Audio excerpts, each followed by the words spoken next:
Hello, everybody, and welcome to the World's Pre-Show here in Anaheim, California. It's time to get our Championship Sunday started. I am Wonder Chef, joined at the moment by Kellosaurus and, of course, Danily. How are you two doing today, Kello? I am doing fantastic. I am so excited, and I cannot wait for everyone to see how amazing that arena is going to be. Oh, yeah, and Danily? Best morning ever. I think that's the best way to describe today, especially for our Pokémon Unite fans, because we're crowning a champion today. Oh, yes, we are. I'm so excited. In fact, we get a chance to see what our schedule will look like for today. There is a ton of action. This is an awesome little screen as we've got Championship Sunday. We are currently not in the arena, but we're going to be moving over to the arena pretty soon. Unite's going to be starting with Peru versus Zeta Division. Lots of names to read. Next up after that, we will be going to Pokemon Go.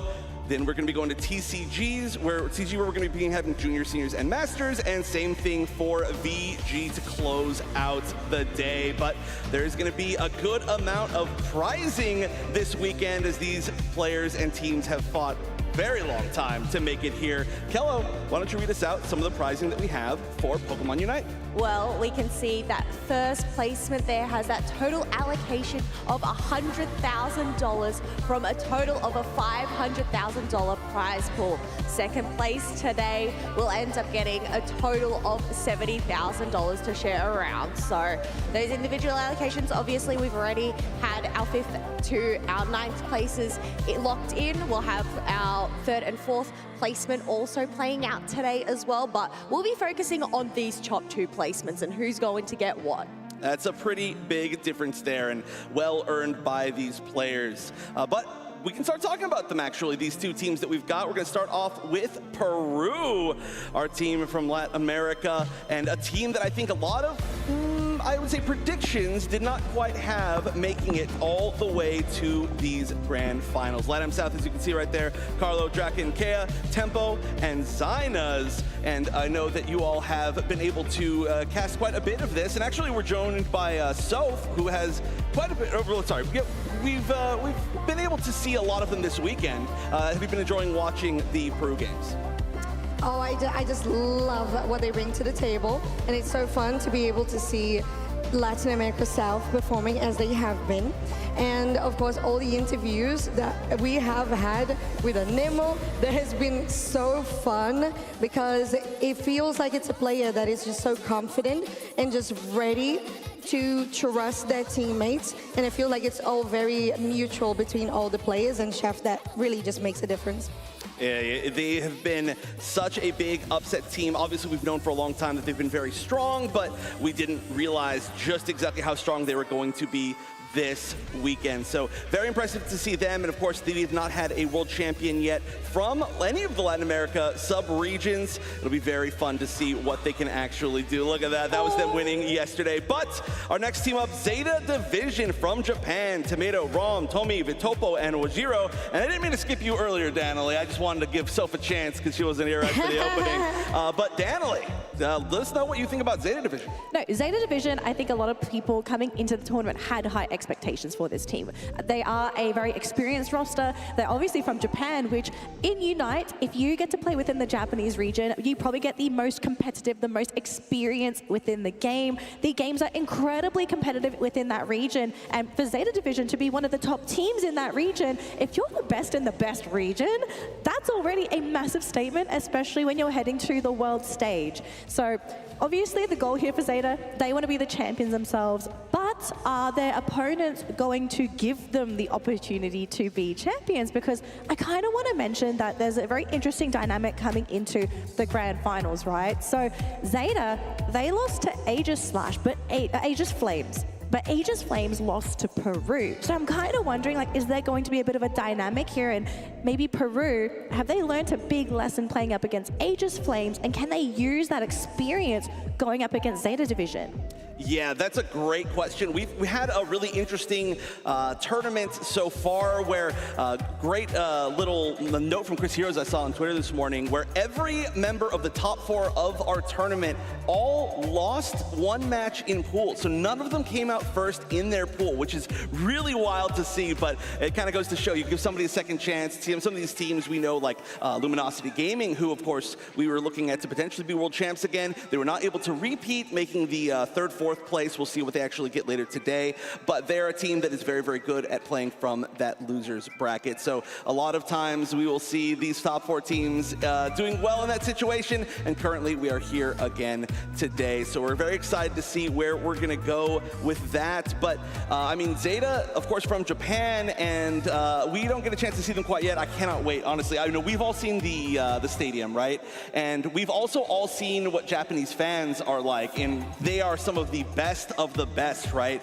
So I cannot wait to see them cheering from the stadium. Keller, did you get a chance to see the line outside when we were walking by? I did see a bit of a line early this morning. It was already brewing at 7 a.m. So some people cannot wait until they get into the arena and want to get some good seating. But I feel like wherever you are in the arena, it's going to be great seating regardless. But yes, as I said, I cannot wait for everybody to see it. It's going to be so exciting to see Peru going up against Zeta Division. And one thing I love from the Japan crowd as well is their cute little signs. So I'm wondering what cute little signs they'll end up bringing to the arena today. Yes, I was saying that the Japanese fans have the best sign game. I think we were talking to Shinohara on the sidewalk randomly yesterday, and we were saying that one of those Japanese casters, there also can be a Japanese broadcast, so huge shout outs to our friends, our Japanese casters over there who are going to be bringing some action. But speaking of the casters, Danielle, did you get a chance to see, no spoilers by the way, no spoilers is very important, did you get a chance to see the outfits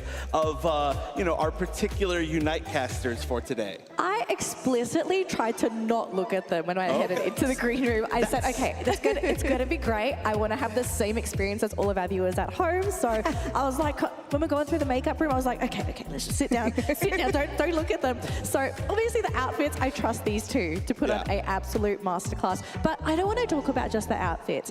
You guys at home, when we do get into the arena, the production team has put on some magic on the stage just for Pokemon Unite. And I looked at it, we all saw it yesterday. We just thought, oh my gosh, we are starting to reach that level of esports within Pokemon Unite. And you can only imagine it's just going to get better and better from here. It is. I can't wait for it. And we do, of course, have some other caster thoughts here, as we are casters as well. And we're not going to be in the arena, but we have our predictions as to who we think are going to win. And we get to see a little split nearly down the middle. If we had 8 members here, we might have had an exact split, but we'll go right to left. We'll start with Soph. Soph, what is your prediction? You can see it right there, but why do you think that they're going to be winning? Right, so I'm ready for Zeta Division because I believe in this matchup in particular, like you were mentioning, Chef, the top 4 that we saw this year at Worlds just really felt like everybody was incredibly strong, but had a couple of weaknesses against specific matchups. So I feel like in this case, Zeta Division, in my opinion, has just a little bit more cleanliness in their team fights, especially in the late game, and how they can come back from being behind on early. That can really just make a difference, because we know if there's a Ray, there's a way. But we have been seeing at Worlds this year that flips have not been just super common like they were before. It's like somebody goes for the rip, but there's so much comeback that can happen, which is, to me, is a great balance of the game. And when we see that being the case of the meta right now, I think that benefits Zeta. And especially to me, Vitopo has been just an incredible player during Worlds here in Anaheim, California. The fact that on day 2, they had accumulated the largest amount of knockouts out of everybody at Worlds for Pokemon Unite. So my expectations are incredibly high. Oh yeah, I think all of ours are. We'll get back to the predictions though, because I just want to remind everybody at home that just for watching, you get a chance for some good stuff. And that's going to be right here. You can see you get the world's in-game sticker. It's going to be one-of-a-kind little option. You can see you just got to use the password below, worlds25. I do like a lot of the stickers. I'm a big fan of getting that kind of customized player card. And especially if you're watching, if you're enjoying it, you can always remember that memory on your player card. You can also, though, just by watching, get some Twitch drops. We've got the Mercro Platinum emblem. We've got 500 EOS coins, the gift box. There are quite a few different things you can get out of that as well. But for our Go co-streamers, we do have as well. Oh my goodness, this that's so cute. is so Look at him. cute. Kelly, you were looking at one of these earlier, right? Yes, I was actually really lucky and ended up doing a lucky trade with somebody here in the event, and I ended up getting a shiny one of these, but with the jacket. But yes, Wow. there it is, Pikachu with the jacket, and I know some folks have been wandering around with some of those jackets from the Pokemon Center as well. So if you tune into Pokemon Go, there we go. There's that Pikachu. Yep, and we got to see Doob Snacks with that on. But that's not the only game, of course. All of the games. Next up, TCG, which, again, I also know you've been doing quite a bit of. But you can use a special illustration rares in-game by using code WCS25TCGL.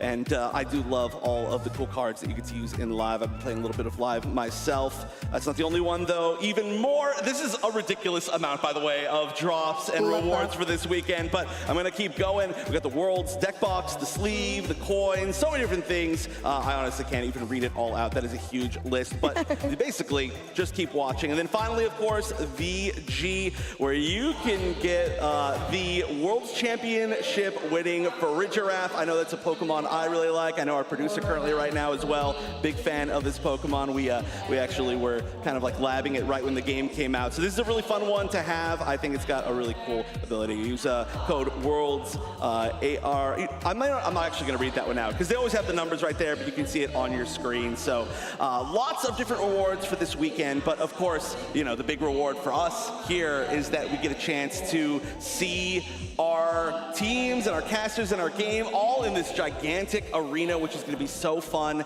We can kind of move back for a little bit. We've only got a few minutes left until we're actually moving to our Championship Sunday, but we're talking about predictions, and Danley, it's your turn. Okay, so my prediction was Zeta Division, just like so. So we're kind of in the same boat here. Japan. I really think it's just come down to, I mean, this is also the same for Peru. Both of these teams, they fell short last year, and clearly they've made it to the finals. Both of these teams are incredibly hungry, but I feel like Zeta, they have a bit of an edge in the experience department because Japan, they run so many live events, and to have all that experience playing on LAN against other players, it's a much different experience than playing at home, on your couch, on your bed. It's a whole different level, and to add on top of that, playing in front of an audience, it's very difficult for us to understand as spectators, as casters, because we're not the ones there. But when you're there playing in front of a crowd with fans, with supporters, your family members cheering you on, that's an incredible amount of pressure to have on your shoulders. So not only do you need to be champion, but you're trying to let all these people that are supporting you down.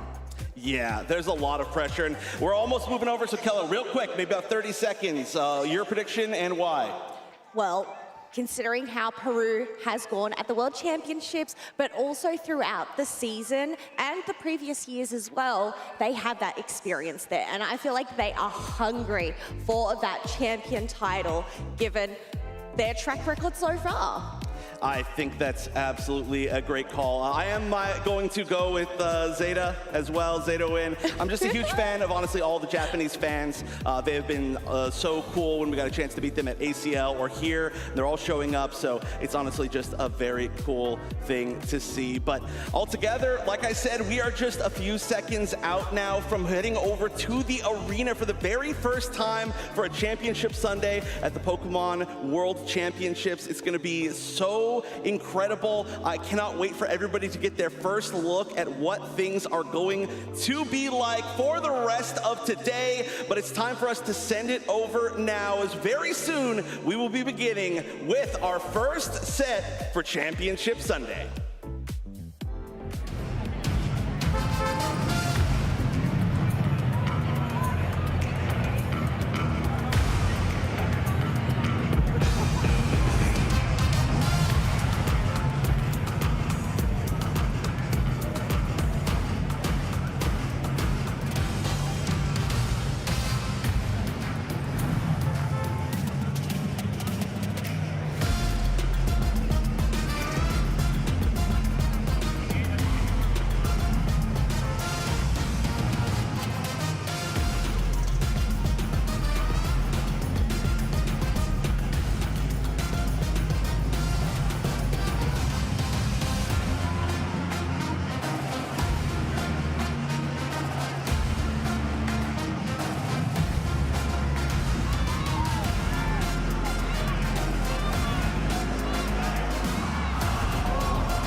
last 10 months, trainers across the globe have been devoted to the pursuit of excellence in their games, working to prove they are better than all the rest.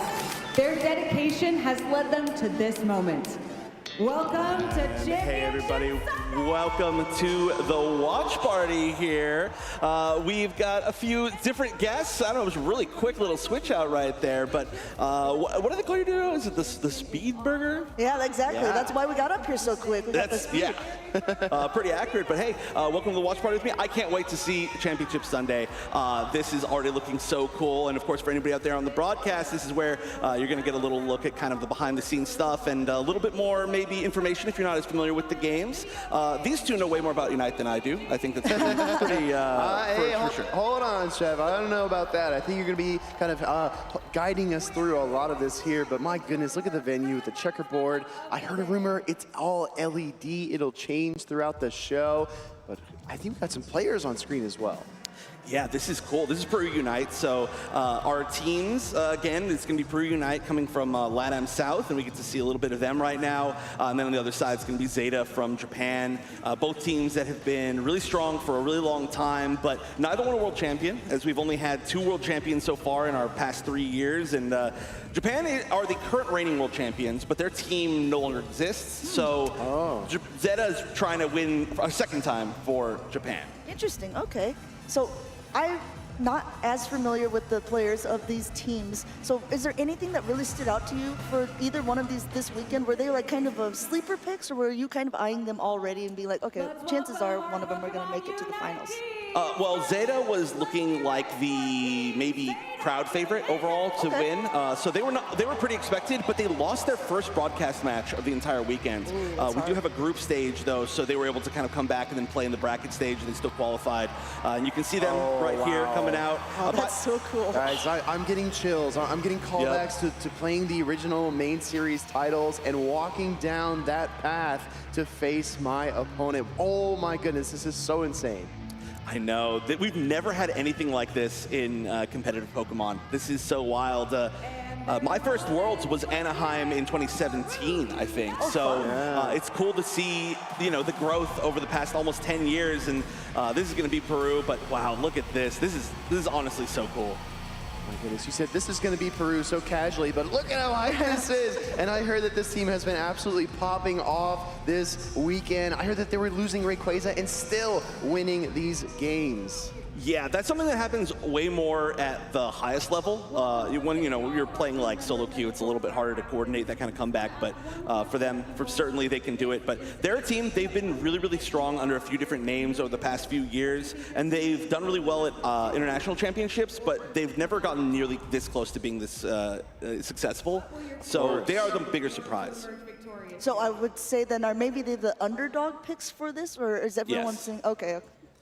Yeah, that's fair, right? And now, question for you as well, Evan. Is this like best of 5, best of 7? Is there a bracket reset involved? Because in Go we do double elimination. So I'm just curious. I'm all too familiar with the double elim here at Pokemon once upon a time. But no, we are now in the single bracket. The formats have changed over time, but we did end up going to a group stage that leads into just a single elimination bracket. So this is going to be a best of 5.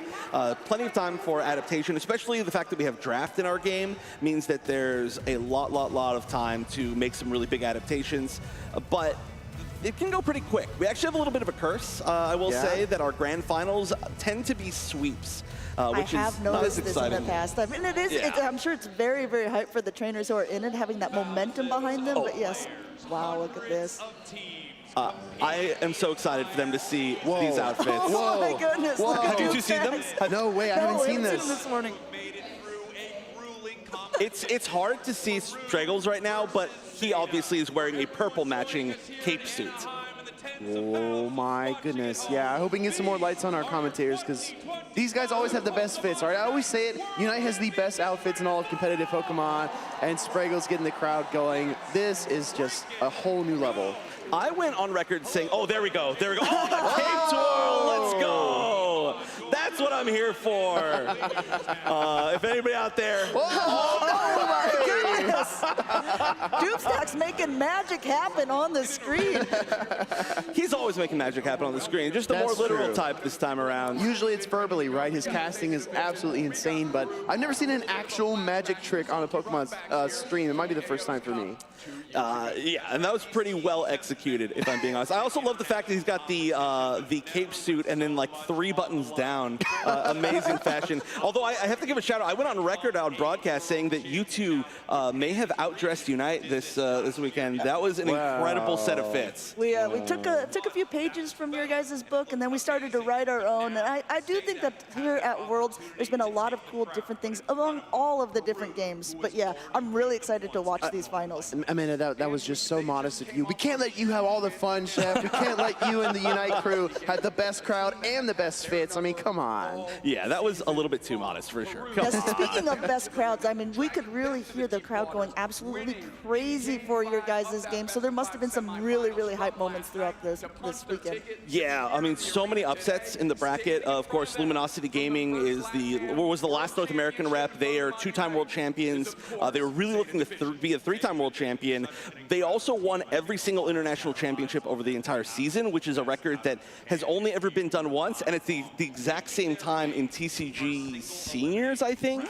And they currently have, later on, TCG Seniors has a chance for the player to have won every single IC and Worlds in one season, which is unprecedented.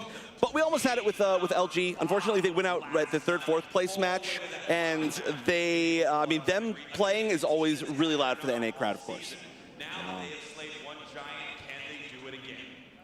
I'm loving this setup. I did see a little preview. I mean, we obviously already get to see the ground change. The huge LED floor is such a cool addition, and I can't wait to see what it actually ends up looking like in game. I can't wait to see what it looks like for Go as well. I feel like we're getting a little preview of what it looks like with 5v5, which is quite a few people, but I can imagine the vibe once we get to the 1v1 games is going to be very like I mean, look at this. It's literally like the gym floor. Yeah, exactly. Like that's going to be awesome. Oh, it looks so sick. I've heard as well that if you're in person attending the event, you're going to get the full effect of these floor changes when a big attack hits or a Rayquaza is KO'd. I heard that there are some kind of unique animations that might not come through on stream. So there's just so much value in actually being here at the World Championships. I don't know if you saw the line, Amanda, walking in. Oh my goodness. But there was I don't know how you could miss the line. I mean, this line, I know I keep coming back to Rayquaza, but it was literally wrapped around the outside of the venue. People waiting to get in, and I'm pretty sure that this is standing room only in the arena. When the trainers are getting set up like this, are there any specific Pokemon that any of these trainers are well known to play? Oh gosh, there are quite a few. I will say like maybe the more unique ones. One of them that's been a big deal this weekend is Scyther. Which has had kind of like an up and down history in Pokemon Unite, but it's just one of the most difficult Pokemon to play. It's so skill intensive. Aiming all of its hits are really important. If you miss things, you cannot really come back. It's kind of squishy, but we've got some great players on it, specifically from Peru Unite. We're not sure if we're going to see it. There's a chance we won't, but Anemo really, really great at that Pokemon. Yeah. I'm not too sure if there's any others. Our games have an opportunity to like see some weird Pokemon though. I wanted to piggyback on your point, Chef, about Scyther, because I think I saw a post from Zoinks. He says, wait, if Scyther wins Worlds, will Kirk and Jake actually acknowledge this Pokemon for once? No, they will not. No, they will not? Guaranteed, yeah. There's been a long history of Zoinks being like, oh, Scyther's so good. And honestly, it's been Anemo in particular, or these team using it over the last 2 or 3 years. And so I've been like, it looks so good, but then it'll just completely flop sometimes. And every single time it looks good, it's Zoinks talking about it. Every single time it flops, it's going to be our 2 other casters like making a bit on broadcast about Zoinks' opinions, which is going to happen no matter what, I think. So if it wins, maybe Zoinks will get a little bit of vindication, but I don't think they'll give it. You know Dubsex and Sprinkles. Like they can, I'll say that they can be a bit hard-headed at times, right? They're a bit stubborn depending on the situation, but I'm reading the chat here. Thank you so much, everyone, for joining us for the official official watch party. I just want to emphasize, this is a watch party. This is like hanging out with your friends, sitting on the couch, kind of commentating on what you see.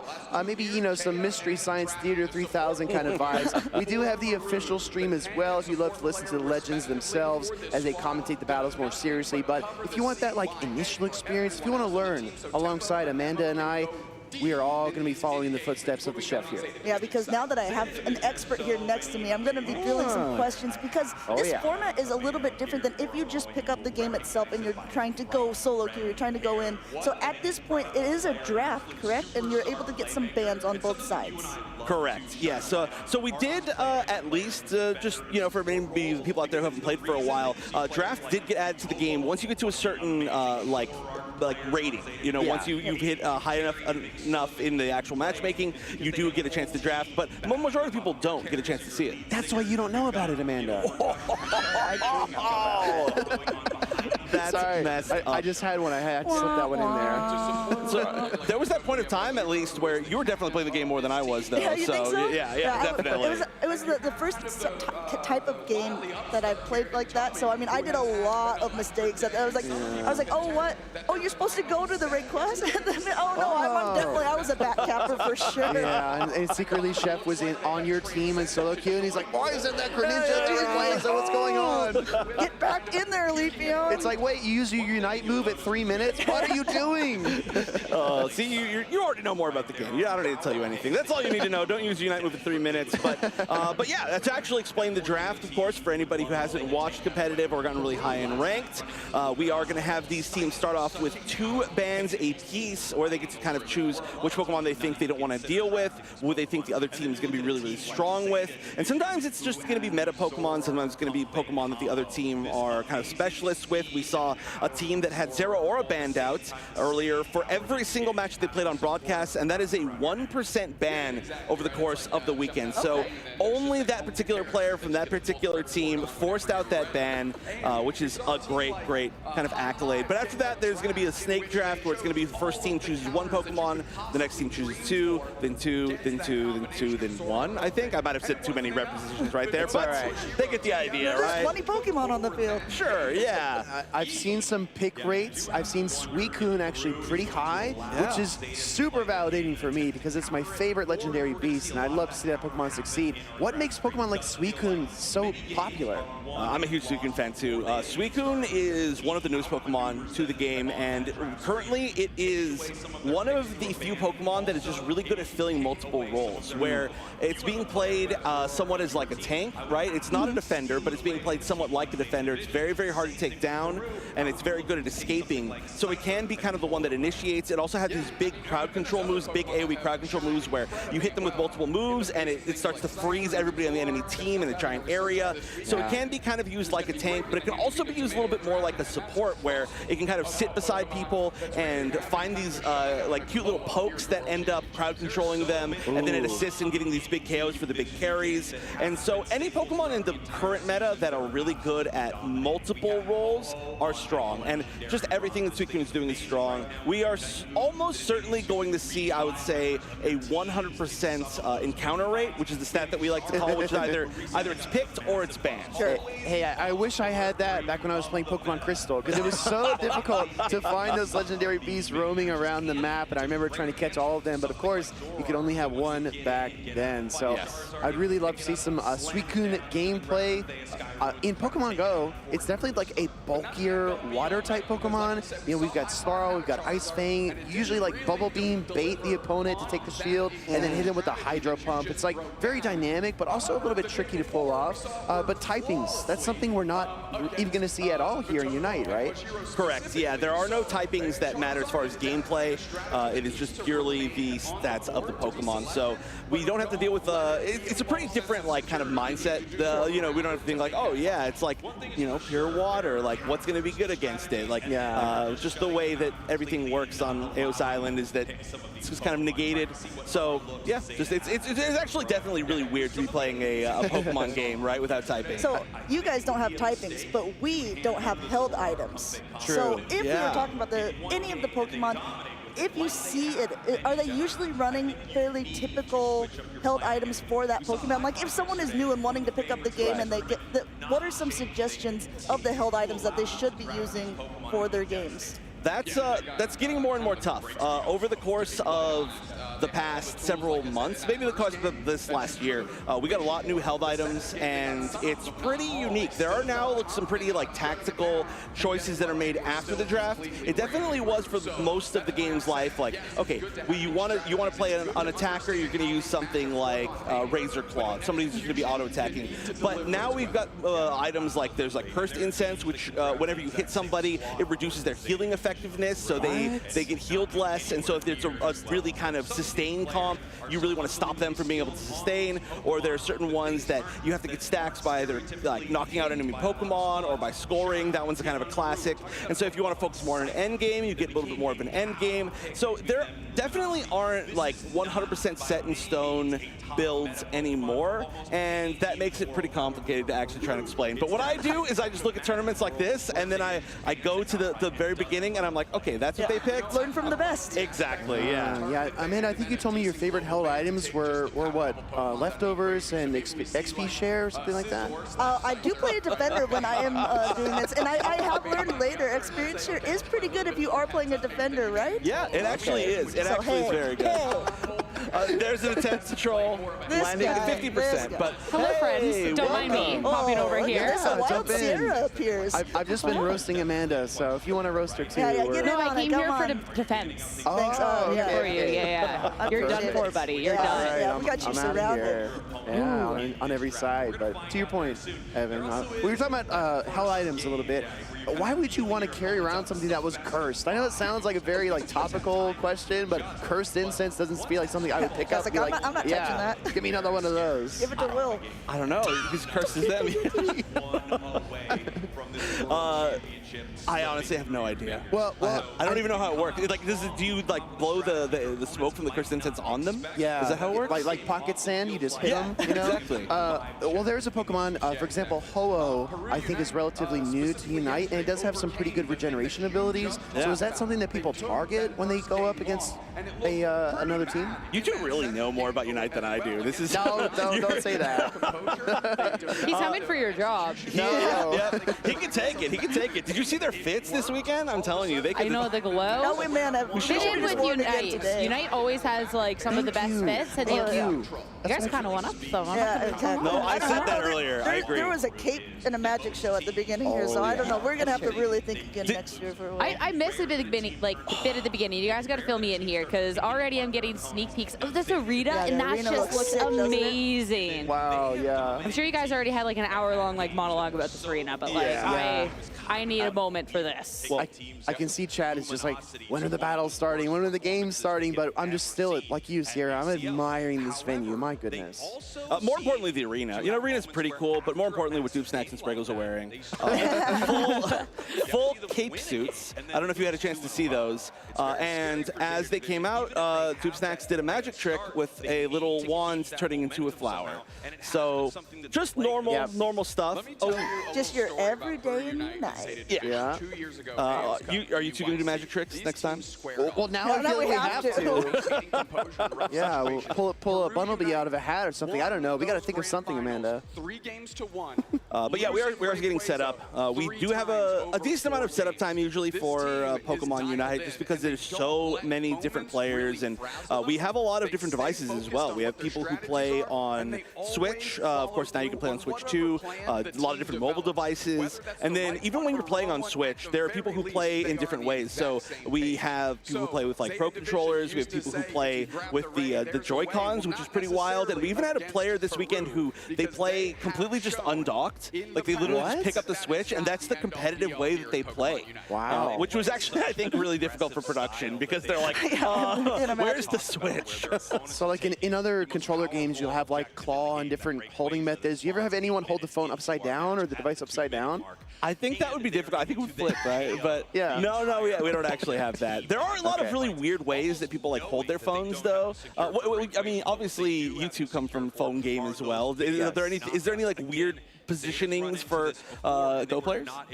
I think our variability comes down to the tapping style. though. We have some people that are just like trying to break through the screen protector. That's me. Other people do the 2-finger tap with a little more finesse. You know, that's the kind of skill expression we have there. It's also one of the funnier things to see how the players are on stage. There's a trainer from France named Dex, and you always know because he lays back like this while he's playing, and it's just like, man, try to go up against someone who looks just so casually Yeah, cool. just another day at the man, office. That's a little too much confidence. I don't want to play against him.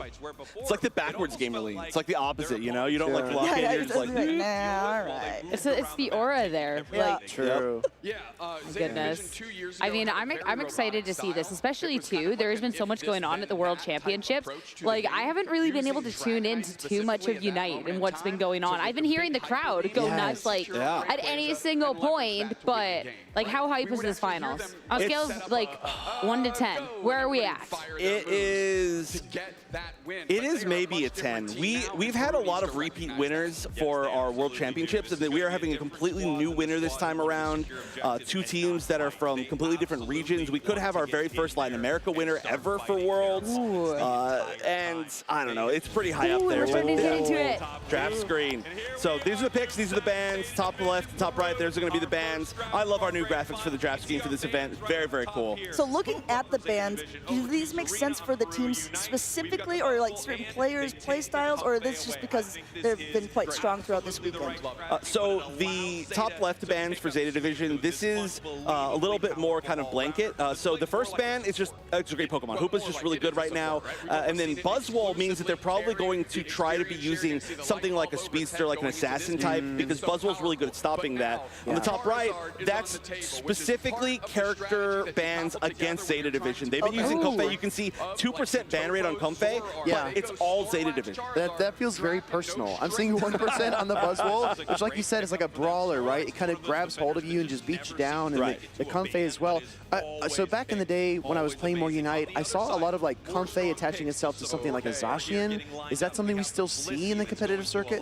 Comfey not as strong as it was. That was a huge meta time where it was just Comfey Zacian. But we usually see it with Zoroark in competitive circuit, who is just one of the strongest speedster assassins, and that is a comp that Zeta Division specifically have used, I don't know, I'd say like 75% of this weekend, but it's not as good if you don't have the Comfey. So that's why they decided to ban the Comfey, and they're probably going to get a little bit of a shift on the side of Zeta Division. That's also what they were trying to protect by using, by banning the Buzzwole, because if you've got a speedster zipping around and Buzzwole just grabs them and then, you know, throws them in the air and plants them like a tree, then they can no longer do fun little annoying speedster things. I just want to say, Will was making fun of me earlier on for running experience share. I just want to point out there's quite a few of those already on the field, so take that and take some validation. All right. That's fair. Experience share is very good, very important. Any Pokemon that's going to be the support is going to have the EXP share. It's going to be the defenders or the supports, and you can see it's going to be a 2 on every team. It allows your entire team to get a lot more experience and level up faster. But it's interesting. We're starting to see Pokemon that do a lot of damage be kind of listed as the support, and they'll be taking the experience share more times than not. Right now, we've got pretty like normal comps, so nothing super weird. But we do get to see the Suicune that you wanted to see, and potentially from the best Suicune player in the entire world, which is Tomato on the bottom. You can see right there, best hair ever for someone named Tomato. Exactly, really taking it to it. Dramatic.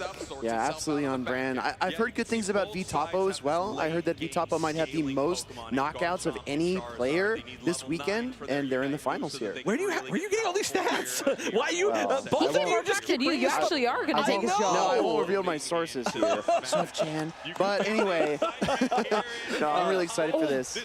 We're getting into it? Oh my goodness. Oh yeah, I need to see the entire stage change and such. But yeah, VTopo is the one who's been playing the Zoroark, playing their speedster role, and that is why they have more KOs than anybody else. I love this. We can see the little tour of the maps, the little map fly through. We get the camera Magnemites. That makes me laugh really hard. This is such a cool view.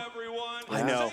Yeah, shout out to our production. They managed to make this. We started being able to kind of change the angles, zoom in and out. That's something new for this season, so something cool that we might get a chance to see mid-game. But game one.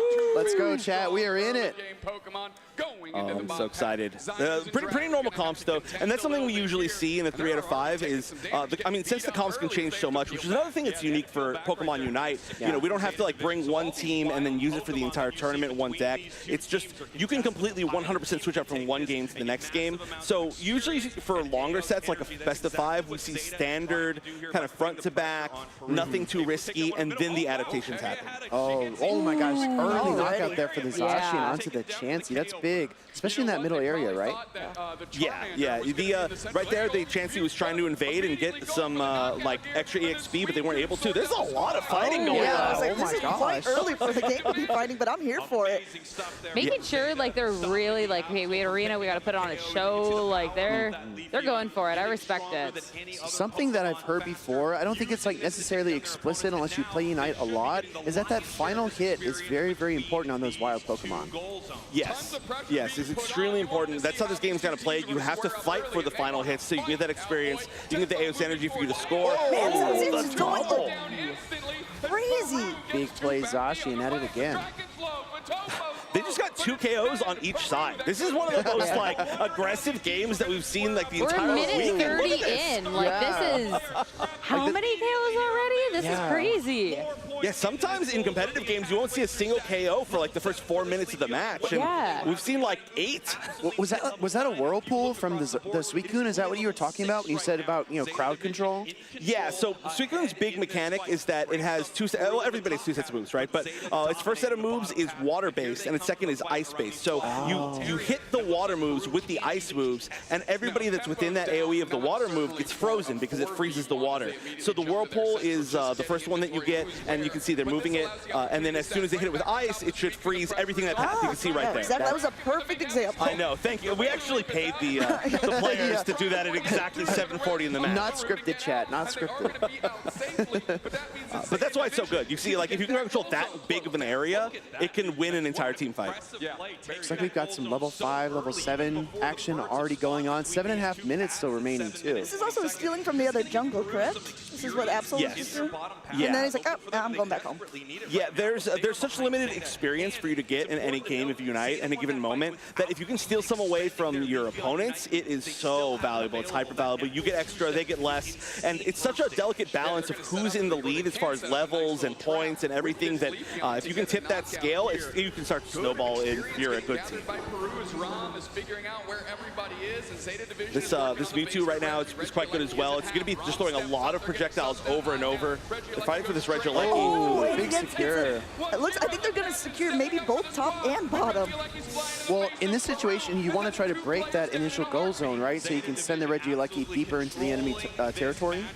Yes, yeah, the top goal zones are very, very important because of that. For anybody who's new to Pokemon Unite, Regieleki, as it goes down the path, it just continues to walk towards their base, and if it runs into a goal zone like we just saw, you can instantly score in that goal zone. So any points that you have, you just immediately throw them in, and once you get to their home goal zone base, you can score any number of points. So you can essentially win off of purely that. You got to defend against it. Gotcha. All right. Just recalling in the central area of Zeta Division. So much fighting stuff. I know. I know, I'm it's like just this is in a awe. constant fight during this. Normally, it's not until really the Regieleki start spawning that you really see quite a few battles, but at this point, I think we're really in for a treat. Well, also, I mean, it's the grand finals. I like sometimes like teams a little passive, especially first game of the set, figure it out, and these teams are just everything at the win, which is so exciting. Oh, big Unite move there from the Charizard to pick up that Suicune and slam it back down Not to only Earth. that, look, he's about taking out everyone at this point. Woo. Charizard is so good right now, yeah, especially when he uses that Unite. And yeah, you can see this is our new zoomed out cam that we got a chance to start using, I think, at UIC this year. No, sorry, NAIC. So pretty new still, and oh my goodness, KO. Look at that, it's like 2 down on each side. Yeah, Zeta is melting, and it looks like Perut's got to pull back. I know. I feel like I should be like play-by-play casting this. This is the watch party. I'm like, yeah, we'll be chill. We'll talk about what's happening, and it's just like action. You're about to just run into the arena, grab one of the headsets from them. I need to be in the booth. Oh, I could never compete with the Doom Snacks play-by-play. That is something to behold, especially when we get to the 2-minute mark. If any of you haven't on broadcast, on stream there in chat, haven't heard it, I highly suggest you listen to the main stream. Dupesnax's play-by-play is unparalleled. It's like if you're watching a video on YouTube and you put it on 1.5 speed, Yep. Dupes puts himself on 1.5 speed and just rattles through those casts. Becomes Rap God Dupesnax for a few moments. This is still a pretty even match, honestly. The big thing always to look at in these games is levels. So level 12, Leafeon on the side of Zeta Division is way ahead of everybody else. That's dangerous. Yeah, and that's a pretty strong attacker type Pokemon as well. On Peru, you can see they've got pretty even levels though, so we're still not anywhere near the end of this game. Points are close. The final 2 minutes, again, for anybody in chat who isn't really following along Unite, the final 2 minutes are everything, despite all these fights happening. Absolutely. There was a question in the chat about what people are using. I said it earlier, but their phones and switches for these players, and it's a pretty even mix from all the pro players. Is going to find themselves a knockout. Zainu's used their Unite move. They're flying over top everybody, burning the countryside. Huge fight, but again, they're not fighting for any objectives. Yeah, they're just fighting to fight. They're like, I just want a piece of you. The game. They're fighting. Meanwhile, Absol, I love this little cam at the bottom showing that sneaky score from the Absol.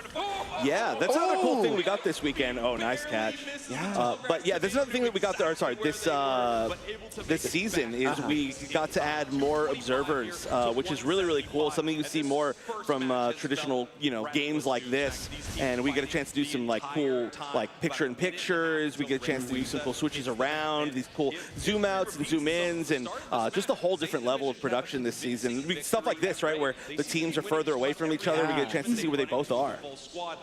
Yeah, I feel like that's one of the most important skills, especially in solo queue when you can't communicate with your teammates, is being able to keep an eye on that mini map at the top left. It's something I always struggled with, and with that zoom out as a viewer, it's so helpful. Yeah, as a caster too. Let me tell you, I just have to guess what's outside the screen. But wow, they're committing a lot right now. So usually the main fight, of course, is going to be at 2 minutes, but they're starting pretty early. Yeah, Zeta's getting a lot of momentum in a lot of these fights too. That is.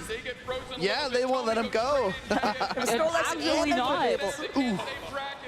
There should be time for them to come back, but it's really winning a fight right before Rayquaza is huge because there's this pre-positioning that all these teams do in the center area, and you can see how they're really far to the right on the enemy's side. So if anybody walks in and they're all alone, they're going to get caught out, they're going to get jumped on, they're getting knocked out, and they just get so much vision as to where everybody's going. Right now, Zeta's in complete control of the positioning. No, of course, they're walling them out.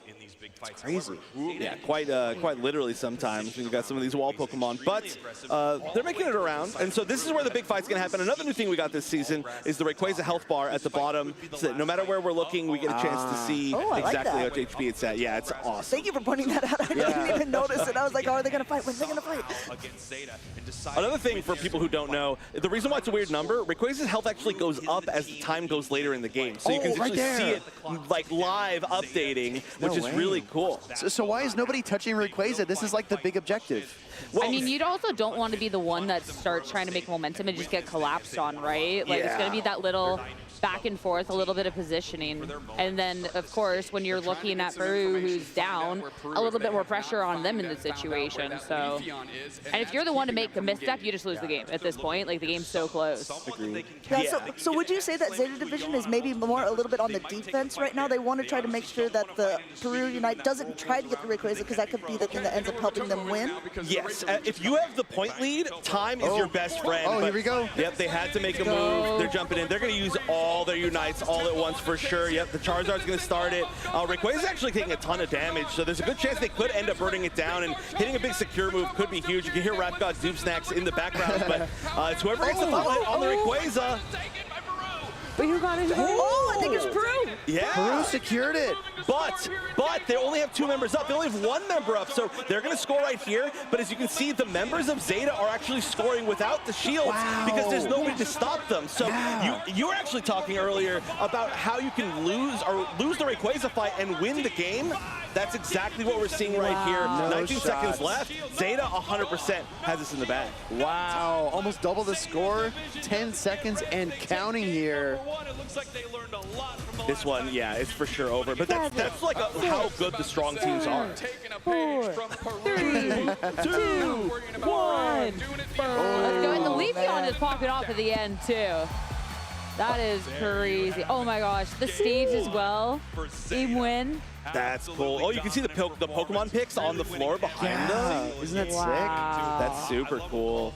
I wonder if for all of the other games, for y'all's games, if we're going to see like their entire team behind them. I believe, I mean, I don't want to give away any spoilers, but we have heard rumors of that there could be something like that going on for Go as well. sick? Yeah, clip it, Chad. Amanda just leaked it. All right, you got to leave. I'm sorry. Somebody I'm asked going to avoid you Take getting my in trouble over experience, here share with me. and switch over the conversation. Also, quick reminder for those watching, of course, there is going to be the 2 streams, so you can tune in for the full broadcast. This is just, you know, a little casual watch party, be able to just sit, chill, and watch, but I feel like nothing but chill after that first match, because that was just a banger. Yeah. Wow. We're like, that is, what a way to kick off the Championship Sunday, genuinely.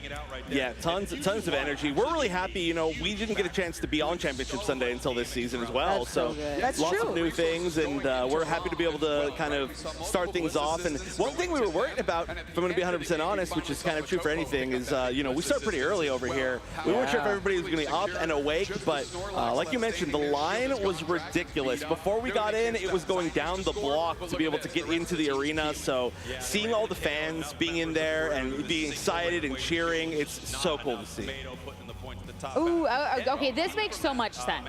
This makes so much sense. MVP, Leafeon. Leafeon is crazy. It was just so much momentum. I mean, you had called out like the point, the level lead. Yeah. The Leafeon level 12, just outpacing everyone. Yeah. Ooh, okay, it's got to be banned next game, right? Like, I mean, the scary thing is that, you know, if something like Leafeon, while it's obviously Vitopo did really well with it, Vitopo can do well with everything. So they're actually already banning things that Vitopo could be using. This is like a few layers down choice, and you just can't stop Vitopo. Vitopo's the player who, you know, Solf told Speedy that we was the biggest KO'er in the entire game, right? She did. She totally did. 81,000 seems like a lot of damage, by the way. I mean, that's pretty remarkable too for a Leafeon build. Yeah. There are some Pokemon that can get pretty high damage numbers, but it's mostly because they just kind of swing into everything. For the more like assassin types, like the speedsters, usually the damage is a little bit lower because they kind of just get exactly as much damage as they need against squishy targets, and then they get KO'd. So the cool big numbers aren't usually as big, but that is pretty high altogether for something like a Leafeon. We've seen there's a player named Tommy or Tommy, I'm not 100% trying to pronounce it, on Zeta Division that got a 145,000 damage game yesterday. Sizzling. Oh yeah, Super sizzling cooking. Ooh, I wonder if they're going to change the colors of which side everybody's on the bottom. Yeah, it looks like they actually are. The orange and the purple, that's really cool. You might think Wow. in this one was definitely causing migraines. Looking at that Leafeon build again, as a more casual Unite player, I was like, oh, it's running not Solar Blade. There's 2 attacks that you get to choose from for each of the times. Do you ever see merit of changing an attack, or like, is there one attack that always seems to be the more popular or more strong attack for certain Pokemon? There are certain points where there is one that we see a whole lot more, but for example, you know, you just mentioned Solar Blade being an option that you can choose instead of the Razor Leaf, and that was really, really good for a long time. So we saw that for almost like an entire year straight, and it's still every once in a while we'll see it because it has a little bit more range, and it's a little bit faster to kind of activate, but currently that one's a little bit more popular. Some Pokemon, though, we see both movesets really, really interchanged. A lot of the support Pokemon, they allow you to either play like a more healing kind of focused gameplay or a little bit more like, I don't know, shields and buffs. And so really based on your comp, we see very, very different choices. So we're in a pretty like flexible meta, which is pretty cool to see. I don't know how things are in VG Sierra, but I think that Go, we feel very similar. It feels very wide open. There are a lot of Pokemon that fill similar roles, but have a bit of nuance to them. I mean, a lot of trainers in the chat are asking when the VG finals are. Can they look forward to a wide open meta as well? I mean, At this point, like, our VG finals is just so hype. I mean, there is a couple of Pokemon, like, there's just like the front-running Pokemon that can fill niches, but within that, I feel like this format's had a lot of room for exploration with the extra 4 Pokemon. I've been so tuned in tonight that I'm waiting for the VG knowledge to re-hit my brain. But there's a couple of really unique picks within our finals that weren't necessarily what people thought could be the call going into the weekend, but then that's funny because they've also been Pokemon that have been piloted by these 2 trainers for a while, which then makes it like really interesting. So it was out there, but people didn't maybe they had like ideas and stuff into it, but it wasn't like this is #1 threat, and now it's, you know, in the finals. So it'll be really, really cool. I'm excited for it. I'm excited for it. And then I'm just excited for this too after how that first game was. Like, that is...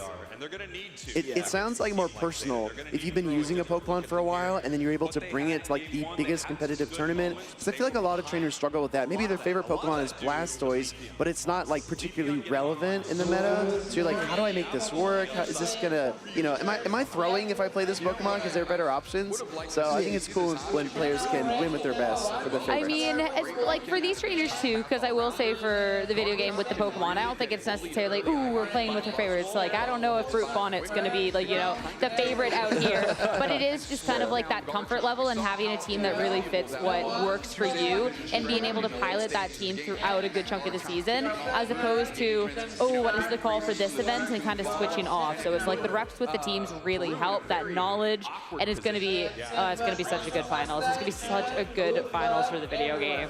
Gotcha.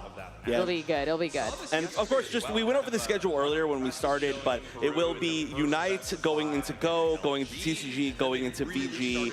We've got a long day of awesome arena matches for anybody out there. And again, well, I feel like we should keep saying it, but you're watching the watch party at the moment. If you all are in the chat, there is another broadcast where you can hear purely just the commentators. You can kind of get the full screen of all of the gameplay. So if you want to hear a little bit behind the scenes, maybe a little bit more beginner questions, because that's one of my favorite things, right? Is that there's so many Pokemon games, and you know, I come from Pokken even before this, really. So I love seeing all the different games, and it's like, what is, you know, is this Pokemon good in your game? And it actually goes back to exactly what you were saying. If you like Blastoise, you're like, okay, well, is it good in TCG right now? Is it good in VG right now? Is it good in Go right now? Is it good in Unite right now? And maybe you'll find one of the games that your favorite Pokemon is good in. That's with me with Cramorant. I was like, Cramorant's not really good in Unite at the moment, but for a while it was really good in TCG, and I'm like, maybe I go play TCG. Meanwhile, me as a Go player was like, what's a Cramorant? I feel like I don't know half the Pokemon that are meta in Go at the moment, if I'm being I'm honest. also going to save y'all from this conversation. You're supposed to know every single Pokemon, all 1,000 plus. Don't do it to us. You know, Of course, of course. These are supposed to be professionals. They don't even know what a Cramorant or They don't even know what a Cramorant is. I'm going to start listing Pokemon. You know, Sawaddle. Like, Yeah. I know Okay, we read that one. I'm familiar with the Sawaddle game. So, get into this. Okay. yeah, for our trainers that are looking for a little bit more in-depth Unite knowledge, Chef, what kind of adjustments are you personally like expecting? It looks like a couple of the bands are the same, or if not identical. Yeah, 100% the same. And this is something that we saw actually from Peru a lot in our matches yesterday, our semifinal matches, is that they are really confident a lot of the time in just picking the same thing over and over, even when they're losing. And they did manage to make a pretty big comeback in the set yesterday. So I do expect we're probably going to see some pretty similar things. The big thing, though, is they gave Zeta Division some really strong stuff. The Suicune that we were talking about is it's one of the best Pokemon right now. And the other one that's not banned that I'm surprised we're not seeing quite yet is Ho-Oh. Yes. Ho-Oh and Suicune are currently kind of top of the pack. Charizard as well. So lots of strong picks getting through over to Zeta Division. Peru maybe could try to steal them away a little bit earlier. Something like Leafeon was really great in the hands of Itopo, but now they're giving over an even stronger Pokemon. This is a Pokemon that's seen a lot of play.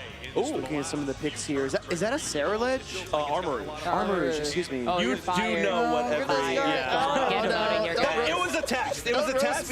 He was testing me, right? And I passed. Yeah, sure. We do have both Ceruledge and Armarouge, though, in this game. There are their own separate Pokemon. You don't get to choose which you evolve into. You do always start as the Charcadet, and we have the Armarouge be a little little bit more ranged, and then the Cerulege would be more melee. And Talk about Blastoise. Yes, exactly. Speaking of it, it is pretty good right now, actually.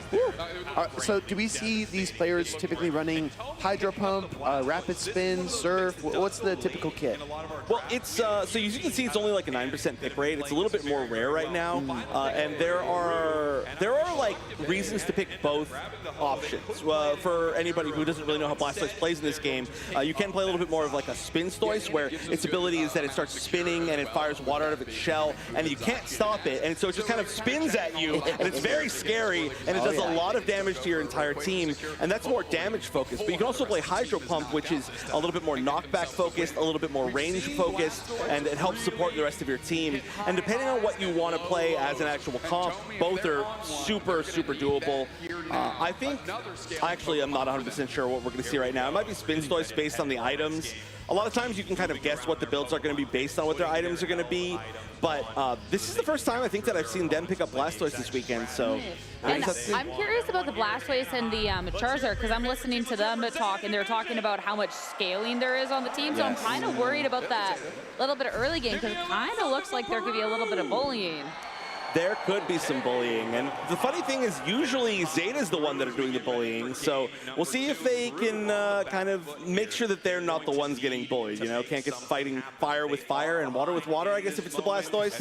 Yeah. That's a big deal in this game, though, is kind of figuring out how much experience you need before your team hits their big power spikes, and anything that has a 3 evolution chain, it usually takes a long time, so we are going to see that with both, of course, the partner Pokemon on the Zeta Division team. On the other side, though, they're all going to evolve very quickly on Peru's side. So, yeah, early game is going to be big. Especially with how much fighting was in that first game. Yes. I'm very intrigued with how the beginning stages of this one are going to play out, all things considered. This path on the bottom that they're using on Zeta Division side, though, the Suicune plus the Mewtwo, is terrifying. They've been running this all weekend. It is so much damage. Nothing can fight against it right now. And they are sending the center EXP to, or I should say, they're sending the Charmander to EXP. He's done. He's done. That's going to be tough. You really don't want to get KO'd early, but you see they sent members up top to help pressure that path because they knew that if you shut them down early, it's going to take them a lot more, more effort and experience to kind of hit their end game. Yeah, of course. Charmeleon coming out of that central area, it looks like, to join the bottom path. Talk about the rotation here, because a lot of trainers maybe will start in that center area, and then they'll kind of go back down to a path, and then they don't ever go back to get the respawning wild Pokemon. Yeah. There's a lot of shifts and like rotations and prioritizing like when these like wild Pokemon are going to spawn, right? Since every wild Pokemon set spawns differently. Oh my goodness. This is going to be really hard too as well, by the way, for Zeta to actually push down these goal zones. Oh, doing a good job actually. Maybe I'm a liar. Good little push. Well, that was a rock wall by Crustle. Is that what the attack is called? It is Rock Tomb. Rock Tomb. It's a great little wall. It stops people from running away, and it's got a lot of range for something that's a big defender, big tanky defender like Russell. Oh, look at it right there. Yeah, I can't get away. Luckily, there's a lot of healing from Clefable, the strongest pure healer in the game, probably.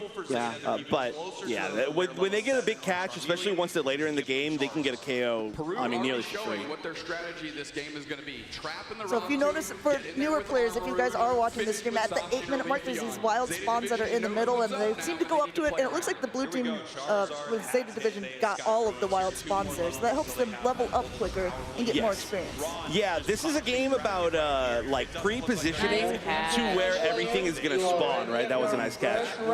But you really want to be exactly where all the wild Pokemon are spawned before they spawn so that you can take it as fast as possible and prevent the other team from taking it. So the pacing is really, really fast in this game. Your knowledge of like timing and rotations and how long it will take you to get from the top to the bottom path and just everything like that are really important. There's a lot that goes into every moment of this. And right there, you see, everybody was around this spawn as it spawned. They immediately melted. Now they're farming the other team. You see, oh my gosh. I don't think that was Absol. That was, looks like, oh, Leafeon. Wow. The Topo's fading back to Yeah, and the Armor's just doing quite well too, which is a little bit more of a rare pick, so it's cool to see. It looked like a 3 versus 4, and then Peru's Leafeon came down, crashing into that squad from Zeta Division. And you have like a side fight going on while people are still trying to claim the Regirock as well? Yeah, there will be a lot of decisions to like kind of split where you're fighting, and you can see the Regilucky up top is still spawned as well, so there's like a chance that somebody could be up there, they could split their objectives, but Peru's just taking everything. They're doing so well right now. Yeah, they're coming back with a vengeance for game number 1 here. It looks like they're really being on the dominant side for this part of the matchup. Yeah, we really hope that we're going to get the streak broken of 3-0s in grand finals, and Peru's doing a really good job this game of ending it. Yeah, that's a crazy lead. What a switch up from the game 1 too, and they're not letting up at all. Yeah, this is going to be a really action-packed set for sure. There's some more defensive teams. Our best team from Europe is a very defensive team, but they got, again, kind of that top 4 area. These are 2 teams that are going all out 100%. It's not always usually this much fighting, but I'm glad that everybody out there who gets to watch, especially Unite, you know, maybe they're waiting around for VG or for Go or for we can talk about TCG, but there's nobody from TCG here, so we don't have to worry about it. No, I'm just kidding. Of course, for TCG, we love TCG here. But for anybody who has, you know, only those games, you get to see a lot of action, which is always fun. Yeah, this is always nice because, again, this is the casual stream. This opportunity for us to talk. Make sure to give the stream a thumbs up as well.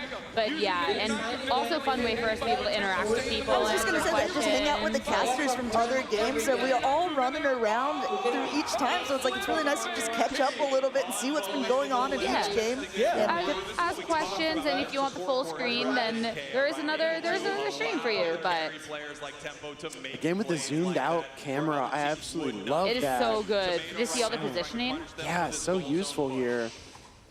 Big shout outs to Icarus. He's our stats guy, and he also helps create that option. Oh no, Drake and Chicken's done. No. Yeah, you're not making out of that. Oh, wait a minute. I mean, he's trying. Oh no.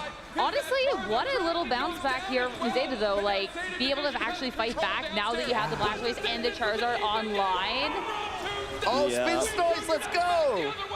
Yeah, the Spin Stoice. It's going to be actually Hydro Pump Spin Stoice, so a little bit combo of both. A little bit more common recently, but not going to be able to win that fight. Wow. The Leafeon. This is back and forth, and meanwhile, Crustle returns as well. Yeah, Peru really fought back into that. I thought Peru were cooked in that fight for a second there, honestly. That was... Yeah, if anyone is just tuning in, game number 1, Zeta Division had a huge lead around this time, but I would argue Peru has an even larger lead this game than the first, so I'm really interested to see how it's going to start to play out. But like you said, Chef, it really almost boils down to those last 2 minutes. Like, so while this is a lot of engaging play, we'll have to see how they're going to end up going out here. But meanwhile, it looks like a Zeta Division invading the enemy jungle here. Zeta's pushing back so hard now. Yeah, they need as much experience as they can. I mean, we talked about it earlier, but they really need their Pokemon to scale late into the game, and their team is going to be stronger the longer the game goes on. The fact that they've got a level 13 Charizard now is huge. It's going to be tied for the highest level in the game, and that's going to be the Pokemon you really want to watch in the last fight, probably, which we're still about a minute and a half away from. Right now, you can see how much damage it's going to be doing. It was able to, well, facilitate that first KO, facilitate the second KO, and now you honestly don't even want to continue to fight it as Zeta, they're really fighting back. Okay, Zeta. Oh, but ooh, these fights are so close. Pearl always has just such a good response. Yeah, we're still pretty early. The Charizard. Oh, wow. Like I was saying, you know, they took away the Leafeon from Vitopo, and now they just gave Vitopo the Charizard, and it is just even scarier. As well, Rom is one of the best kind of like attacker players in the world. Obviously, we're here in the grand finals of Worlds, so these are all some of the best players in the world. But it's very well known for a long time, playing on that Mewtwo, and Mewtwo's very strong. We get so many...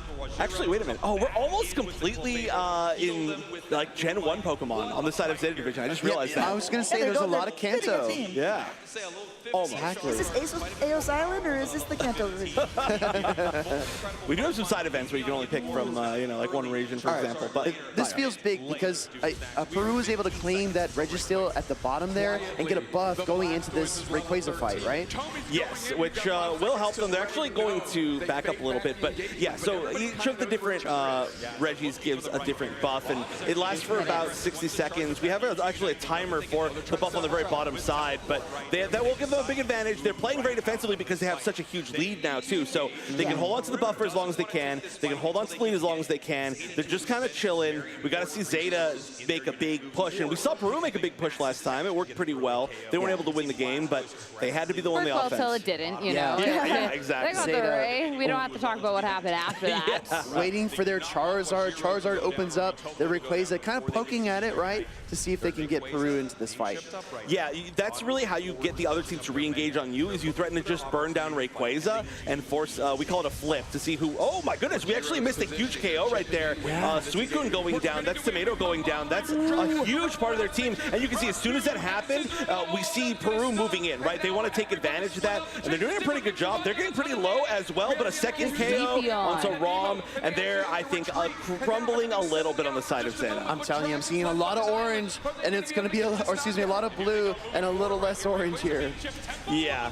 Well, technically it's purple, but we are seeing a lot less purple. That's another one falling, another one falling. We saw that cool Unite move coming out from the Blastoise, but certainly not enough.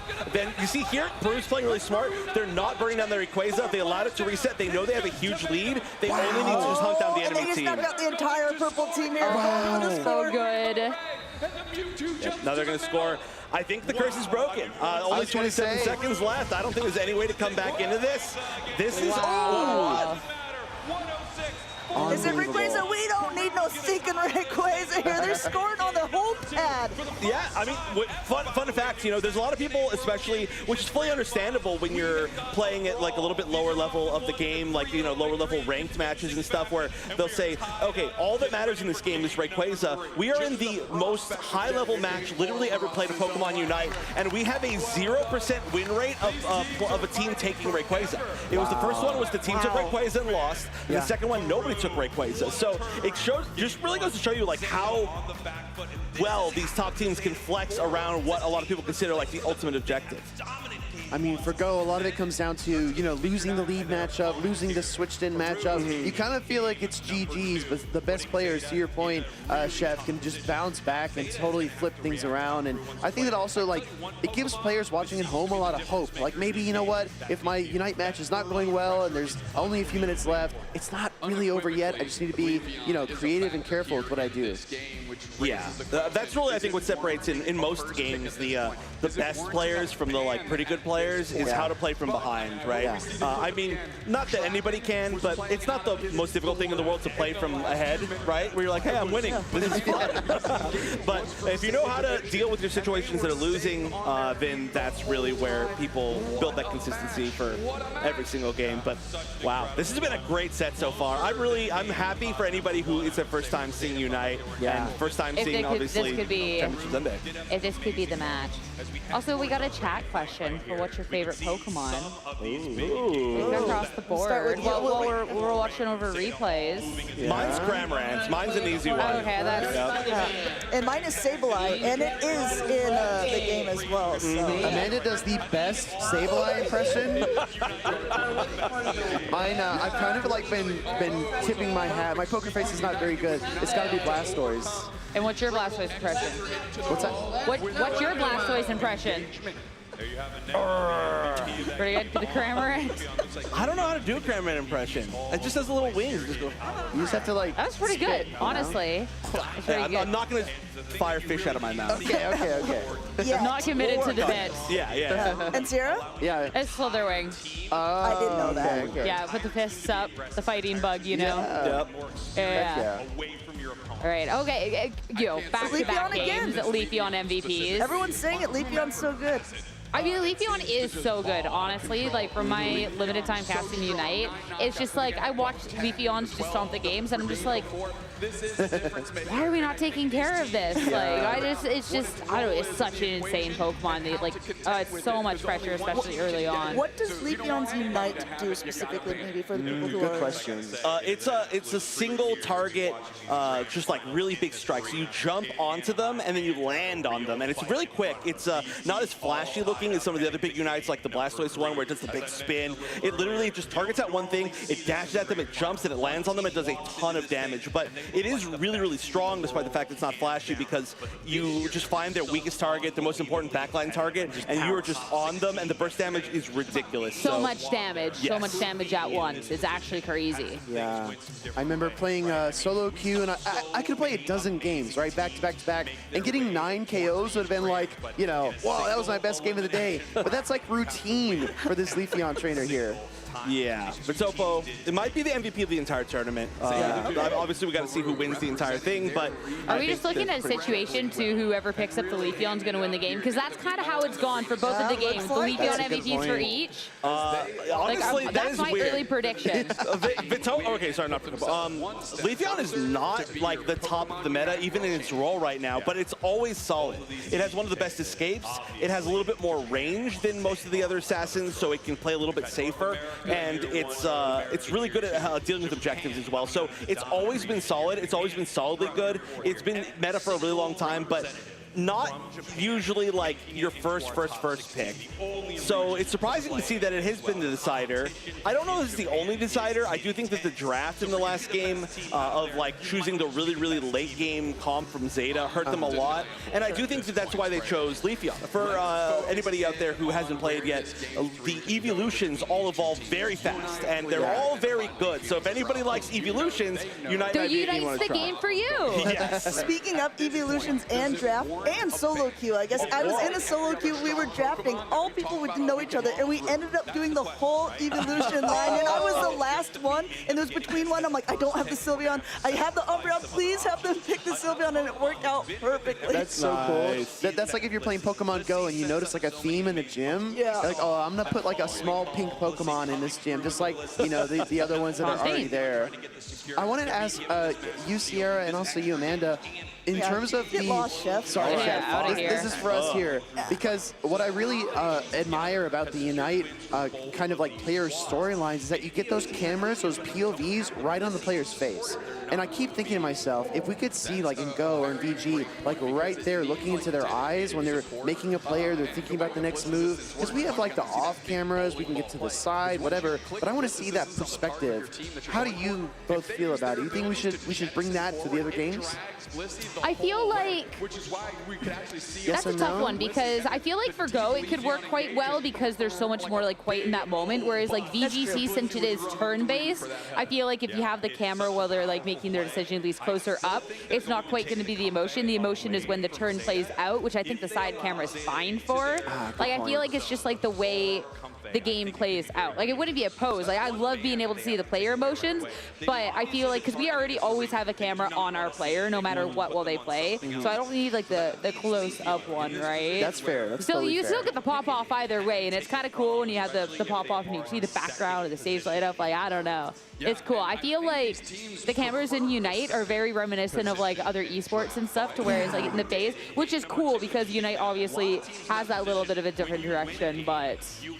I don't know what your thoughts are. No, I kind of agree with Sierra. You agree? Yeah, Let's go. Don't leave me hanging. We're live right now. You cannot leave me hanging. No, not after you came here to save me after Will was bullying me earlier. I got you. Gotcha. Let us know in the chat what you would like to see. I think it's kind of cool to just see the close-up reaction shots. But to Sierra and Amanda's points, we've got so many incredible cameras, and we capture every angle we can. And sometimes I see the B-roll from the internationals in particular. Like, this is fire. The slow-mos, the pop-offs, the production has just grown by leaps and bounds. I think like for Unite, where like the individual camera works so well too, is like it is the only team-based game. Yeah, everything else is just like the one. So we only have to have one cameraman like, you know, focus up, whereas this, it's like having to go through each individual POV, each individual player. So, and especially with how the stage is set up, right? Yeah, it's so cool being able to see like all of their POVs in game. Some of the teams do; they pop off really hard. Here we go. We get the game sooner rather than look later. at this, Maya, the turntables have turned. Look at the bands on the side of Zeta Division. Okay, so I believe the names are actually flipped. Okay. But that was a great thing to point out. Never mind. Very, very smart point. If It the names were- happens literally to everyone. Yeah. At some point. Now it is just like, welcome to the club. You have been caught off guard by this eye swap. And still, we see no Leafeon ban. It's the first pick, and I want to quote just one of my favorite TV series of all time. He can't keep getting away with it.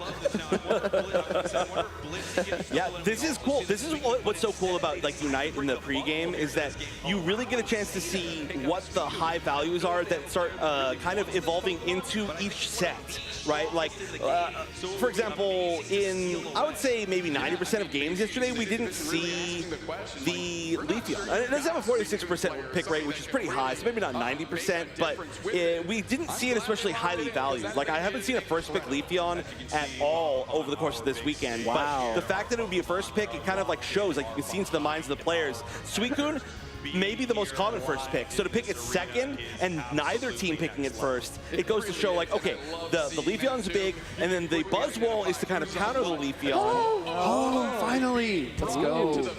Yeah, a Ho-Oh's so good. The only reason why its pick rate is only 37% is because it's banned for the rest of the time.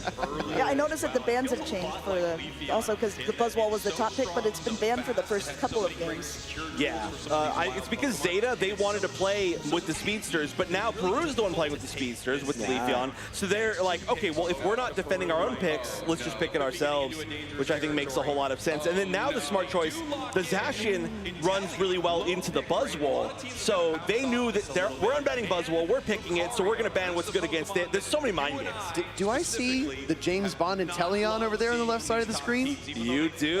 Inteleon is here. James Pond is what we call him. James Pond. It is a really good poke Pokemon. It has way more range than everybody else. Snipe Shot, of course, the signature move is really, really strong in this game. So you're going to see these big lasers that kind of show exactly where they're going to be aiming, and you'll see exactly just how much you can harass from like half the map away. I think that this Grand Finals is just like the ideal experience for, as Sierra was saying, like new players or just people watching for the first time, but also for Spraggles, right? Because we do have Dodrio on the side of Peru, and I know that he loves to call in with production and say, can you please confirm, is Dodrio wearing 3 hats? Yes, it is. You really... I don't need to say anything. You really know everything. Yes, that is very important. There is one Hollowware that has 3 hats, and we'll see if we get the 3-hat Hollowware. Otherwise, Spraggles will certainly just stop casting. He'll just step down and be silent in protest the entire time. But no, it's cool to see Dodrio. Yeah, Spraggles very well known as a great player of Dodrio. Team, Zeta Division, your orange team. See? Spraggles, so you know? Yeah. The call every time. It has become the classic. I think at some point he said, when did that become my thing? And he just kept rolling with it. It's just the thing.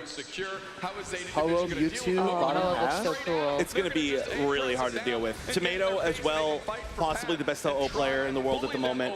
Tomato's huge, has so many fans. You can see in the background, every once in a while you see some phones, and there's a big red thing on it, and it is literally a tomato, because there are people holding up tomato signs and phone pictures. Everybody loves Tomato. Oh, that's so cute. Not if you're the other team. Not if you have to fight against it. Okay, fair. You're probably not thinking it's super cute. This is a pretty good path that they're fighting, though. So a lot of damage, a lot of range from this entire bottom path. That's why they're not like running at each other, is because if you overcommit on either side, you are in trouble. The top path is going to be a little bit more of a brawl, I think. Yeah, this looks more like a standard starting of a game where there wasn't so much brawling right away, but everyone's getting the wild spawns to start to level up.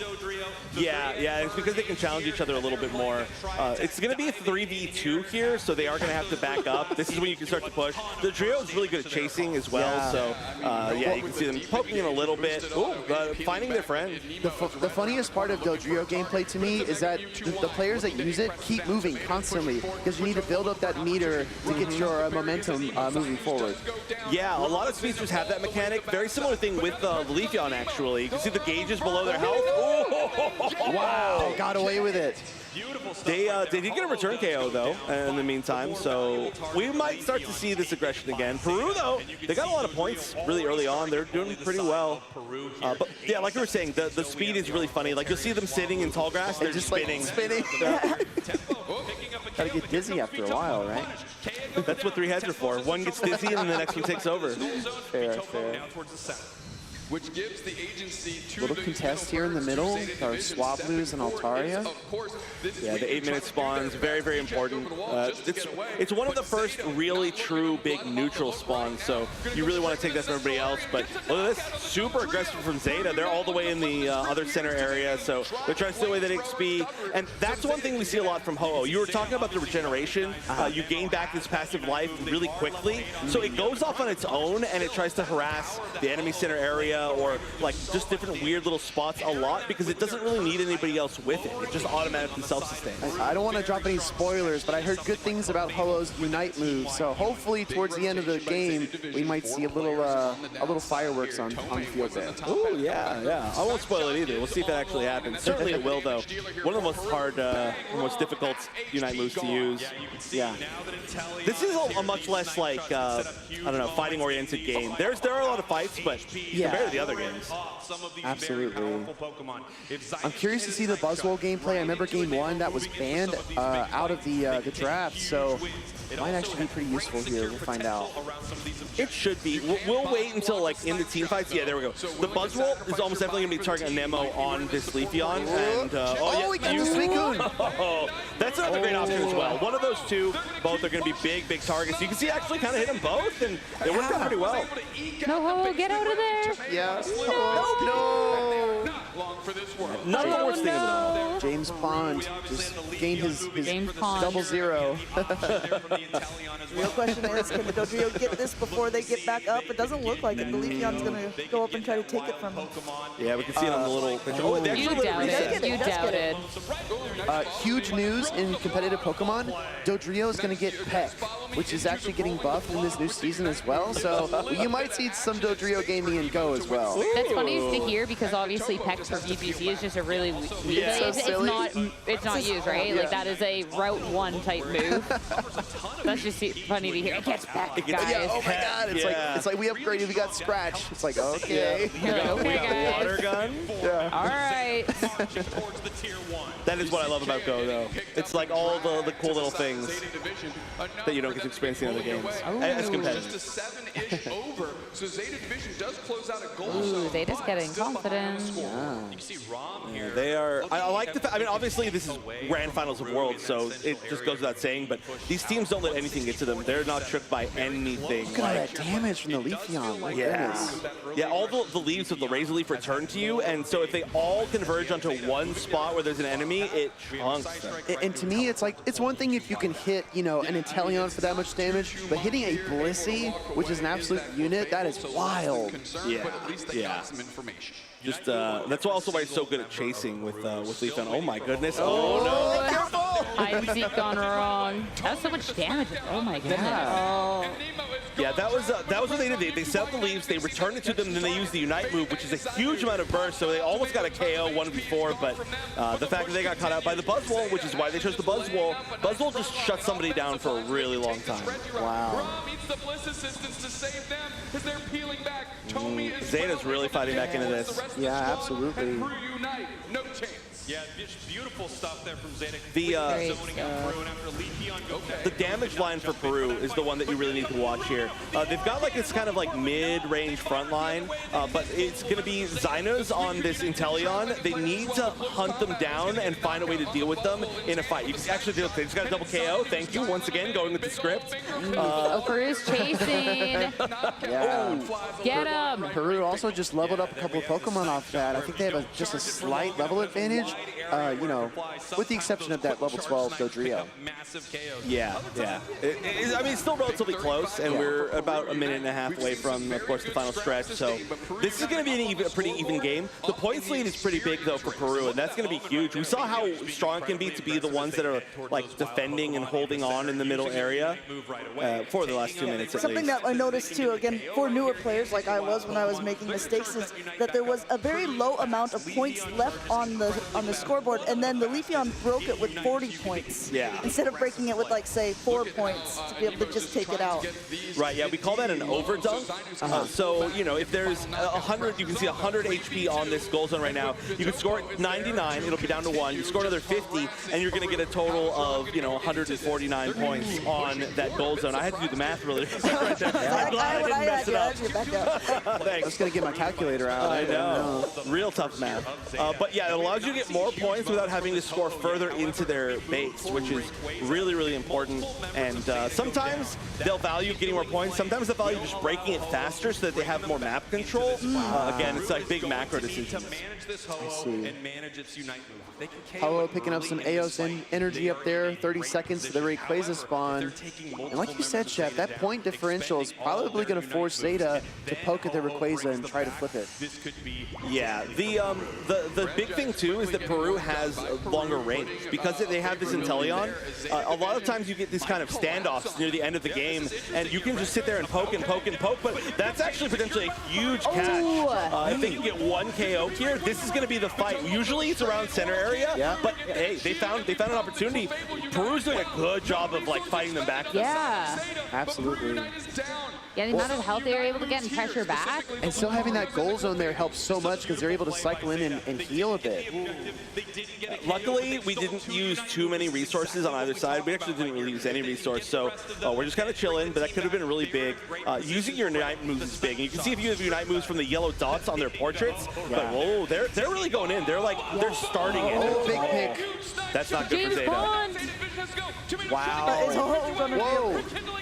Yep, there it is. Ho brought him back. Good call. Perfect call. There we go. Again, we're just going by the script. What's the timing? 1 minute 19. Okay, what's gonna happen next? 3v3, 3v2. Into the Wrath God over here.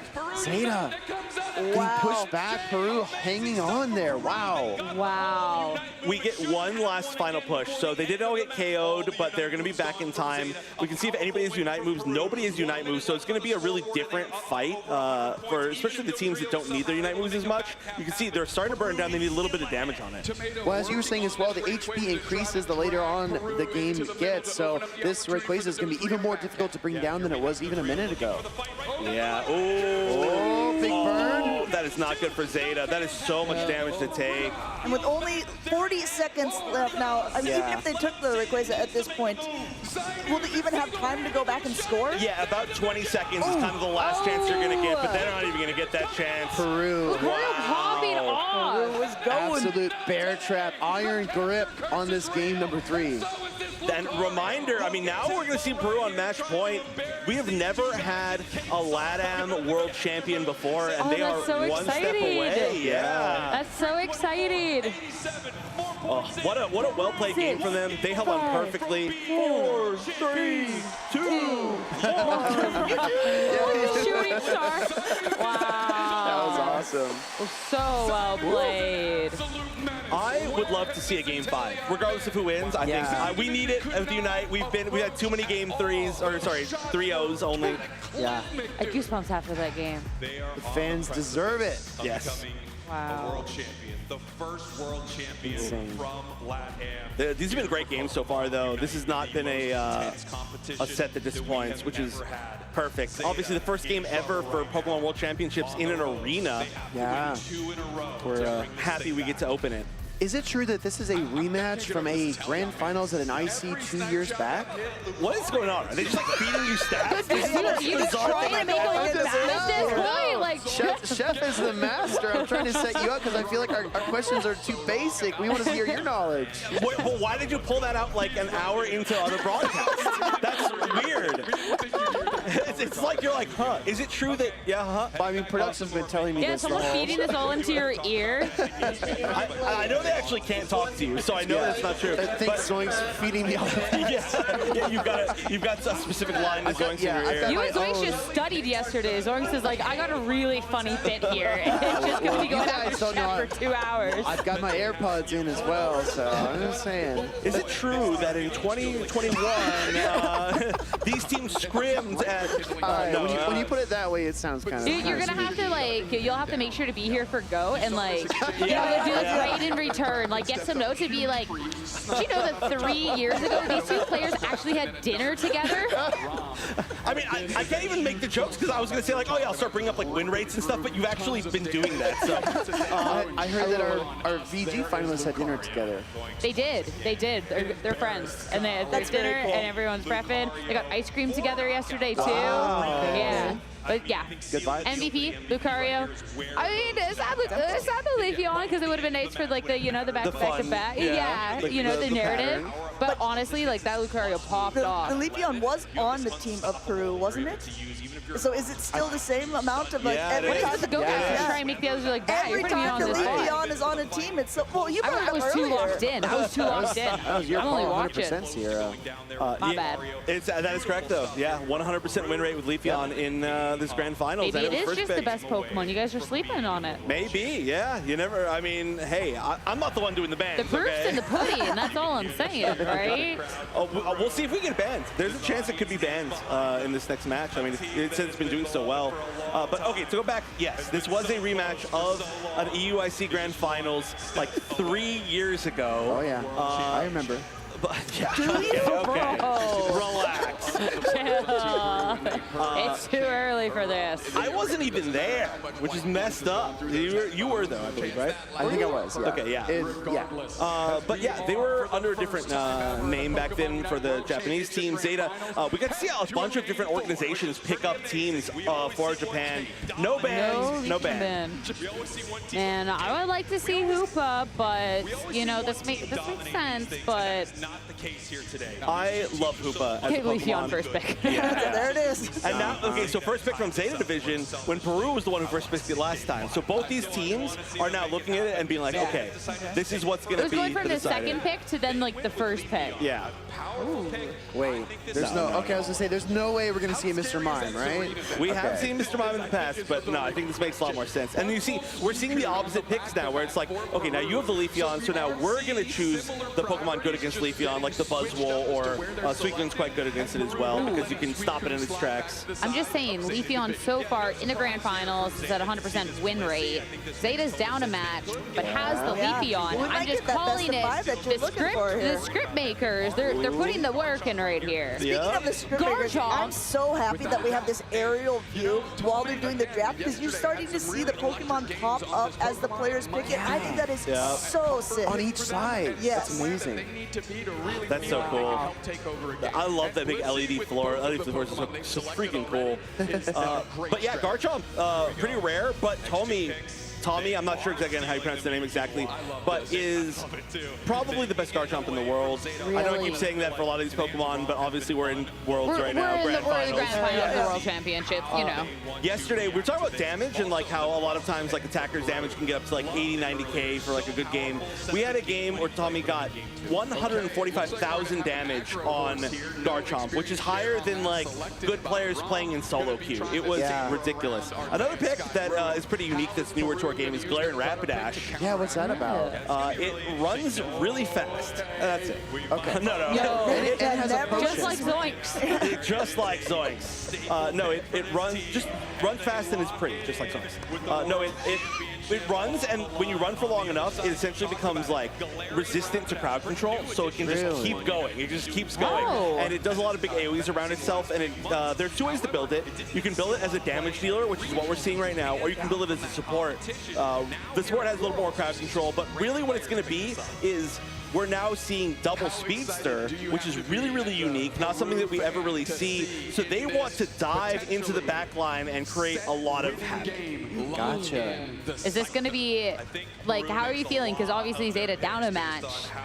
Bringing out Garchomp, Glare, and Rapidash, we haven't quite seen them in the grand finals yet. Like, are these like the spice picks that get them to a game 5, or how are you feeling about the lineup? It's hard to say because we're actually seeing some spice picks from the other side as well.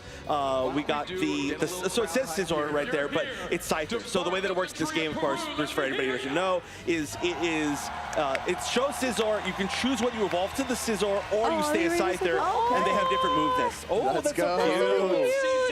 I love the crowd shots. Me too, me too. But yeah, Scyther, Nemo, we were talking about it, is like a real big signature pick, a real weird pick. So they're trying to close it out with like their Pokemon, which is cool. Awesome, let's go. Could be a decisive battle here. Team. Oh no, I thought he was going to do the line. There it is. Oh no, he just like changed the line. Man, threw us off. Mix it up in the I final, know. the potential final match of the entire season. Keeping us on our toes. Yeah, out of all games. State of Division, your purple team. I noticed that the Rapidash scored because if you have below 5 points, you can automatically score on the enemy goal. Is this a... Basically, yeah. I mean, it's so fast that like there's nothing that can really stop you. Does that mean that Rapidash is running attack weight or something different? I didn't see what it was running. Oh no, sorry. It's not attack weight because it's a special attacker. It's the glasses, and I do believe it was running that. So we might be seeing it go for some stacks, which is usually why you see them go for that little early score. You almost just get some experience for it. So if you can get away with it, a lot of times you will do it regardless. As we've got some parity here up top. This, I love this Crustle Hollow-Air. It's so cute, yeah. It turns into the cake once it evolves. I'm jealous of the Hollow-Air you It kind guys of goes with the Anaheim theme too, you know, like milkshakes and hamburgers and varsity jackets. It's awesome. Cakes, it just sounds like you're hungry. I'm maybe. starving. Same. I think that Snorlax had some leftovers. I hope so. I see what you did there. Oh, got a tomato. I see what you're all doing. What is actually happening in this match, though? Well, It's not super Crustle aggressive. tried to catch that Rapidash with the rock tomb, but missed. Yeah, it's going to be a really good way to stop it. So you become resistant to crowd control, but you're not resistant to running into a physical wall, right? Like, there's only so much you can do. Really, really good job. Wow. Couple of big Knocking out a knockouts. Snorlax. Yeah, that's a tough duo to knock out, and they made it work really well. Peru, they're really looking to 3-1 it right now. They are, absolutely. Buzzwole, close quarters, just where it wants to be. Oh no! Gabite? Oh, he's trying. Oh, Wow! Sneaky knockout. Okay, what a turd. What a little turd. Yeah, that's huge because so Gabite currently obviously wants to get to Garchomp. That's one of those Pokemon that has to evolve really late in the game, takes a ton of experience. And the higher level the other person that you KO is, the more experience you get in return.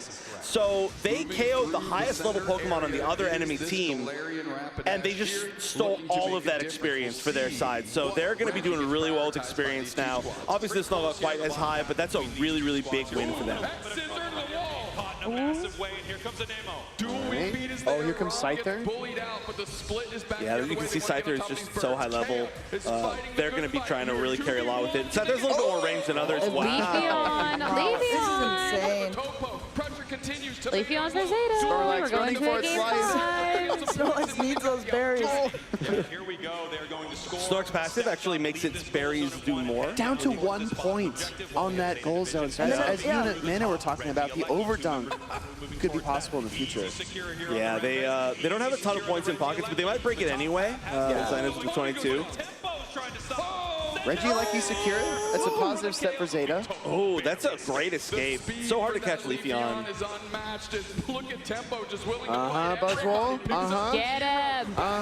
Get him. Wow. You say it doesn't look that flashy, but you're absolutely right that it does put a ton of damage there. Yo, Yeah. Scyther is insanely fast. You were not joking. Yes, Scyther is very fast, and you have to manually aim all of his attacks, and it's like ranged, and you can kind of like sweet spot some of the hits. It's very, very difficult to use, but it's really cool to see the potentially the best player in the world with it right now, just showing like a showcase. So Unite move as well, we just got a chance to see it. Creates a bunch of like clones. Wow. Wow. Zeta's getting run over. Maybe I jinxed it. Maybe I might have jinxed it. The scriptwriters wanted to keep us on our toes. Wow. Okay, they stopped a lot of the points. They're also scoring themselves in the bottom. Yeah. It's definitely not over yet. Again, like the levels are, well, no, actually it's pretty one-sided. At this point, yeah. Well, they're Game support 5, players. Game 5, Game 5. Yeah, I want to see Game 5. I think it's an unbiased take. We just want to see it go the distance. I believe in Zeta to make the comeback and to continue with the storyline, the Leafeon storyline. Yeah. Leafeon, best Pokemon to Unite. good luck, Charm. Level 12, no big deal. That is huge. That's a big pick. It's the highest level Pokemon in the game right now, so that's Yeah. actually a great thing to point out. And they probably targeted it for that reason, right? To get the most XP. Yeah. Buzzwole keeps picking fights. And Leafeon keeps picking them now. Yeah. Oh, this is big. Big KOs. We're seeing a big comeback right now, actually, from Zeta. They Yeah. got XP from the center. They got KOs on some high-level Pokemon on the other side. Bulky objectives are up now, so they can really choose where they want to go, whether they want to try to even up the points or they want to try and even up the EXP a little bit on this Registeel. And it does look like they're not really caring about the objectives quite as much at the moment, which makes a lot of sense because there are a lot of things for them to farm. They will get the Regieleki eventually, certainly. Trying to burn it down before Peru can come and steal it away. Regieleki now marching toward the tier 2. And there's not a whole lot that Peru can do. They already took down the tier 1 gold zone on bottom, so they're not going to push all the way forward until like they're a whole team probably. So we're just going to get a little bit of a break, I think, from the action, this is scary. This could be the final match of Worlds for Pokemon Unite, yeah. Wow. Does Tomy get over the wall? Yes, they do. And I actually do not know which way this can go for this match. I'm actually starting to really like Zeta here, and I mean, this fight obviously is going to kind of show that, but oh, maybe not. Hold on. See, it's so back Just and the minute you forth. say it. It's so back and forth. This Crustl's been putting so much into Yeah, it just refuses. It No, they're too much refuses to go help. down. That's wild. Give them all 5. Buzzwole's Yes! like, no, listen, you're not going anywhere. Quad knockouts here for our pastry-coated Crustle. I can say without a doubt I have never in competitive Pokemon Unite seen a Quadra from a Crustle. Crustle is a defender. It is not a high damage dealer. Oh my goodness, it's going back to home base and it has like, it put frosting all around it before it went back. It does it in style. Yep, the biggest Holowares all have unique recall animations. So there's one where like Espeon like walks up onto this like fancy set of stairs and it's like it poses at the top. Or there's like a space one. I know we're getting so close. There's a space one where Gengar gets in a rocket ship and blasts off. Oh, I've seen that one. That one's awesome. Okay, so the things to look at here, Zeta, they're standing in the center. They might be willing to just instantly burn down the Rayquaza if they don't see many members of the other team there. But the other team, they're down now. They're trying to see if they're going to rotate to get the basement Reggie. They might try to take it themselves and just push their level lead even further. But it's all going to be about this Leafeon, right? Leafeon's level 14, then they've got 12. The other side, 13, 13, 13. Yeah. So it's a really, really big focus. They might hit some level 14s here from this experience. Yeah. They're going to hit the Mewtwo, so big advantage here for Peru in levels, in points, but a big ambush could mean a lot, and if they have to rotate up through the bottom, that can happen really soon. Buzzwole goes in, it's trying to get a pick. Peru don't have their Unite attacks yet, right? Yeah, great call. Okay, well, yeah, they should get them back like right now, but 3 left, 2 left. They're timing it pretty well, but the Suicune one you really, really need, and if you get picked off as Crustle before you get it, they just got it back, you don't have as much defensive options, so, okay, they got it, they were playing patient. Oh no! trouble. They're looking for Okay, okay. Oh, Easy, nice easy. defense. Okay, oh. The one wrong move, and it's done. Yeah, Rocktomb's so good at like pushing away the enemy team defensively or offensively. Oh, they're kind of going for it. They're maybe, okay, they're just they're Kind of trying to baiting the block. middle in. Yeah. Can they X-scissor through the block, covers them, and now they have to peel back, Dragon and Garchomp is in it. Tempo. Yeah, that was not the best Unite, but they are going to get a pretty good fight. Oh, the no, Crossbow. two members down from Zeta. This is looking like it. That could be it. This could be it. This could be it.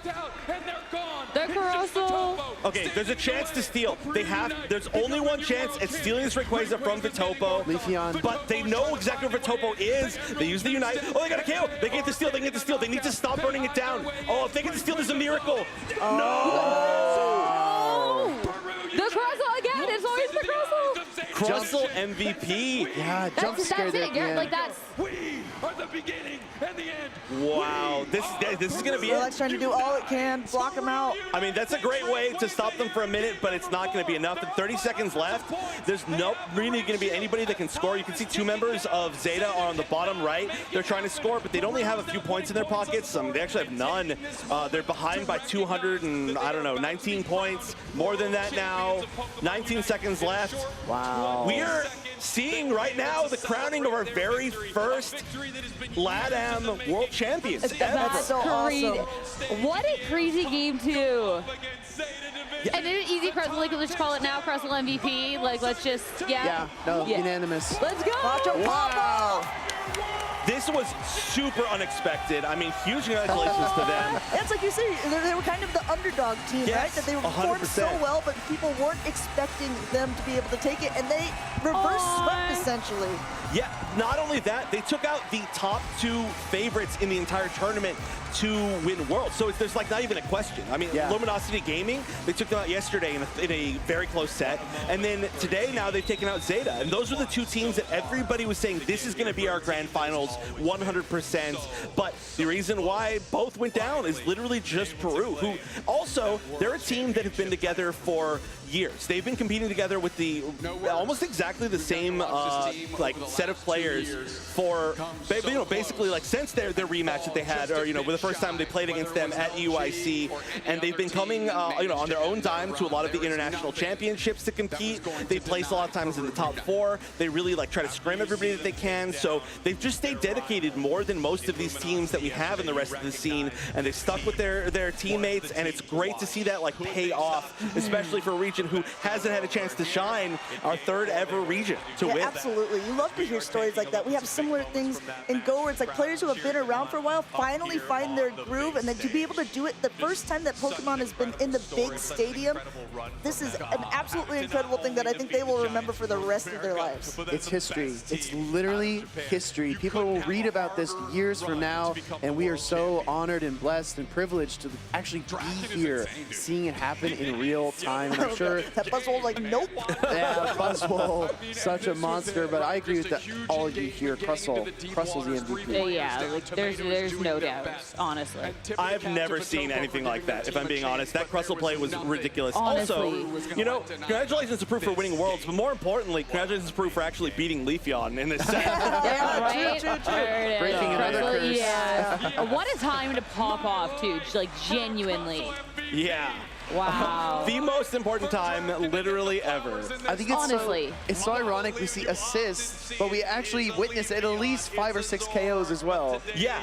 Normally for a defender, assists would be the bigger stat. Yeah. But I do wonder if knockouts is the higher stat. Obviously, Oh, no, I'm pretty sure it is. Right. we We saw saw at least 5. the four knockouts. Oh. Welcome to the stage. Yeah, let's listen to this. We got very shiny zoinks. Peru.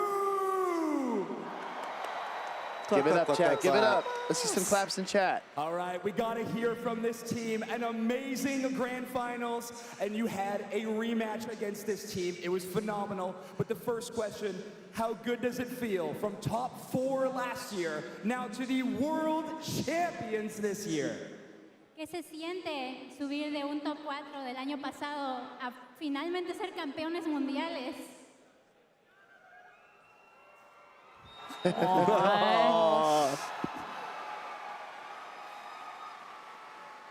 When people tear up. I start to tear up. Me too. La verdad, palabras no son lo que puede expresar, solo emociones, como pueden ver, estoy muy emocional y muy contento, la verdad que al fin todo el esfuerzo que yo y mi equipo, mi familia, hemos hecho desde hace tantos años. There are no words. As you can see, I only have emotions. I'm extremely excited. I'm happy. All the consistency, all the training that my team had, and the support from my family, it's just, I have no words. All right, well, you had a lot of support out here on the crowd, but we know that the 5 of you have been supporting each other for a long time. You played together as a team for years now. How good does it feel to win on stage with this 5 players? Los 5 se han estado apoyando mutuamente por varios años. ¿Qué se siente que ustedes 5 son los que están ganando el campeonato mundial? La verdad, haber cumplido este sueño con mis amigos es lo que hemos estado presionando desde hace. Ahora que Okay, and Nemo's answering all the answers. estamos muy contentos con nosotros. Y esperamos ir dándole mucha felicidad a toda la gente de Latinoamérica. I'm just extremely excited and extremely happy to be able to win this championship with my friends. And I hope that I can keep bringing happiness to Latin America. We get a lot of roster switches, by the way. Just the context for that. There are almost no teams that have been together as long as them. Almost literally none, maybe. A lot of people watching at home and supporting Peru from afar. So, anything to say to all the fans here in the arena and all around the world? ¿Algo más que quieras decirle a tus fans y a todos los que te están viendo alrededor del mundo? Sí, muchas gracias a todos los que están haciendo retransmisiones, a todos los que nos mandan mensajes. Sé que no les respondo a todos, es muy complicado a veces, pero siempre los veo, siempre los leo. Estoy atento a cada mínimo apoyo que ustedes nos dan, a mí y a mis compañeros. Siempre los tengo presentes a todos. Así que muchas gracias por apoyar a mi equipo, en las buenas y en las malas. I'm extremely grateful to all of our fans. I know that you're all sending us messages and sometimes I cannot reply, but know that I'm always reading them. Thank you for your support. Amazing. All right, one more time for your Pokemon Unite World Champion! Let's hear it in the chat, everybody. Yeah, it's so cool to see them finally like make it. What a shot. Yeah. Hand into the background. That was epic. Oh, and the crowd. Oh, it's so cool. It's kind of dark, so it's kind of hard for us to see the crowd, but wow, that is really filled up in there. Zoinks, thank you to Peru Unite. Not to be upstage. Nope. A little upset at production won't let us on stage because they think we'll do too much cape stuff. I think they're probably right about that. They're probably right about that. Yes. The best grand The finals biggest we've production ever challenge seen for Unite usually is making sure that those two don't go and do too many, you know. It's a things. management role, emphasis on management. They do say not all heroes wear capes, but at least those two do. Oh, boo, boo. But yeah, great grand finals. I mean, literally history-making moment. I'm super happy that all of you got to, you know, be along here. Yeah, thanks for educating us a little bit and hanging out. No, I mean, thanks to Speedy for educating all the rest of us. You know, I had a couple things, but honestly, I don't think we could have done this without you. So thank you, Chef. You're such a wealth of knowledge and enthusiasm, and yeah, this has been insane. Yeah, and it's only the start of the weekend, which is wild. Well, not the weekend, of the day of Championship Sunday. Look at the Pikachu in the background. Look at the Pikachu. Pikachu alert! It's wearing the jacket. I haven't seen that yet. What if Pikachu also had a cape? Yeah, all of a sudden Pikachu comes up Cape 2 Pikachu? behind the two. Oh, see? Same wavelength. Literally. Yeah, I'm excited to see all the trophy ceremonies as well out on this awesome stage. I really can't, for everybody watching at home, I really can't explain how awesome it looks in there. Obviously, it's a little bit darkened just because, you know, they don't want to, you know, blast everybody with lights and blind them as they're watching, and they want to put the center stage as the main focus, but it is huge. It is awesome. I'm sure that a lot of these players and, you know, casters and stuff and staff are going to be putting some... What is that? Is that a replay? Yeah, this is the replay of it. I was so confused. Wow. That's crazy, bro. Okay, yeah, that was... I'm glad that they threw that into the replay package. Me too. Yeah, again, because it's just a reminder that Will and I need to work on some more bits for We have to. We have to one-up them. Gotta keep going. Unite already has the best crowd. They can't have the best everything else too, all right? Come on. You really have to shout them out. We'll work on it. We'll we'll work on it. You know, we're gonna I feel like independently have like a VGC competition. is coming for that crown, considering like EUIC, like I kind of. That's true. It was so loud in the venue. We're like, wait, which game is it now? Because normally also like VGC popped off, so you have competition. All right, yeah. Well, that's great to see across the board. Yeah. It's like, what is the saying? Like a rising tide raise all ships, lifts all ships. Yeah. No, it's so cool to just see like all the passion for all the games and everything else. Like it's so cool, even if you don't fully understand the game or anything. Like it's so easy to like see the emotion of the players' faces and what it means to them, and like hearing the crowd. Like it's so easy to get all caught up. Like it's so cool. I picked up Unite just because when I was at the international championships and stuff, I was watching watching the crowd pop off, and I was like, this is such a cool game, and I downloaded it on my phone. Yeah, it's so cool too. I was talking about it earlier, but you know, my first ever Worlds is not that early compared to some of the other casters, most of the casters. But my first Worlds I ever attended was 2017 here in Anaheim, and the difference between then and now, where you know, it was like an unmarked like room basically, like one ballroom here, and you know, you kind of snuck inside, and it was like a smaller crowd, and it was cool. It was awesome. But to see us here now, where literally it's like 10 times the size. We get to see these huge arenas, these teams making like life-changing wins and the huge money prizes. It's just so awesome, and everybody gets to experience it. I didn't realize like the run that Zeta Division had when you're looking at the bracket just like completely undefeated. Like that is, I know we've talked so much about Peru and like how deserving it is and everything else, but what a heartbreaker as well to have like that level of dominance throughout. And even starting out Championship Sunday that way too, because they won game #1. So maybe your confidence level is like, okay, yeah, we're about to do it again. We're just gonna pick up this broom and sweep. It was win-win, win-win, win-win-win, win, loss. Peru our champs. Oh, another really fun thing that we had, I didn't get a chance to talk about it today. Our top 8 was 8 different regions, which is so cool. Wow. Complete split. Oh, Will actually brought that up like 3 minutes ago, didn't he? I know. Okay, come on. He knows it all. I did notice that in the bracket, Peru did take down LG on their way here, and Chef, you pointed out that they took down basically the two, you know, arguably the other 2 best teams on their path to taking on Zeta. Yes. Yeah. For sure, those 2 were looking to be the best. Japan, usually well known as kind of the strongest region, and Zeta was looking like by far the strongest out of Japan, which clearly was true, considering the fact they were here in Grand Finals. And then Luminosity winning every single IC, the only, you know, for the first time anybody's done that. Now, I believe the TCG Seniors player is the only one who can break that record. But they did that, so you just have to assume they're going to potentially win Worlds as well. And to both lose to Peru, it's like, again, sometimes there'll be a pathing in a tournament where it's like, well, they won, but did they just maybe like get some matchups that they were kind of like good against, or some teams that just weren't compatible against them? But this one, it's like, oh, you only just beat literally the best of the best. There's no debate. Losing is opposite of winning. No so if questions. you don't do that by proxy, We're getting educated by Doom Snacks right now. I know. Just don't lose. Yeah. It's the opposite of winning, actually. Yeah. If you want to win, just don't lose. I'm looking at the rates, the intervals between cape stuff, and I agree. If they were on the LED floors there, it would just be capes nonstop. Yeah, you give them more space too, and then like you get twirls in, all kinds of space stuff. for capes. Space for capes. man, this has just been Starting a business. It's called Space for Space for Capes. Capes. Our first 2 clients. Are these you guys. looking for a space for capes? Call 1-800. Space for Capes. It has just been amazing. And of course, championship. They were so excited, by the way, to wear these. They hid them from everybody for the entire week. Did. We had no idea. And we've been catching up with them basically every single evening, so. I want to give you a little FOMO at home.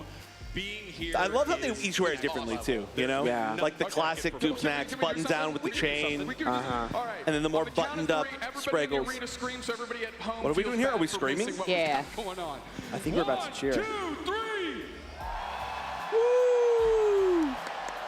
Look at that. I want more shots of the crowd. Me too. To feel bad. How horrible this audience is. Not bad, jealous. Jealous. Green with jealous rage. You should be at home. But Bro, we're here. these Thanks for two. tuning in. I know. They're too funny. Not happy with what we're doing right now. They've been pumped though just to cast in this arena. They're 2 that really love like feeding off the energy of like live audience, you know? Where you see changes on it during this competition. As a commentator, it's a lot harder harder than it looks, right? Because you have to have that confidence to rely on the audience and kind of let things go out of your hands every now and then. And like you said, these two are exceptional. To the big stage for our Ooh, trophy ceremony. trophies, okay. Trophy time. Lock in, gamers. It's time to recognize our finalist and newest 2025 Pokemon World Jacket Champions. Pikachu. First, congratulations to our finalists, Zeta Division! You know, we talked about this Pikachu. You can actually get it in Pokemon Go currently. So you can catch the Pokemon Yeah. Pikachu with the... I got the shiny. No, you didn't. Yes, I I got the did. one with the special background. Oh, all right, they're coming out one at a time. Yep, there's Yes. Tomato. On the music. Can you shake Chris Brown's hand? I know this is a moment for the players, but can we talk about how impressive Anna was this weekend? Doing the opening performance Anna- into hosting. Yeah, going straight from singing, then just right into the event. Yeah. Not figuratively, she literally rocked. Oh, yeah, nice. Good pun. Wajiro Noda, support player. Done a lot of interviews with him before. The Japan scene is very supportive, so they're definitely going to be getting a lot of love. As they should. The Japan scene is really cool. They do a lot of events for their teams that do well. So there's a lot of like pop-up shops or meet and greets or little like exhibition matches. They actually, so Japan won last year, and then they flew out the second place team to play in an exhibition match in Japan. Very, very cool. Very cool. Judges are waiting for you. Victor! Round 2 is up now. And certainly this team is going to come back. Dude, that shot, the camera shot with walking down the walkway is just so epic. Wow. With everybody all around. It's so cool to have a crowd that's like a 360-degree angle crowd as well. Tommy!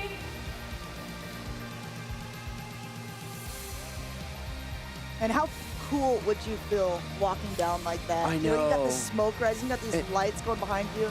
And I'd yeah, have to work on my strut. and yeah, Zeta were the runner-ups here when the dust settled, but still, they have so much to be proud of. And like you said, Amanda, I would just feel so awesome coming down that hall. Yeah, they had a lot of pressure on their back as well. You know, I mean, being a team that you're... This is, guys, One more time for Zeta Division! Oh. they're about to have the world champions come out. Yeah. The fit. And now, the team who outlasted everyone else and climbed to the top spot. Please give a big hand to our 2025 Pokemon Unite World Champions, Peru Unite!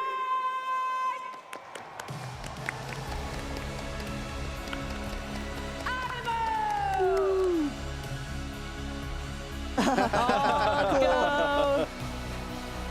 It's so fun to see him like happy. He's such a stoic person, as you can see. Like most of the time, even in the interviews, he was barely like reacting until he started talking. And then you're like, oh my god, it's really hitting him. So they're one of the most stoic players we've ever seen, and like yeah, you can see he's truly happy. Obviously, as one should be.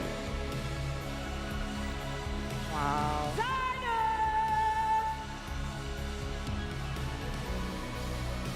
Also, like I said, he won the very last game of Grand Finals with the Pokemon he's most well known What a for. shot. Insane. So cool. Plus, yeah, they win the first time they get to do this. How cool.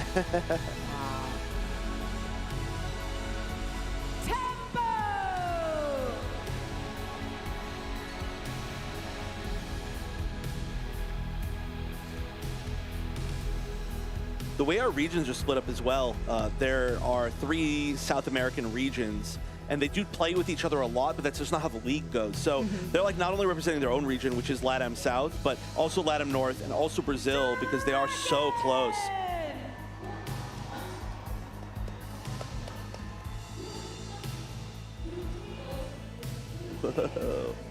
The Crosso! The Crosso. The Crosso! He just throws a rock wall in as he comes out. Throw a bunch of rocks.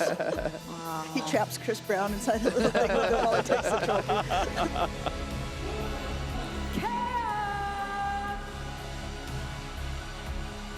Also flexing the jacket, by the way. Oh, yeah. Limitless aura here on stage. Yep. Oh, that's a good shot from behind the sparklers going off. That's not what they're called.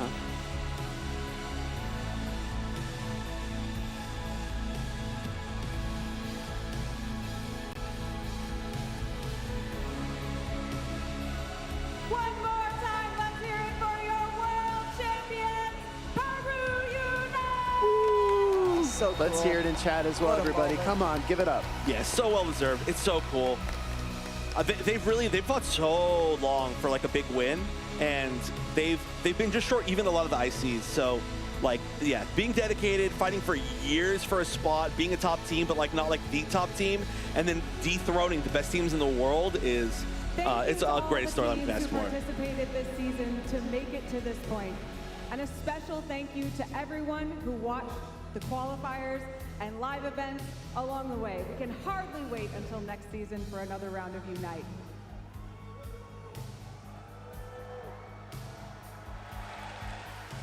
What an amazing run from an amazing squad. Peru finally does it and becomes your world champions. Whoa. And I assumed they were going to go from that camera, but clearly it is the other camera. But I'm not turning around, so I have to switch to the other camera that I obviously thought you were going to cut to. Clearly we were not ready. Nobody deflates a moment like old Spraggles and Snacks. Holy smokes. I know you're loving not cutting to the other camera that we are both looking directly into right now. But well, I could do this all day. There you go. They're like, there's all these people, Jake. We never told you that. Oh, my goodness. We're right back. Now they're turning around again. Oh no. And this was the last time that they ever had Pokemon Unite. You watched Dudes and Spraggles last cast. Oh my gosh. We have ever had. No, they won't get rid of them. They're just going to put us back on Saturday. Is all it's going to be. Teams heading into our Oh, look at them walking Pichu off. So cute. Region coming to play, getting better and better, leveling up every single month, every single Great to cup, see, though. every And of course, single you know, we line. haven't talked about it for a bit because it's been a bunch of dramatic moments, but this is the start of the day for anybody in chat. This is still the watch-along stream, and we've got Pokemon Co-op next. Yeah, we've got the best game coming up next. So Yeah, very okay, buddy. exciting to go. You're setting the They're all bar. the best. They're all the best. I just saw one of the most emotional trophy ceremonies I've ever witnessed, and Amanda's like, well, don't worry, because ours is going to be even way better. Here. No, well, I'm clearly talking about the mess up with the camera. I was like, no, guys, Okay. trust me, it's going to get better. You were like, yeah, we started on the floor. Let's go to the ceiling with the next one. You're really starting the rivalry here. No, Amanda and I care about each other a lot. We work together, and this is just how we have fun. Well, I meant the rivalry with them. I know you two are going to do your thing. of course. We're used to that. 8 different regions represented from there. What a Unite Japan finals. Really the only ones with Absolutely incredible. It broke so many different things, right? It broke the 3-0 sweep of the finals because we ended up going to a game 4. A different region won the competition. These teams are And And even the Leafeon curse that Sierra pointed out was eventually foiled. So. Eventually. Okay. Only Right when you 90%. start to think you know what's going on, right? Yeah. To the game as well. Found the answer. Talked about. I mean, we just Crazy. saw the battle out on Thea I'm not sure if we are... Yeah, eventually I think we're going to rotate, and we're going to have Zoinks crash our watch party, and I think Amanda and I are going to run over to the arena. we're actually going to go see I don't this know if arena this means in if we're off person. camera, but if we're on audios, goodbye everyone. I am leaving. It has been so much fun. We're also in now. I don't know if I'm leaving, but it's really been awesome watching this all with you. Thank you so much. I hope this is live. Yeah, I don't know if we've been on camera I think at we're all. on camera. I think you just got it behind the scenes of I don't know. of us getting makeup. All right, yeah, we just did on camera. But everybody, I think that's just how we're doing. We're just kind of rotating out. So if y'all need to leave, feel Zoinks free. is glaring at us off screen I saying, "Get know. out of the chairs! I want my Well, spot." no, it's because he's trying to send some more information to embarrass me. Yeah, it's like, oh, Will's like, I'll oh, did reveal you my also headphones know? right now where he's feeding me information. You know? Yes. But no, Zoinks did a great trophy award, and now we're actually going to see Wholesome talking with Haydonis. I guess they're going to hype up our Go Grand Finals. Yeah. Adonis is from this area, isn't he? He's a California kid. Exactly. Not too bad. So for me, who is this? Is this a player? He's a player. Okay. Yeah. Pokemon. We're going to be showing you some Player and silhouettes local. of A lot of, hopefully well, his gamer recognizable tag is Hey Pokemon Donuts, and see but a how lot you of do. I people think we got read it and they 4 or kind of 5 mispronounce it. lined They up just call for them ya. Hey Donuts. Should we get our Hey first Donuts. up on the Yeah, stage? Up on so the screen? Maybe they're hungry too. Let's do I'm it. hungry. All right. I am, yeah. Question I'm gonna grab like a number snack 1. bar or something before we Who's run that over there, because otherwise Hey, Donis, do I'm you gonna think you cheer got so this hard one? I pass out. It might be kind of tough, but Who's that Pokemon? Pikachu. It's Meowth. What do we think of the crowd? It's a tough Pikachu, one. We got it. Let's go. This is a fun game. Okay, all right. I don't want to leave quite yet. All right. I'm at a 100% success rate, by the way, on broadcast for Who's That Pokemon. All right, well, that's my champ. Whoa, they're moving. Hey, spoilers. Yeah.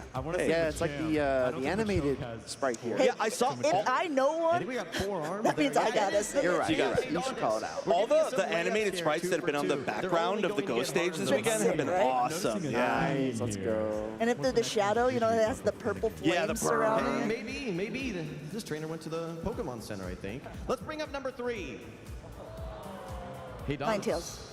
But is it normal Ninetales? I'll tell you that. Not 8. Is it Galarian? 9 tails. So low then. 9Tails? No, Let's see, find I out. thought you said There it is. 3 for Trina. Galarian Galarian doesn't exist. I almost got you. On a roll. It was a trick No, question. I was did you about to say- I correct said you, and that's then a I got the low wink. I was like, oh, okay. Without even looking at We it. got Zoinks joining us. The So Zoinks. I'm doing You pretty are good right stunning, my Yeah. friend. Look, your feature All here at that glitters Championship is Sunday, gold so you're and doing Zoinks. great. All right, let's bring All up that number glitters 4, is okay? Zoinks. Let's take a look. Who is that Pokemon? We're sticking to one region here. I'll give you a hint. Good to see you. Kanto. Good. You were just on the main stage there in the arena. What was that like? 4 miles away. It's quite the Is walk. it far? I don't know. Felt far. Felt tired. That's right. That was a fun match. What'd you guys think? That was an insane series. That was wild. Yeah. Crustle Let's knockouts? bring up our A fifth KO streak Pokemon, of 4 for Yeah. Russell, is that right? This is gonna be the Unreal. hardest one. Yeah, Surely. Russell All kind of right, the we're getting surprise of out the of tournament. I think you were Kanto. saying that before, right? Yeah. When like that Pokemon is so good. Thank you for making me sound smart. Yeah, that's my job. We sat down and Speedy was just saying, It is the he was giving all a bunch of information. He was like, is this true that this is the highest win rate in the tournament and that this player got the most KOs in the entire tournament and that this is a rematch from EUIC 3 years ago? And I'm like, why am I here? No, don't ever say that. Yeah. Zoinks was in my ear the whole time. Yeah, giving me I'm feeding the info. No, if you do want some fun facts about that last match, I think there's some photo. Obviously, we talked about a lot about how they are a rematch of 2 years ago. But in that match, Peru kind of had an insane statistic in that first time they matched up against each other, where all 3 of the game wins, it was also 3-1 in that set. In all 3 of their game wins, they lost the Rayquaza and then won. And if you notice, game 1, Zeta Division did that exact same thing. So, fortunately, a bit of a curse, I believe. And then no Rayquaza taking game 2. Exactly. Yeah, some really bizarre stuff going on. I was going with Ditto Berry. Why are these two still here? I don't know. I thought we were moving over I think they're already. just refusing to leave at this Genuinely, point. I think that might be the case. I've heard word there is t-shirt projectiles, maybe, and I'm pretty sure that they desperately want to be involved with that. Oh, so they're a bit just of a like, by any means necessary situation. so you better call security because we're not moving from this booth. Yeah, honestly, big mistake to have them first because you're not getting them out. Yeah, I want to be so clear. Like, Speedy and Butters have been mic'd up for a solid 20 to 30 minutes ready to get in there. But these guys, they're holding it down. These guys. More amazing stuff this week. They're just gonna start talking about Go, you know? Yeah, they're going to be like, Man. actually, we just decided. They're supposed to. They're If supposed to they be joining stay- us here. If they stay long enough, they'll be in it. Yeah. Which is going to be really Exactly. This is so fun. I don't know if you could see all of it on the production, but the entire stage and everything, of course, the light show's incredible. They had the aerial view. Yeah, It was okay. awesome. So you saw the floor LEDs, and then they have a green background, and as the Pokemon would take damage, the green LED would deplete as they were taking that's damage. so It was cool. so interesting. And a lot of really cool effects. And then when a Pokemon was fully knocked out, it would have a respawn timer on the stage, counting down until they respawn That back is in. so cool. There's some really, really cool, like, inventive things done by our production team, because, I mean, what a level up. I'm not going to admit, watching Unite on a stage like that, I teared up a little bit. Just at the start of that match, it was pretty amazing. From here, we teared up with the captain of the When Anemo was talking. Oh my goodness. Yeah, Anemo is such a sweetheart. sweetheart. Yeah, I would say he's one of the most stoic people, so to see him all of a sudden be like emotional was like, oh god. Yeah, no, for real. Yeah, this team's been wanting this for a long time. Right? They've had a lot of incredible tournament runs, great performances. Yeah, see? Okay, we get one? We get one. Okay, so now they are bartering live to have a t-shirt cannon. That's what is happening on this It's like an auction. Yeah, exactly. Already broadcast off the rails. That's what Unite does. They're like, yeah, we gotta give them the t-shirt cannon so that or else they're never gonna leave the arena. Okay, one time. What's the range on this thing? I want to make somebody in the top bowl real happy. Bizarre. Dude's asking about effective range of our t-shirt cannon in the arena. Across top? It was really fun to get these guys' reactions early on. Because obviously it's pretty overwhelming being there in the crowd, especially have to commentate. And the first time they called a team fight, I saw them both go, whoa. Because the crowd is just so excited about the game that's going on. It's a very exciting match. And it's deafening. Like, it is so loud in there. I don't know if it comes across on broadcast all the time, but yeah, it's pretty amazing. Sorry, Shiny Misty's going in the quotes while saying, why are they still here? They took over the show. They're going to commentate each game now. They would commentate every game if they could, as long as they had a t-shirt cannon. That is so true. It's going to be now written into the contracts. Yeah, right. Oh, they're getting it. Oh, here it is. This is a mistake. Also, to answer a few questions in chat, Gabriel will be playing after Go concludes and TCG begins. So a little bit later today. Yeah, the schedule is in the pinned comment on YouTube, so you can see it up there. No one ever checks those. This is what they're posting first. As long as they don't point it at each other, we're good. No, there's only like a 70% chance that happens, I think. I think it's hilarious that they're asking why did they give it to us, because they literally just pose for a photo. Yeah. They're not even firing the t-shirts to the crowd. They're just like, hey, take a picture of us. We look super sick. This is so off the rails, but I'm still here for it. Yeah, Edward Jones, they do stream all divisions for TCG and for VGC. Okay, also there's a question in chat, no third and fourth match. It's happening right there. Here we go. Single kid up there. Whoa! Yeah, baby. Well done. Well done, me. Well done, you. Well done, me. It's the words out of Doom says. Oh, he's got it. Right at your head, buddy. All right. I don't know who's going to get this, but I'm sending it. Maybe the no look.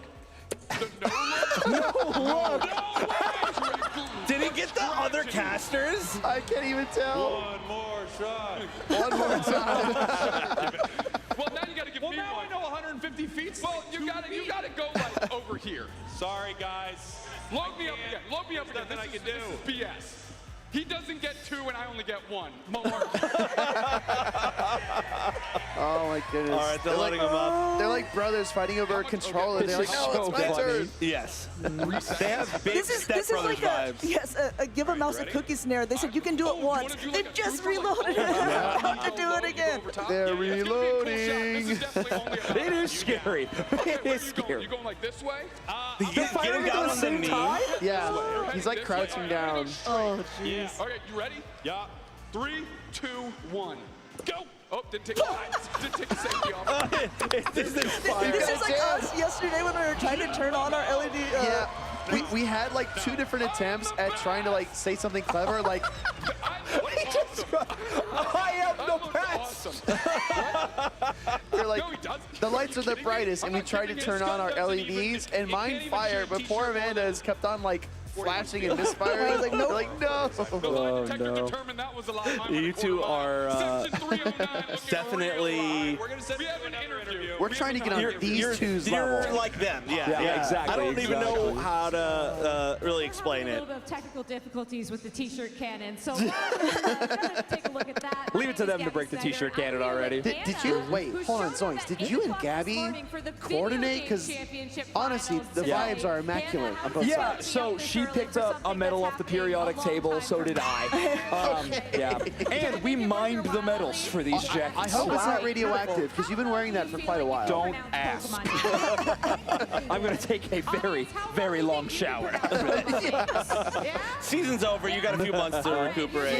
Yeah, it'll be okay. This is so cool. So the arena is like pretty full up already when I was leaving. It was cool to see, like, when walking to the venue, the line like around the block. Very, very cool. And it's just, it's so fun in that space. I honestly, I can't wait to get back. Yeah. No, like as soon as we have a chance, we are bailing on both of you, and Amanda and I are sprinting over to the arena. You gotta get in there for sure. Okay. I'm curious what your floor effects will end up being too. I heard there might be some Drapion. Drapion. Drapion. I heard there might be. I knew that one. I don't think she got the backup from the crowd that Gabby was hoping. And they're like, we all say it like I'm gonna defend Gabby here because, especially in the grassroots in Pokemon Go, we all call it Drapion, which I know is not technically correct. Right. But if just hearing something off, you don't want to say it. You know, it's like doesn't feel natural. I was specifically talking to Butters about exactly Drapion yesterday and how to pronounce it for some reason. So. Is that just a common Go Pokemon? Yeah, it's a very common Pokemon. And there's some other ones like Tropius. We always call it Tropius. Yeah, then you've got Ferrothorn, which is, you know, in our community we always say Ferrothorn. The correct way to pronounce it. Yeah, Sometimes we gotta take things into our own hands. Sometimes, you know, we actually respect the IP and say what it's called. So all I'm saying is I ain't saying Aegislash. Sometimes you need to take to t-shirt cannon yourself. Hey, you guys, you're pretty familiar with this Rayquaza. That one I have. I remember the days on my brain. Of Rayquaza. I remember those days. Yeah, childhood. For a while, I was like, I'm going to see how long I can go without actually having to say it and just calling it Ray. But I gave up. It's Rayquaza now. 1, 2, 3. Rayquaza. That one should be easy because the crowd just heard them say it a lot. Have to help each other. If they're paying attention. Honestly, though, in the venue, it actually, because the game sound is so big and epic and like all the sound effects, sometimes it can be hard to hear some of the commentary calls. But either way, you just look over at them and you see these two caped gentlemen just popping off. You get what's going on. Yeah. This one's got a lot of syllables. For Rigorath. For Rigorath. I knew this one and I said it wrong on the broadcast already today. You do get a Frigraph for watching VG. VG, yeah, exactly. Not Go, because Frigraph's name can be spelled the same forwards and backwards. As can Girafarig. That's called a palindrome. Is this not just King Gambit? It's a beetle with a sword on its head. 1, 2, 3. King Gambit. Okay, it is. Yeah, you got all King Gambit. Exactly. That was like a trick one. It was like so obvious that it's like, is it really this obvious? Yeah. All right. Well, why don't I remember I got under Gabby's skin once because Corviknight was coming to Pokemon Go, but I called it Corviknight, and I added a K, and she's like, Corviknight. Corviknight. Don't say that again. It's Corviknight. God, yeah. I was like, all right, Gabby. She knows her stuff. So she's the perfect person to do this. Perfect. Absolutely. Yeah. She's in charge. My favorite of these games that we play is the Pokedex entry, and then you guess the Pokemon. I love that one. That one's pretty tough. Don't lose. You love to I do have 100% success rate on that one too, but it's because they only would do Pokemon that we had in our game, so it's not a huge pool, right? But yeah, I read someone in the chat saying that they can identify all the Pokemon by their sounds, by their sounds, which I think is pretty amazing. Oh, that that sounds pretty ambitious. Yeah. You're able to make it There's over all the way to 1,000 VG of them in Masters chat, finals so. later on in the day. there are some that are maybe doable, but yeah, that's a toughie. You want to do your best one right now? Well, already I kinda don't have did. my 8-bit vocalizer installed, so I can't exactly do it. Okay, but, yeah. You know. The middies. The minis, yes. Ooh, here That we is a literally out of context. go. Go time. It's go time. Woo. Oh. Okay, that should be your tagline. How is that not your tagline? Well, we got them in spades. For the grand finals of Pokemon Go. Woo! And on one side, we have accolades and experience. Wait, in really quick Pokemon. question. On Where the are their other side, capes? Grit, determination, and most They're not importantly, Dubes maybe a and team Spriggles, and they're not composition Lundberg advantage in and Speedy. I'll say Beelzebub. that. That's true. They're Beelzebub, classy. They're still shiny, though. They're shiny and classy. They are classy. And double bow tie. Yeah, I mean, you got to. It's grand finals. Speaking of that, Amanda, we probably should run. Yeah. I don't want to bail on you guys. I know some other folks will rotate in. Chef and I could probably move to the two middle chairs if we really wanted to. I need to stay in this one so I can hear. okay. But you can move over here. Yeah. Or you can stay over there. We can just be awkwardly far. We'll just separate the Yeah, Yeah, well, Quintet's taking your spot. All right, there you go. All right, well, Set you down here for Zoinks, it's been a pleasure. Oh, yeah. I'm going to take the headset off. Thank you. Oh, are you clipped? I'll clip. Oh, I got you. I got you. It's been a pleasure. And we talked about it all weekend. These two players have looked on a different level compared to everyone else on the stage. And that's exactly why they are going to be our final two players here for Pokemon Go. Pokémon coming in on the winner's There we go. side. Goodbye, folks. Goodbye. I don't know if I can fit the headset on Sprigatito, though. That might be tough. I don't know. Definitely can fit on the foot quick, though. All right, chat. So we're going to have, again, it's in the pinned comment, like you said before, Wonder Chef, but it will be Pokemon Go coming up next, and then we will have the trading card game followed by the video game. Reminder, Go will just have their best of 5 grand finals. However, it will be one member coming from the loser's bracket. So if you're not familiar with that format, it will be a best of 5, but if the player coming from the loser's bracket wins, they will need to win an entire another best of 5. Right. So it could end up being 2. We used to have a lot of that in our game. Not so much anymore.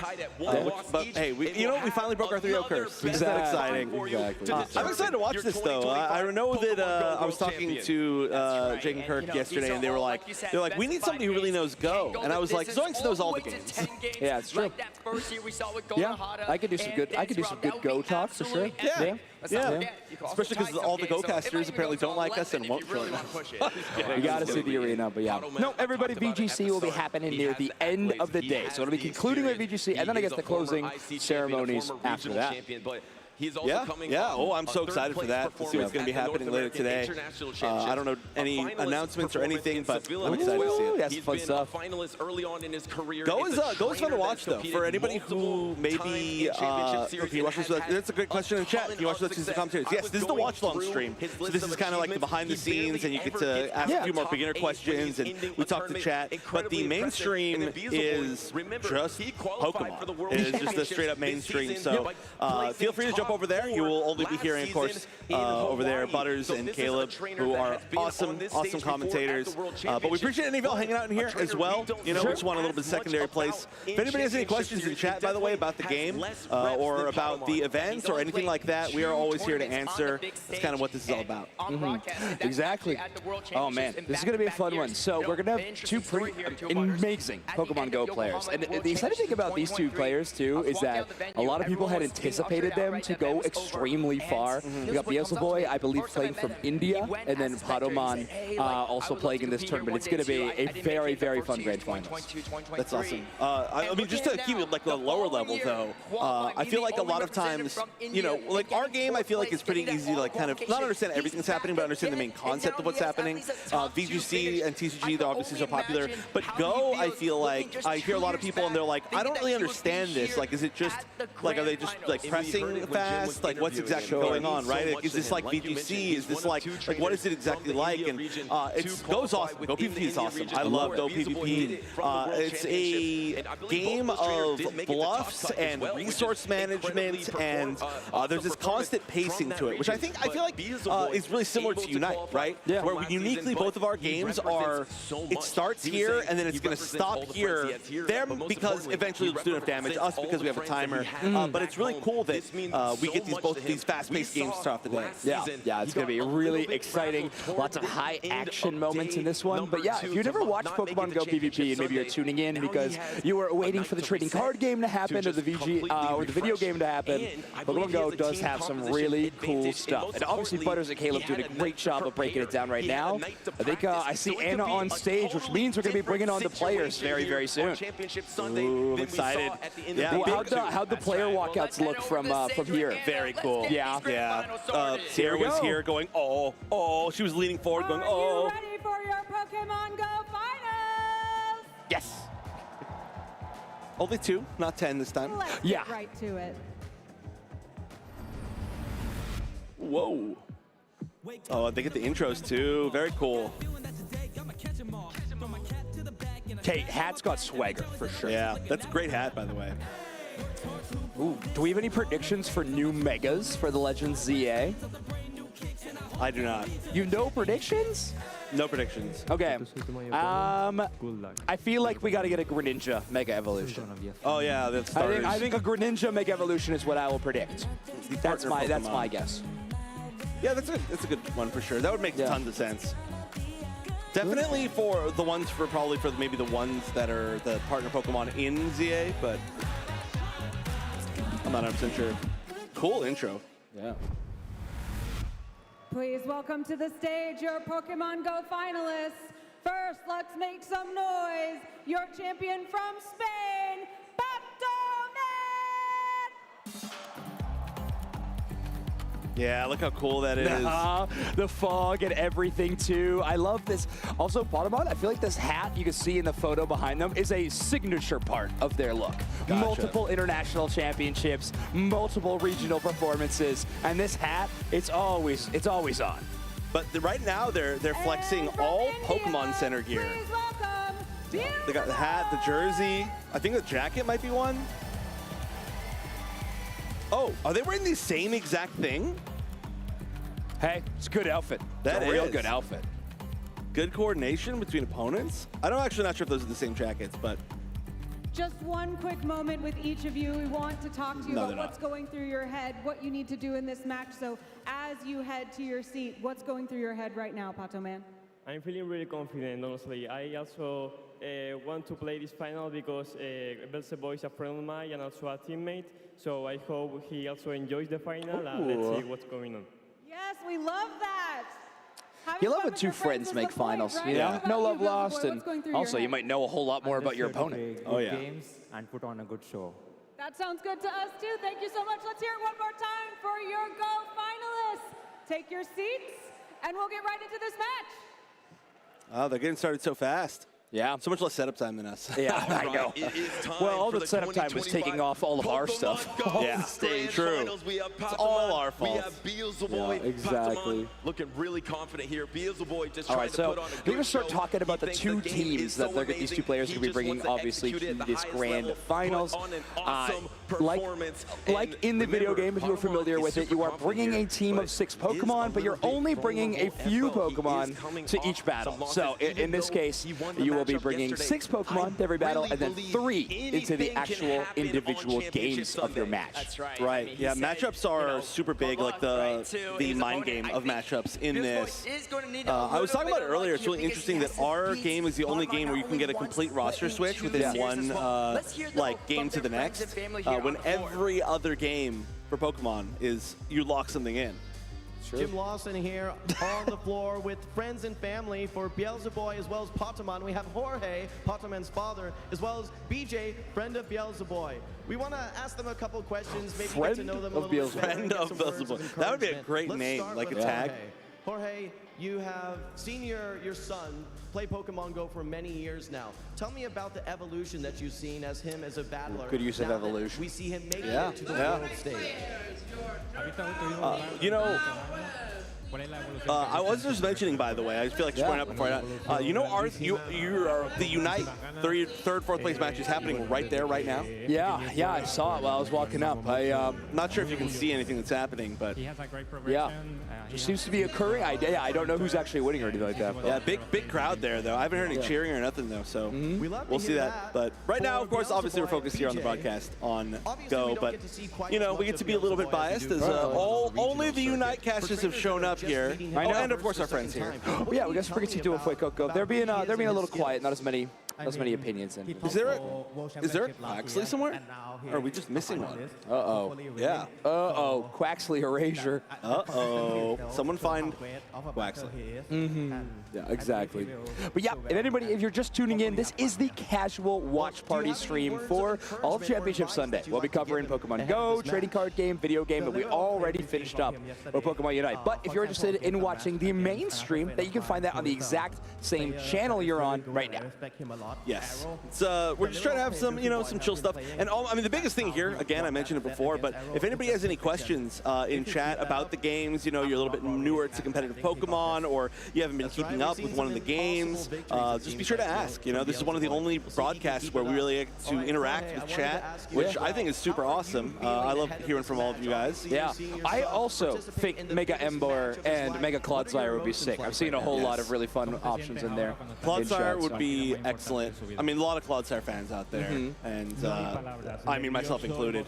Yeah, it's a cool Pokemon. Yeah, look, I have the Wooper pin on it. There you go. Yeah, and you got pin. the signature shiny Cramorant in your pocket I do, as well. yeah. I went to double, which I almost just knocked out of my pocket.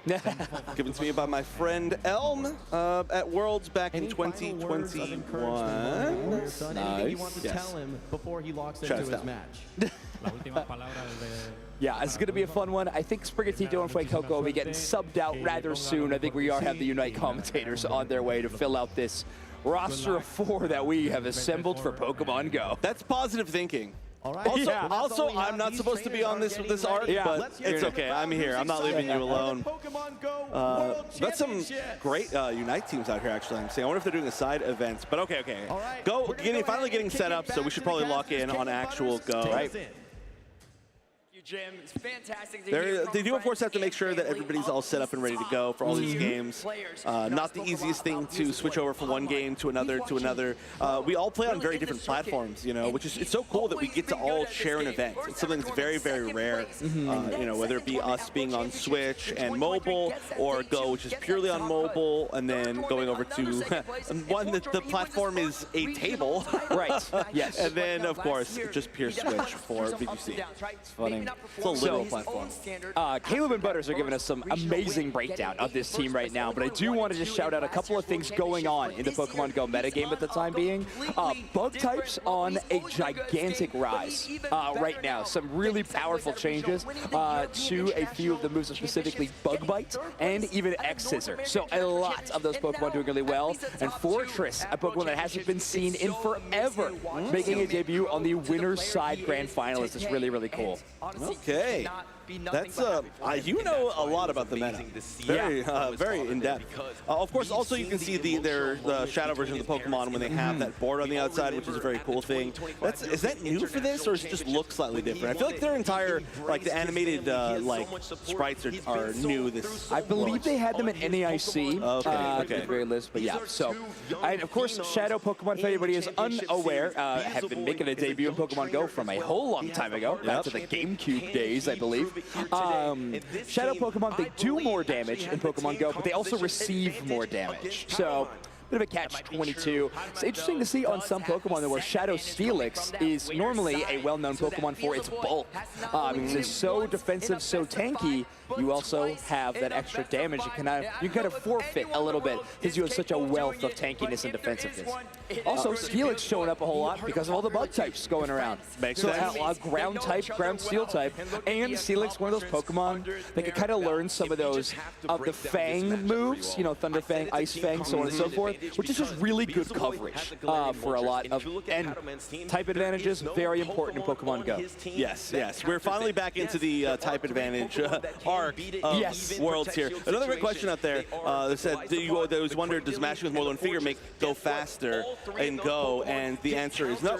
There is a limit. I mean, obviously, if you tap really slow, tapping 2 fingers would be better. But there is like a maximum limit. So we just had Speediest Chief saying there's some people that mash the screen really hard. There's some people who use 2 fingers and they tap like that. But once you hit that kind of speed limit, it's not going to be you're not getting an advantage. Essentially, everybody kind of hits that same benchmark. All right, looks like we're finally getting started here for Pokemon Go. We got Shadow for Alligator giving us the shout out to jump in. And we got Doomsnacks joining us for game number 1.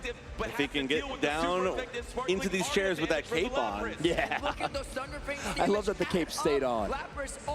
I don't know if it's removable, if we're being 100% honest, but look at this first game already. It looks like our first match is going to be Lapras Steelix. Okay. Yeah, so these are 2 Pokemon that are obviously so bulky, but we do have the Galarian Corsola, considered often to be a safe swap, a tanky Pokemon that has good coverage, but Galarian Rapidash being a Galarian Moltres being a dark type Pokemon will do super effective damage to this ghost type. Didn't get an opportunity to call it Gapidash this weekend. Unfortunate. Unfortunately. Galarian Moltres, though, so cool. I would love to get the Galarian legendary birds in Unite. I think they are all super awesome. Yeah, that'd be so awesome. Yeah, Accent unfortunately not making it to the grand finals of this tournament, but did have a pretty impressive run from what I could tell. Definitely made it into day 2. I'm not sure how deep their tournament run ended up after that. Such a funny looking matchup. You know, you get some really funny looking visually matchups here in Pokemon Go. And we are joined by Dude Snacks. How you doing, buddy? We can't hear you, but I did expect you to say that's a catch. Yeah. Well, I'm happy to be here. I don't know how any of this works. Okay, I'm part of the team now. I don't think anybody knows how I saw you got to fire the t-shirt cannons off. A few times. I'm not. Spraggles was terrible at it. Yeah. I was humming those things. I can't believe you took it from Danily and we only did it twice. They got to run around and pepper the crowd. Good. I just complained so much that they're like, golly, he's never going to let this go. And then Spraggles got to do it twice, so I asked to do it again. But we're talking about Pokemon Go right now. Yeah, so it's just game number 1. Potamon is on the winner's side of the bracket. Beelzebub Boy from India will need to win a loser's bracket and then come back after that. Heavy damage. That's going to be my role. Anytime they throw some words on the screen, I'll just scream them. I've been saying we need to throw that on all of the games for takeovers. We should do that. On Unite, we should just have it randomly go heavy damage. We'll just have somebody sit back there with the buttons and then like see like when somebody gets like snipe shotted for like 75% of their HP. Okay, so Beelzeboy getting that game number 1 win is huge. Steelix being a major part of this Pokemon team, and has been a major part of their tournament run. From what I've heard, this has been one of the most inspired picks of the weekend. Obviously, Galarian Moltres doing a whole lot of work as well. Very different squads. Outside of Shadow Marowak and Lapras, everything else is different, right? I would honestly say Potamon's is probably, it's tough because they do have a couple of Pokemon, like the Fortress, for example, that are very off-meta, but for the most part, they're playing into the metagame. They got Lapras, who's a strong bulky water type, so does Beelzeboy, but they got a lot of the bug types, which are so strong right now. Beelzeboy playing a lot more into that counter metagame, into this full matchup, so yeah, very interesting. I must say, not relevant in Pokemon Unite, but a Pokemon that is climbing my list of favorites has to be Annihilate, and I've seen it a ton on the Pokemon Go broadcast, and of course it's one of our wipes that goes through for every game, and it's just so cool. Take a look at this. I don't know if we've gotten a overview of the Pokemon Go thing yet. You can see nice. all of the Pokemon typing being shown, and yeah, the typing's near the top. That's cool. Very interesting. Yeah. I love this vibe for the 1v1 games because it really looks like they're in like a Pokemon gym, like battling each other. Super cool. Also, just again, a few questions in the chat about why there's so many people talking at once. This is the watch-along stream. If you want to watch the gameplay purely by itself with just the game casters, just go to the main channel. We are here to answer questions for people who maybe aren't familiar with competitive Pokemon or to talk about t-shirt cannons. Yeah. Those are our 2 jobs. I will let the record show I will add no value, but I do enjoy watching this game, and I just like being part of the team here. It's we're gonna all not understand the game together. Well, except for Zoinks is our resident expert. Can you tell me about Steelix? Because I think this is the first time I've seen this in competitive. Just obviously I'm a little removed. So I was talking to Wonder Chef a little bit about it previously, but it is one of the bulkiest Pokemon in Pokemon Go. And in Pokemon Go PvP, especially in Great League, bulk is king. Having more HP is always going to be the most important factor. Okay. So having already a bulky Pokemon is great, not to mention bug types are doing extremely well right now. So having ground steel typing is really phenomenal. Scizor is another Pokemon that's doing really well because of that steel typing, in addition to all those bug buffs recently. I gotcha. Of course, and Moltres with Fly, that's got to be good against bug types, right? Yeah, it is going to be obviously super effective normally to a grass type, but the Scribdilly with grass rock would have kind of a neutral effect. Understood. And if I learned anything from yesterday is that there is no immunities in Pokemon Go. Correct. It's like triple resistance. It's just like hyper reduced. Okay. And an even step further than that, when you shield, you do prevent taking the bulk of the damage, but you do technically take 1 HP's worth of damage when you shield and get hit by an attack, and that has been relevant in competitive Pokemon Go before, where they shield and still get KO. Wow. Yeah. That is a sad state of affairs, because that's one of the most important resources you bring to a match. Yeah. Is your shields and how they are used. Yeah, you only get 2 of them. Right, that's what I was talking about earlier, about how this game is really a game of resource management and bluffs to get people to waste their resources. Really cool game, like when you really see how it plays competitively. Now, this is interesting. So Lapras, obviously a tank in our game, tank in this game too. This is a time where timing is everything. At this point, they're going to charge up so much energy. You can see both these Laprases are almost at 2 full charge moves at a piece, which is going to be allowing them to sweep. Basically, whoever leaves first is going to give the other Lapras a lot of room to work. All right. Let's see if we can force out this shield. So in competitive Go, do we see a lot of Pokemon that are kind of like energy generators, or? Yeah, you definitely have Pokemon that you want to farm down. It actually leads to a specific mechanic you see sometimes in Go PvP, is you see how they're swiping and hitting the dots to get the excellent rating on their attack. Sometimes you'll actually not hit any of those, because you want to leave the opposing Pokemon still up to get a few more quick attacks, so you can get more charge for your charge attacks on a Pokemon, and then the opposing your opponent won't want to use their switch on their timer at that moment. Yeah, seeing a lot in chat here. Rather listen to the casters than the watch party. That's fine. Please go to the main Pokemon channel where you can listen to Caleb and Butters walk you through the technical intricacies of this matchup. This is just here for fun for those of you that just want to absorb the game as we do as fans of Pokemon itself. I think we want nothing more than for people to not listen to us not know about the game. Correct. Like, we are just having fun. Please, if you are in the trenches of Pokemon Go, you'll get more benefit for yourself from Butters and Caleb. But if you're here for fun, just hang out, and that's cool too. All right, so Lapras on good alignment, getting half HP, and see they had those 2 moves charged up. What plays from Pokémon here. Really impressive stuff from Pokémon. Having a fully charged Lapras into the alignment with the Steelix is really good timing. Honestly, it's a bit of a prediction that Steelix was in the backline for the 3 Pokemon. Yeah. Just a reminder, you always bring 6 Pokemon and 3 at a time to each Pokemon Go match.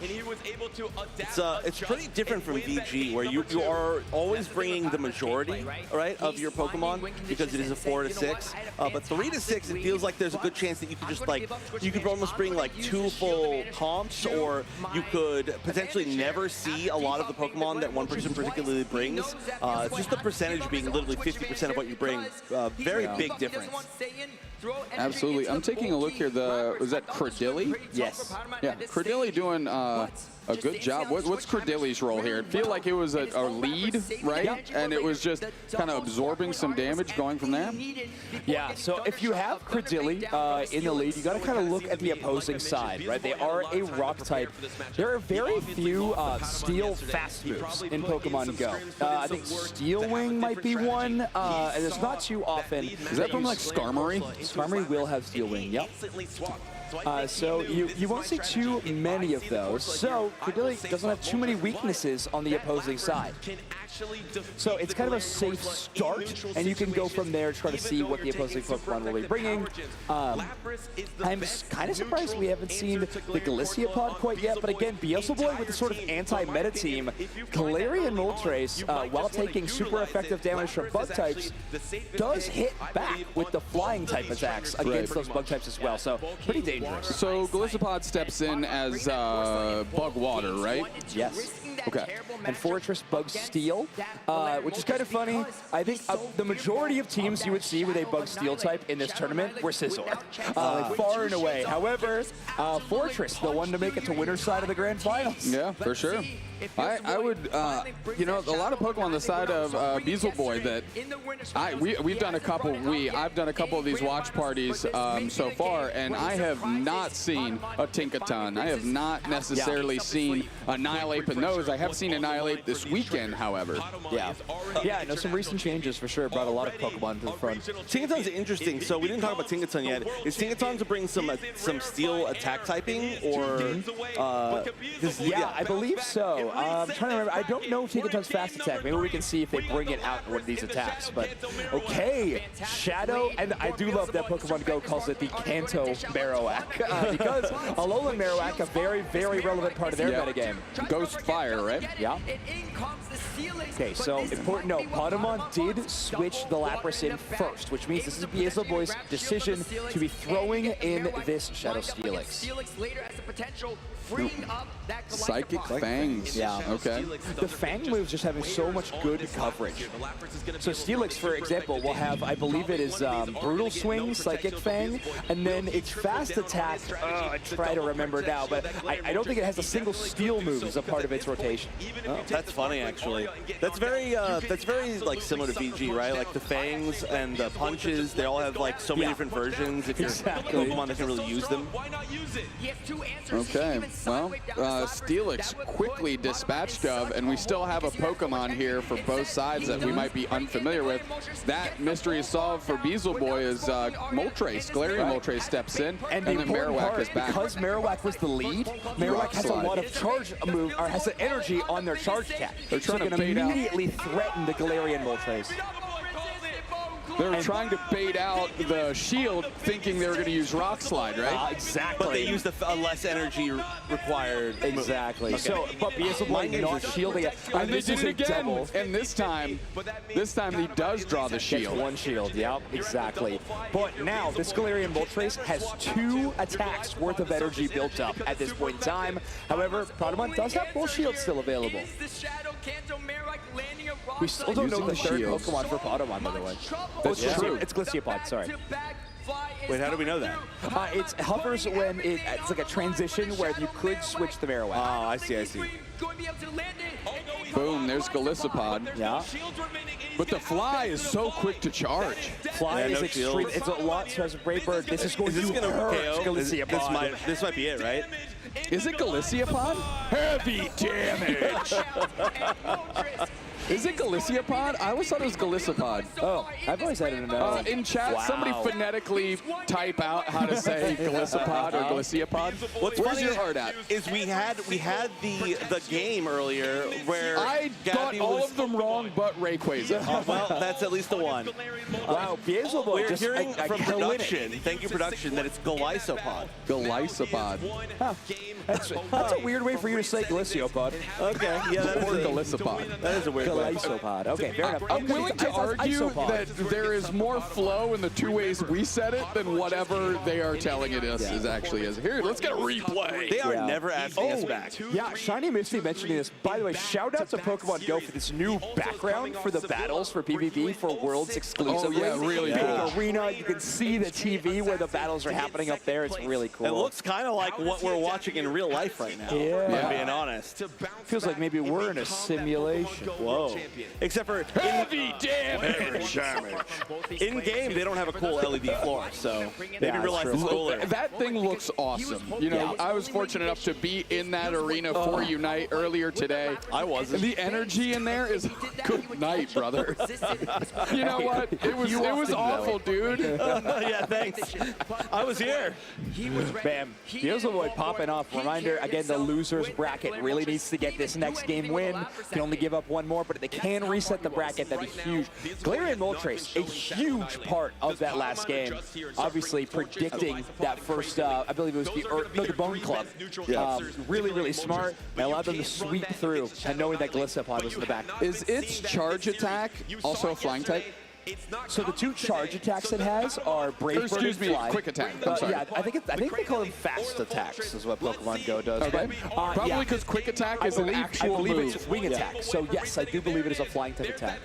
All right. Oh, we're already in it. Okay, here we go. We're going to be seeing Lapras versus Lapras. I feel like this is safe. Like and the no Fortress is going to be coming out for the first time from Patamon this match. Ooh, and it's shiny, which is dope. Yeah, that's true. It will match up a lot better to the Galarian Moltres than the Glisseopod, or Glisseopod whatever. I said it right the first time, I think. Galisapod? Galisapod. Yeah. Cool. Change the letters so people actually pronounce it that way. Tino asking, what are they writing down? A lot of times you're trying to write down if an attack KO'd the opposing Pokemon or not. These Pokemon do have different stats when you catch them. And if you use, I believe they dropped the golden bottle cap, but sometimes you're like, okay, my wing attack knocked out their Galisapod in 2 hits. So I'm going to make sure to write down that information. Shout out to Joshua Gamer, also correct, Galisapod. What are they writing down? You answered that. Best of 5, yes. Best of 5. If Beelzeboy wins this, it's a bracket reset. I do like their writing type. I know, I was laughing at that too. That is pretty funny. Tap faster. Tap faster. Do you think Delibird is pronounced like delivered? Okay, maybe. So important moment there. Lapras is able to get 1 more poke damage in, and all right, there's the counter Fortress here for the Galarian Moltres. And Galarian Corsola is really strong against Steelix in the back. So the steel typing going to do a ton for Fortress here to help it reduce some of that damage. That felt like it hit harder than I anticipated. Yeah. Fly. Oh, Rock Tomb. This has got to pull out a shield, right? And look at this, we're actually undercharging. So that mechanic I was talking about just a little bit before, trying to buy a little bit more time if they possibly can to charge up energy. Let's see if they can rip a fly here. Looks like they do. Yeah. Now I feel like Pokémon should have to shield here, otherwise you're going to waste all that energy stored. They're not going to. All right, maybe they thought they wouldn't make it in time. Wow. Maybe. Corsola's getting chunked. Switch. This has to be Corsola reverse sweep. Corsola reverse sweep. It's a weird thing to say, I feel. We got to watch more go. It's good. Damn, we still have 2 shields on the side of Beelzeboy. Yeah, this seems unlikely, right? Beelzeboy in a very comfortable situation. Interesting, though, we just heard Butters mentioning that apparently Galarian Corsola, kind of the MVP of this team. Okay, so Pokémon, so Steelix has Brutal Swing and Psychic Fangs as their charge attacks. He called it correctly and didn't shield on the Psychic Fangs. Okay. Man, this Corsola has to do the Arceus work here. Holy. Yeah. I do like the Arceus work. Not sure this is a viable win. I actually don't remember how low the other Pokemon were, though, so maybe I'm wrong. Moltres, I think, has a couple charge moves ready, or at least 1. Yeah, all right, Steelix goes down. Yeah, we got Fly and Brave Bird, and the fast attack will do it. Beelzeboy! Okay. Match win! You're killing it. Thanks.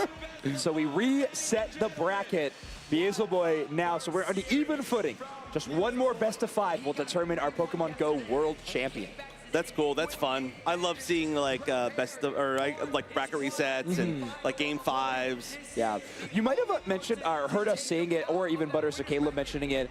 Pokemon Go is a game of hard counters. There's so many Pokemon available in the Great League competition, but when you kind of boil it down to the strongest Pokemon, it starts being what's the strongest and what beats exactly that. And then we get into some really interesting mechanics there. So when that becomes the case, these best of 5s and brackets will often reset and go the distance because you can only bring 3 out of your team. So you're trying a lot of predictions, you're countering what went well for them, your opponent feels comfortable with what they were doing to win. It really becomes this give and take match. While we've seen almost everything out of Pokémon, we have not seen the Tinkaton or the Annihilate out of the side of Beelzeboy. I'm not even convinced we've seen the Kanto Marowak either. We saw the Kanto Marowak once from Pokémon. Okay. Oh, not from Beelzeboy, though, if that's what you're saying. Yeah. They had it. Yeah, no, we haven't seen it from them. Okay, so they're just straight up running the 3 and saying, this is my approach. Annihilate's role on teams is really interesting, and it does receive some criticism because what they kind of call it, it's a bit of a shield hog. Annihilate has a move that it uses similarly in VGC, where it's an attack that will buff itself after it uses the charge attack. But just like the video game, anytime a Pokemon is swapped out, they lose all of those buffs they gained. So you have, if you want to keep Annihilate and get the value that you have from using those attacks, you have to use your shields on it. It's a big investment, and when you have Pokemon like Galarian Corsola on the other side, and potentially even some of these bug-type Pokemon, that could be dangerous. So Annihilate is actually a pretty tough fit in this situation. Beelzeboy kind of relying on the rest. Yeah, it's interesting to see kind of like a really similar meta, also because of the fact that you'll bring only 3 out of 6, where like you kind of see this kind of like shift in the meta of like what's prioritized and what's not, similar to our game, right? Yeah. Similar to Unite, where it's less as like, oh, okay, I want to bring this core, exactly this core, but then they're starting to say like, okay, well now I'm really seeing they're really choosing to bring the Galarian Moltres a lot, and then what counters the Galarian Moltres? What is the Galarian Moltres countering? How do I play around that? What are they bringing to support that? Is there going to be a game where they're not going to bring it at all? And just so many mind games before the game actually happens, which I think is something that happens in pretty much every Pokemon game. Yeah, it's true. You always get that mental math. We got draft, they got team select, same with VGC. And then Pokemon trading card game to have, you know, prizes. Yeah. Somebody asked, why are they resetting? Because Beelzeboy came from the lower part of the bracket and had already taken a loss in this tournament. So now we've equated that. So we've got the Grand Finals bracket reset here. Yeah, we're on even ground now, which is actually super awesome. Very hype.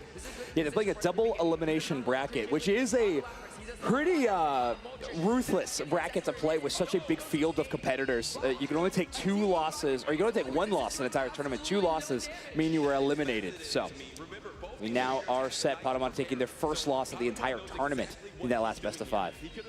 Yeah, we were back in the day, you know, we were the double limb, the Pokken players, and then we canned it over to the Go players. Exactly. But it is very scary. I mean, only 2 losses.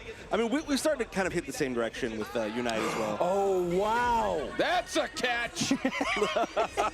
Exactly right. So Galarian Moltres swapping in for this charge attack is going to absorb all that energy that Cordelia took a time to charge up, getting all that grass damage. Now, we are going to be using the shield. Yeah, that Rock Tomb would have hurt. And they really need this Galarian Moltres later on in the match. Okay, working through. I really like this Galarian Moltres. Seems to be doing a lot here for Beelzeboy. It's like Beelzebub, I got it. Yeah.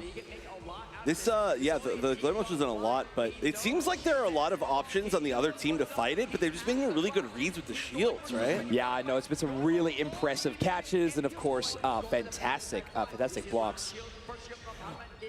Man, I mean, question from chat about the.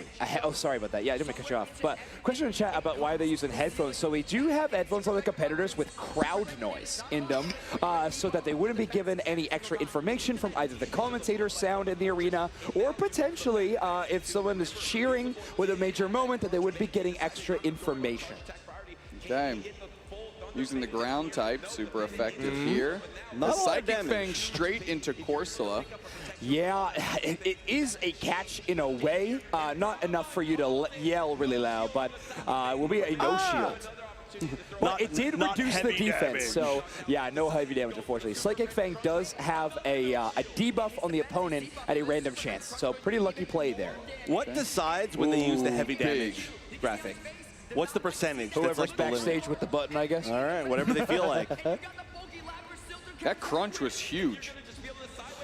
Yeah, pretty scary. Oh, that's what Steelix fast attack is, by the way. It's crunch. Yeah, we did something. Whoa, so many switches. Yeah. Okay. So, in that sense, Galarian Moltres actually kind of playing the sacrificial bird in that way, gets thrown in, and so much of that charge gets taken away from Pokémon.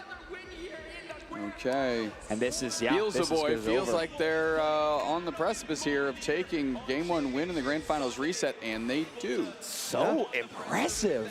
First time now that they're actually up in the set, right? And yeah, and it's this is 4 games in a row being won by this player, right? Oh no, sorry, 3 games. 3, yeah. It was 1-1, 1-1, and 2, then 3. Okay, yeah. but still impressive to win 3 battles against Pokémon in a row. I think is so phenomenal. When I was talking to some of the Go commentators about this matchup specifically, Pokémon has kind of emerged as what a lot of people just say is the best technical player. He's always making the perfect decisions, having some really, really fantastic plays. But Beelzeboy just like this, not a breakout star, really impressive player from India, has had great accomplishments already, but just has More this of a crazy cool team. Based, yeah, exactly. But just a great Vibes, team the built as well. feelings. I think it's the impressive part of their run. Sometimes it's about the vibes. Yeah. Yeah, not wrong. And all about the Galarian Moltres.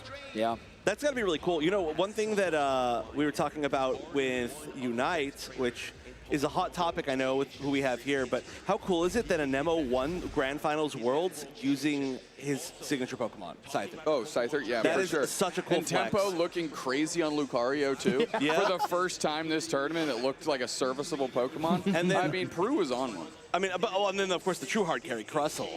But that was awesome. But basically, like, I mean, anybody who gets to play in any of these games and then win with, like, kind of their signature or their favorite, which, you know, I mean, I'm not saying it's their favorite per se, but clearly, like, a signature Pokemon right now for Beelzebub is this Galarian Moltres, and it is doing really well. So it's really cool to see that, and it's one of those things where I'm sure they're going to get a bunch of plushies and stuff of whatever that Pokemon is.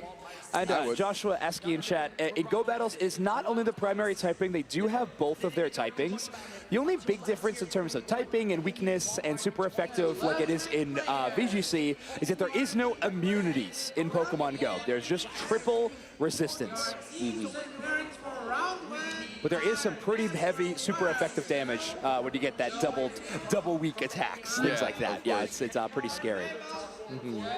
Beelzebub has really found their kitchen within which they like to work with these 6 Pokemon, but Patamon really feels like they're still trying to figure it out right now. Yeah. I think this Fortress being brought as the answer has been impressive. The only Pokemon, I think, that's Galarian Corsola. We've not really seen it pop off quite yet. But it's been in like every game. Yeah. Forcing out the very quick switch, which is responded to by Patamon into this Credilli here. Now, Credilli having that rock typing is going to help it against these flying type attacks and give it a little bit more time to charge up. So you won't need to use these shields, and you can charge up that energy. Yeah, absolutely. Now we're going straight into the rock charge move here. And there's 3 Pokemon on the side of Patamon that have these rock type moves for this Galarian Moltres. Yeah, and yet it's still like never going down. I know. Which is ridiculous. Another fly. Buys a shield back the other way. That's the first shield out of Patamon. Wow. Okay, so I feel like this is a gone. huge investment here into this Moltres. So they're hoping to get to the fly and close out the Credilli, or at least buy. Ooh, switch. Okay, do you switch as They well? have power gem, so another rock type attack. Yeah, no shields left. Is this enough? Oh, wow. Okay, so basically, Galarian Moltres not able to attack there does mean charge move priority is a little nasty in that one, but. Okay. Typing does seem pretty good. I don't know what their fast attacks were, but it seems like Steelix probably has really good coverage against what they're up against right now. It's true. Oh, Nightshade, that hurt. We going for a crunch here? Oh. I don't know why I said I don't know what moves they are, that you can see them. I'm new to this game. The brutal swing is going to be swinging at Galarian Corsola now, but that shield still remaining for Patamon means they'll get yet another attack with the Nightshade. A small correction here. Steelix charge move is crunch. Oh, it's crunch. Okay, So got it. My bad. I thought his fast attack was. A lot of dark type coverage, though, we're seeing as secondary. For sure, dark type Pokemon have had a tough time recently because of all these bug types, but the dark type moves still out there quite a bit. Yeah.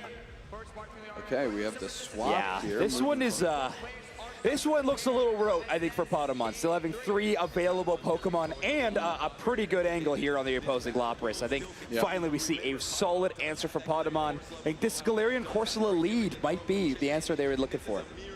Yeah, they were able to get just enough on their charge moves, right, to switch back in and sort out the Galarian Moltres. Yeah, they just like full sent it, just 100% like this Moltres needs to go down. Yeah. And Twitch, I see you guys asking, this is the grand finals. The bracket has already been reset. So we are looking at just a fresh best of 5, and we're very likely going to be looking at a 1v1 between, or a 1-to-1 scoreline between these 2 players. All right, you love to see it, honestly. Yeah. And of course, for everybody asking when all the other games are going to be, the actual schedule is in the pinned post, directly at the top of the chat. But we've got Unite just happened, Go's happening right now, then CCG, then VGC, then closing ceremonies. Yahoo! Maximum of 3 games remaining here in Pokemon Go. before we crown ourselves our champion. Replay! Replay. Oh, you get that one too? Nice. 3 games left and no sign of Spriggles. He is recording a pocket thing. Okay. Like the big pocket tournament that was held. Too popular. Side event here, side event here was a big pocket event yesterday. Cool. And they did record the grand finals of that. And Spriggles is going to just give some quick commentary over that with Chip Ritchie from TCG. Oh, so we can share that with the folks at home. That's cool. Yeah. I don't know if that's spoilers or not or whatever, but maybe we'll look forward to that, everybody. I don't know the players or decks. I feel like that's the most interesting part of that. Oh, yeah, for sure. You know, I might have actually turned people off to watching it now that they know Chip and Spriggles are on it. But, you know, we'll see. We'll see. So, oh, we love him. We love him. All right. Seems like he's always sitting on that winner's side, and for once... Okay, so do you think that we go an angle here where we just shift away from the Galarian Moltres strategy and just say, like, okay, well, you've committed? I don't know. I do think that Credillia has been a decent answer towards that Pokemon, but I think only the other thing you might consider is like the Kanto Marowak. Okay. But yeah, I don't know. I do feel like this fly damage against 2 bug-type Pokemon on the other side just might be too important. Yeah, but they also just have such a strong move pool against it, right? I mean, that's the big problem. Right. Yeah. Corsola, Credillia, Fortress all have a rock-type move with them. Exactly. And that can exhaust those shields very quickly, which is what we saw. And once the Moltres went down, it's kind of tough. You know, somebody putting in chat, I feel like Beelzeboy used their shields early, really a heavy investment on the Moltres. Yeah, it's true. They were in a tough spot. I think they were... Sometimes you have this thing where you're kind of fishing for debuffs a lot of the time, or even trying to avoid getting debuffed. I think Galarian Moltres in a tough spot. Oh, okay. You can just hear Caleb on the broadcast talking about maybe how Annihilate will come out. And here it is. Wow, smart. Imagine him being smart. Couldn't be me. Well, yeah, they did bring the Moltres again, and we're immediately going to Moltres. So now, this is huge for Beelzeboy because they are now on alignment properly. They switched second, and they got the chance to bring the Moltres into this Glisopod. Aqua Jet dealing a huge chunk of damage, but we've got Fly on cooldown here. It charges so quickly. Now, it's a tough choice. Do you want to save your shields? No, they want to get another attack off with this Glisopod. Interesting. You do have X-Scissor, but that flying type will help Galarian Moltres there. Aqua Jet. Do you shield this and then just get I think you shield it so you can get the fly off and see if you can get yourself another shield, because that's going to be good damage on the Glisopod, right? Now, switch timer is not up for either of these players yet, so they will need to stay in for at least a couple of turns after this with their charge attacks.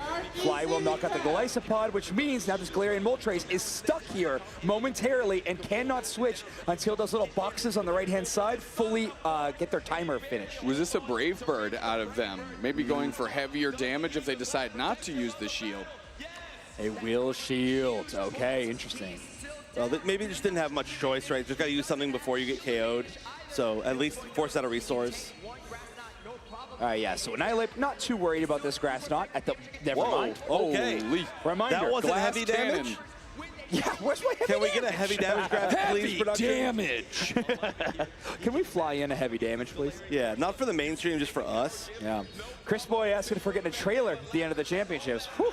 I don't know. I sure hope so. I'd tune in. Yeah, I like the fact that you made it sound like you know, but you do not know. He does not know, Hey, Chad. I don't know. Yeah.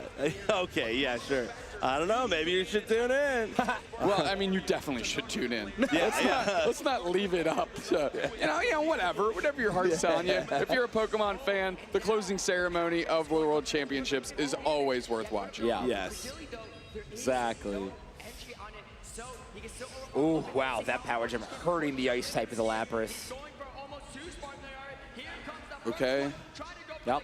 No shields left. Corsola's going to go down. And they'll have another charge move for attack, Lapras. yep. The question is, how much energy is on this Credillia when it comes back in? No, none. Ice Beam is going to be big damage here too, eh? Should be. I mean, theoretically, right? Boop. Oh, yeah. Wow. No heavy damage. Heavy damage! Game win. Impressive. Wow. So, yeah, I was going to say, Annihilate having such an impact. With the fast attack of Annihilate is counter, one of the best fighting type fast attacks, and it will hurt that Cardilli, so it softened it up just enough that that charge attack of Ice Beam from Lapras was enough. Also, has a slower charge time than Sparkling Aura, so was getting real close there, charging up that move. Very, very close call, but such a good closing moment. So with this Annihilate bleed, does it have a good advantage against Corsola as well? Corsola, its fast attacks won't be doing very much damage. However, when it gets access to Rage Fist, a ghost type attack with its charge attack, it does have a pretty good moment. However, you are going up against Nightshade the other direction. But yeah, it's not a bad alignment. I think you're looking out for the bug types, though. That is the scary thing for Annihilate to run into, seeing his fighting type is weak to that. Correct, okay. Yeah, we have what? There are a lot of bugs. Yeah, 3 bug types on the other side. Spooky. Match point, though, tournament point. Tournament point, yeah, for Beelzeboy. Okay, the loser's bracket run from this player as well. And it's been convincing too, right? Yeah. It really feels like whenever Patamon might have finally solved the mystery, Beelzeboy switches up just enough to keep Patamon on the back foot. It's just always one step ahead, it feels like, for sure. But, I mean, you know, we're getting down to kind of using most of the team now on both sides. And maybe you just find that one adaptation, win 2 straight, make a comeback. Yeah. Who knows? Okay, game win, obviously, to Beelzeboy here. Patamon making potentially the last selections of Pokemon for their 2025 World Championship run. Beelzeboy, they've got one to spare. Yeah, they do. They do. If I'm in their shoes, I don't think I'm throwing this one away, though. I think, we gotta close the door on this thing now. Yeah. It was really interesting in the winners interview before you sat down. Or sorry, not the winners interview, the pre-interview before this matchup. They were talking about how they are pretty good friends and teammates. So in the Pokemon Go grassroots scene, they have a lot of team-focused functions, which are pretty fun. They have played together a lot. Well, one of them is going to be a little bit happier when they go back to training, I think. Yeah, that's true. So you just hear Butters talking about it a little bit. Galarian Corsola wins this against Steelix, unless Steelix uses both Protect Shields often. So I don't know if we're going to be seeing that one this time around, as Galarian Corsola is going to use the Nightshade. It has been dealing quite a bit of damage to the Steelix in this matchup so far. Yeah, also, it's got some good charge for the Power Gem later on. Yeah, it's true. Beelzeboy looking like they're going to use neither of their shields on this Steelix. Galarian Corsola will get the KO. Not much energy, as they have used both of their Nightshades now. And Lapras and the Galarian Moltres, the remaining 2 Pokemon. Oh, wow, okay. Lapras hot swap in. Yeah, you could actually see on the screen Patamon was tapping that Lapras because they knew when the next Pokemon was selected, they wanted to try to get the alignment, as you said. Queuing that one up. All right, just a little bit of damage. We've seen this mirror happen a lot over the course of this match. Yeah, these 2 Laprases not doing too much damage to another. I do believe Sparkling Aura has a chance to debuff your opponent, which could be a pretty big momentum swinging move if it does land. And it looks like no debuff at them. Do we know what the percentage chance of that debuff is? Chat does. Oh, certainly chat does. I'm going to say it's 20%, 25%. I'm going to go with 40. Okay. Catch! Nice. Oh, undercharging. Undercharge. If this doesn't knock out the Galarian Corsola, it doesn't. We're going to get a few charge attacks into this Galarian Moltres now. Impressive. Going down here goes the Cradilly, and we're going to start spamming Fly. Yeah, and I think this is maybe where we start seeing those Protect Shields. No, Patamon electing to leave it up. I mean, it's not enough to, like, 2-hit KO or anything like that, so okay, you have a little bit of time. Yeah. Okay, the first shield has been forced out here. Right. Now, the question is, are 2 charge attacks, they should be enough to knock out the Cradilly, but because those shields are still available for Patamon, this could be a win by Cradilly against the Galarian Moltres. Now we're going to start seeing the shield spam. Yeah, but there's 2 instances, I believe, of Fly charged up, so it can be a back-to-back here. Yeah, exactly. There's another one. Did we see who else is Beelzebub brought? I haven't seen it myself. Lapras. Yeah, it was the Steelix. Steelix. Was knocked out. Yep. Okay. So yeah, and then we know Lapras is really low, so. No shielding. All right, all in on this Lapras. Okay, so you have to use your they've one shield use here. the shield. You have to use the shield And then here and then hope you close the door on Yeah, it. you got to KO him with the taps, right? Yeah, with the fast attacks. Yeah. Yep, and then get enough energy to finish it. Oh, no. No. I don't think this is enough back the other way, Yeah, right? because Beelzebub has to use this move and has no more energy, I don't know if they'll be able to get to another charge attack by the time the Credilli comes back in. All right. Final game. Yeah. Yeah, people also giving us some good information too there. Corsola and Lapras both having fast moves that gets them to their charge attacks faster than their non-meta Pokemon, so very, very important. This is great. Oh yeah, that is true. It is Sparkling Aria. I forgot about that one. Yeah, well, it's not our game. We're learning it on the fly. Yeah. So thank you in chat. That'd be fun if they gave Lapras Sparkling Aria in our game. It is a fun, attack name. Yeah, it is. Sparkling Aria. All right, game number 5. I saw someone asking, when's this finishing? Well, the next game will be the end. Yep. No matter what. It can't go any longer than that. Man. Was it worth giving up that Moltres? Yeah. And not getting one more fly off on the Credilli. Instead, choosing to try to hope that Lapras could farm up quick enough. Tough choice. Something that's going to weigh into the decision for these two trainers as we are going into game 5 of the grand finals after a bracket reset. Jeez. Yeah, I wonder if we're going to see any big shifts. Like, this is the time you bring out something, like, unexpected, right? The Annihilate makes a return. Fortress comes back, potentially. Yeah. With spamming of the bug types on the opposing side, the Annihilate, like you mentioned, could be risky. But it did great before when we saw it. Yeah, exactly. Christopher, if you're wondering the schedule for today, go on and click on that pinned comment here, and that'll sort you out. Being the third trainer to get that triple crown of an international title, a regional title. This is so cool, seeing all the picks on the ground. So cool. Yeah. Grateful trainer we have ever seen in Championship Series history. Oh, they're really thinking about it. Yeah, cool. this is like the longest they've taken for Team Lock-In. Yeah, so far. I mean, World Championship game, final thing. Go really is a very fun game to watch. I really enjoy it. Game 5, bracket reset. I mean, you can't write it better than this. Why would you want to, you know? Yeah. It's so terrific. Pokémon, Beelzebub, getting after it.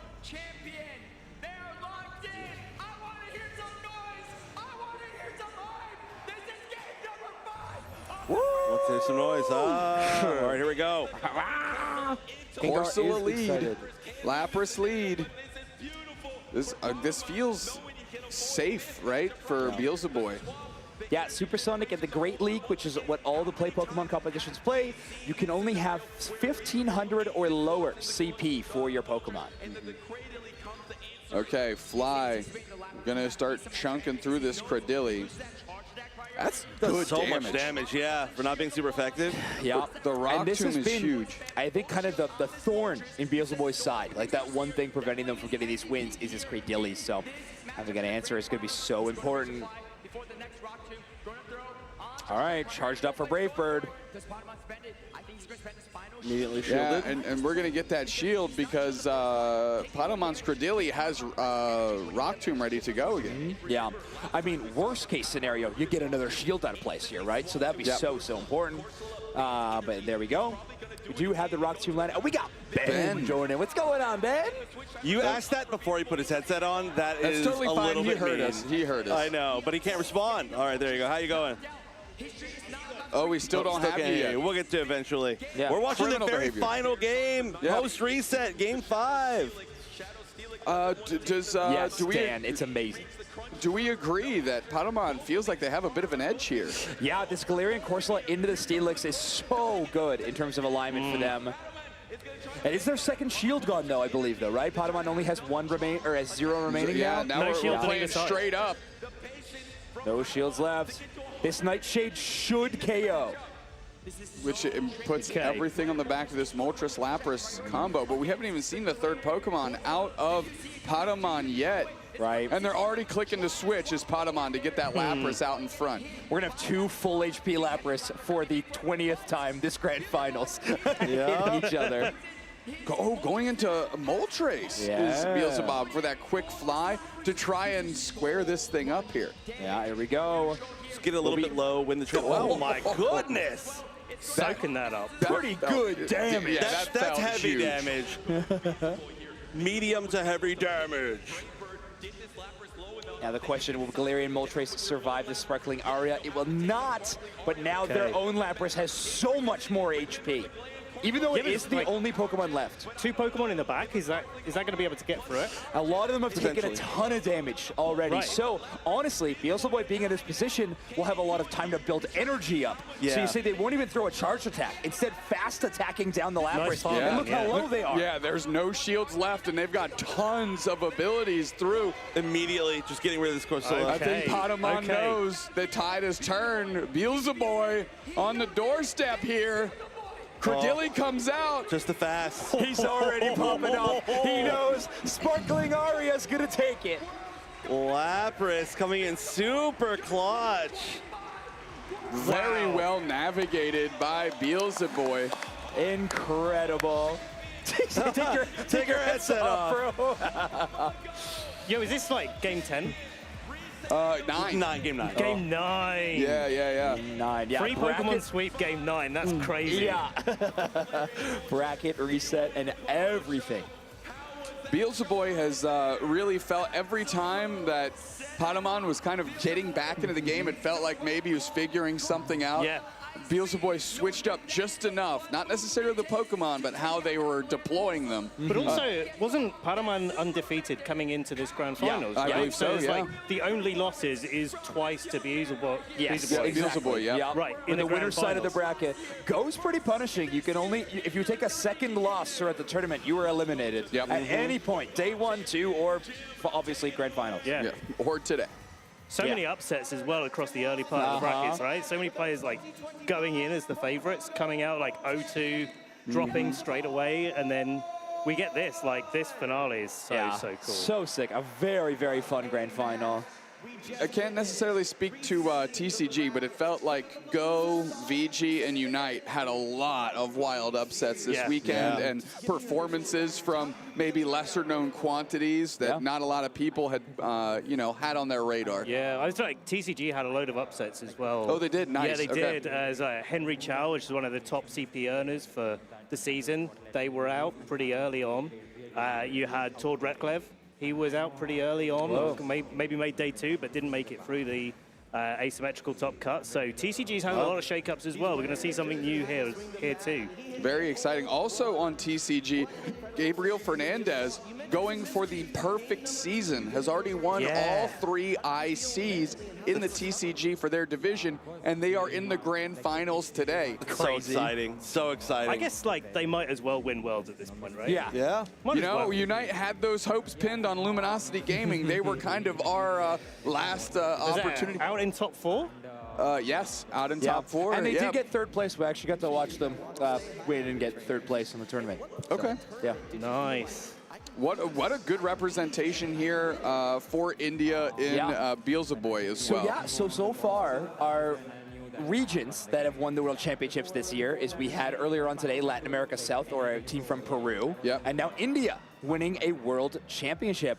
India's first esports World Championship? I can't confirm that, but it's certainly the first awesome. one. Like, I hope so. That sounds awesome. It's certainly the first player from India of any of the Pokemon titles to win the World Championship. So amazing. Very exciting. Huge. Yeah. That's very cool. Great representation here. I know from the Unite side, we had SAUL Esports on stage get themselves a nice win. Good representation there. And of course, you can't be more well represented than having a World world champion carrying her flag, you know? We got 2 North American trainers in VG Masters Grand Finals today. Okay. So we're flying the flag here in Anaheim. Right. So that's going to be pretty cool. So no matter what, we're going to have yet another region represented as a world champion. Yeah. So just a Guaranteed. very, across the... How about down the line in VG? Do we know the regions of the other competitors? So we got juniors today is USA versus Japan. Okay. Which is crazy, right? Because in the junior division of VG, USA and Japan have won 6 world championships each. Okay, interesting. So we get to set the score. This is like a rubber match here. Yeah. Okay. Yeah. So we'll see the matchup. I'm not gonna spoil anything for later. The matchup is crazy. It's gonna be interesting. It's gonna be explosive. Nice. Okay. And how about VG seniors? Seniors. You know what? My memory's failing me this morning. I think we've got USA representation in the seniors, but I can't remember what their opponent is, who they're going to be representing. But it's been a good turnout for USA this World Championships. Cool. We have somebody saying, let me hear from the winner when they are chatting nonsense. Go on and check out our main stream that is dedicated to this. This is the casual watch party, so we will continue talking the entire time. That's why we're here. Oh, do they give them the thing live? I guess so. We're going to get swapped in to get the exclusive Worlds moment. I do think we are doing some rotations out, maybe. So I'm out. I wasn't even supposed to be here for this segment, so I'm going to be back a little bit later on. We're glad you stuck around here for a bit. What a day for India, indeed, as the Pokemon Go World Champion. Oh, that's so cool. They got him lifting the trophy in the game, and he's about to lift it live on the trophy ceremony, too. That's hype. That's sick. Yeah. Taking my headset off. Yeah? We're going. Yeah, we like throw into a break, or was one? I don't know. I don't think we got breaks here. I think we just chat. We do need somebody to be in the main seat, because that's the only spot where production can be heard. Chef's kept it warm for me. The circuit that we see online. I hope it's not in a gross way. All the different regionals and the broadcast. But we saw you have such a successful run last year. 4th place at 2024 Worlds. Oh, they got 4th last year? Yeah. Beelzebub? Is there anything that Okay. you can say to all the trainers around the world about who you are? I'm Beelzebub. And he's the champion. Hey, set him up for that one. Yeah. The outfit, enjoy the pose. Let's give it up one more time for our 2025 Pokemon Go World Champion, Beelzebub. Yeah. Well done. Yeah, guys, TCG will be starting very, very soon. As soon as Pokemon Go finishes their trophy ceremony, we'll be sweeping up the phones, putting down the cardboard. In that order, In for that sure. order. Oh, okay, here we go. We've got some getting TCG coming in. All right. Some TCG we got coming the cardboard experts. We've got a GoCaster coming in. Inadequate's going to be making a presence, making a show here of it at our watch party. We've got Kyle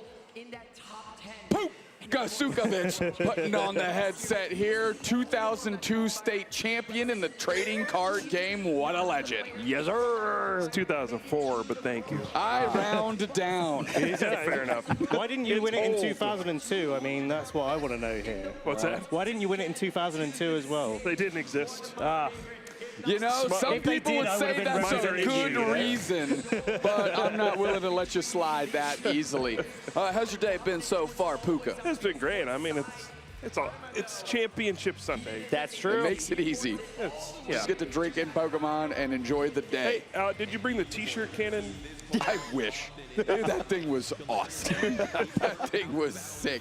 Imagine you just start firing off. I'm not gonna lie, Spraggles was a travesty on that thing. The I no was look was a having gamble I would not have taken personally. But. Oh, well, they should not have given them to us to begin with. And it looks like Zoinks is out of here. Goodbye, Zoinks. As we talk about the TCG, it's nice to have some knowledge of the game here. One of the best all time. I heard you have one of the strongest national championship conversion rates of all time, too. Tell us about that. I did have some success there. Oh, thank you. Yeah, no worries. Yeah, I went on a really lucky streak, like a 3-year run. I got first. That's a long streak, brother. I got first place in 2009, then I got third in 2010, and then I got second in 2011. Yeah, I would love to say that and it was all due to great skill and all that, but obviously you gotta get lucky. You know, it's too far back for anyone to really remember that, so I think you can claim it now. Yeah, and also a lot of people ask me, like, oh, you won U.S. Nationals twice, right? And I always have to be like, no, it's only once. But it's been long enough that I could just lie about it now. Yeah, for sure. Just like that state championship in 2002. That one actually happened, yeah. And welcome, Martijn, as well. Yeah, good morning, guys. How you feeling? I'm excited to be here, and I think the first time I'm on with you guys. Yeah. Yeah. I'll tell you what, we could have used you in the Go Championship. All right, we okay. did not know but much. We've got you now, Martijn. So can you break that down for us? What happened? Oh, man, I was losing my mind. 9-game summary, 20 words or less. Man, I would have to count my words. Okay, let me just say this. I don't know if I can do this in 20 words. Pokémon had a stellar season all season, yes? First at EYC, third at NAIC, and now top 2 at Worlds, yes? Beelzeboy, the APAC region, doesn't have the same opportunities really, but Beelzeboy's opportunities, he still translates that in equal performances. Last year, he qualified for this Worlds by reaching top 4 there. And in this tournament, it just showed. Again, in 20 words or less, Beelzeboy, the GOAT. He's so good. He played out of his mind. He had a team advantage with the Galarian Moltres. And yeah, he just used everything he could with it. What is that? So that was truly, do you think, in that matchup, yes, but overall, do you think that Galarian Moltres was kind of the tournament-defining difference maker? Yes and no, because at the start of day 2, you saw way more Galarian Moltres, a Dark Flying type, rather than Mandibuzz. Mandibuzz was at like 12% usage. So it was kind of surprising, and then in the top 4, you saw like 50% Mandibuzz and only one Galarian Moltres. But then still, it's the Pokemon that gets on top. So I knew everyone knows it's a good Pokemon, but it was not exactly what you kind of expect when you see all the Galarian Moltres get knocked out one by one, except Beelzeboy. You know, it's really funny actually you say that, because we've got some parallels over in VG on that, where we've got 2 Masters in the finals now, and the only 2 Brute Bonnets in the tournament, or in day 2, are in the finals against each other. And everyone else, pretty much everyone else, not using it or not really going for it, using different options that do the same thing.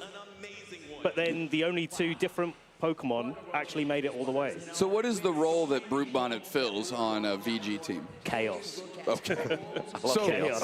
So if you're not bringing Brute Bonnet to instill chaos, what are some of the other trainers bringing to fill that chaos role? Different chaos. Great. You know what? You know what? My job's here is done. Right? My job's here is done. I did it. I was going to ask, you mentioned Mandibuzz, Galarian Moltres. Is it mandatory in Go that you have a bird on your team?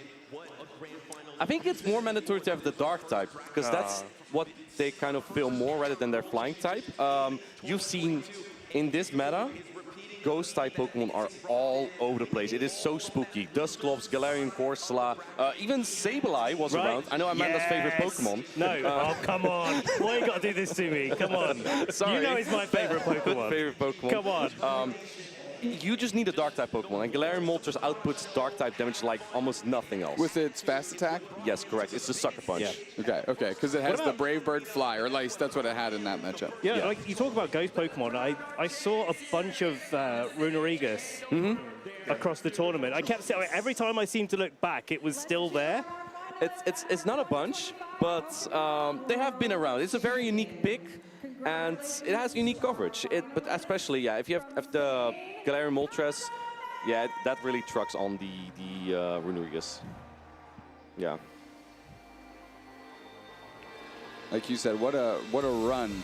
What a run by Pokémon here this year. Both players really, first place. And after winning EYC, by the way, he also got a quick second place on a special championship, so he also got that.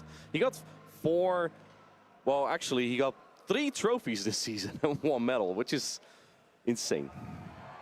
It's very impressive. Hey, how cool is this, though? You get your own entrance ramp. You get your own celebration. I wish they had this last season as well. That's when I got there. But I'd love to see this as well. I can kind of feel a little bit of the emotions that these players have. it's so impressive what he did. It is like... Actually, just looking at this, I mean, what a great way to celebrate our finalist. How are you feeling about that right now, Martijn, looking at that, thinking that could have been you? You really have to rub it in. Yeah. I think of it quite often, but, you know, the way I see it, I got second place. I did better than like 200 other people in that tournament. It was great to see you, Dupes, next. Come back with the cannon, please. All right, we got Jim coming in. Ah, our experts. Good to see you, Jim. We've got so much TCG pedigree going on right now. Kyle, are you feeling outshadowed at all? Are you feeling like you can keep up? Yeah, I don't even need to be here. Oh, perfect. We got this right, guys. We got this. Oh, absolutely. Hey there, trainers. Hello. Hey, good to see you. Oh, great to see you guys as well. What'd you think of the Go final? I only saw the tail end. I literally came in for game 9. Wow. Okay, well, that was the place to be. In fact, that was the moment that Beelzeboy said he knew he could be world champion. I think he doubted himself a little bit before then. But what an incredible battle he played saw. out of his mind. He really did. I feel maybe a little bit of betrayal here, saying that I was pretty much rooting for him as a European, not going for Batman there, but Beelzeboy deserved it so much, right? He played out of his mind. Martijn, you know what's interesting is that we've talked about the grand finals 3 out of the last 4 years. Which regions were they? It was in 2022, it was EU versus APAC. In 2023, in Japan, it was NA versus NA, and then with EU versus APAC last season. And this season again, EU versus APAC. Definitely have been solidly dominant regions. Who's missing? Latam. I challenged the LATAM trainers. They were top 3 and top 4, though. They were 3 and 4, in all fairness. But for grand finals, I'm challenging the LATAM battlers in 2026 to make it to grand finals. Yeah. All right, that's a good challenge. So let's turn our attention to TCG, shall we? So Kyle, we got juniors coming up first. Indeed. What are we looking out for here? I believe the 2 decks are a Dragapult EX deck versus a Raging Bolt deck. So 2 very different styles. The Raging Bolt deck, usually the strategy is very straightforward. You just try to smash, do as much damage as you can. The Dragapult deck is much more technical. You're trying to set up kind of traps for your opponent and sweep at the end of the game rather than keep rushing ahead forward. You're trying to set up an elaborate end game. So clash of styles. Was it Dragapult that had the famous, maybe infamous, EUIC Masters Finals match? Yeah, it lost. Oh, it lost. I thought it was the one that was winning. Right, no, okay. The Dragapult deck lost before it got a turn. Yeah, that's it. A rare, we call it a donk in the TCG, where you lose before you even get a turn. Yeah, it was devastating for Natalie, who lost, but yeah. Wait, so how does that happen? You just get an unlucky draw or something? Kind of. So it was a specific strategy. There's actually rules in the TCG that are meant to kind of prevent that. You're not allowed to attack on your first turn when you go first, but there are some other effects that can still happen. So it was a specific strategy that lets you poison your opponent's Pokemon, and then there's a lot of modifiers that can stack up the damage. So he was able to essentially do 7 damage counters worth of poison on the first turn, and yeah, it just knocked out 1 Dreepy, and that was it. That was Natalie's only Pokemon, and the tournament ended. The way that poison works in the TCG, right, is it between turns you put that many counters on. Yeah. So you get 7 poison counters on your opponent's Pokemon, then end your turn, and between turns, so on the way to the next turn, it's 7 damage onto your opponent's Pokemon. It knocks out nothing left on the bench, and then that's it, isn't it? Game over. How often does it happen? That it's like over in one turn? Very rare. Yeah. Very rare. So it's not like you have this back-to-back on stream. Yeah. Although, EUIC was notorious because the player who won, Ryuki Okada, he the 2 games that he won were a total of 2 turns, and he lost the real game that was played in the middle. But yeah, his deck was aimed at doing exactly that, getting cheap wins. It seems like certain decks are maybe even targeting other types of decks as well, yeah? Oh, for sure. Okay, what would be an example of that we've seen in maybe some notable instances? There's very extreme examples. I don't know if any of you played like TCG Pocket, where there's the Oricorio that is like safeguard, where Pokemon EX can't hit it. There's that kind of stuff in the TCG as well. So if there's decks that only play Pokemon EX, we've seen really cheesy decks where it's just you try to, you're essentially hoping you get matched up against the right opponents and just go, oh, okay, I'm playing against a deck that can't do anything against me. Otherwise, we see weakness is a big factor in the TCG typically. It does double damage as it does in the video game, but yeah, sometimes those kind of counter decks will come up like that. But there's lots of weird stuff. There's lots of things you wouldn't expect. TCG is a game about lots of resource management. Sometimes there's things that like prevent you from getting cards back from the discard pile, which can be a big part of certain strategies. So there's a lot to keep track of. Yeah, it seems like a lot of building, obviously, you know, your own side of the field, but a lot of trying to diminish what your opponent's able to do as well. Definitely, yeah. You have to keep in mind what your opponent can do all the time. Yeah, absolutely. So I'm looking at some of these brackets here. I mean, is there a favorite? I'm curious for the folks at home if either of these trainers have a lot of accolades to their names, if we have a heavy favorite or maybe a dark horse. Yeah, Jose, I think, if I remember correctly, may have been #1 in championship points in the junior division this season and has a ton of accomplishments. So if you're looking at just resume, he's probably favored, but I mean, you don't make it to the finals of the World Championships without knowing what you're doing and being very skilled. So, I mean, once you get to that point, you throw it all out the window, right? It doesn't matter. It's just one match. In Pokemon Go Grand Finals, we had a best of 5. Is this also best of 5 or best of 3? Best of 3. Best of 3, okay. Best of 3 from the rest of the day. All best of 3. Yes. Yeah, except Go. Except for Go. Okay. Well, no, Unite has a best of 5 as well, right? That's true. Yes, we had a best of 5 Unite, best of 5 Go. Although this Worlds, we only did the grand finals as opposed to winners, losers, and grand finals. Yeah, correct.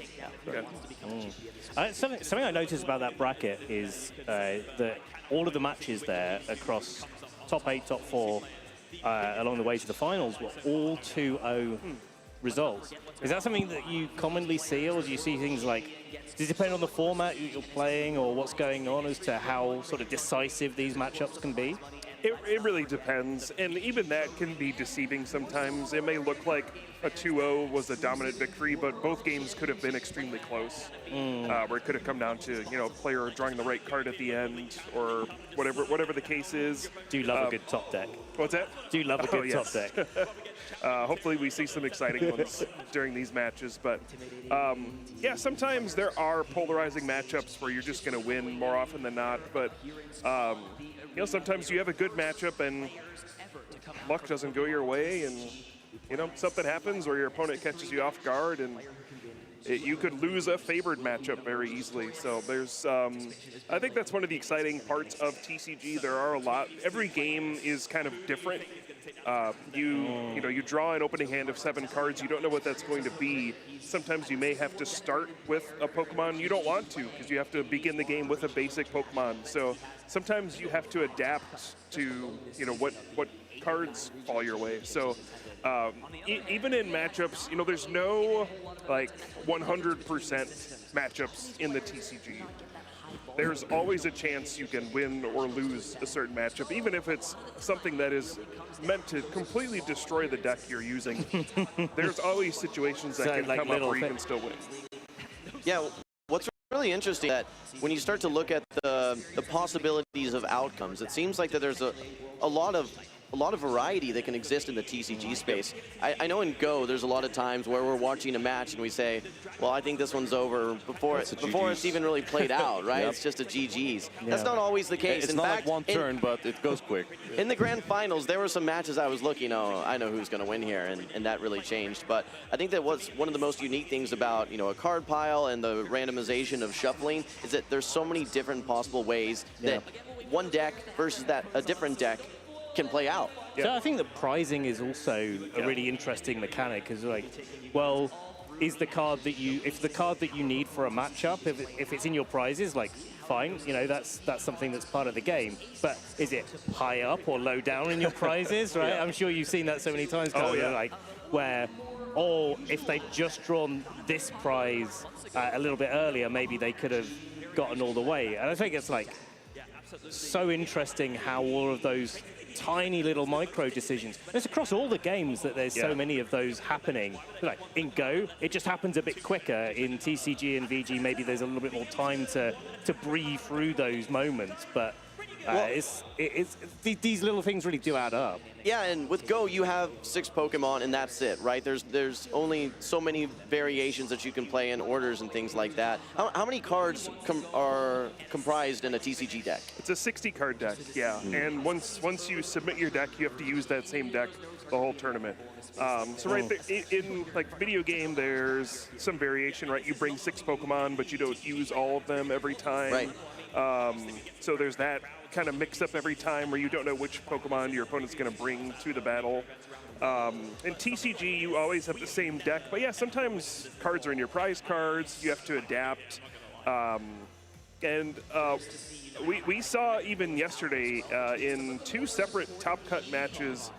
There was one player, Piper Lapine. She was playing, in Game 3, really a high-stakes match, and was playing a Golden Go EX deck, and 3 of her 4 Gimme Ghoul were in her prize cards, and it was devastating. Crazy. It was just before the game even started, it was like, oh, she lost. But then we also saw Justin, one of our finalists in the Masters division. All 3 of his Dragapult EX were in his prize cards in one of the games. That is his only attacking Pokemon. How can you come back? Is the game over as it's starting, basically? He found a way to win. Oh, wow. Oh, he found a way to win. Yeah, so sometimes you just have to adapt. But all right, here we go. Junior players are coming out. I mean, this is like a core memory moment, right? Coming out to the stage. Yeah, just the walk-ins. It's amazing. Right? We got to give a shout out to these kids as well, because like if I was as young as them, no chance. I would have been hiding backstage. They'd have been trying to drag me out. They might have had to carry me to the tables. Like that's just. And look at this. Well, this is amazing. The moment for sure. Wait, what is that plushie? Oh, Zora. Okay, okay. Yep. Solid choice. Solid choice. Yeah. It's such a cool venue that we have here in 2025 as well, here at the arena. It's just great seeing the changing floors. More time. For those who have been sitting here for a little bit longer, can you actually also hear the crowd from the arena here? Because it gets so loud from there. Yeah, it's pretty cool. Also, how they get this carpet to change so quick. Right. I mean, very quick. Did you see? For Go, it was like a, what's it called? Like a board that was rotating, or it looked like? Right, with all the Pokemon, it looked really cool. I wonder what carpet effects, for sure. High quality carpet. I wonder how the TCG floor is gonna look like soon. If it's gonna have anything. I'm really excited to see that actually. Like the stadium thing, like masking what, like making it look like a stadium, so cool. The whole walkway, I just have to say, you were saying that, just what a moment it is for these trainers, right? That is just something that will stick with them for the rest of their lives. It's great. Absolutely. How was it out in the crowd there, Jim? The crowd is wild. I could not believe it. So I showed up for Unite early, and obviously Unite, with a full team that you're supporting, there's just, people that their whole identity is their Unite team, right? They're just so passionate about the team that they support. So the environment was absolutely exhilarating. And what's crazy is that, Unite, I think, brings in a lot of different people from different games. While some people may feel a bit foreign with, a Go player for TCG or vice versa, I think that the intuitiveness of Unite brings in a lot of casual viewers as well. So it was really hype out there. Go was a lot of fun as well. I got to interview the friends and family actually for the Go finalists, and you can just see the love and all the community support that leads to that moment of those final 2 trainers on stage. Yeah. And you can see here they're doing the pre-match interview with the families of the 2 players. I mean, what a special moment for their whole family, right? Absolutely. You get the parents here. It's got to be such a proud moment for them as well. I mean, I imagine when you decide to start bringing your kids to these events, a lot of these parents are traveling all over the place now, taking them to different regional championships, international championships. Yeah. And it's got to be such a magical moment seeing it pay off here, seeing your kid on a stage like this. It's amazing. Oh, yeah, even if they don't make the grand finals, right? I mean, just seeing them have a great time. You walk over to the juniors and seniors playing, and yeah, there's emotions all over the place. I mean, there's the those moments where things don't go your way and you've got to deal with it. But there's also so much joy and all these trainers coming together, the parents coming together as well. They're all just having a good time. It's just okay. What so a community. I want to go a little bit in depth here, Kyle. What are your expectations for this finals exactly here? I would say typically the Dragapult deck, that's going to be Jose. You can see he's got the Dreepy plush representing. Yeah. That deck Easy to is remember a now. little bit favored in this matchup, but it really can go either way. There's lots of different things that can happen. So I would give a slight edge to Jose, but yeah, we'll see what happens. Again, anything can happen in a TCG game. And you never know. What region was our reigning champion for juniors last year? Oh, that's a good question. I don't remember off the top of my head. We'll have to come back to that one then. Yeah, I'm trying to see who's maybe trying to defend. Well, you know, we have US trying to defend home turf for sure. Yeah. All right, so what's the setup process here? For those that are just watching TCG for the first time, kind of walk us through the play-by-play here. Indeed, yeah. I think TCG is one of the least intuitive of the Pokemon games to try to figure out what's happening. So you see players shuffling up their decks. That's an important part. You need to randomize your deck. You're not supposed to know what you're drawing. Right. So, you know, for a fair match. So at the start, you draw 7 cards, and you need to find a basic Pokemon. So in the TCG, if you have evolution Pokemons, like, for example, the Dragapult in Jose's deck, you need to start with Dreepy, and then evolve into Dracloak, and then evolve into Dragapult. The first stage. Yep. First stage, second. Yeah, first stage, second. Basic first stage 1, stage 2 for TCG. I have just had a little birdie in the ear. It was Japan that's defending the title in juniors. Okay. That was going to be my guess, but I couldn't remember exactly. And we have a Japanese trainer here as well. So we have the home turf versus the defending champion country. Yeah.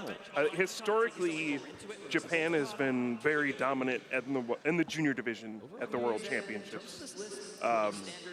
But yeah, when you set up to play, you draw 7 cards. You need to have a basic Pokemon. Then you put it out face down to start the game. If you don't have a basic Pokemon, you have to show your opponent your hand to show that you don't have one. Then you shuffle in and try again. And every time you do that, your opponent gets to begin the game with an extra card in their hand. And then after you set up, you put 6 cards face down to the side. Those are the prize cards. And that's how you win. You knock out your opponent's Pokemon, you collect the prize cards. First player to take all of them wins the game. I feel like the sequencing of this is actually quite important if you're new to card games as well. It's really important that you actually take your hand and find the basic before you start prizing things and take them out of contention. So, it's like, even though you say it's unintuitive, it kind of makes sense when you start laying it down. Well, so one of the questions I have for you is around deck balance. Obviously, different types of cards that you're going to be playing. One, energy cards, utility cards, essentially, as well as actual Pokemon themselves. Are there limits to any sort of amount of certain cards that you can have or types of cards? Yeah, there's a limit of 4 of any card in your deck, except for basic energy cards. Those are how you power up your Pokemon's attacks. You can play as many of basic energy cards as you want. Again, 60 total cards. Has to be exactly 60 cards in your deck, but the maximum for other cards is 4. So. If there's like really important cards that you always want to draw early on, you'll play 4. You just play 4 because, and that's something I remember speaking to some of your colleagues at TCG in Europe, maybe a season or 2 ago, when they were explaining the trading card game to me in a bit more detail, saying a lot of decks out there, a lot of compositions are basically like 50 out of 60, there or thereabouts. Usually the same set of cards. And it's those last like 5 or 10 cards that make the difference, and like the little variations in like how you play against this matchup or that matchup is where things make the difference. Yeah, absolutely. Are these decks that you would say are quite common that we've seen throughout the tournament, or are these kind of homebrew, very unique, specific to these trainer type of decks? These are very common decks, yes. I would say probably 2 of the top 3 or 4 decks in the TCG we got basics right now. down. And they're very well known. There's been an interesting thing in the TCG over the last year or so. New cards get introduced about every 2 months to the TCG. But most of the top strategies are things that have not been released in the last year. most of the decks you're seeing could have mostly been used at last year's World Championships. The cards have been really powerful and kind of stuck around. They've gained some minor upgrades as new expansions have come out and more cards have come out, but they're mostly in kind of like supporting roles to bolster these strategies. All right, here we Okay. go. Ooh, So prizes down. What are we looking at? in the prize cards is a huge deal. That is your kind of draw engine, the way to filter through your deck and find the cards you need. You want to get 2 or 3 Dracloak into play, and we see up in the top right that Pheasantipity EX is one of the most important cards in the TCG. Those could be devastating for Jose, but we'll see. Again, anything can happen. As far as timing for one game, obviously there can be some variance. What's the gauntlet for these trainers that they have to, go through typically? Is it 2 minutes, 20 minutes, anywhere in between? TCG matches have a 75-minute timer for a best-of-3 match. Okay. And it's not unusual for matches to go that full 75 minutes. Yeah. So it's a test of endurance. Yes, it's a good thing these chairs are comfy. Yes. Okay, so we're starting out here. Yes, Yuya's going to go first. He has that Teal Mask Ogrepon EX. It's got a nice ability called Teal Dance. So in the TCG, you're limited to attaching 1 energy card per turn. But there are other effects that let you kind of skirt around that rule. Teal Mask Ogrepon EX's ability is one of those. Once per turn, you can take a grass energy card from your hand, attach it to the Ogrepon, and then draw a card. So this Raging Bolt deck that we're seeing from Yuya, it's about kind of flooding as much energy into play as you can. A lot of your attacks are based off of how much energy you have in play. And you kind of go through this cycle where you have to discard them to do damage, and you're just always trying to get more in play so you can keep pumping up the damage. Big shout outs here to this overlay, by the way. This is so helpful. It came in Worlds last year, didn't it? Where this got introduced as like being able to see a little bit more about what cards are on board, what's on the... I noticed the ability actually change color there as well. Yes, when it's used, it'll gray out. Yeah, it's like... Big shout out as well to the production people behind the scenes here. There's like a team of 3 people that are actually running this overlay backstage. So big shout outs to them. Okay, that was not a good turn from Jose. Really awkward start. And this is one where, Yuya's going to jump out to a pretty big lead. So again, the Dragapult deck is a little bit favored, but this is a very volatile matchup. This Raging Bolt deck is very aggressive. It puts the pressure on you early, and so if you get off to a slow start and stumble, it's able to take advantage. That's the biggest reason why people would play this deck. So it's just able to be so aggressive, and it makes your opponent have the answers. It's not always the most dominant in the late game, but it does force you to keep up. So the stumbling block here for Jose, so other than the 2 Draclocks that are in the prizes, what's the stumbling here? Like, why is this not a great start? There were a couple cards he didn't find. There's a Buddy Poffin item card that lets you get more basic Pokemon into play. And yeah, look at this. Yuya has a Thunderburst Storm. Actually allows the Raging Bolt to attack any of your opponent's Pokemon. Typically, you can only hit the active Pokemon, but this one allows you to hit benched Pokemon as well. So he's able to knock out a Dreepy on the bench, and he's going to try to do that and prevent them from evolving up into Dragapult EX. And this is why it's so important to have a quick start from the Dragapult side. You need to be able to keep evolving up, otherwise, one by one, your stuff is just going to get picked off and you'll lose. So like we talked about, obviously you're trying to build out your own side of the field, and your opponent is trying to negate any of those actions. To your point, it sounds like Yuya here has a little bit of the advantage, trying to stomp anything that Jose is trying to do currently. Yeah, and now Jose is going to try to buy time in any way possible. We see this Badoo. It's one of the most annoying cards in the TCG. It's got an attack called Itchy Pollen. It only does 10 damage. And in the TCG, you might know there's Pokemon that have like 300 HP. They do like 300 damage, and you might be wondering, how does this little 30 HP baby come out and cause any sort of disruption? But the effect is that it prevents your opponent from using item cards on their next turn. So it really disables You know, most decks play somewhere between like 15 and 20 item cards.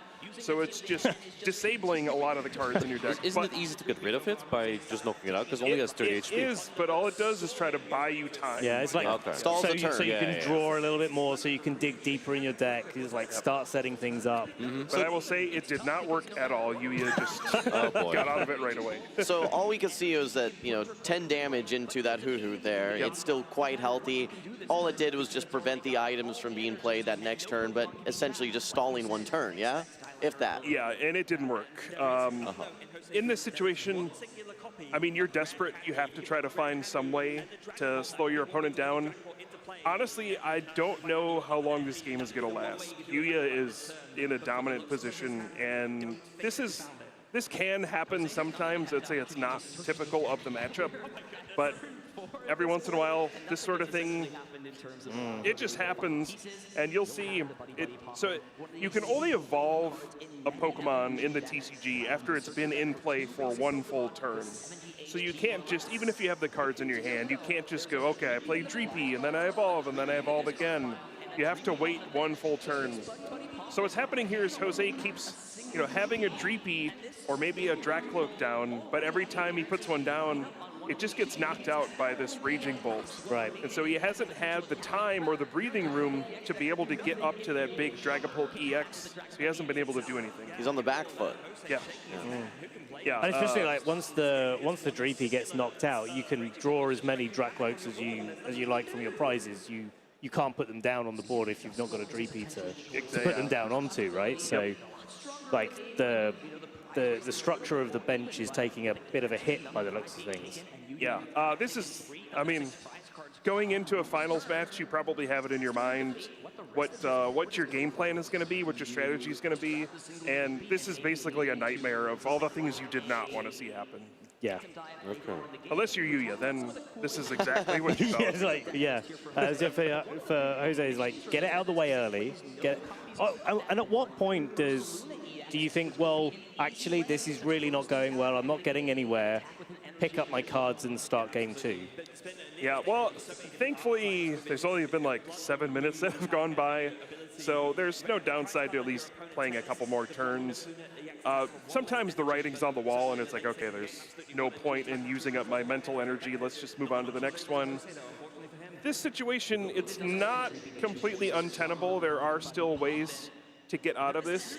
Yuya hasn't actually done that much. All he's done is charge up one Raging Bolt. Right. If it gets knocked out, there is a chance Jose could make a big comeback. We do see that a lot. It's not uncommon to be very far behind in the TCG and then completely make up the gap in the prize cards. Big Budju strikes again. I saw that. Stalling tactics again. I wanted to ask you about the clock here. So if you are, let's say you are in an unwinnable losing position at that point. You've only got 75 minutes and you're down 1. You know that you're going to need that whole time to potentially come back, especially if game 2 or game 3 go to an extended time. So is that typically why we would see someone conceding a match? Definitely, yeah. There's a couple different reasons. Yeah, one is just you want as much time as possible to make sure the game's complete. Yeah, the time limit is a factor in the TCG quite a bit. And how it works is if time runs out, then it goes by, you know, if they're tied 1 game apiece, for example, and time runs out, then it goes by whoever has fewer prize cards, basically who's winning at that moment. And that tends to favor the very aggressive decks that attack early on. So yeah, if you're playing like this Dragapult deck and you get in this situation, you might consider, I'll concede this game. Let's say I have a 1% chance to win. Maybe that's just not worth it. It gives me a higher chance to win the whole match if I just have more time. That makes sense. I mean, at this position, obviously, it seems like there's still win conditions for both of these trainers. But let's say if the match was stopped at this point, we ran out of time, 3 prize cards versus 6, Yuya would take the victory. Pretty much, yeah. The way it works is you get 3 additional turns after the so time runs out. There's a chance, but it's pretty overtime. We can kind of say. Yeah, pretty much. Yep. It's uphill. We have a Dracloak on board. So what does that ability do? You talked about that earlier. Yeah, so it's Recon Directive. Once per turn, you get to look at the top 2 cards of your deck. You pick one, put into your hand, and then the other one goes on the bottom of your deck. And if you have multiple Dracloak in play, you can use all of their abilities in the same turn. So you can imagine once you get 2 or 3 of them out, you're really looking at a lot of cards in your deck, and So like you're able to shuffling find through. the ones you need. Yeah. Kind of scrying, but kind of not. Yeah.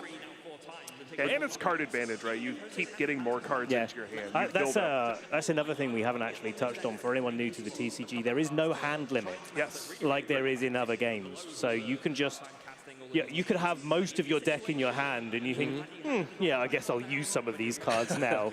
There's other restrictions why you don't want to do that, but you can keep it for the right moment, I think is probably the important bit. Yep, all right. So we see Yuya is now up 4 prize cards. This is not normal for this matchup, but it is still technically winnable for Jose. If there's one deck that can make a big comeback, it is Dragapult EX. It has an attack that allows you to put damage on your opponent's benched Pokemon as well as their active Pokemon, so you can set up these multiple knockouts in a single turn.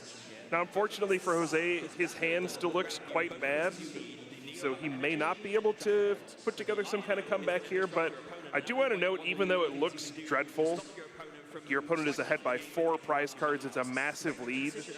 It really is not unwinnable from this stage, so you can see him trying to figure out. What's that? What does he need to come back in this game? So one card that's very important, it's Iono. If you played the Pokemon Scarlet, Pokemon Violet video games at all, one of the gym leaders. A lot of those trainers show up in the TCG as supporter cards, and that one is both players shuffle up their hand and put them on the bottom of their deck, and then you draw a card for each of your remaining prize cards. So once you get later in the game, it's very disruptive to the opponent. Yeah. So you could go from like 20 cards down to 2. Exactly, yes. And then that makes it difficult for your opponent to put together some sort of game plan. Jose, unfortunately, didn't have a disruptive card here, but does finally get Dragapult EX and attacks. Okay. The issue is Yuya has a bunch of cards in hand and will probably be able to just put together the last attack to win the game here. This Dragapult EX is a 2 prize knockout. Correct. So if this Dragapult goes down, then you use the victor, yeah. Yep. Question for you. Dice in TCG. Yes. What are they used for and why? Typically, they're used for tracking damage. So a 1 on a die would equate to 10 damage. And that's how you track when Pokemon get knocked out. Sometimes you use them to roll as well. If any cards say coin flip a coin. A lot of players will roll dice instead. Odds or tails, evens or heads. I see. But it looks like Yuya will likely win the game right here. Does have, yeah. Are we expecting the knockout this turn? Yeah, this is going to be over in a second. Okay, no more stalling at this point. No more itchy pollen, huh? Correct. Yeah, this one is over. So I know you mentioned that this Dragapult EX deck is more of a... Oh, wait. Hold on. Didn't draw lightning energy. Boss champ? Is this not over? Yeah, so energy types are another factor of the TCG. You see the different symbols they have on the cards. Raging Bolt EX takes a lightning and a fighting energy to use its attack. And Yuya may not have sequenced properly or may have just gotten unlucky, but didn't have a lightning energy. So now... Is that going to stall things one turn, or is that going to be a major pivot moment? This could be a huge deal. So he's got a couple ways to draw some cards. This is going to be a big moment. He gets to draw 3 cards and needs to find a lightning energy. And didn't find it. 2 turns in a row. So this is what can happen. It looks like easy win, game's over. But all of a sudden, it's like, uh-oh.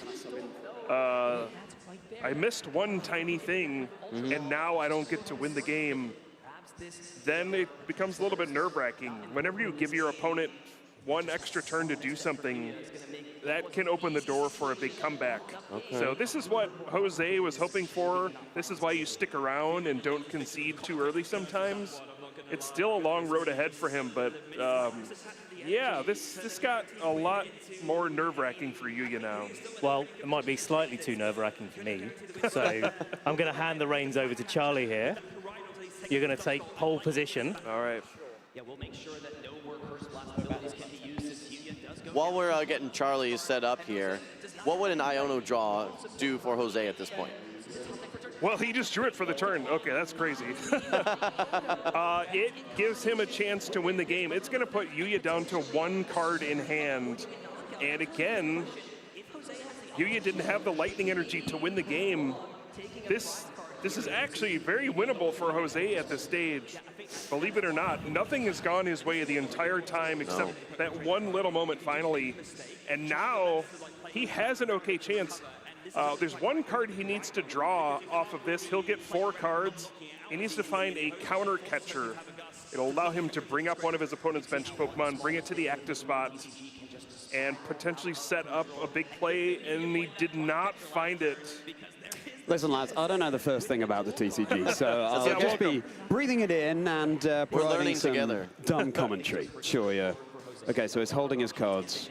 Well, to catch you up to speed. speed here, so in general, Jose has the more favorable deck, one that in a head-to-head competition like this is normally going to be favored. However, Yuya came out to a very fast start. Jose was unable to draw some of the cards that would typically be able to activate his deck a little bit quicker. However, are the tides turning right now? A little bit. That wasn't. Jose unfortunately missed 1 card he needed to make this a big comeback. So you see here, he has a big attack that's called Phantom Dive. That one you see there, that's the one you usually use. And he could have used that to take a knockout and get a prize card, get 1 step closer to winning. But one of the important cards in the TCG right now is Pheasantipity EX. It has an ability that when one of your Pokemon gets knocked out on your previous turn, you get to draw 3 cards. So Jose strategically did not knock out his opponent's Pokemon because he knew if he did that, he'd be able to use that flip script ability and very likely would have drawn the card to win the game. Instead did a very small attack, but Yuya very intelligently brought up this Raging Bolt EX and used this very seldomly used attack called Burst Roar. It just says discard your hand and draw 6 cards. It ends your turn. But now he's saying, look, I'm going to be able to win the next turn if you don't do anything about this. Okay, and whose X is Raging Bolt? Who did Raging Bolt use to date that they've now broken up with? Why is it Raging Bolt X? What's... That's personal. Okay, sure, yeah. We won't divulge that information. Not in the watch party, at least. Yeah. No, fair enough, yeah. The watch party, after party, maybe. But. That's right. All right, so now we do see, the counter catcher onto this Teal Mask Ogerpon, and this is going to be tough. Now I think we'll just see the lightning energy. Oh, even just a boss. That poor Badoo is the final victim, and Yuya takes down the first game. That does have a lot of HP, Well, so let me ask you this. I know that obviously when you're so far behind, I think it was maybe 2 to 6 at one point. Yep. How many prize cards or how much of a prize card in 1 turn could you potentially, sweep? Is it 5, 4? I mean, what's that look like? It depends on the deck. Yeah. So Yuya's deck, the most it can really get in 1 turn is 2 by knocking out a Pokemon EX. But the reason Jose's deck is so interesting is it's able to knock out multiple Pokemon at the same time. So it's not uncommon for the Dragapult deck to be able to take like 4 prize cards in a single turn. In really rare instances, you can even take all 6 at the same time. It's very elaborate to set it up. But that's one of the strengths. It falls behind early, but it tends to come back. Is Kingdra or Lediam relevant at all in TCG? Did you say Kingdra? Kingdra and Lediam. Not right now, sorry. Oh no. Ledian is actually one of the few Pokemon in the TCG that has basically never had a playable card, unfortunately. But I do have that card which has the glittering star pattern. I think it's the full art. It's very cool, but is it not relevant to the meta? No, sorry. Kingdra has been a force in the past, but it's good boy, Kingdra. Both have been relevant in Go, however. And in fact, Kingdra is getting buffed in our game, so it's going to be cool. I'll say that. Good job, buddy. So at this point, when we have a 1-0, best of 3, correct?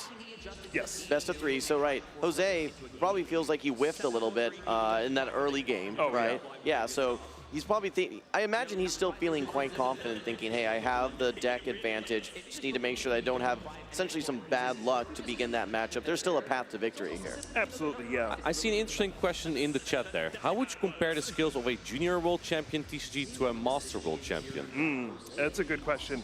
I think if you would have asked that question maybe 10 years ago, the gap was pretty big.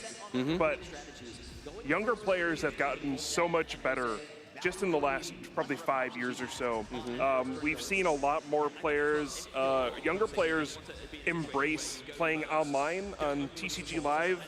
And we've also seen an emergence of coaching in the TCG, where like professional players in the Masters division will coach younger players. So now I think the gap is smaller than ever. These junior players, they know exactly what they're doing. So the kids are really catching up now. It's the same and go. It's scary. If they are in the finals of the World Championships, they know exactly what they're doing. Yeah, it's the same in video game as well. Even in the Masters division, you see people who are top 4, top 2 of the World Championships, and then a tweet that says, "I'm 21 today," and you think, "Oh." Yeah, for the elder gamers like ourselves, it seems like it's all over, huh? Yeah. I remember a funny story. There's in the TCG, there's only been one multi-time world champion. His name is Jason Kozinski. He's actually won it 3 times. Wow.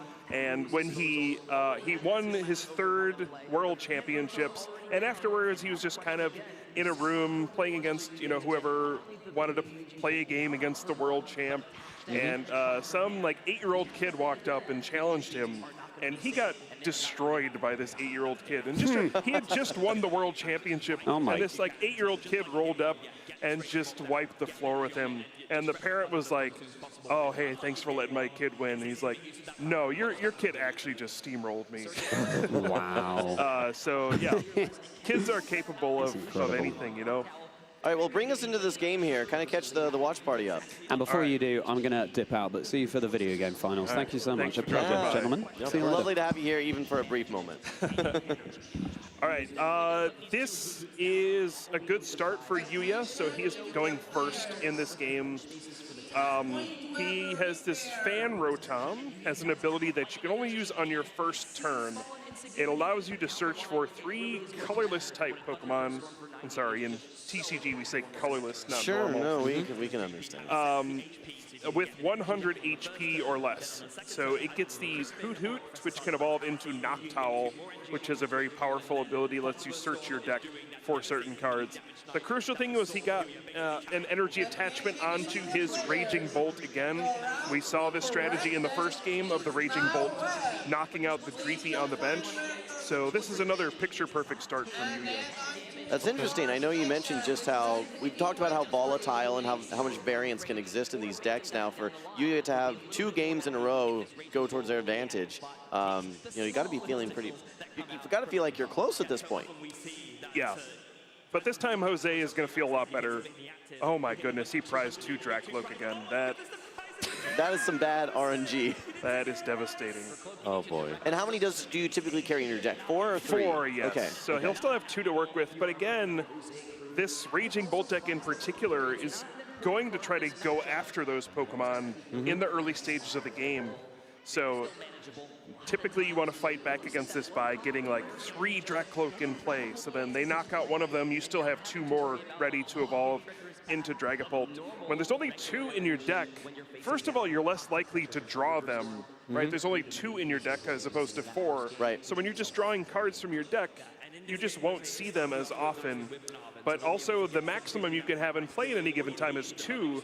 So let's say your opponent knocks one out, then you only have 1 that could evolve into Dragapult EX. And it's going to be really difficult for you to keep up pace against this really aggressive deck. So that Jose is going to look through, and a lot of players use their first deck search to figure out and identify which cards are not available that are in their prize cards. And his heart is just going to sink again. And just be like, how is this happening to me in the finals of the World Championship? On the final stage, exactly. Yeah. But all you can do is try to figure out a way to win and battle back. It's just one turn at a time. Yeah. Well, for everyone watching at home, we want to welcome everyone to the watch party again. We're going to be here all day, rotating casters in and out from all the different games. We've got 3 casters currently, 2 from Go, 1 from TCG. So we're going to be doing our best to try and give you, angles from all different perspectives, right? Whether you're new to the game, whether you're an expert, we're going to try and break things down for you so that you can follow along. Yeah. All right, so this is a pretty good start from Jose, besides the lack of Dracloak in his deck. This Arvin lets you search your deck for an item card and a Pokemon tool card. And the big one there is that Buddy Buddy Poffin you see there. Lets you get 2 basic Pokemon with 70 HP or less. So it kind of lets you get your little guys and put them on your bench right away. Yep. And it sets you up beautifully so you can evolve on the next turn. So this is a much better start than Jose had in the first game. Yeah. And he has the Badoo up there ready to go. So he's got to be at least feeling better from that regard. The problem is, he is really just crossing his fingers that Yuya will not be able to use Thunderburst Storm this turn. If one of these Dreepy on the bench gets knocked out, it's going to be devastating for Jose. So right now, he's just like, please, just do me a favor, miss one time. Yeah. Give me a little bit of breathing room. But that is not going to happen. Yuya has this supporter card, Professor Sada's Vitality, to get an extra energy card onto the Raging Bolt, and the Dreepy goes down. And it's heartbreaking for Jose. Once again, things just crumbling right in front of him. So that's going to translate to the first prize card for Yuya, 5 more, and he will be our juniors world champion. If it stays on this track, yes. Very rough start. Yeah, there's still a lot of game to be played, but that is a devastating way to kick things off if you're Jose. How far behind would you say Jose is at this point? Obviously, things can change, can turn on a dime very, very quickly. Yep. But for the setup that he's trying to build versus where he's at this stage in the game, how far behind are you? Extremely far behind. Like, you will not win this game very often. It will take desperation moves to try to win this one. The issue is, again, you can only evolve your Pokemon after they've been in play for 1 full turn. There are cards that let you kind of skip a stage and cheat those rules. For example, Rare Candy is a big one in the TCG. It allows you to skip from the basic straight to the stage 2 Pokemon if you have it. But this Dragapult deck actually doesn't use that card because you're playing such a slow game and you're ideally slowing your opponent down with this Badoo Itchy Pollen, but it is just not working in this situation. Yuya has been able to fight through it all, and yeah, the issue is every time you evolve to a Dracloak, it just gets knocked out, so there hasn't been an opportunity for him to evolve into the Dragapult, which is his main attacker of the deck. So would you say that, are there also variants of this deck with the Rare Candy? Would that be helpful in some of these scenarios? Yeah, it could be. Again, typically you don't need it, but in this kind of situation, your opponent got off to a good start.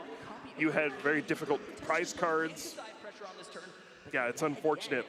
Now, there are still paths for Jose to come back. But it's going to be similar to that first game where it's going to be desperation time.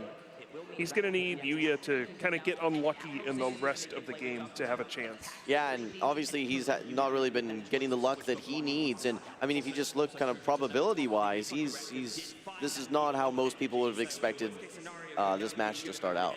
Yeah. Now, Jose has finally kind of stabilized. He has gotten 2 Dracloak in play. So now Yuya can knock out one of them, but the other can evolve into Dragapult EX, and Jose can finally start playing the game and can start to mount a comeback. So he has at least gotten to this stage where he has a chance to start to come back. And what specifically was it about Dragapult that made it so strong again? So the attack Phantom Dive, it hits your opponent's active Pokemon, but it also can put damage counters on their benched Pokemon. So you can attack multiple Pokemon at the same time, and that's how you can come back. You're expanding the surface area of attack, essentially. Yes. Okay, makes sense. Yeah, so for example, you can knock out this active Pokemon and a benched Pokemon at the same time, and you can pick up 2 prize cards at once. If you're knocking out Pokemon EX, those are worth 2 on their own. So you can imagine a situation where you're knocking out 2 Pokemon EX, you get 4 prize cards at the same time. So at this point, is Jose just simply trying to top deck his Dragapult so he can get it out onto the field? Yeah, he's going to need Dragapult EX, which he has, and then he'll also need his one of Ace Spec card, and he has that as well. Okay. And he's got this Hawlucha, which is going to drop a damage counter on 2 of his opponent's benched Pokemon. This is going to be a big swing turn for Jose if he can pull this off. I believe once again he's looking for that counter catcher, a card he was looking for at the end of the previous game, which he unfortunately did not draw. And we'll see if he finds it here. It's going to be close. But you can see he's down 3 prize cards. Yeah, no, he needs a big swing turn, and he needs it right now. This is game number 2. He's already down 1-0. Things are slipping away quickly. Yeah, now he's trying to figure out what to do, and he just uses Itchy Pollen again. Trying to stall. Oof. Yeah, so he's trying to set up kind of this big turn where he combines a big knockout plus that supporter card Iono and try to disrupt his opponent's hand. It's going to take a big comeback here. So he's trying to set this up where he disrupts the opponent's hand, knocks out some key Pokemon, and then just kind of hopes his opponent does not draw the resources off of that Iono to close out the game. So at what point are we going to be seeing this Dragapult come, into the field, and what would he be targeting on Yuya's, current and bench Pokemon to try and knock out? Yeah, part of the problem is there are a lot of things he needs to deal with at this point. He's now down 4 prize cards. Oof. The Dragapult basically has to come out now. I don't think there's any more room to sit back and hope things are going to go your way. You have to put the pressure on now.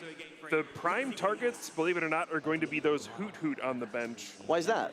Well, when they evolve into Noctowl, they have an ability that when you play them, you get to search your deck for any 2 trainer cards and put them into your hand. And fast-tracking the victory. That, what's that? Fast-tracking the victory. Yes, yeah. If you're able to just get Noctowl at this stage, you'll be able to find the trainer cards you need to close out the game.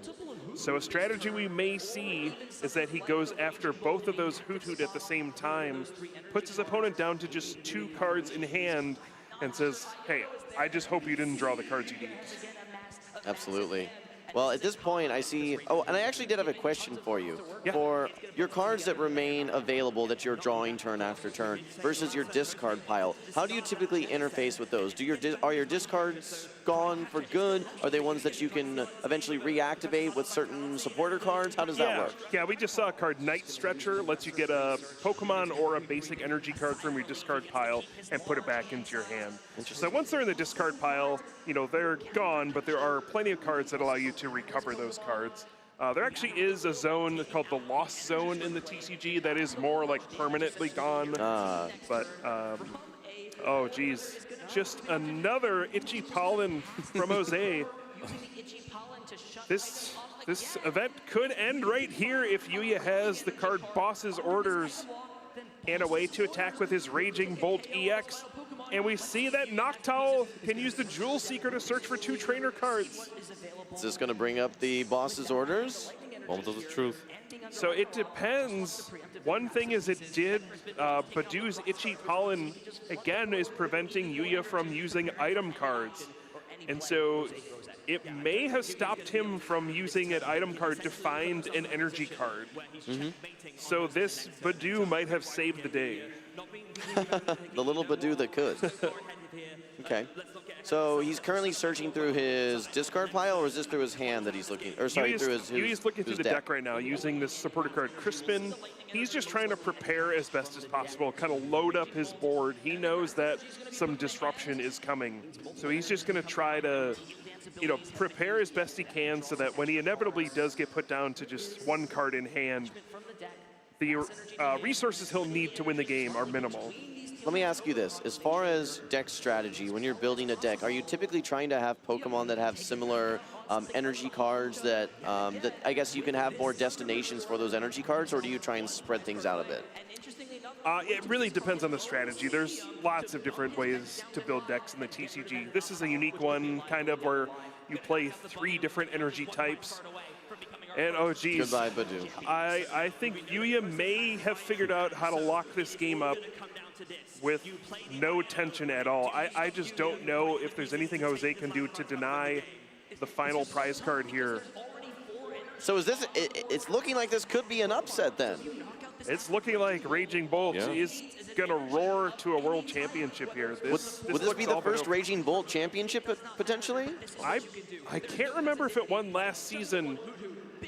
It is a very powerful, straightforward deck, and I just can't see a way for Jose to come back at this point. He just needs to knock out one more Pokemon? Yeah, Yuya just has to knock out one thing. He can knock out that Halucha on the bench. He can knock out a Dragapult EX. The match will be over. And it'll be, you know, again, devastating for Jose. Just things did not go his way this whole time. And he's going to at least just take a prize card and say, okay, I guess we'll see what happens. But I think he's got to know at this point, it's probably over. It's very unlucky. Yeah, tough spot to be in. Definitely happy to get the singular knockout there, but there's just so much that he has to get through. So many things that have to go his way. Not only go his way, but things that have to not happen for Yuya as well. Yeah, Yuya just needs one energy card, and he is the world champion here. So if he's drawn an energy card here, it's all over. And he's got it. There it is. Yeah. That's it. He's a world champion then. Congrats to Yuya Okita from Japan. I mean, that was a dominating performance. That was, yeah, looked in firm control throughout. I know in that game number 1, there looked to be some opportunities for Jose to come back, was unable to capitalize on those, didn't get the top deck draws that he needed. Yuya able to hang in there and win that game number 1. Game number 2, though, it was all Yuya. Yeah. Yeah, the title stays in Japan. Title stays in Japan. Yeah. That's right. Very well done. Congratulations, Yuya. You'll be remembered forever as a world champion. That's these moments. It's something that you may not even be able to fully grasp. At this young age, something that it's obviously something that you put so many cycles and time into. But the significance of it, I know I've had moments where I look back and say, "Wow, that was such a moment," and I maybe didn't even realize it at the time. Yeah. Oh, and while it looks rough now for Jose, like second place is insane, right? You Incredible. still get a trophy that is half the size of these kids. And taking that home, awesome. Yeah. That's a lifelong memento for sure. Yeah, and you got a brief shot of Jose as well, getting up afterwards, and he just kind of shrugged, like, "What could I have done?" From your perspective, it didn't seem like there was tons of misplays there. No. It really just seemed like he wasn't able to activate the deck in the proper way that he would have hoped. Yeah. His opponent had a perfect game plan, executed it flawlessly, and he stumbled a bit throughout those games, and just kind of crumbled to the pressure in both those games. There wasn't much he could do. Yeah.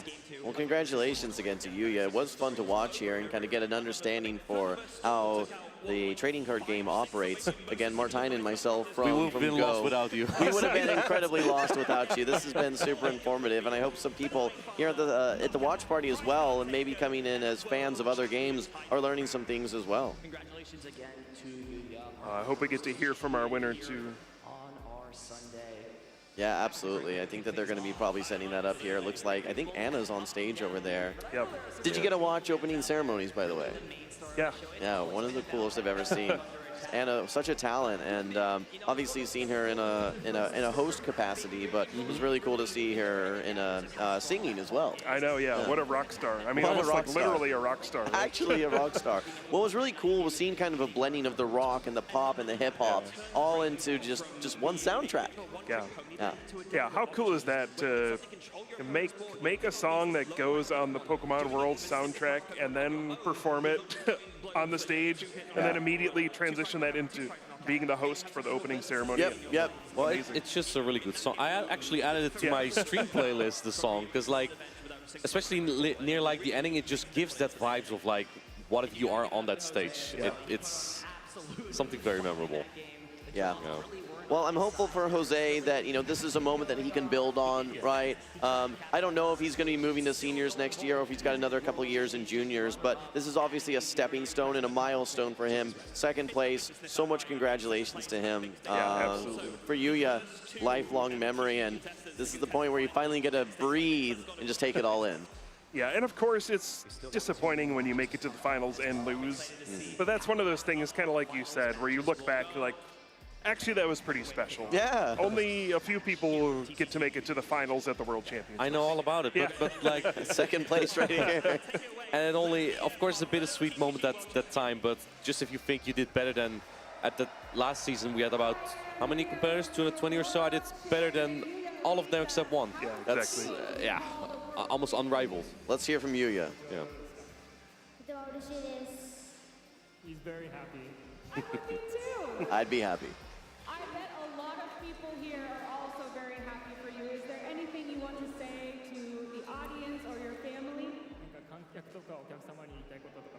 ますか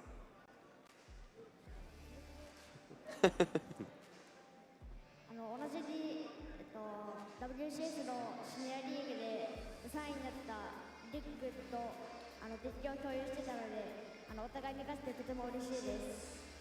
So he has a friend in the seniors that was third place, and he's very happy that they were both able to work together. Oh, congratulations to your friend. Thank you, Yuya. Let's hear it one more time for your world champion. It is great to kind of just hear the social elements. Obviously, you mentioned kind of the coaching aspect and things like that, but it's not just coaching, you know, it's your friends, it's the people that you practice against that really, all of that, this moment would not be able to happen without all of that. Definitely. You know, Pokemon TCG, it's a 1v1 game, but a lot of it is built around community, having, you know, people that you practice with, people that you socialize with at the events and hang out with. So in a lot of ways, when one player has a successful result, it's really a reflection of an entire group of people, and you know, it's like your family is happy for you, right? It's amazing. Yeah, it just feels like everyone's so much more involved in the arena as well, right? Yeah. Like we have in the halls, we have for every stage TV and seats, and here it feels like everyone's watching that same game. It's awesome. Yep. I know we talked about maybe skill differences. One of the trainers that I've heard that, you know, could compete in any capacity here is Gabriel, yes? Yes, this is, it's hard to even put words behind this. Gabriel has won every major event he's played in this season. Wow. He won all 3 international championships. Wow. He fully maxed out his championship points. Is that the first time that's happened? I think so, yes. It has to be. He has won everything. And this would be almost, I mean, pretty much literally the perfect season if he could win the World Championships as well. It's extremely rare. And not just that, 2 years ago in Yokohama, he already won the World Championships. Oh, so we really don't have multi-time world champions in TCG. Even though there's just one, right? Yes, even though there's been 20 years of TCG World Championships. This is our 20th one. Even accounting for all the different age divisions, there's never been another player who's won more than one time, except for Jason Klasinski, who won 3 times. So this could be a history-making moment for Gabriel. Just such an impressive player at every stage of the season. You know, TCG changes so much. There's new decks that come out. The strategies change all the time, and he's been ahead of the curve every step of the way. And this is just one more step, and it's really the ultimate season. You cannot get better than this. So this makes me kind of wonder. We saw in that junior grand finals that Jose was just rather unlucky, didn't really have a lot of play. But Gabriel, on the other hand, he's been winning pretty much everything. How much luck is involved then? Yeah, sometimes, you know, there's not much you can do, but sometimes it can be coincidence. You can play your way out of these difficult situations. There are very tiny margins in the TCG where things you may not even think about can give you a, let's say, a 1 or 2% chance where most other players would have just lost 100% of the time. Yeah. And I believe Gabriel is one of those players who finds every single edge that he can, and he's able to just find ways to win no matter what the situation is. He has been absolutely dominant. His opponent does have a good matchup on paper against him, so we'll see how that goes. It's been a lot of events since someone's beat him, it seems like, though. Yeah, you can't bet against him at this point. Yeah. He's just won everything. Absolutely. All right, well, as far as the way that these decks play compared to what we saw in juniors, give me some compare and contrast. Yeah, these are much different decks. One nice thing about TCG is we actually have a lot of variety in the three matches we're going to have today. So Gabriel has really not, I think you were asking for the junior, like, is this some sort of like lesser known or homebrew decks being used? Gabriel's deck is very much close to that. It's not completely unknown, but he's using an N's Zoroark deck. We have trainers Pokemon in the TCG, so N, of course, one of those popular trainers from Black and White series. And it's his Zoroark. It's a very interesting deck that we'll see get played out here. and his opponent is also playing kind of a mashup of two different decks that we would see. There's a Golden Go EX, that's a deck on its own, and there's Iron Hands EX, that's kind of its own deck as well. And he's decided, I'm just going to play both of them, and things that don't seem like they work together, but he's found a way to mash them and make some kind of monster of a deck. And it's interesting. This is not a matchup we would see very often in TCG. Okay, is this a deck, though, that was one that basically was his creation, is what you're saying? Or is this one that was something that he may have just amended a bit? It's, I think it's, players knew about it, but it's not very popular at all. I see, I see. However, he seems to have all the tricks to make it work, though. Yeah. Okay. All right, well, this will be exciting because this would be such a moment, right? If this would be finally the trainer that takes down Gabriel after such a streak. Yeah. Yeah. You mentioned 3 consecutive ICs. He did not win the 24 Senior Worlds Championship, though, but it was 23 that he won. So this is going to be kind of his revenge match, potentially. Yeah. He's not unbeatable, but he does tend to win a lot. If he gets into Masters, what are the odds you think that he can dominate there just as well? It's very difficult to dominate in Masters, but I mean, he's going to be a top competitor immediately, no question. I'm going to move seats real quick. Sounds good. Are we shifting over?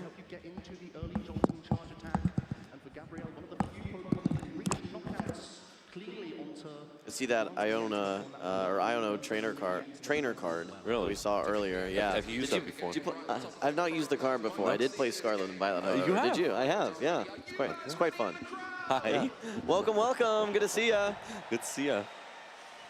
Sorry, you were saying? We're expanding the party here is what's happening. Welcome, Freya. Thank you very much. We just saw you very shortly. Yeah. Thanks for hustling over here. No problem. I mean, you know, if I'm not going to be casting the Seniors and Masters finals, I might as well join in on the commentary. How do you guys find the Junior finals then? It was a lot of fun. A bit of an upset from what we understand. Yes, so also for you as well. What do you make of that? It was sad to watch for Jose, unfortunately. A little bit. Raging Bolt just did its thing. Jim, now we have 2 people to bother with our questions. Yeah, exactly. We can actually split the load here, so that'll be nice. Yeah, no, we've been asking a lot of very elementary, fundamental questions around how TCG operates. Obviously, here on the watch party, we've got trainers from all different games, trying to make sure we're breaking things down for them as well. But from what I was able to capture from that last match, on paper, the Dragapult EX deck seemed to be the one that is favored. However, due to some unlucky draws, we'll say, things just did not work out for Jose. I mean, basically, this is a matchup. I play the Raging Bolt deck a lot myself, so it's a matchup I'm quite intimately familiar with. Yuya did exactly the right thing in that matchup to win. It can be a little bit unfavored, and if the matchup goes how it usually goes, I guess you would say, the Dragapult player can do some late game tricks with counter catchers to set up a board just before taking a knockout and then take a big multi-prize turn to win. As we saw, that didn't happen. No. Basically, it was the Thunderburst Storm show here in Anaheim this time. Definitely. Yeah, this is going to be a bit of a different matchup. It did see, it looked like Gabriel's Blood Moon Ursaluda was in the prize cards, which is devastating. That's, I think, one of the key cards for him in this matchup. So we'll see if he can find a way to work around this. But this, like I said, is a mashup of 2 decks. It's the Golden Go EX deck, which got a lot more powerful with this Genesect EX from the latest expansions. And then the other card is that Iron Hands EX. It's got one of the weirdest attack names ever, Amp You Very Much. And when you knock out one of your opponent's Pokemon with it, you get an extra prize card. Yeah. So it's really trying to pick on low HP Pokemon, like Badoo or some of these smaller things before they evolve. And you're trying to get off to a quick lead, getting multiple prize cards at once. And you actually use this Joltik, the attack, to power it up. And yeah, basically it's going to be a straightforward game plan. You attack with the Joltik, power up the Iron Hands, you try to get at least 1 attack with that, and then you shift gears into the Golden Go EX and try to finish off your opponent. Yeah, basically trying to make use of probably 2 of the strongest attackers in Standard right now. And it's interesting to note with Amp You Very Much, that attack name has a kind of a different funny name in every single different language. So I know for a fact in Portuguese, it's called Gratiluz, which is like a mixture of gratitude and light. And there's like I don't know what, in German and Italian, there's some other fun names I know as well, but it's cool that I did that little pun with that. And yeah, basically this deck came about. There's a few other people, like you were saying, Kyle, playing it in the room, and Fuguan's been able to take it all the way to the finals. Do you happen to know it in Danish as well? No, because Danish Pokemon cards aren't a thing. I see. Well, there you go. Learning something new every day here as a Go-caster. So, how is Gabriel's deck going to work against this? So, I mean, Gabriel's deck is a bit of an interesting one. I believe it's the same list that we saw Marcos Cifuentes playing yesterday in the Master Stream, and it's basically a deck that's always been around a little bit, but flown a bit under the radar. You make use of the End Zoroark EX, which has a really great ability with the trade ability where you can discard a card from your hand and draw 2 cards. It's an ability that's been printed on Zoroark cards before, and Tord Reklev, one of the best players of the trading card game, has used it to great success before. But then the attack of it, Night Joker, for 2 Dark Energy, you can copy one of the attacks of one of your End Pokemon on your bench, and there's 2 main attackers you copy. The End Darmanitan, which can hit 90 to the active and 90 to the bench, so you can spread some damage around the board. And then there's the End's Reshiram EX, which does either more damage for each damage counter on it, or can just do a straight 170. So you basically try to copy these attackers, and then combine that with some other good generic attackers to have an answer for all of your opponents' It just sounds like you're going to be very flexible with this deck. Okay. What is interesting to see in some of the decks that maybe are just focusing on singular prize cards 1x1x1 consistency, you can say, whereas some other decks are more focused on big swing turns, it seems like. Yeah, that definitely is the case. I mean, Kyle, in your mind, like looking through this here, how do you fancy Gabriel's chances against Fuguan in terms of the matchup? I think it's a really difficult matchup. It's certainly winnable, and as we were mentioning before, it's hard to bet against Gabriel. He wins all the time, no matter what happens. I mean, even at NAIC, he's playing Charizard against Dragapult in the finals, and that's supposed to be your worst matchup, and he just won easily. It doesn't make sense. He's able to just defy all logic. So I don't want to count him out. That Blood Moon Ursaluna in the prize cards is a really big deal. That may make it difficult for him to win. But yeah, on paper, it does look like a pretty difficult matchup for him to win. But he's got ways to get tricky with it. Yeah. It is also, on a completely separate note, it is also really cool to see Fuguan in the finals. I believe, is that the first Chinese player we've had in a TCG finals so far? Yeah, might be, yeah. That's really, really cool. Of course, Gabriel, no stranger to the finals table, as we were just talking about. But yeah, maybe the underdog here, but with the slight deck advantage. I mean, I guess we'll see if he's able to pull it out here. But like you were saying, you can't bet against Gabriel. I know it's early, but is there any favorite that you're seeing as these fields are developing? I think it's a little bit too early to say. Gabriel did get a very good early setup with that TM Evolution. That's a card that you really want to see early on. Essentially, it's a tool card, so that's something you can attach to a Pokemon, and it does something to that Pokemon. Sure. In this instance, it gives the Pokemon an extra attack. And so that one there, TM Evolution, it gives the Pokemon that's attached to an attack, which for 1 colorless energy, you can pick 2 of your bench Pokemon, and then take a Pokemon from your deck that evolves from each of those 2 that you choose, and evolve it up straight away. So with that, Gabriel's been able to evolve up into 2 of the End Zoroark, and so we'll be drawing a bunch of cards. Freya, what does that Night Joker ability do? So Night Joker, that's not the ability, that's the attack. That's the attack. It's the one that copies the other End's Pokemon. I see, okay. Yeah. Okay, one thing that is fascinating for Gabriel, that he set himself up pretty well, is he's evolved into End Zoroark EX already, and he's going to present a whole board of Pokemon that are going to be high in HP. And that means that the Iron Hands EX won't have a good target to go after with that Amp You Very Much attack. Typically, you're trying to get off to an early lead with that attack and, knock out something with small HP, but Gabriel is going to play around that by just evolving all of his Pokemon up quickly and saying, I'm not going to give you that easy lead in the game. And that may be how he approaches this matchup, and these are the clever kinds of things that you see a player of his caliber do, denying his opponents some strategies in the early parts of the game and making things uncomfortable for his opponent. There's some immortal words that I remember from Stefan Ivanov, one of the TCG's best players from France, of course, one of the best in Europe and in the world. And one of the pieces of advice that I remember him giving it is, if you want to do well in the Pokemon TCG, just beat your auto loss. You know what I mean? You have a matchup that you know you can't do well in, but just play your best anyway and play to your odds. so that even in an unfavorable matchup, you can still win. I think that's good advice for anyone to take home. You know, it's interesting when you look at the different games. There's so many, ways that people can play. Some of the times you really have to break it down to what are my win conditions, what are my lose conditions. Am I playing to not lose, or am I playing to win? And understanding what those different strategies while you're in the middle of the game can really start to show who those top trainers are versus some that are still trying to get to that level. Yeah, absolutely can. How do you, question for, guess you two, watching this with the sort of TCG knowledge that you have, how does this compare compared to, what you're used to? Is it, because obviously the pace of the game is very different, right? There's a lot of different things going on. When I talk to some friends of mine who ask me, oh, yeah, Freya, how does the TCG actually go? I sometimes tune into your streams, so it's a little bit hard to follow along. How does that feel for you two? I would say it's like speaking a different language. It is definitely speaking a different language. Personally, when I think you guys recognize easier when a specific card is drawn for us, it takes a few more moments to realize what is going on, or when either of you have explained to us what is going on. I'm just looking at the low health Pokemon. I'm like, personally, I think, why are you not taking the easy prize card there, right? Because you want the 6 knockouts or a couple. Well, you're of typically only going to be knockouts. attacking the Pokemon that's essentially in front on the field. The rest are going to be on the bench. There are certain Pokemon that can attack the ones on the bench. But that's Joltik with 30 HP, right?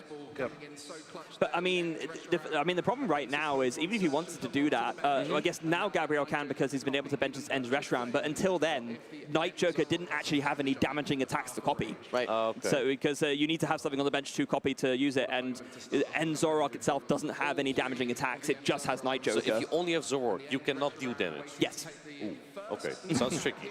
Well, there it goes. Bye, Joltik. It's a very technical deck. It doesn't have the raw power of a lot of these other decks. It's very limited in how much damage it can do, but that trade ability lets you discard a card to draw 2 cards. It lets you kind of sculpt your deck and figure out a strategy and adapt to whatever the situation is. So you trade away some of that, that raw power that a lot of the other decks have in order to give yourself more options and more creative game plans. So it really does require a very skilled player to use this deck, and a very experienced player who's practiced in a lot of matchups. This is not something where anybody can just pick this up and start playing it optimally. Some of the other strategies are a bit simpler to understand right away, but this is one that, if you're going to put a complexity rating, it's near the top. Yeah, for sure. Is this the deck that Gabriel has been using in multiple ICs, or is this the first time we've seen with this? He changes all the time. Oh. Yeah. He's a master of everything. It seems like it. When you get to a certain skill level in the Pokemon trading card game, you get good enough that you can just decide whenever you're going into a tournament and you think to yourself, what deck is going to give me the best chance of winning? You don't have to worry about having less experience with the deck because you'll be able to pick up any archetype straight away and do well with it. That's the advantage that Gabriel can have, given that he's basically one of the most experienced players in the whole room, and he has so many accomplishments behind him. Seems like it. Martijn, I know you and I need to jump to a meet and greet here in a minute. Yeah, so I know you have a watch. I cannot check the time right now. Yep. So we're going to have to leave this to the 2 of you, but we want to say thank you to everyone following along at the watch party as well. Go is already all wrapped up. We're making our way through TCG here as well. Following that will be the video game. Yeah, you got any friends you can send back here? We will try and get the reinforcements coming to you guys soon. Much appreciated. Absolutely. Thanks all right, so much. We'll see you guys soon, and we'll send friends soon. Yes. Appreciate you hanging out. Absolutely. All right. This game is very fascinating. I have to wonder if Gabriel's opponent knows this matchup particularly well. It is not something you come up against very often. Yeah, I can't imagine, right? It's something that if you have a certain limited amount of time to test and you think to yourself, what decks do I want to prepare for the most? I don't think the End Zoroark is going to be one of them, really. Yeah. Well, you see, he even went to charge up the Iron Hands, and then Gabriel just didn't give a target for it. So then maybe had to change course and go, okay, now I'll power up Pikachu, I guess? Yeah. I mean, does Fuguan have a way in his deck list to boost up the damage of the Iron Hand so that maybe you could take an Very Much KO on the Reshiram? I don't think so. I mean, there's already so much you're jamming into this deck, right? Yeah. You have a Goldingo line, Genesect. It's like you're playing Joltik Box and Goldingo at the same time, so you really don't have that much room for tech cards, probably. Yeah, I guess maybe so Fuguan's thinking here is first KO, I can go ahead and take a Topaz Bolt knockout onto this Zoroark. That'll give me 2 prizes, and it'll get some energy in the discard pile as well. So I can then recover it and then take another one-hit knockout with Goldengo and make it rain. Because right now, all the energy's on the board, so you can't really get it to the hand to discard with and do big damage with Make It Rain. Yeah, Gabrielle does have the Toedscruel to block the superior energy retrieval later in the game, but it is very awkward timing, right? Because you need to have Toad's cooldown in order to evolve into Toad's Cruel. And when you do that, you give your opponent a target for the Iron Hands EX. So I actually saw him play this matchup yesterday in top 8, I think. Oh, so I guess someone else playing this, yeah. A very similar matchup, and there would be points where he would just take a turn off of attacking to just get down Toedscruel and then TM Evolution straight to the Toedscruel and just say, okay, now you can't superior energy retrieval, good luck. Yeah, it's definitely something that Fuguan's going to have to bear in mind. Maybe that's why he's also more content with energy being on the board, because then at least it's on things that can do damage and you can maybe deal with this Toedscruel before you're blocked off from recovering any of your energy. Yeah, this is going to be a fascinating situation for Fuguan to go through. I mean, you have to go in with the Pikachu EX, I think. I think, as you were saying, a lot of your energy is on the board, so you won't have enough to make it rain for a knockout. It may just be a situation where you kind of load up the Pikachu. I don't think Gabrielle has a good way to deal with Pikachu EX. It's got that Resolute Heart that prevents it from being knocked out in a single attack. So if you can get to a situation where you just keep using Topaz Bolt over and over, and all you have to do is find one way to clean up the game. Yeah, so superior energy retrieval coming in now. We'll be able to get some energy back, and this is why Gabrielle probably in those matches went for exactly like you said, going for that TM evolution onto the Toedscruel, just so that you shut this option off early on. Sadly, not afforded the option to do so here. And it looks like Fuguan's going to go ahead and bring in this Pikachu. And 5 energy on it. Goodness gracious. That will mean he can use Topaz Bolt in back-to-back turns. Right, you discard 3 energy, you'll still be left with 2, so the next turn you can attach once again. So you can see the game plan. There's also a Bravery Charm on there to give it even more HP. So something I'm a little bit curious about, Kyle, given that you've been doing this longer than any of us, for you, oh wow. so in the booth, even though I didn't really get to see this, so like seeing the above you like this, that is stunning. Very wow. Cool. It's almost like a chessboard. Yeah, it is a little bit. So, yeah, you've been doing this longer than basically any of us. How would you, I mean that in a very caring way. Yeah. How does this standard format compare to standard formats of the past? Because, like, for me personally, I know there's definitely, I think some formats I prefer a little bit more, but the game right now feels in a pretty good position compared to especially some of the formats we've had more recently. I really like where the game is right now.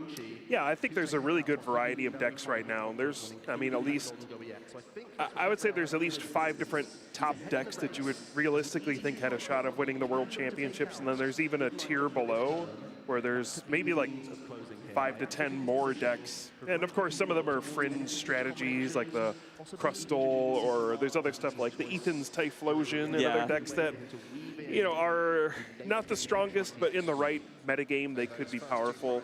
Yeah, I think there's a good variety. There are some frustrating cards to play against for sure. I know a lot of people get annoyed with Badoo, and a lot of people get annoyed with all the Monkey Dory they have to deal with. But overall, I think it's a pretty good time for the TCG. Yeah. Speaking of a good time, I believe we have friends. New joiner. Hello. How are you doing? I'm good. Lee, welcome to the stream. Yeah, you want to join us some some TCG? Yeah, I know, yeah. How's it all going so far?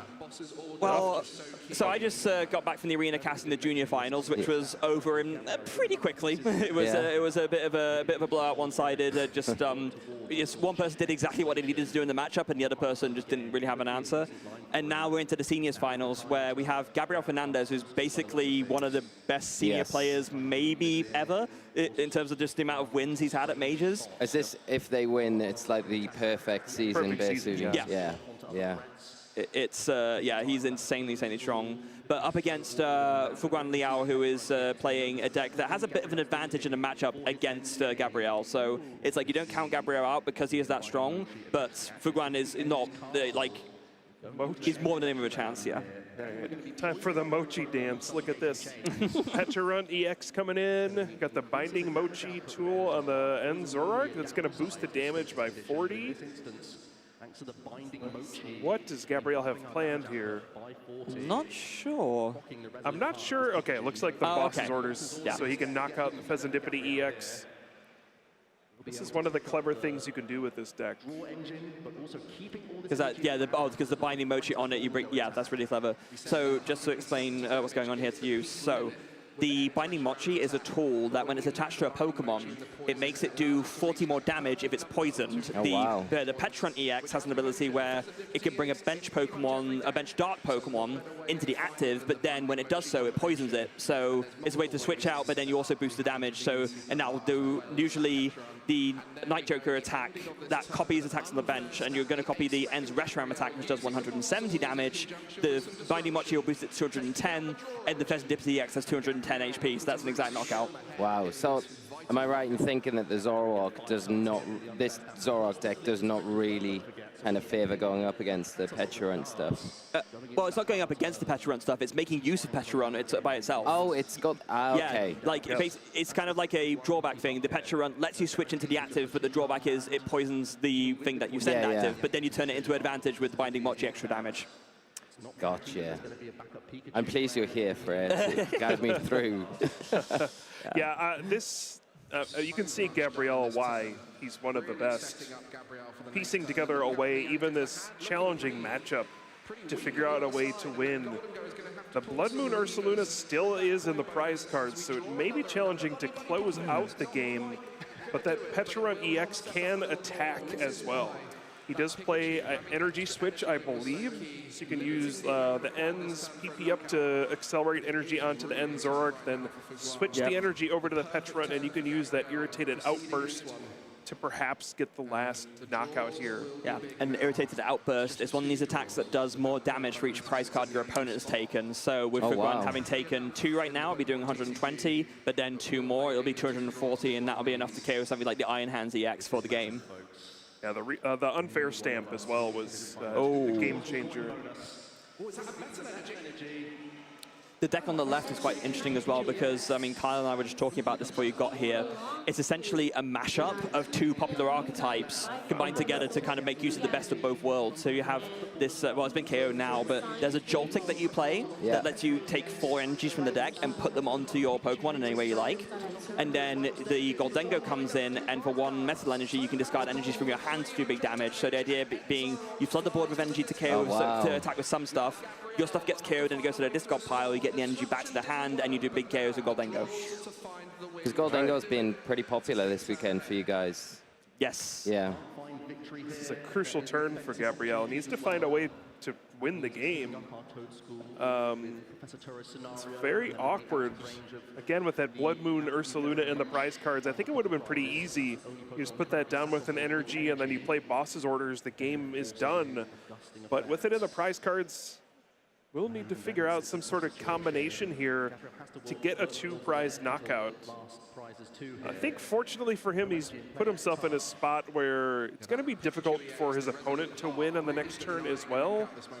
But it's all about, you know, he's whittling down resources at this stage. He doesn't have a lot left, and we'll have to figure out how to launch kind of that final big attack to win the game. Gabriel's going to have so much behind him as well. I mean, it's being Brazilian myself, I know how much Brazilians, we very much, we elevate our heroes, right? Our people who do very well, we want them to do the very best, and we always cheer for them a lot. And Gabriel is so loved at the community back in Brazil because, I mean, here's someone who's just representing Brazil and over again keeps doing well. His brother Vinny as well, doing very well in Masters. It's just really cool to see. This is where that synergy comes in. Yeah, what is going to be the play? He's just going to send up the End's Reshiram and pass. Oh, good. Okay. Let's see, will he attach somewhere? You could attach to the Petrarunt and threaten the win on the next turn. Yeah, maybe thin the deck a little bit with his buddy Buffin as well. I mean, what's even left? Oh, that's a very thin deck for Gabriel. Yeah, he doesn't want to really bench any targets for an Iron Hands. Is the problem. Yeah. He actually played Professor Turo's scenario to pick up the Toad School so Right, that there wouldn't be an easy knockout to close out the game. So can Iron Hands snipe the bench? No, then? so what Iron Hands does, it has an attack which has one of the most, probably strongest bits of text you can have on a card. When it takes a knockout, you get an extra prize card than usual. Oh, wow. So, and it does 120 damage, so you can knock out something small and take 2 prizes when you normally take 1. Very strong. Would it stack with if you knocked out something that already give you 2 prizes, so you would You'd take get 3? Yes, you would. Wow. Doesn't always come up, but sometimes it does. Yeah, yeah. Iron Hands is scary then. Yeah. So still, for some, kind of high-powered decks, we've reached a very awkward stalemate where it's unclear how each player is going to be able to close the game out. So that's the top deck. That doesn't work. that didn't matter. Yep, Boss's Orders doesn't really win the game here. Yeah. Well, it could. Yes. If there's a superior energy retrieval, and that's Golden of Go course, could attack here. Yeah, I mean, it is kind of shows those heads up from Gabriel to pick up that Toad Scroll because if he didn't, then the boss would be game. He would have lost. Yeah. So, but now it has to be Boss's Orders plus, a way to get this energy back, and now he can, of course, because the Toad Scroll isn't in play. We have some big coin bonuses, Mike. You love to see the. Is that Petrol? Petrol, yeah. Okay. Team Rocket's finally here. Yeah, I think that card's actually called Skylar in my memory. Yeah. That's, for those who don't know, so Team Rocket's Petrol, it just searches your deck for any trainer card, and it's the same as an older card, Skylar, which did the same thing. So, but I guess the one advantage of it's a Team Rocket supporter, so you can search it with the Team Rocket's transceiver. We could see a very lucky turn here if he's able to draw 2 superior energy retrieval or some combination here. Yes, one more coin bonus available. Getting enough energy plus a boss's orders will win the game, but it's, I think, down to a top deck now. There's one more coin bonus on the bench. Are there energy left in the deck to search for the vessel? That's the other question. Yeah. It's been for a lot. Probably not. Again, there's 4 stuck on the Iron Hands as well. Yeah. There's one. Okay, I mean, that gives the attack cost. Okay, now superior energy retrieval, the game's over. Yeah. So it's going to be 1 card drawn off the coin bonus. It needs to be exactly the card that he needs to win the game. Goodness me. Superior or bust here. Have to imagine Gabriel has goodness. on the next turn if it's not found from this one draw. Because that Petrarent has 190 HP, so a 4 energy superior energy will do. Well, yeah, I think he's just checking what it does. 90 hit points on that Petrarunt EX. That will Checking them out in the deck too. for the knockout. Pokémon Unite players. Yikes, this one's down to the wire. Both these players trying to figure out the best route to victory at this stage. I think there's still 1 coin bonus that can be used, right? Yes, the one on the bench? Yeah, that's right. I think he's just making sure that he maths all the maths mathily before he goes for this 1 draw.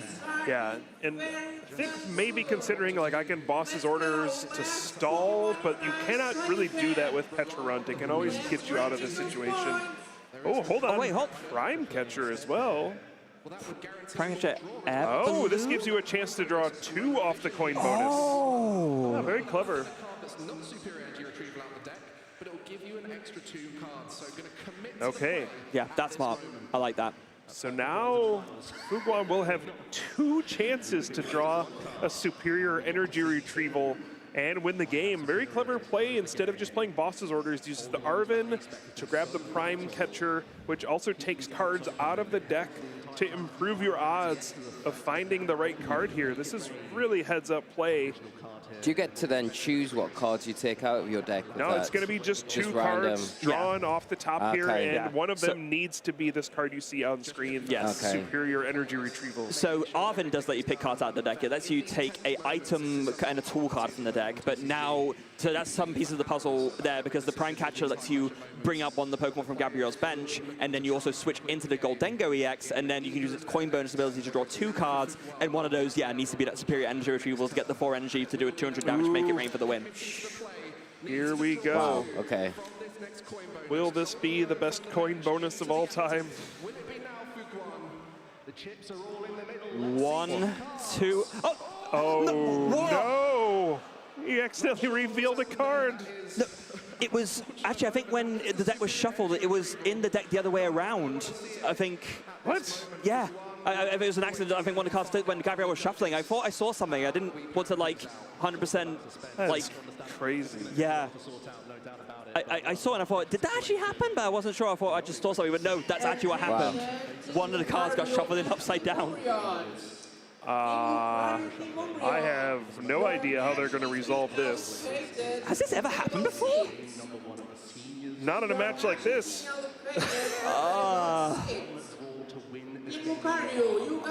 Okay. Hello. Welcome. Hey. Hi. You just came in at a very interesting moment. Yes, so very interesting moment. I'm from Unite, so this is a very, very different territory for somebody like me. So kind of walk me through this, because we're the action game. So different territory for you. It's different territory for us as well. Something very strange has happened. So when Gabriel was shuffling Fuguan's deck, one of the cards flipped upside down, and it wasn't noticed until Fuguan went to draw some cards, drew 2, and then the 3rd card in the deck was already face up. So, like, Fuguan drew 2 cards, and then the 3rd card was the card that should be up, like, face down. And now it's revealed. So what happens now? We don't know. Yeah. Is this going to be like a judge call? Or? Yes, there will be a judge call involved. So yes, this is one of the unique aspects of TCG. It's a physical game, right? There's lots of fiddly stuff that happens. You're shuffling cards, you're handling. You can get very nervous as well. You know, things just happen sometimes where cards like flip face up when they're not supposed to, or you know, you drop something on the floor. Sometimes things just happen. Yes. And now it's going to be up to our judges to figure out, will a penalty need to be issued in this situation, and what is going to be the impact on the outcome of this game? So this did not seem intentional at all. It just kind of happened. Yeah. So what are typical penalties for things like this? Because I do consider, I mean, as an outsider, this might seem like a small thing, but because it's TCG, I kind of feel like it's also a big thing. Yes, this is massive. If a penalty is issued and it's a major one, essentially this will end in a game loss for one of the players. Oh, wow. So typically what will happen is what we call double prize penalties. Yeah. So in the TCG, you have to take all 6 prize cards to win the game. One of the most common penalties is a double prize card penalty, which means your opponent needs to take 2 fewer prize cards to win the game. And in this situation, both players only need to take 2 to win the game. So if a penalty is issued, essentially the game will end. Wow, A lot is riding on this right now. Yeah. So, and yeah, because in this situation, yeah, double price penalty, both are on 2 left. So it's the equivalent of, there are penalties that could be more extreme as well. So you can also have just an outright game loss. If the game state is irreversible, then it's just a loss for the player. There's some circumstances where you have a quadruple price penalty. So yeah, like those are pretty extreme. Yeah, it's kind of in between a game. I mean, it's almost a game loss, but not quite. Yes. It's basically the same as a double price penalty, but 4. But yeah, this is very, very weird. I'm not sure how the judges are going to resolve this. Yeah, and we haven't even seen what cards he drew. No, exactly. We don't know if he drew the game-winning cards. Oh, yeah, that's the other bit of context. So the revealed card from Fuguan's deck, that is the card that he needed to win. So, and we don't know what the 2 cards he drew were, but we know that it, like, one of them was the revealed card. So it's just, it's very strange. We have not seen something this bizarre at this level of competition. Looks like it's being resolved, and he drew it. He drew it! There it is. That's the game. So he wins. Yeah, Fuguan wins. My goodness. Wow. I love how there's no facial expression after that as well. Just like, yeah. That was a crazy ending. Okay, so he technically drew that twice, right? Well, no, that was not one of the cards he was going to draw. But yes. There were 2 of the same card in his top 3 cards. Yes. Whew, okay. Wow. Gabriel shaking his head, knowing he was so close to winning. Essentially, just came down to the top 2 cards of his opponent's deck. If he draws that card, he wins. If not, Gabriel was going to win on the next turn. Yikes. Well, looks like Gabriel's going to be facing some adversity if he wants to finish his perfect season here after winning all 3 international championships, trying to get a world championships. Now he'll have to battle back, down 1 game, and he needs to win the next 2. That's crazy, winning all 3 ICs. Yeah. That's that just, alone, right? Yeah. Just like unheard of. Right. Has he been in there situations? There was no penalty issued at all. It was just kind of an accident. So. Okay, fair enough. Has he been in situations similar to this, where he's a game down in finals for any of the ICs so far this season? He's normally a clean sweeper, isn't he? Yeah. Yeah, he's mostly just dominated every time. This will be a true test of adversity. Even when he won the World Championships 2 years ago, I believe it was a 2-0. So, yeah. I know in like Pokemon Unite, for example, it's not unusual to see the same team winning multiple international events. For TCG, it is a lot rarer. It's a lot more difficult. There's like hundreds of players in every tournament, thousands Hundreds of players. sometimes. Different. I feel like it's also just different formats for the games as well, right? Because TCG, there is a lot of luck involved in your particular match, whereas ours, we also have an element of luck for certain Pokemon, but generally speaking, the most popular Pokemon are ones where every move you'd make is a certain one. It's not, you're not relying on RNG for a critical strike. You're not relying on RNG for a paralysis. It's if you press a move, it does what it does. Yeah. Ooh, check this out. We have this I would code not for be, sad to see TCG it. Live. Sorry? Use that code WCS25 TCGL to redeem some cards in TCG Live. Just wanted to shout that out if you're watching right now. Yeah, make sure you redeem that code. You get those the gorgeous the Electros line. That's a bit of a nostalgia one with that, of course, that electric having the Dynamotor ability that was so good back. I was gonna say back when I was playing more actively, but I'm still playing actively now. It's just that was when I started playing, so it's quite nostalgic for me. All right, we have kicked off game number 2. Fuguan did have a pretty mediocre start to the game.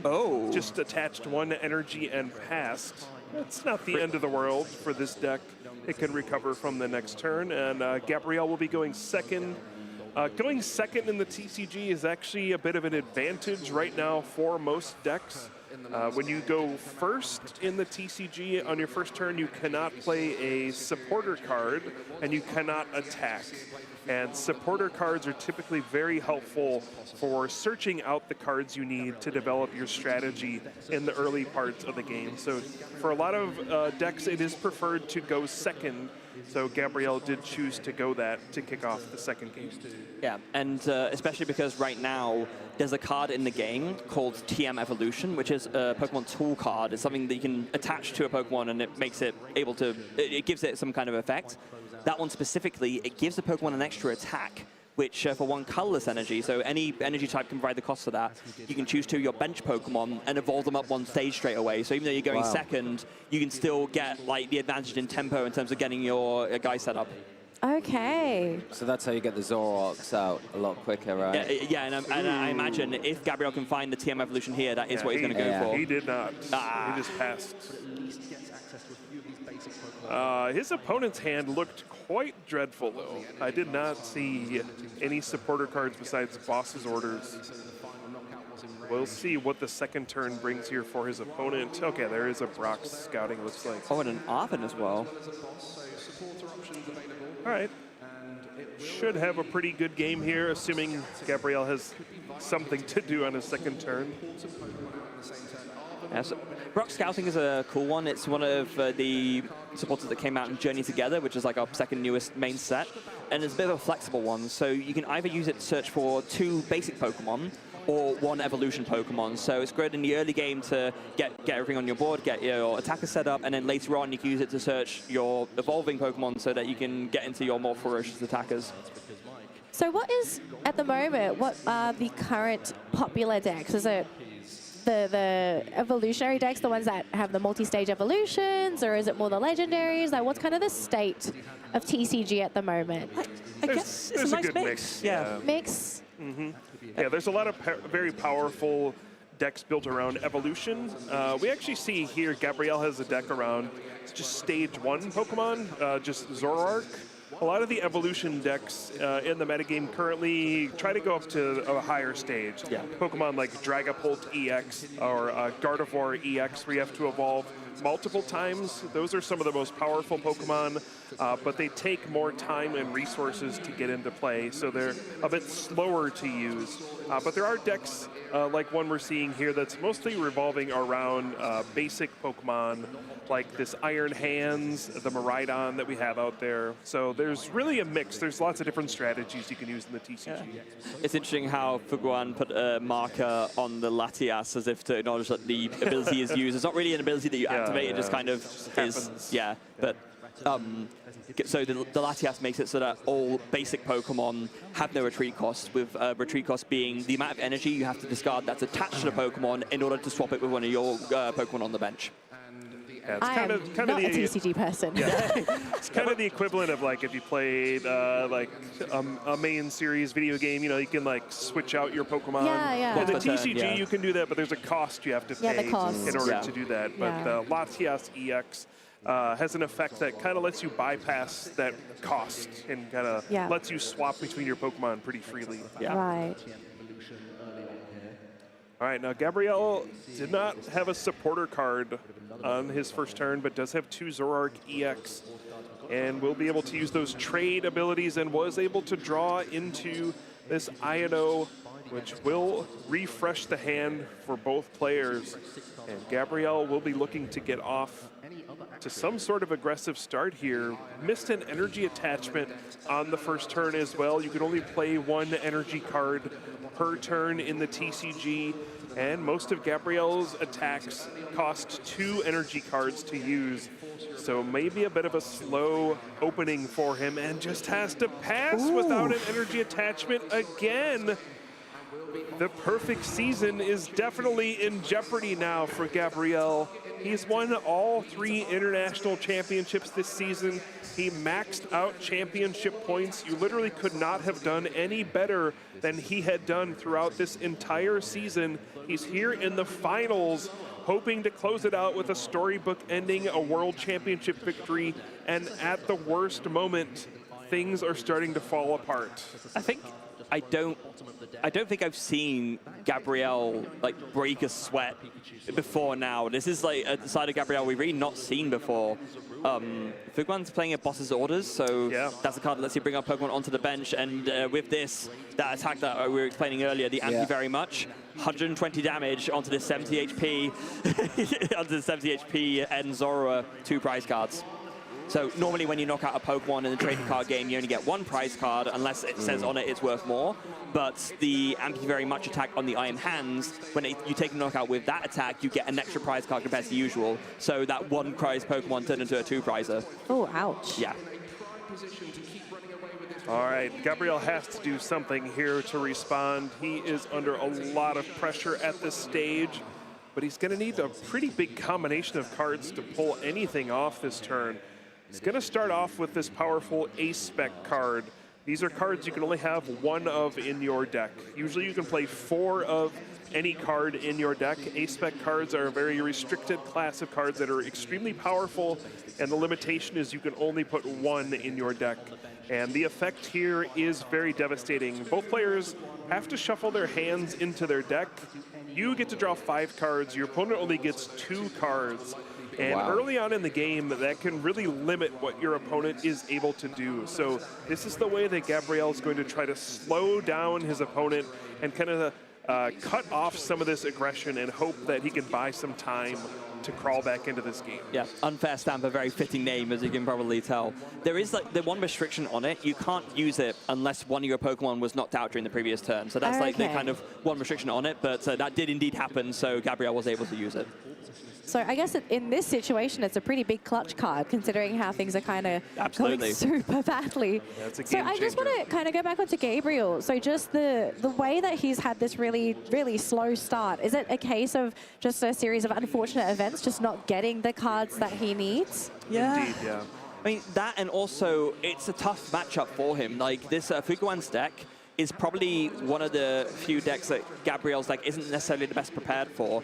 Gabriel's deck is meant to have an answer to like most of the big decks in the metagame. This deck that Fuguan's playing, it's something that kind of has only really emerged now during the World Championships. It's a combination of two other already popular archetypes, like Goldengo plus Joltik Box. Like, Goldengo being a deck that just does a lot of damage by discarding energy from the hand, and Joltik Box being a deck that uses the Joltik to get energy onto the field, and then you hit with a bunch of different lightning attackers. Yeah. Well, like, what this Fuguan has done is mash those two decks together to try and make use of the best strengths of each. So early on, you want to lead with stuff like the Iron Hands, get these 2-prize knockouts, and then later on, you get Goldengo out, and you get those energies back to your hand with some energy recovery cards and do big one-hit knockouts that way. Was there any other reason as to why this deck was suddenly born for Fuguan? Is it supposed to counter maybe a particular popular deck before Worlds? Aside from the fact that you're just combining two very, very powerful decks together? No, I don't think it's quite that. It kind of, each of the decks has kind of a weakness, and when you combine the two strategies, it does make your overall deck a bit clunkier and more difficult to execute the strategy you want in each individual game, but it gives you the flexibility and more coverage against other decks in the field. Yeah. So if you're just running one of the decks, you may struggle against certain strategies, but when you combine them, you sacrifice some of the kind of consistency, but you gain a big advantage in being able to approach how you navigate other matchups. Yeah. So it's a big trade-off. So essentially, you make yourself more vulnerable to that RNG, which is a natural part of any card game, especially Pokemon, but it's the power payoff for that. So generally speaking, the way Pokemon decks want to be built is built in such a way where that RNG factor matters as little as possible. Every single game, you have a strategy you're locking in on and you want to execute that strategy. Sometimes the way to win and do well at a tournament is to find the right balance and the right trade-off between that power level and that ability to execute the strategy you want to every game. Yeah. And we saw Fuguan make a very interesting decision. There's a temptation for a lot of players when they have a big Pokemon powered up to just keep attacking and doing damage. Right? You want to keep pushing for knockouts. But he recognized that just doing an attack that wouldn't do enough damage for a knockout was not worth doing. So he actually swapped back into the Joltik and used his attack for the turn on the Jolting Charge attack to charge up the Pikachu EX on the bench, realizing that this actually, even though it doesn't take prize cards and get me closer to winning the game this turn, it's actually better in the long run for me to win the game. So very strategical play here from our player from China. Yeah, I've been very impressed with Fuguan's play so far. We don't really get to see the Chinese players play very often. This is the first time we've had a Chinese player in the finals at a major like this, or for the TCG, and yeah, Fuguan's impressed, for sure. I was actually talking with Tord Reklev last night, who's one of our greatest players of all time on the TCG side. He's won 5 international championships. He was saying he was actually talking with both of these players. Oh, okay. Kind of telling each other the keys to what they would have to do to beat each other. So Make it a fair playing field, like, I guess. I'm playing both sides, so that way I always win. I mean, considering how often Tord wins, I feel like if anyone's qualified to do that, it's probably him. All right, we do see Gabriel starting to mount a comeback here. Was able to go after the Latias EX, which has a weakness to darkness type. And in the TCG, that means you take double damage when you have weakness to your opponent's Pokemon. So he was able to take 2 prize cards there and square things up. But it's scary. It's a long road ahead. Your opponent has this Pikachu EX powered up already, which can knock out your Zoroark EX and get 2 prize cards. And then there's the Toedscruel on the bench, which is a prime target for that Iron Hands EX to close out the game. So this is a very scary situation for Gabriel. There's not much he can do differently to try to play around everything, but he has to know in the back of his mind, this is not a situation I'm comfortable with. And also of note, so we were saying how this deck is a mashup of two strategies. Fuguan is actually opting to just not put down the Goldengo stuff at all, recognizing that with the Toad Scroll coming down from Gabrielle, which is a card with an ability that stops energies going back to, or is it any card from the going back from the physical battle to the hand? Oh, okay. So you can't get the energies back like you usually would. So just focusing in on the lightning type attackers instead.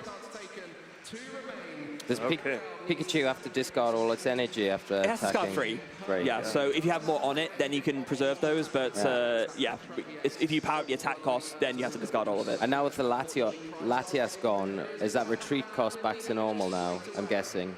Yes. Yes. Okay, this is a massive turn for Gabrielle at this point. This is where we're going to see one of the key attackers for this deck, which he did not have access to in the first game because it was in his prize cards. It'll be the Blood Moon Ursaluna EX. It gets kind of powered up as the game goes on. The attack cost gets reduced for each prize card your opponent has taken. Normally it costs a massive 5 energy to use, but his opponent's taken 4 prize cards, so now Blood Moon only takes 1 energy to use, and he's going to go after this Iron Hands EX, which is really the only remaining threat on his opponent's board. This is going to be a massive swing in the game, and I think he may have found a way to come back. Yeah, his opponent just concedes. Brilliant play. Basically, with the energies cleared off of the Pikachu, that can't attack next turn. The Iron Hands was the thing that was threatening the win by KOing the Toad Scroll on the bench by bringing it up or something. So with that Iron Hands EX gone, nothing doing, Fuguan recognizes that and wants to move on to game 3. That was a crazy flip, though, because where it looked like it was kind of over for Gabrielle, and then next turn, Blood Moon, done. It's being a bit dramatic, huh? He's just trying to make you think, oh, maybe this is the time he loses. But it is kind of, it's a chink in the plot armor, right? We were saying how Gabrielle normally just sort of coasts through, but no, he's having to work for it this time. All right, well, this is it. One final game to decide it all. Gabrielle again looking to close out a perfect season, win every international championship. He won several regional championships. Now just trying to get the world championship, and his opponent will try to stop him. Fuguan just needs to win 1 game, and he goes in the history books as a world champion and gets to be known as the one who stopped the perfect season. Yeah. So there's a lot on the line here. There's some, you know, Stefan Ivanov beating Tord at NAIC vibes going on here a little bit. So that's, yeah. The one time, well, I'd say the one time, no, there's been a few times where Tord has gone very close to the end and just not quite made it all the way. Yeah. Would it have been better in that? This is from me, who knows nothing about TCG, but wouldn't it have been better in hindsight to bring the Iron Hands up rather than the Pika and then use the Iron Hands and then the Pika to clean up? Potentially, yes, but it did require him to have the boss's orders to bring up the Pokemon that he would have knocked out. Right, so okay. If he didn't have access to it, maybe it just wasn't an option on that turn. But yeah, it's a great point. Yeah. If you sequence it a bit differently, it cuts off your opponent's options. Yeah, because that way the energy is still on the field, right? It's the reason why that play was possible, because you have to discard the energies to attack with that Topaz Bolt on the Pikachu EX. So then you take out the Iron Hands and there's nothing to attack with. Okay, so I'm going to come in with a very bad guy question here, because I do remember, I'm not sure if it was last year or the year before, I do recall there was one championship won because a player won on turn 1. Yep. What would be the absolute worst hands for these players to draw for turn 1? I guess like one Pokemon and just a bunch of energy. Yeah, you can always just draw basically no cards you're able to play on the first turn. That is possible. I don't think it's possible for either of these players to win the game on the first turn with how their decks are constructed. So I don't think we'll have that happen, but it is possible to lose on like the second turn, for example. We have seen depressing things like that happen before, yes, but let's hope for a good one. All right, game 3. Speaking of that, Gabrielle's start is horrendous. Oh, good grief. That could not have been worse. Okay, we literally talked about this question. Walk me through it. What's the disaster? Okay, so he started off with his Pecharunt EX. This is one Pokemon that he likes to use later in the game, but it's not the one you want to start off with. It's very awkward to have on your field at the beginning. It has a low amount of HP for a Pokemon EX, gives up 2 prize cards. I believe it has a 2 retreat cost as well, so it's going to be difficult to move out of the active spot. It's not the end of the world, but he also didn't get any of his ends Zorua on the bench. That's his only Pokemon he was able to put into play on the first turn. The way his deck needs to operate is he needs to get evolution Pokemon into play, and those Pokemon need to be in play for 1 full turn before they're able to evolve up to the next stage. So the fact that he wasn't able to get any of those basic Pokemon down on his first turn will mean he's already essentially behind 1 turn in this game. It's not good. It's not good. Gotcha. It's not over by any means. There's still a lot of game to be played, but it's not how you want to start. Let's say that. What else is in Gabriel's hand? Yeah, I don't know how it could be that bad where all you did was play an energy and pass. But there it is. It could have supporter cards in it. I don't know. I mean, Latias down, so you can retreat this Miraidon for free. So if you have an energy, you can go ahead and use this Jolting Charge.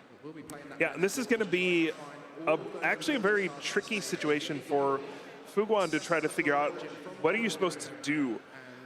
You could go for like just charging up Pikachu EX, for example, and just say, if my opponent's hand is that bad, I can just attack with Pikachu EX and win the World Championships on the next turn. He's going to take a much safer route and kind of take an in-between line of play. Use this Jolting Charge, power up the Iron Hands EX, but then also have an option of using the Golden Go EX to win the game on the next turn if needed. So a very smart kind of in-between turn. And now Gabriel just has this 1 supporter card, the INO, and we'll get to draw 6 new cards, but these need to find him more basic Pokemon. Otherwise, he could just lose on the next turn. Free. Was there a way to find a basic there? I think there's an Ultra Ball, but it wasn't good. That is horrendous. Goodness me. Yeah, just an Ultra Ball. Wow. No. Oh, that is a atrocious hand. What does your Ultra Ball do? So, Ultra Ball, you discard 2 cards from your hand and search your deck for any Pokemon. Okay. Did he get a Cleffa? I guess so, yeah. Oh my goodness. Yeah. This is dreadful. There's no way to under or overstate it. Like, Gabriel is in dire straits here. Trying to think of what he could even pull off at this stage. Yeah, what is the card the next turn that you could grab, or this turn to turn it around? It doesn't seem like 1 card's going to fix this problem. Yeah, the problem is it's going to be many cards needed. Optimistic. He does have this Cleffa, cute little baby Pokemon, has this attack, Grasping Draw. This is kind of a break glass in case of emergency kind of deal, where it's you draw cards until you have 7 cards in your hand, but it does use your attack for the turn. So then you have to pass over to your opponent. And Cleffa is, again, a very tiny Pokemon, only has 30 HP. So it's very easy to knock out. So Gabriel will be very far behind in this game. It's going to take every clever maneuver he can think of to try to have a chance in this one. 1 card off the coin bonus, and then go ahead and using the Miraidon has a really great ability as well. Tandem unit. Once during your turn, you can get 2 basic lightning Pokemon from your deck and put them onto your bench. So you can kind of do a little chain where you put down the Miraidon with 1 trainer card that searches for a Pokemon, and then use that to get your other ones. Oh, wow. And it's also a decent attacker in and of itself. It can just do 220 damage for 2 lightning and a colorless energy. All right, let's see what Fuguan goes for here. Could just go for the Ampu very much. It looks like that will be the choice. 2 prize cards taken here. Gabriel needs a major response. There is something he could pull off here that could keep him in the game, but it will be a massive combination of very specific cards. Yeah. It feels like that little ding in the plot armor center is an absolute gouge at this point. My goodness. I think it's going to have to be the unfair stamp, that A-Spec card. If he's able to find it, that is one way he could maybe stay in this game. He passed? What? There's a prime catcher in hand, so you can just use that to bring it. Oh my goodness. He drew 7 cards off Kleppa, and then he just passed the next turn. He did nothing. We're not seeing any cheeky plays, are we? We're kind of passing to bait into something, but Nope, this is not normal. No, we are seeing Gabriel in dire straits and doing the best he can given the situation. We are seeing the perfect season get disrupted here. This is what we're seeing. This is unbelievable. Goodness me, that's horrendous. Okay, what is a way to come back in this game? The problem is Pikachu EX can come out at any point and kind of finish the game. How does he have nothing? Okay. The Blood Moon Ursaluna can come in at this stage. I mean, this is just... So this is something. This is at least a KO. It's an attack, but it's not a good one. If Fuguan has a Crispin, the game's over. Like, if you have any way of powering up the Pikachu EX. Or Golden Go EX can attack. It's not going to take a lot. I just can't believe he drew that many cards and was not able to do a single thing. That is unheard of. Nestball, so... This could be the final turn. So, yeah, wow. Okay, so that's that card that Fuguan just mentioned. Pheasantipity. Is Pheasantipity a thing in the VGC? Not really? Nah, not so much. No. I wish it was. Very good in the TCG. So if one of your Pokemon's knocked out last turn, then once per turn you can just draw 3 extra cards. Oh wow, so he's got an extra chance. Is the Crispin like it powers up the attacks? Yeah, so Crispin, what it does is it lets you get 2 energy from the deck of different types, attach one to one of your Pokemon, and then another one goes into the hand. So that then, that's a 1 extra energy attachment. You can use your 1 regular manual attachment from hand to put it onto the Pikachu, and then that would do it. But I don't think Fuguan's quite gotten there yet.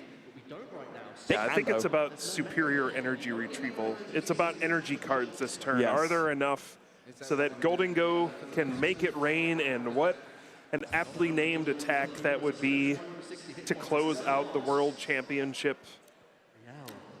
Make it rain, get that bountiful prize money. It's Earthen Vessel. Is there a superior energy retrieval in hand already?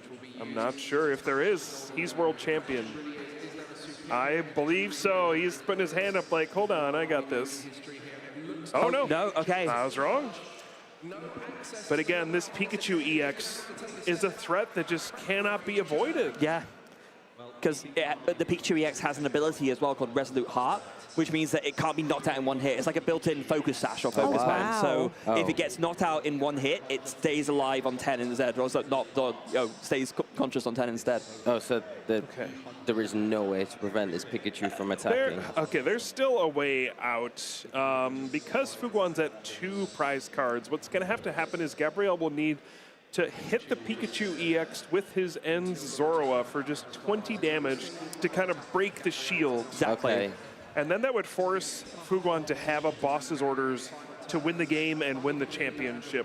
But if he doesn't have it, then Gabriel potentially squeaks out a way to stay in the game again. But again, Gabriel will not have any room for error at this point. Everything he's going to need to draw perfectly for the rest of this game. There is energy switch in the hand. Move on to the end Zorua. Let's see what's going to be. Drop the Resolute Heart. Some damage in safely. Like another energy switch. And yeah, going to power up that little ends. Zorua, and he's going to go for the Ino. Again, disrupting the hand. Fuguan will go down to just 2 cards in hand, and I think Gabriel needs to draw counter catcher, and I think he found it. He did? 4 cards. Wow. Don't count him out yet. How does he do it? We're making a comeback happen? It's possible. It's the beginnings of a very unlikely comeback. It's basically... But you haven't lost yet. Yeah. Step 1. It's the step 1 in a very, very marginal line, basically. Okay. So, but then what? Oh, no! Fuguan has the boss's orders! It's over! What? It's over! Boss's orders can just bring up a bench Pokemon. drew the exact card he needed to win the championship. Wow. Even though his hand got put to the bottom and he only drew 2 cards, one of those was the one he needed to win the game, and that's it. The perfect season for Gabriel crumbles right in front of him, and we have a new world champion. Our first ever from mainland China. I mean, it's amazing. It absolutely is. Wow, I was so impressed with how he played as well. Like, going up against someone like Gabriel, probably one of the most fearsome opponents you can face in your whole age division, and just really, I mean, maybe breaking a little bit of a sweat, but in general, just playing so well, not being intimidated, knowing his deck inside and out, and taking it home. That's, wow, incredible. Heartbreaking for Gabriel to be so close to perfection. Yeah. And to have it ripped away from you at the end, even battling back in dire circumstances. I mean, what a player. Yeah. Right? He'll be one of the greats soon. He'll be in the Masters division, and the players in Masters will have a new force to reckon with. But I mean, this is perhaps the greatest season of any TCG player of all time. Yeah. It's, Gabriel's going to be thinking about this one for a while. I know it's going to sting, but if you're Fuguan especially, I mean, you're thinking, I just took down one of the absolute best players in the whole world, honestly, in any age division. I'm convinced that Gabriel is going to go to Masters and, like you said, be a ferocious force there as well. But if you're Fuguan right now, you've got to be so proud of yourself. Yeah, well played by both. Amazing. Very impressive too, because as you said earlier, he made a deck that wasn't consistent, and you sort of had to rely on that RNG being able to pull out the necessary cards. And also vice versa, kind of hoping your opponent didn't get their cards that they needed in that early game. I mean, yeah, less consistent, but it's not like it can't run, right? Because the nice thing about Goldengo specifically, it has a built-in draw engine. It's coin bonus ability. Once per turn, you can just draw a card. Per Goldengo EX you have out, and then if it's in the active spot, you can draw an extra card as well. So that kind of helps overcome some of these little obstacles, and then lets you still draw through and find stuff, as well as do the really big Make It Rain attack. But in that instance, yeah. Wow. What a match. Are the decks going to be pretty similar for Masters final, or are they completely different? No. Different. Masters will have the Dragapult deck that we saw in the junior division, but then it'll be a Gardevoir EX deck in the Masters, which has very much dominated the Masters division in the TCG for the last many months. Yeah. So how do they? It'll be. Typically, the Gardevoir deck is a little bit favored, but it's very close. It is. Anything can happen. You're talking basically 2 of the top most played decks in the format, and 2 metagame forces that have been around for quite a while at this point. So no surprise at all seeing them both in the finals. Oh, that's cool. Imagine winning the World Championships by attacking with a Pikachu. Yeah, right? Storybook moment, right? It's perfect. Yeah. That's our second time Pikachu wins Worlds. Oh, this is, of course, Flying Pikachu 3 years ago. Flying Pikachu, of course, one before, yeah. Yeah, so in the Masters division 3 years ago, Andre Skubal won with a deck that played to make sure it was Arceus, Hisuian Decidueye, and Flying Pikachu. Wow. Yeah. I think I remember this. It was also shown in the Yokohama trailer, right? The Flying Pikachu? The one with the balloons, I remember the statue. Yes, I remember that. Absolutely, yeah. Is that the Flying Pikachu from the celebrations? Sure is. Yeah. Sure is. Wow. Flying Pikachu VMAX. That's very cool. Yeah. You get all the style points for winning with that deck. Oh, for sure. Gosh, incredible. All right. Can't wait to see what he says. All right, well, I haven't had a chance to check out the arena yet, so I'm going to make my way over there for the Masters Finals. It was great talking with all of you. Yeah. Freya, I think I'll hand the reins over to you to lead TCG, but let's enjoy Masters Finals. Thank you so much for everything, as always. Enjoy the arena. They may want you to move to this seat. Yeah, sounds good. Just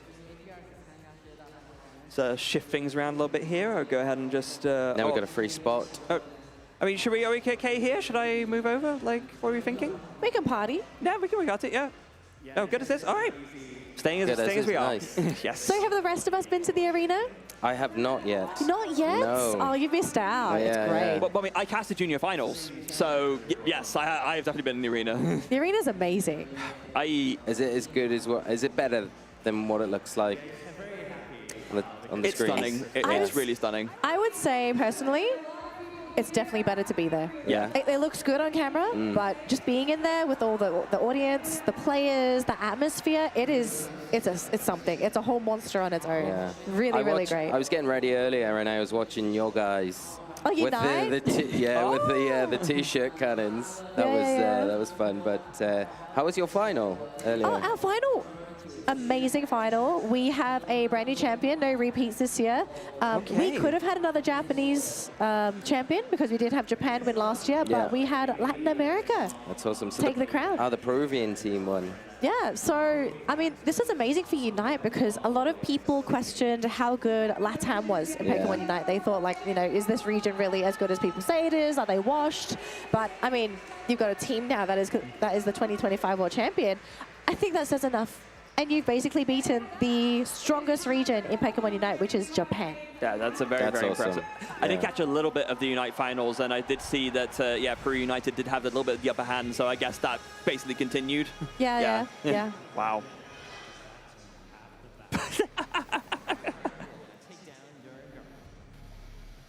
All right, I have questions. So we're getting some trash talk here. This is new. For TCG, the nicest players in the building, all of a sudden they're just going at each other. Yeah, no, this is not part of the course. This is, I think, some of the maybe sort of like that pent-up energy coming out all of a sudden.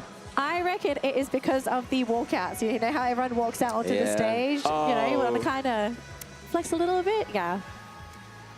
They've done an awesome job, haven't they? And it's funny that you, Freya, you mentioned that the Dragapult EX deck is in the final. Yes. And I know it's been a popular one.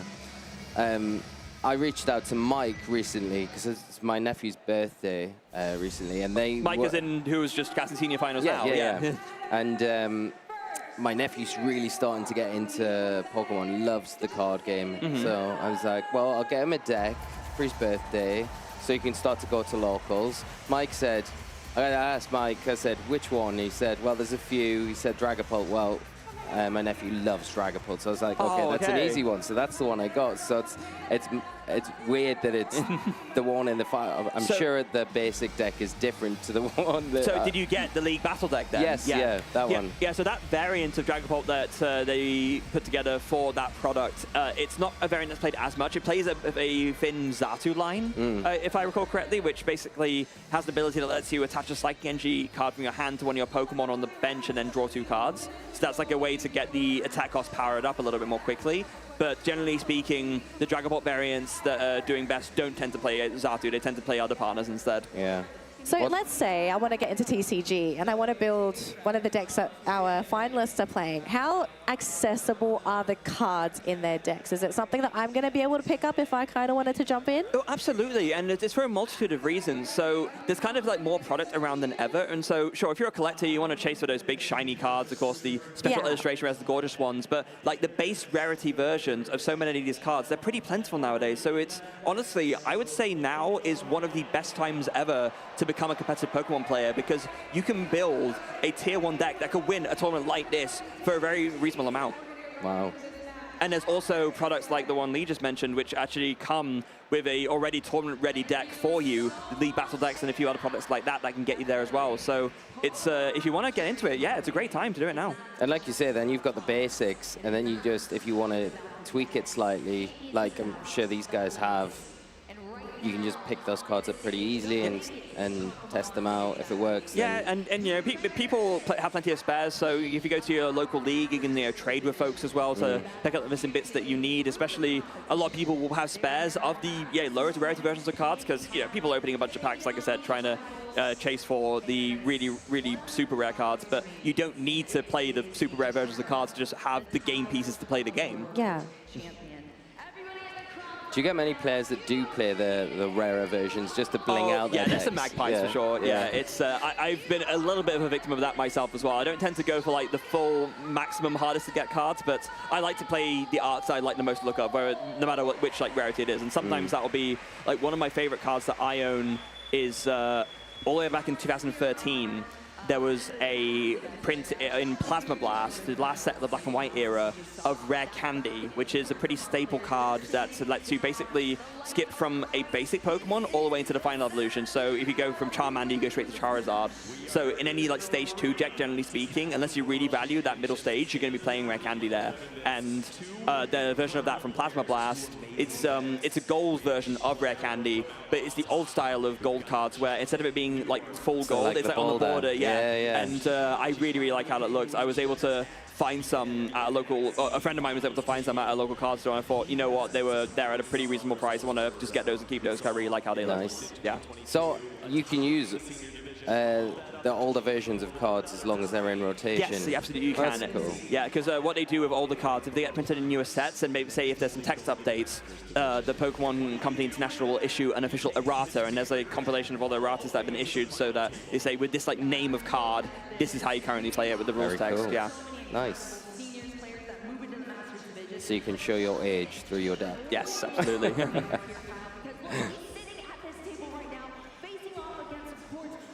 So have we got a favorite going into this, player-wise, or? So it's like Kyle was saying, it's a very close matchup. I would give Gardevoir maybe the slight edge, but it really could go either way. I think the main thing here, I'm personally backing Riley, who is the Gardevoir player, mainly just because of this, honestly, the storyline. So Riley McKay beat Tord Reklev, who is one of, if not the best player in the world, by doing a really clever play where instead of attacking, he passed the turn over, and that made, because of the way the overtime rules worked, it manipulated it perfectly for him to be able to beat Tord and make it into the finals of the North American Internationals. He then lost that international finals, but he's basically on a tear from that, the most recent international, second place, and now he's in the finals again. That's crazy. Yeah. I've got to shoot off, but it's been a pleasure. So enjoy the finals, guys, and I'll see you later. Yeah. See you later. Thank you for joining us. We heard that Riley is fairly confident as he's played against this deck before, up against Justin himself, and knows that Justin has made some of those changes. There is a second copy of... Hey there, So. Welcome to the couch. Alô, realengo, aquele abraço da Sophia. Here we go. I saw Brazil was just on the stream as well. Yes, Brazil sadly lost Gabrielle after It was because I wasn't here. I would just, yeah, I think so. Yeah. So now, very sorry, we have a majority Brazilian watch party here. It's true. Yeah, but then again, we also have Two-thirds. Majority Unite watch party here as that's well. true. Oh, you Okay. know what? Yeah. Should I just decide the tiebreaker? Well, I mean, We yeah, we got can't do 50-50 split. It's Okay, 50. You split me in half? Yes. Yeah. Okay. Just also all girls watch party, fun time as well. yes, Yeah. true. Fun times. This is so wonderful. So, I kind of want to talk about these opening hands that we're probably going to be seeing from these two decks. Okay. Which of the two decks generally is going to have an easier time getting that opening hand? If we take out RNG and you just consider the number of cards and what's available, who's generally going to rely less on RNG? They're about on par, and I'm not saying that as like a cop-out. They are genuinely that's how they are. They're both two setting up decks, so Dragapult and Gardevoir EX, or Dragapult EX and Gardevoir EX being the main two features of each deck. They're both stage 2 decks. They're both trying to set up slowly, build up their resources, and they have the means to get those early setups going. So they're pretty much on par with that. Yeah. Yeah. It would be a different story, say, if it was something like Raging Bolt EX or one of these more basic or stage 1 focused decks. But given that they're both stage 2 decks, yeah, they're both built in a kind of similar way. They just operate with slightly different strategies and different attacking methodologies. Yeah, so essentially what we're going to be watching really is who charges up quicker. Is that really what's going to end up happening here? Yes and no, because the thing is about both these decks, generally speaking, when you're playing a deck that evolves, you're acknowledging that you're going to fall behind and concede some of the early knockouts and then make a comeback later, because a lot of these decks play cards like Counter Catcher, which is a card that can bring up a opponent's Pokemon from the bench to the active, but only if you're losing the game, if you have more prize cards left than your opponent. So it can be like a little bit of a stalemate thing going on, where you don't always necessarily want to take the first knockout unless you're convinced that taking that first knockout will put you far enough ahead that you can then take the rest of your prize cards and win. It's a very interesting dynamic going on. Interesting, okay. So I have to ask, I don't know much. So could you give me like a quick explanation, Freya, As in, I don't understand anything. I have zero concept. From the ground. Yeah, exactly. Okay. So, baseline. The Pokemon trading card game is a game played between usually 2 players, where each has a deck of 60 cards, comprising of Pokemon, trainer cards, and energy cards. The energy cards are what you attach to the Pokemon that have certain attacks that cost different amounts of energy to use. Once per turn, you can attack with your Pokemon, and that usually ends your turn to do a certain amount of damage to your opponent's Pokemon. And when you do enough damage to your opponent's Pokemon to knock it out, based on the amount of HP that they have, you take one of your own prize cards. These are 6 cards that you set aside from the top of your deck at the start of the game that kind of represent the amount of knockouts you've taken. So when you take a knockout on one of your opponent's Pokemon, you take one of your own prize cards. When you take all 6, you win. So it's basically 6 knockouts to win. Okay, interesting. Yeah. So it's a much more... Like the original, of course, compared to Pocket Studio, is the only contact I've had with TCG, with only having 3.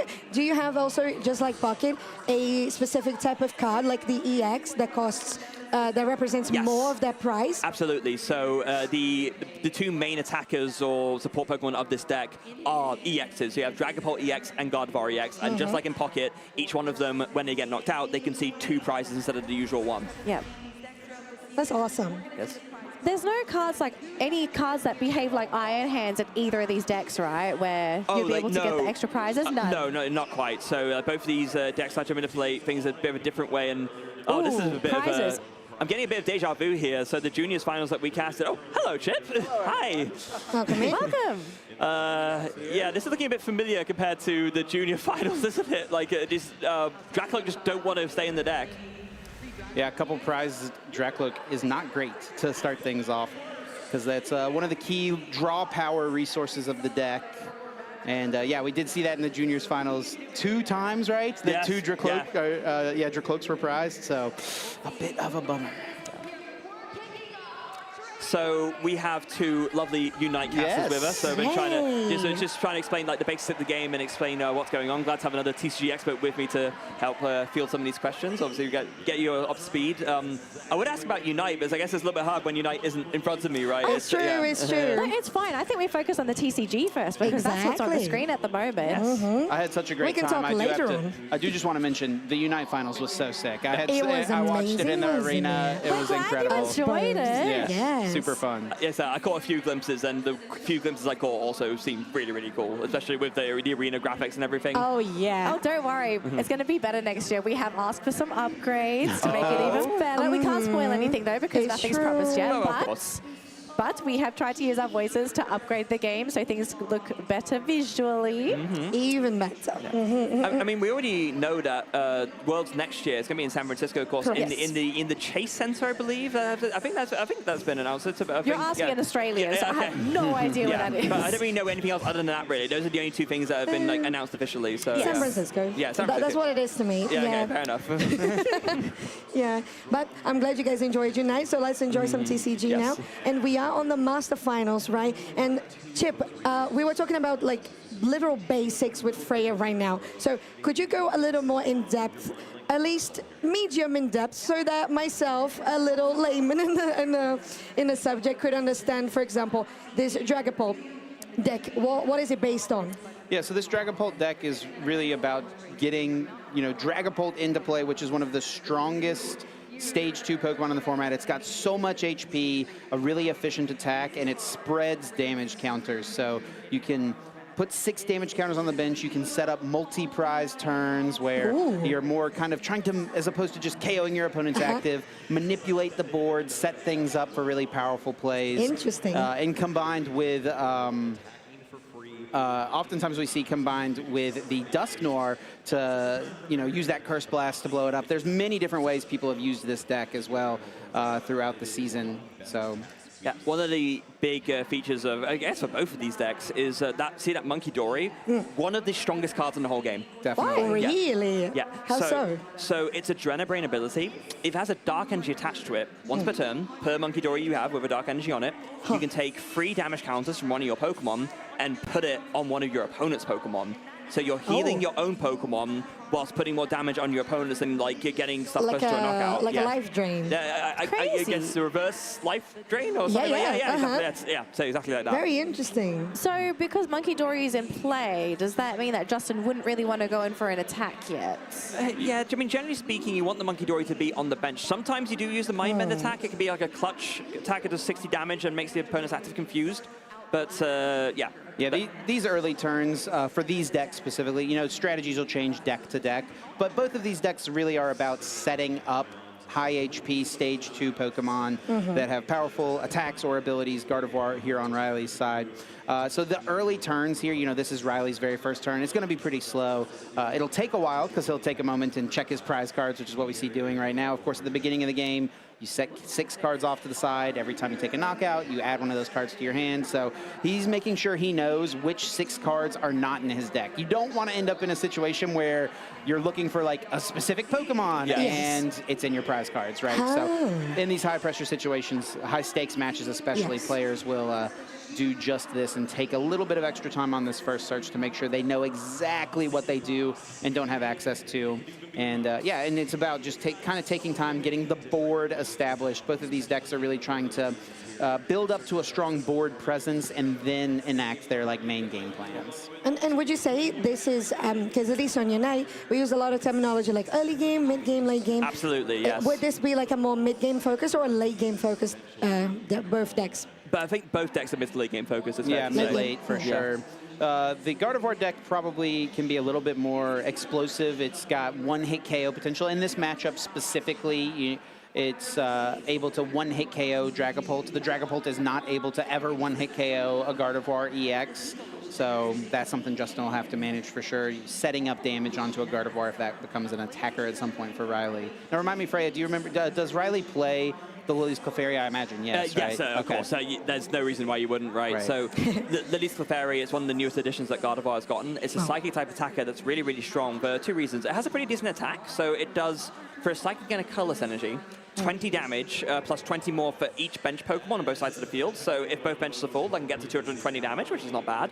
But more importantly, it has an ability that makes Dragon-type Pokemon, which usually don't have a weakness in the TCG, it gives them a Psychic weakness. Right. Ooh, So you can use that either with the Lily's Clefairy itself to take a knockout on a Dragon-type Pokemon, or even better, you can use one of your 1-prize attacking Pokemon to take a knockout on a 2-prize big dragon like a Dragapult EX. Or a high HP Pokemon like Gardevoir EX. Absolutely. That you know that the Dragapult player can't respond to immediately. Many options. Absolutely. Yes. So you mentioned high HP Pokemon, so I see that's 310 on that Gardevoir. Is that super high or is it like mid? Is it usual for EX? Pretty normal for a Stage 2 EX, definitely. Dragapult on the other side has 320 HP. But then, you know, single prize EX basic EX Pokemon, I should say, like in Riley's deck, the Mew EX has 180 HP. The Lily's Clefairy we mentioned has 190. So as the Pokemon evolve up, higher HP. And good start here for Riley. I do just want to call out with the Technical Machine Evolution, a tool card that it's a trainer card that gives your Pokemon another attack. And that attack is Evolution, searching your deck for 2 Pokemon to evolve your Pokemon. So in one turn, Riley has established a really strong board with a pair of Kirlia. Actually, will just be one. Look at that. There is a Kirlia prize. Oh, good. Yeah, I was just going to say that. I saw the Kirlia. I was like, okay, I understand it. You guys are just such great teachers. I'm glad. So far, from everything we've explained, do you feel you're able to follow along a little bit better? Like, yes, absolutely. Yeah, thank you. No problem. So are there any support cards that might be able to pull that Kirlia from the prize? Not currently in standard. Yeah, there's like redeemable ticket, but it's not nothing that's played in either of these players' decks. Okay. Essentially, this is really bad for Riley then, because you technically only have one working Gardevoir in the deck. At the moment, but Riley will take prizes as the game goes on, so that card will become available to him as the game continues. Exactly. Yeah. Very Since it's late game anyway, right? Yeah, and also something that's a bit different between these 2 decks. So Dragapult is like the main attacking force in the Dragapult deck. Gardevoir EX can attack, but it's mainly in there for its ability. So what it can do, as often as you like during your turn, you can take Psychic Energies from your discard pile and attach them to your Psychic Pokemon. But for each one you do, you make that Pokemon take 20 damage. Oh, okay. So, or like put 2 damage counters on it. So like you can have just one Gardevoir out, and you can have it powering up all your attackers. And that's okay to only have one out for that reason. So essentially, what attackers are we kind of looking at for Riley's deck in this game, actually? Yeah, there's a couple options. The big one is Screamtail. It's oh, fun! Deals more Where's my damage. It deals more damage for Yay. each damage counter on it, so it combos really nicely with Gardevoir EX. It brings back the Gardevoir EX's ability brings back the Psychic Energy. You put them onto a Pokemon, and then it damages that Pokemon. So the Screamtail is able to get boosted to a pretty high number, a high amount of damage, and can target benched Pokemon. So I see. Oh, I see here that the original Gardevoir on TCG inspired the Pocket Gardevoir that also does the Psychic Energy transfer, right? Yeah, so there's no penalty though. That's why it's like so powerful. It used to be with the Mewtwo X in Pocket. Yes. So I see how that's powerful here too. The one in Pocket though is only once per turn, right? That's the difference. Yeah, that's the difference. The Gardevoir EX, as long as you have Psychic Energies in your discard pile, you can just keep doing it for every. What? Yeah, exactly. Interesting. So that's what makes it so powerful. Wow. It's one of the most powerful energy accelerating abilities we've ever seen in the game. I do want to call out as well, the last time that the World Championships was in Anaheim, it was a Gardevoir that won the World Championships that year. Really? Yeah, It was different one, but yeah. Gardevoir GX, an older card. So history could indeed repeat itself here. Gardevoir has been a very powerful card in the TCG for many, many years. Like historic, right? Yeah, but all different cards. It's like someone who is designing these cards is just a big fan of Gardevoir. Yes, they are. Yeah, there was a good Gardevoir in 2004. There was another good one in 2007 or 8. There was another one in... yeah, there's been so many good Gardevoir cards. It's kind of ridiculous, honestly. Very popular Pokemon. Yeah. Very popular. I do love a good Gardevoir. What if I were to tell you two that little Budu that is currently sitting on the field is one of the most perhaps despised and feared Pokemon in the whole game? I was told this last year. Yeah? I was told this Budu is an absolute menace. But, Soph, I think you need to learn the beauty of Budu. Freya, can you kind of explain why this Budu is so annoying? So it looks very unassuming. It only has 30 HP, not much at all. But it has a very, very good attack. For no energy, 10 damage, and your opponent can't play item cards during their next turn. That's how they're broken. Yeah, it's very, very strong. It sounds. Look at the Screamtail. Sorry. And we do see the Screamtail getting in right now. And this is a pretty big turn here for Riley because he'll be able to KO the Dracloak. So the thing about Justin's deck is it's a bit slower. I don't think Justin's playing any, maybe one rare candy. Is that right, Freya? Yeah, it's only one. Something like that. So it's pretty difficult to get into a Dragapult without going through Dracloak first. So what Riley's going to do here is set up a little bit of damage, just that 10, and now he'll deal 80. Perfect math to KO that Dracloak and make it so it's effectively setting Justin back a turn, making him work a full another turn to try to get more Dracloaks into play so he eventually can get into Dragapult EX. Yes, absolutely. I have a question. I just noticed that there was 2 Dreepies and the Dracloak. There was a Dracloak right there. There was. Was there? I saw a Dracloak. There was a Dracloak, yeah. It just got knocked out. It just got knocked out. Okay, right. So my question was, because in Pocket you can only have like 2 duplicates, right? So how many can you have? 4. Amazing. Yeah, 4 cards with the same name allowed in the deck, except for energy cards. And differing from Pocket, your energy cards are actually a part of your deck. Yes, that's it's not a they separate don't zone. self-generate every turn. There's no energy zone in the trading card game. Yeah. As in the full trading card game, not Pocket. Yeah, the original. Yes. Yeah, a little awkward here for Justin because oh, it does have Hilda. Okay, so that'll be a way to get an. Well, no, let's remember 2 Dracloak in the prizes, right? So yes. Justin needs to find a recovery card maybe, or did the Night Stretcher maybe bring back that Dracloak? Is that the case? It did. Yeah, Night Stretcher got back that Dracloak. It's interesting with prize cards specifically because I think the prize card mechanic is kind of what makes Pokemon so unique and makes it stand out compared to like basically any other card game out there. The fact that you kind of have to work around the fact that 1/6 of your deck you don't have access to during the course of the game. You have to play around that. And yeah, sometimes like we saw yesterday, Piper Lapine was the victim of some very, very brutal prize cards that basically lost her the game and a chance to advance into top 4. But on the whole, it's really the mechanic that sets the Pokemon trading card game apart from other games. Absolutely, and really on any trading card game, you have that RNG factor, right? And it feels like it just ups the stake even more, which is super fun about TCG. Like in my personal opinion, this has been stated before, and it's an opinion I agree with. The best games in the world are a mixture of skill and luck.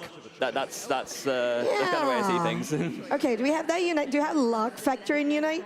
We have flip factor in Unite. We kind of have luck. Some Pokemon in Unite do have luck. Clefable. But we don't normally use those Pokemon, so we don't like luck in Unite apparently. Well, true.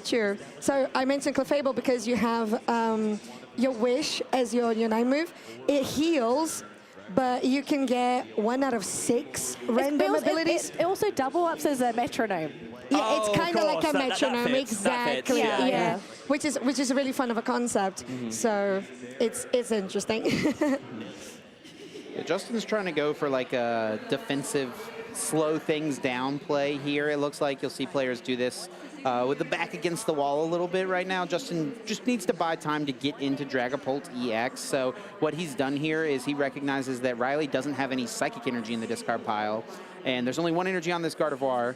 So if he brings it up to the active and uses Itchy Pollen to lock it up, there's a chance he could force Riley to miss an attack here.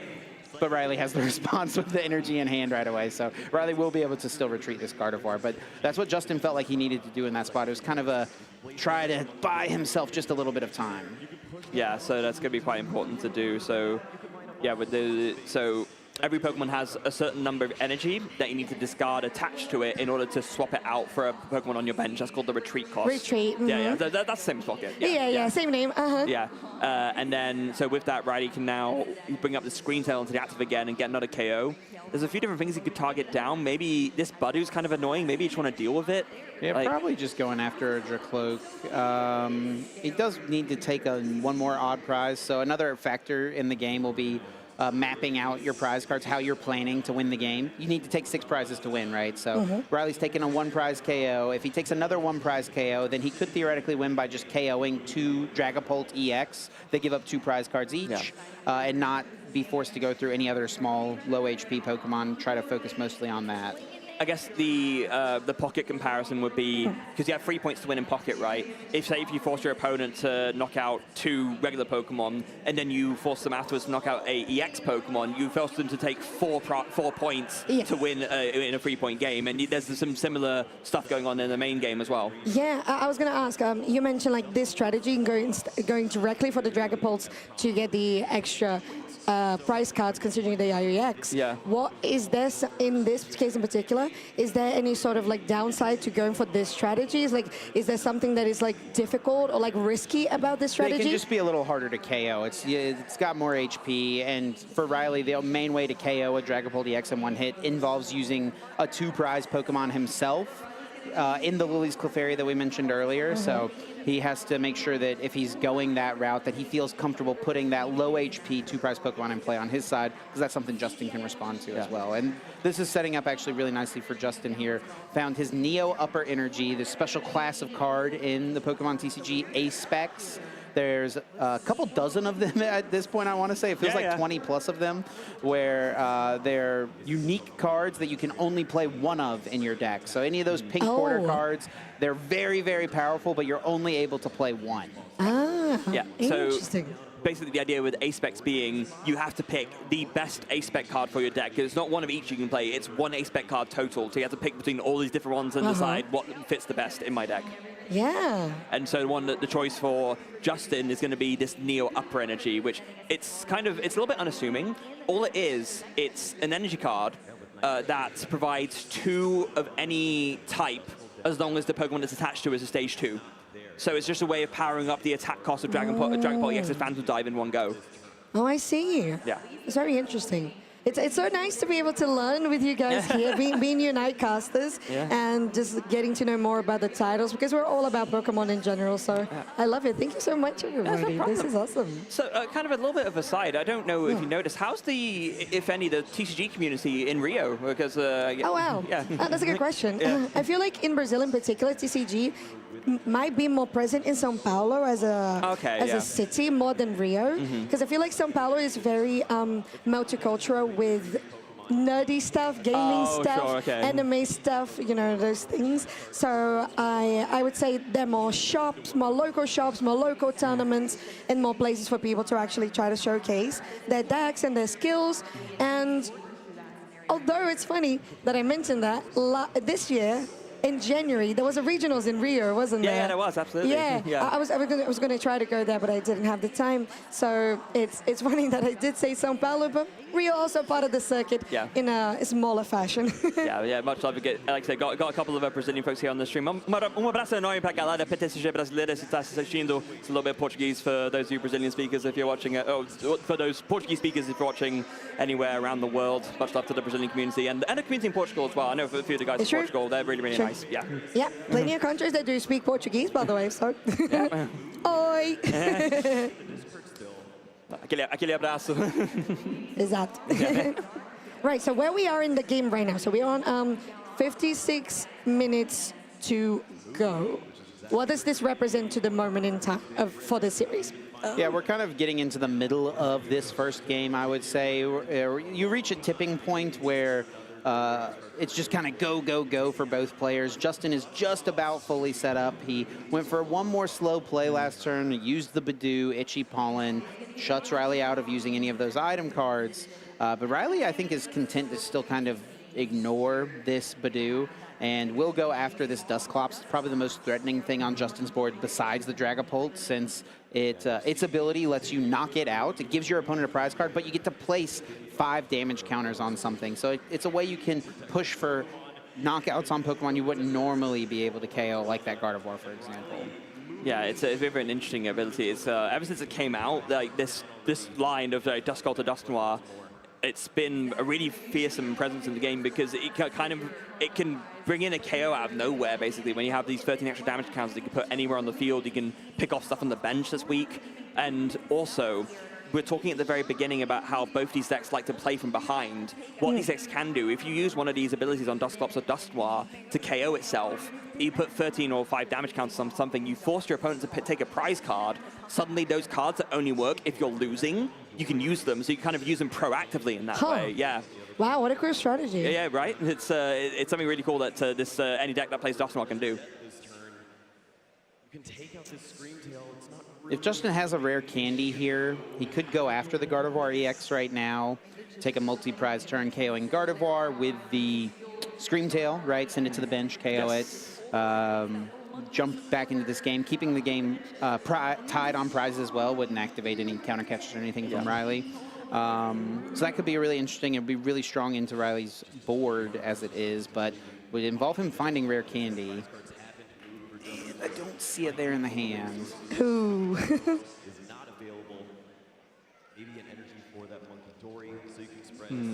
Yeah, one of the things that makes this Dragapult deck really cool is that it's Stage 2, you know, the final evolution, is a very strong attacker. Maybe the best in the game right now. Certainly up there, right? Yeah, but the Stage 1, what it has to go through, is one of the best draw Pokemon in the game, one of the best support options. This Recon Directive ability of the Dracloak, it lets you look at the top 2 cards of your deck and put one in your hand, send the other one to the bottom. That's what Justin's just done here. Lets you kind of get a little extra consistency, see a few more cards per turn, as opposed to just the one single draw plus whatever you do with your supporter. Yeah, because that's why I was saying at the beginning, right, how Rare Candy is a deck that Stage 2 decks often play because you want to get into your Stage 2 as soon as possible. Yeah. But in a strategy like this, where you really value your Stage 1, you don't mind playing a lower count of the Rare Candy because you want those Dracloaks down. You want to be using those Recon Directives to go through the deck. Whereas a deck like Riley's, I mean, you don't play like the full 4 copies of Rare Candy because you also have the TM Evolution to make those, you evolve up into the Curliers and then you evolve into the Gardevoir that way. Yeah. But when you really value your Stage 1, that's when you don't mind as much taking that extra turn to evolve into it before you go into your big attacker.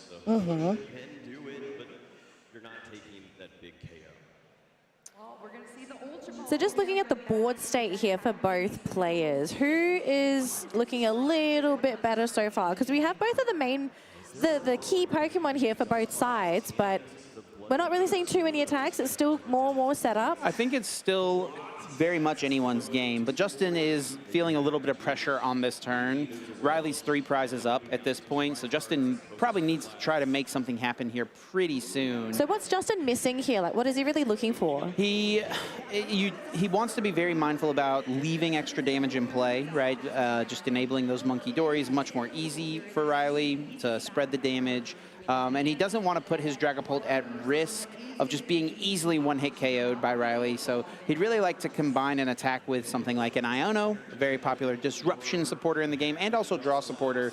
It shuffles both players' hands, you set them on the bottom of the deck, and then you draw a card for each prize card you have remaining. So if he could Iono, send Riley's hand to the bottom and give him only 3 cards, then go in with his Dragapult, he would feel a lot safer and a lot less at risk. If he attacks with his Dragapult while Riley has this big hand, he's going to have to do so knowing that it's pretty likely the Dragapult's going to immediately go down. Yeah. I guess close to comparison again, is it Mars? Is it in the... no, not Mars. What's the supporter card in Pocket that makes your opponent shuffle cards into their deck and then draw 1 for each point? Mars. It is Mars. It is Mars, yeah. So Iono is basically the closest thing we have to Mars in the game. So when someone plays it, both players shuffle their hands. You put your hand at the bottom of your deck, and then you draw 1 card for each prize card that you have left. Oh. So basically, the later the game goes on, the less you draw off Iono. Yeah, of course. Because it's supposed to be like something that helps when you're behind. We do see Justin get his own Monkey Dory established. We talked about how that was a option that both players have here. So he'll be able to move a little damage that's on that Dreepy on the bench over to play with. And it is a counter catcher play onto this active Gardevoir. Is he going to just Itchy Pollen this Gardevoir again? I mean, possibly, right? He could hit this plus KO the Kirlia, and that looks like that is the route he's going to go. 200 damage to the active. The Kirlia's got 80 HP on the bench. And Riley's just showing that he's got the Lily's Clefairy to respond, and Justin can't really win from that situation. Missed the Iono that turn. I think that was the big piece he was looking for. Okay. Missed out on it, and Riley goes up a game here in the finals. Will he be able to do what he was unable to at NAIC? And so that's why the Clefairy mentioned a little bit ago. That's how powerful it is in this matchup. It can so easily KO Dragapult, so all Riley had to do was show it, and Justin knew that basically he'd lost the game there and then. It's so done. Yes. Wow. It just feels like a power play. When you're at this level of player, you kind of know how things go. Like, you're able to recognize when things are lost, and especially during the Swiss rounds where the time limit is lower, because for the top cup, we have 75 minutes, but during the Swiss rounds, it's only 50. Wow. So one of these skills you have to develop is being able to recognize further ahead in advance when a game is lost, so that you can concede that game and have time to play out your full game 2 and 3 for the full match. Yeah. Has anybody in the history of TCG forfeited because they thought they lost, but it was actually a trick play by their opponent? Not really because of something the opponent did. There's definitely people who have made the mistake of conceding too early. The one that immediately comes to mind is that LAIC that Tord won, where Tord, one of the best players in our game, in the final match was out of energy cards, had no real way to attack, and his opponent thought that Tord still had something available, but it was prized for Tord. You can play to that win condition of, oh, my opponent's last, whatever energy type you need at the time is prized, and just see if they have it. Force them to show you, hey, I've got the win this turn. He didn't do that. He just assumed Tord would have the win, and so he just conceded, let's move on to the next game. Oof. Yes. Tord would have lost that game, yep. And then Tord ended up winning that Latin America Internationals. Wow, that's crazy. Which year was that? It was 2023, right, Freya? Yeah, it was. That was awesome. it was the finals where we originally were meant to be on it, but then there was a bit of a reshuffle because we did Masters first, which we don't usually do, and then that was it was Tord's for completing the 4. It was when Tord won the 4th IC. He had won North American Internationals, he had won the Oceania Internationals, he'd won European Internationals, and then that was the 4th piece. The last one he needed was LAIC. That was a fun cast together. I really enjoyed casting with you at LAIC. It was a good event. It was a great event. I always enjoy LAIC a lot. It's fun. It was my first LAN event. Yeah. Last year. Yes, yeah. It's a lot of fun. I mean, I love the just Latin American culture. Brazil and Sao Paulo especially is a lot of fun. So yeah, it's a great time.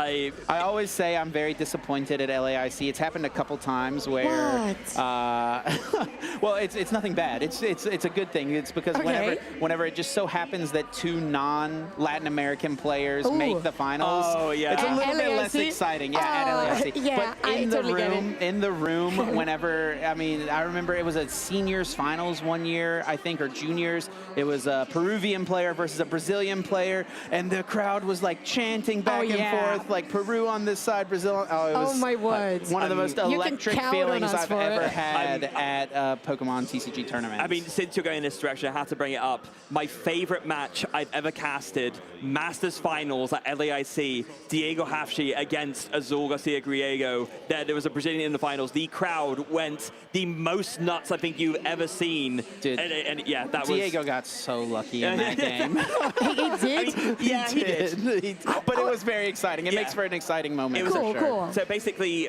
he played a card, which is a card similar to Iono. It's called N. The only difference being instead of shuffling your hand and putting it to the bottom, you just shuffle your hand into your deck. There was one card he needed, and he was only drawing 2 cards off of that N. He needed a Lycanroc GX to bring up one of Azul's bench Pokemon to take the win, and he got it. And when he did, I screamed, "He gets the Lycanroc!" And the whole crowd went crazy. Oh, that's awesome. You know what Brazilian crowds like it. Oh, yeah, we deliver. Yes. We really do. They're like, Brazil, Brazil. Oh, yeah. I love that. That's awesome. Yeah, that was my favorite cast ever. Super cool that you were part of it, like of the experience, especially casting the Master Finals like that. That's incredible. So I was going to touch upon the RNG, the luck factor, because I was thinking, in Unite, when we have like the first game of a best of, we look at the performance and we're like, okay, I feel like this team was better in that regard. They played this early game better. So a couple of things that we can analyze to do like predictions for the next one. But for TCG, it's kind of very reliant on what is the hand that somebody's going to be given to be played. So you think that in between games, you can make what kind of analysis you actually make and draw between those games? A lot of the players kind of know how to approach, the top level especially, know how to approach each matchup. You know, there's decks in the meta that are popular, similar in Unite. There's Pokemon that are picked regularly. So you kind of know how to prep for those different decks, and you have a general game plan. And sure, there is that factor of, you know, the little bit of RNG, the little bit of luck involved. But the best players still end up coming out on top more often than not because they know how to maximize their odds. Like, okay, I'm giving myself a 80% chance to win the game on this turn. If you find yourself in that exact situation and you play correctly, you could do something a little differently, but maybe it only gives you a 72% chance, right? But the best players know how to find the 80% every single time. Absolutely, And so sure, sometimes they miss out and don't win, but as long as you're maximizing those odds, you're putting yourself in the best chance, giving yourself the best opportunity to make it happen. Yeah. I mean, so we're just going through the early setup turns. Of course, this is the last match for TCG and Masters. After this, we had the video game, and then our closing ceremonies. I don't know about you three, but I cannot wait to see what gets announced there. Oh, I know, me too. Me too. Because they usually give a treat for everyone, right? If you think about the previous years, there's a little treat for the video game players, for the Unite players, for the card game players. So, yeah, something to look forward to for everyone during closing. So, it's always, make sure you do not miss closing ceremonies. Everyone at home, you do not want to miss that by any means. Absolutely not. Riley's going to need some help here, Freya, on the next turn. The hand was Curlia and then Technical Machine Devolution and Evolution. So okay. We'll have to keep our eye on whatever the draw is for Riley. But yeah, Justin's going to kick off his turn here with the Buddy Poffin. I don't know if you guys talked about this card at all before I got here, but I mean, it's one of the staple cards that's played in most decks in the format. Riley's not playing it in his, but Justin has it here. It's an item card that lets you search your deck for 2 Pokemon with 70 HP or less, put them on the bench. That's 2 basic Pokemon, very important. Yes. Very good distinction, yes, of course. Put them directly down. So it's just a consistency card to help you get your strategy set up. Fueco Co is a Fueco Go? Better Fueco Go, yeah. That was terrible. No, it was sweet. I thought it was adorable. He's okay. He's a good guy. Yeah.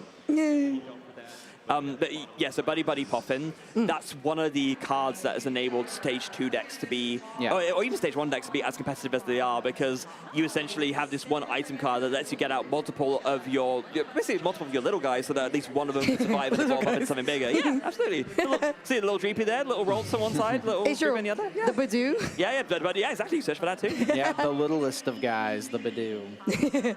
Oh, I have a question. So, considering, like, again, the luck and the RNG factor in regards to the cards that are going to be your prize cards, what is something that you would look at somebody's prize cards and say, that's really good? Because they're not missing something that's crucial to their deck. I guess it would just be, like, say if you play some cards in multiple copies, like 3 or 4 of, if you have just like one of each, basically, as like a nice spread, that's generally speaking. Something like the Buddy Poffin that we just mentioned, right? You know, Justin plays 4 of them, but he realistically needs 1 or 2 to get going. He just plays 4 of them because he wants to see them early and quickly. So if one of those is prized, you know, that's fine. And there's also sometimes cards that players want in their prize cards. So there was a bit of a story this weekend with some Golden Go players. There's a Chansey that has an ability that says if you take it as a face-down prize card and you have an open spot on your bench, you can put it onto your bench and then flip a coin. If heads, you take an extra prize card. Yes. And we actually, That's normally, awesome. normally something like that would be considered like a joke, a meme, like not a real competitive strategy. But there was a group of American players who like actually brought that as their real game plan to Worlds. Professor's Research top deck! That's pretty good.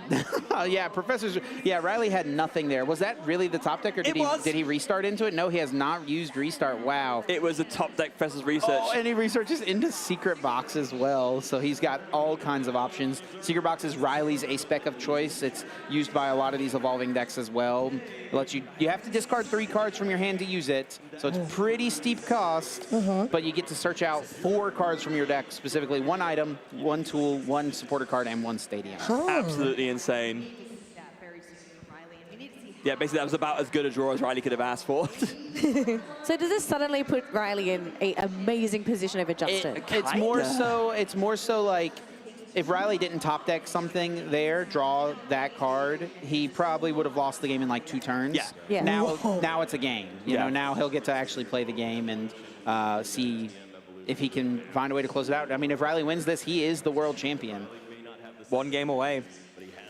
I do have to give a call out to the stage, the setup they've got there with the screen. It's pretty. It is so cool. Wow, look at that. God, he looks amazing. You know, I'm a caster, but seeing this, I'm still active as a player as well. Awesome. And seeing this just makes me still really hungry to like be back on that stage. So do it. No, the last time Cast I was yourself playing. What? it doesn't quite work like that. Put the mic on you, Fred. At the desk. At the table. The last time I was at a World Championships, it was in this building. It was at Anaheim 2017. I finished 15th. I got top 16.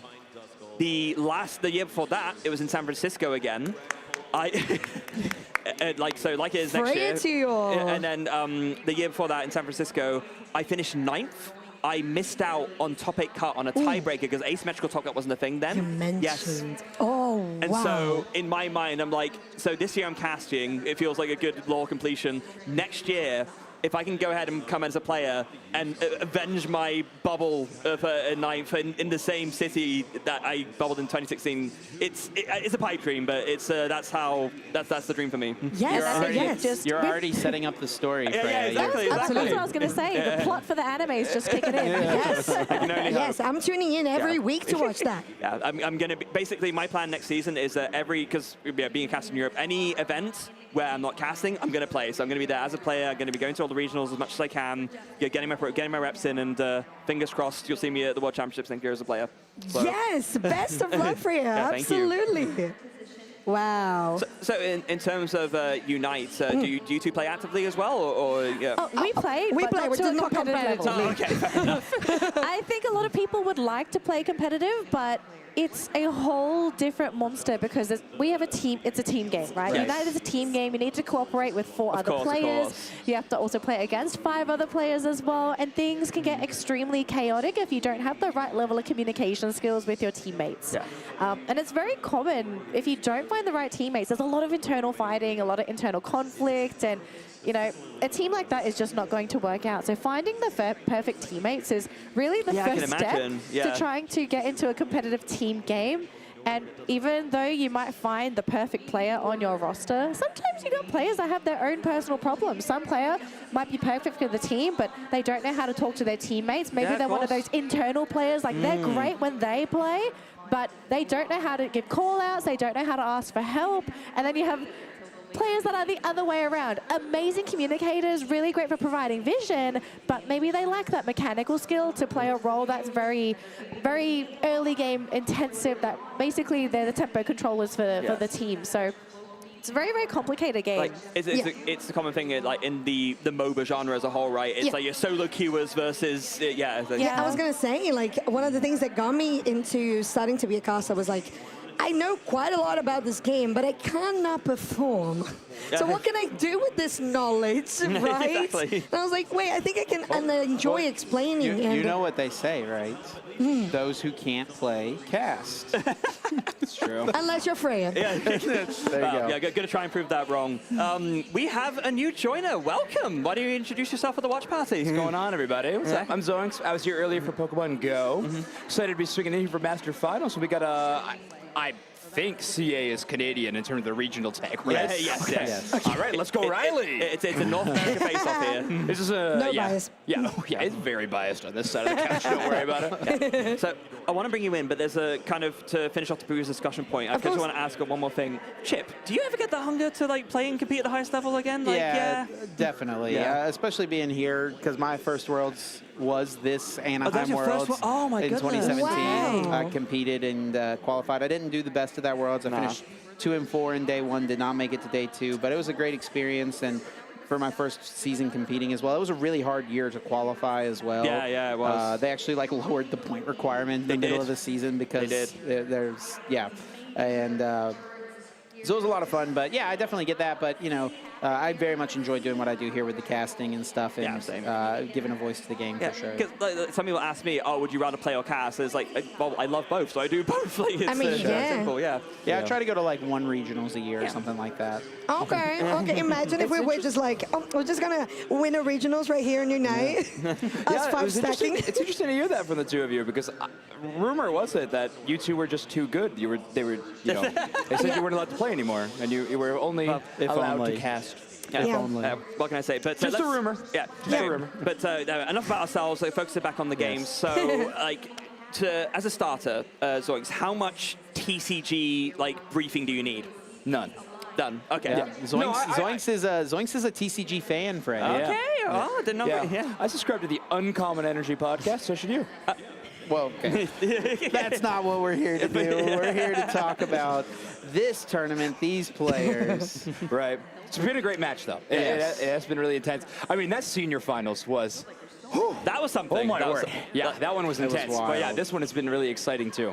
Yeah, so you were saying you're rooting for Riley. A good one to root for multiple reasons. Like, Riley had a really strong game 1. Game 2 was back against the wall, had basically nothing in hand, but then ripped a professor's research off the top of the deck to get right back into the game, and now we have a game, basically.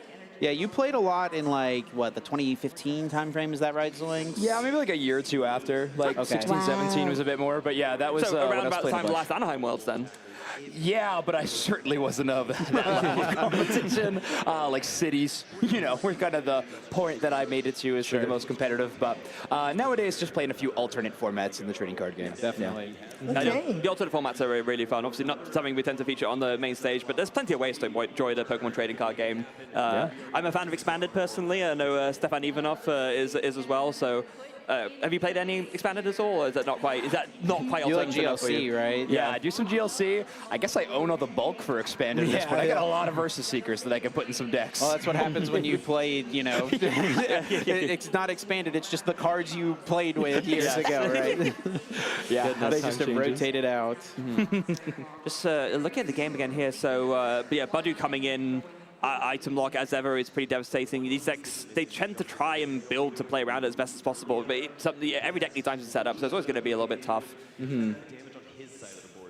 Yeah, and Riley has nothing. Wow, I think he had an Earthen Vessel in hand, so would be a way you could normally like get some of those energies in the discard pile, but cannot play it under that Itchy Pollen lock. And if Justin can get a Dragapult EX here this turn and start attacking really quickly, there's actually, I guess, a world where Justin could... no, he can't quite knock out both Gardevoir and Kirlia this turn. That's what I was trying to piece together here. He's got the ability to maybe get Dusknoir, right? Dusknoir, Counter Catcher, and then KO the Gardevoir, but wouldn't be able to quite KO the Kirlia.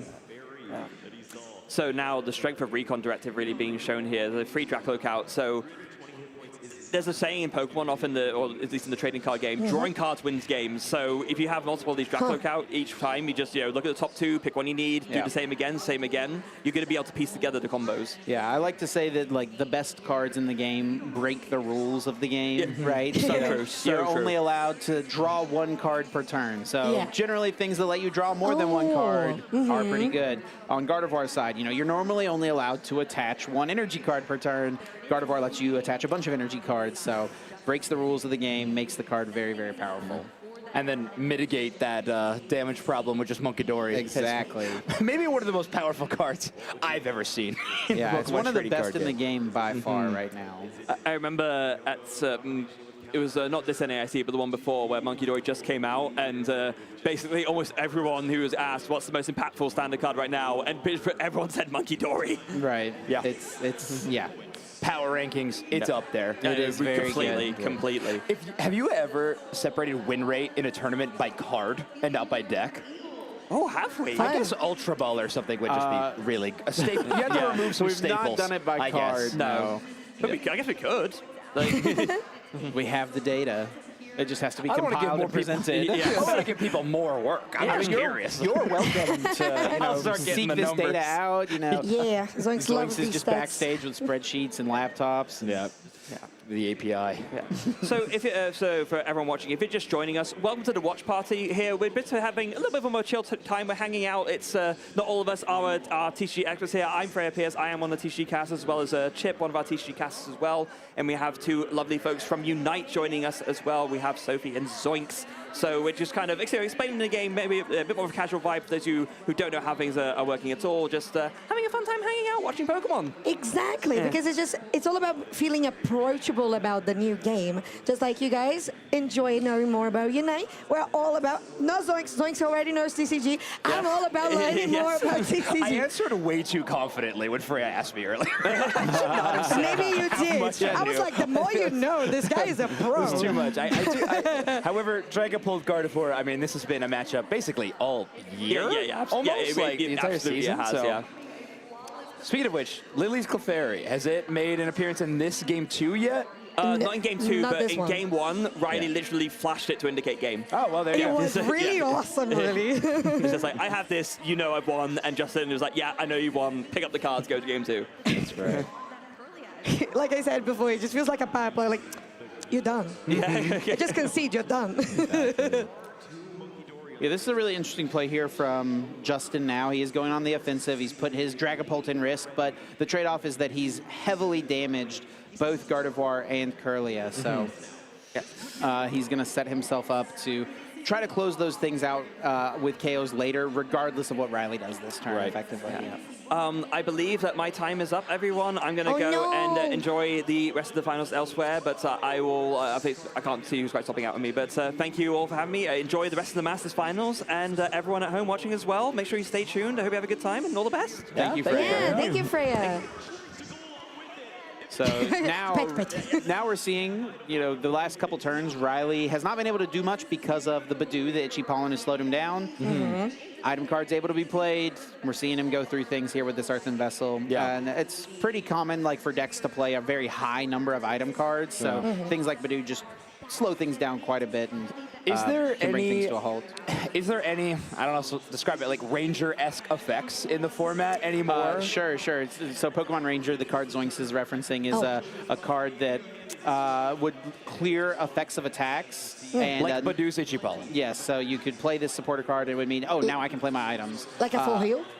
So not quite like, you're not like healing anything. It's just like The effect has been I apologize. placed. For heal in Unite, it removes sure. debuffs. Oh, sure. Yeah, that would work. Is that a good... yeah, Zoinks, you would know better than me. Yeah, it'd be Is like it? that That's a and good special comparison. conditions at the same time, since your game has Like both. all of it. Yeah. Yeah. So, no, not right now. There's nothing like quite like that in the game at the moment. So. Yeah, it's a pretty unique effect from those attack wide conditions. But it's like the trade-off is that like Badoo is little, 30 HP, right? Pretty easy to take a prize on at some point in the game if you want to. I mean, we talked about Monkey Dory moving 3 damage counters. At any point, basically, Riley can just go, yep, I'm ready to take that prize. And so you'll see him probably do that at some point as part of his prize map to figure out how he's going to take his 6. But yeah, I'm interested to see how he's going to approach things here. Is he going to go in with that Lily's Clefairy you mentioned? A lot of times you save it kind of for the very end of the game. It's like, take down that last Dragapult. Yeah. But Riley's had a bit slower of a game here, so he may be pressured to go in with it a little earlier than normal. Right. And then their other offensive option, you have Gardevoir EX, and then is Screamtail kind of the only other attacker? Screamtail, and then you can attack with the Mew EX as well, for sure. Gotcha. Awesome. So. Welcome back, Danily.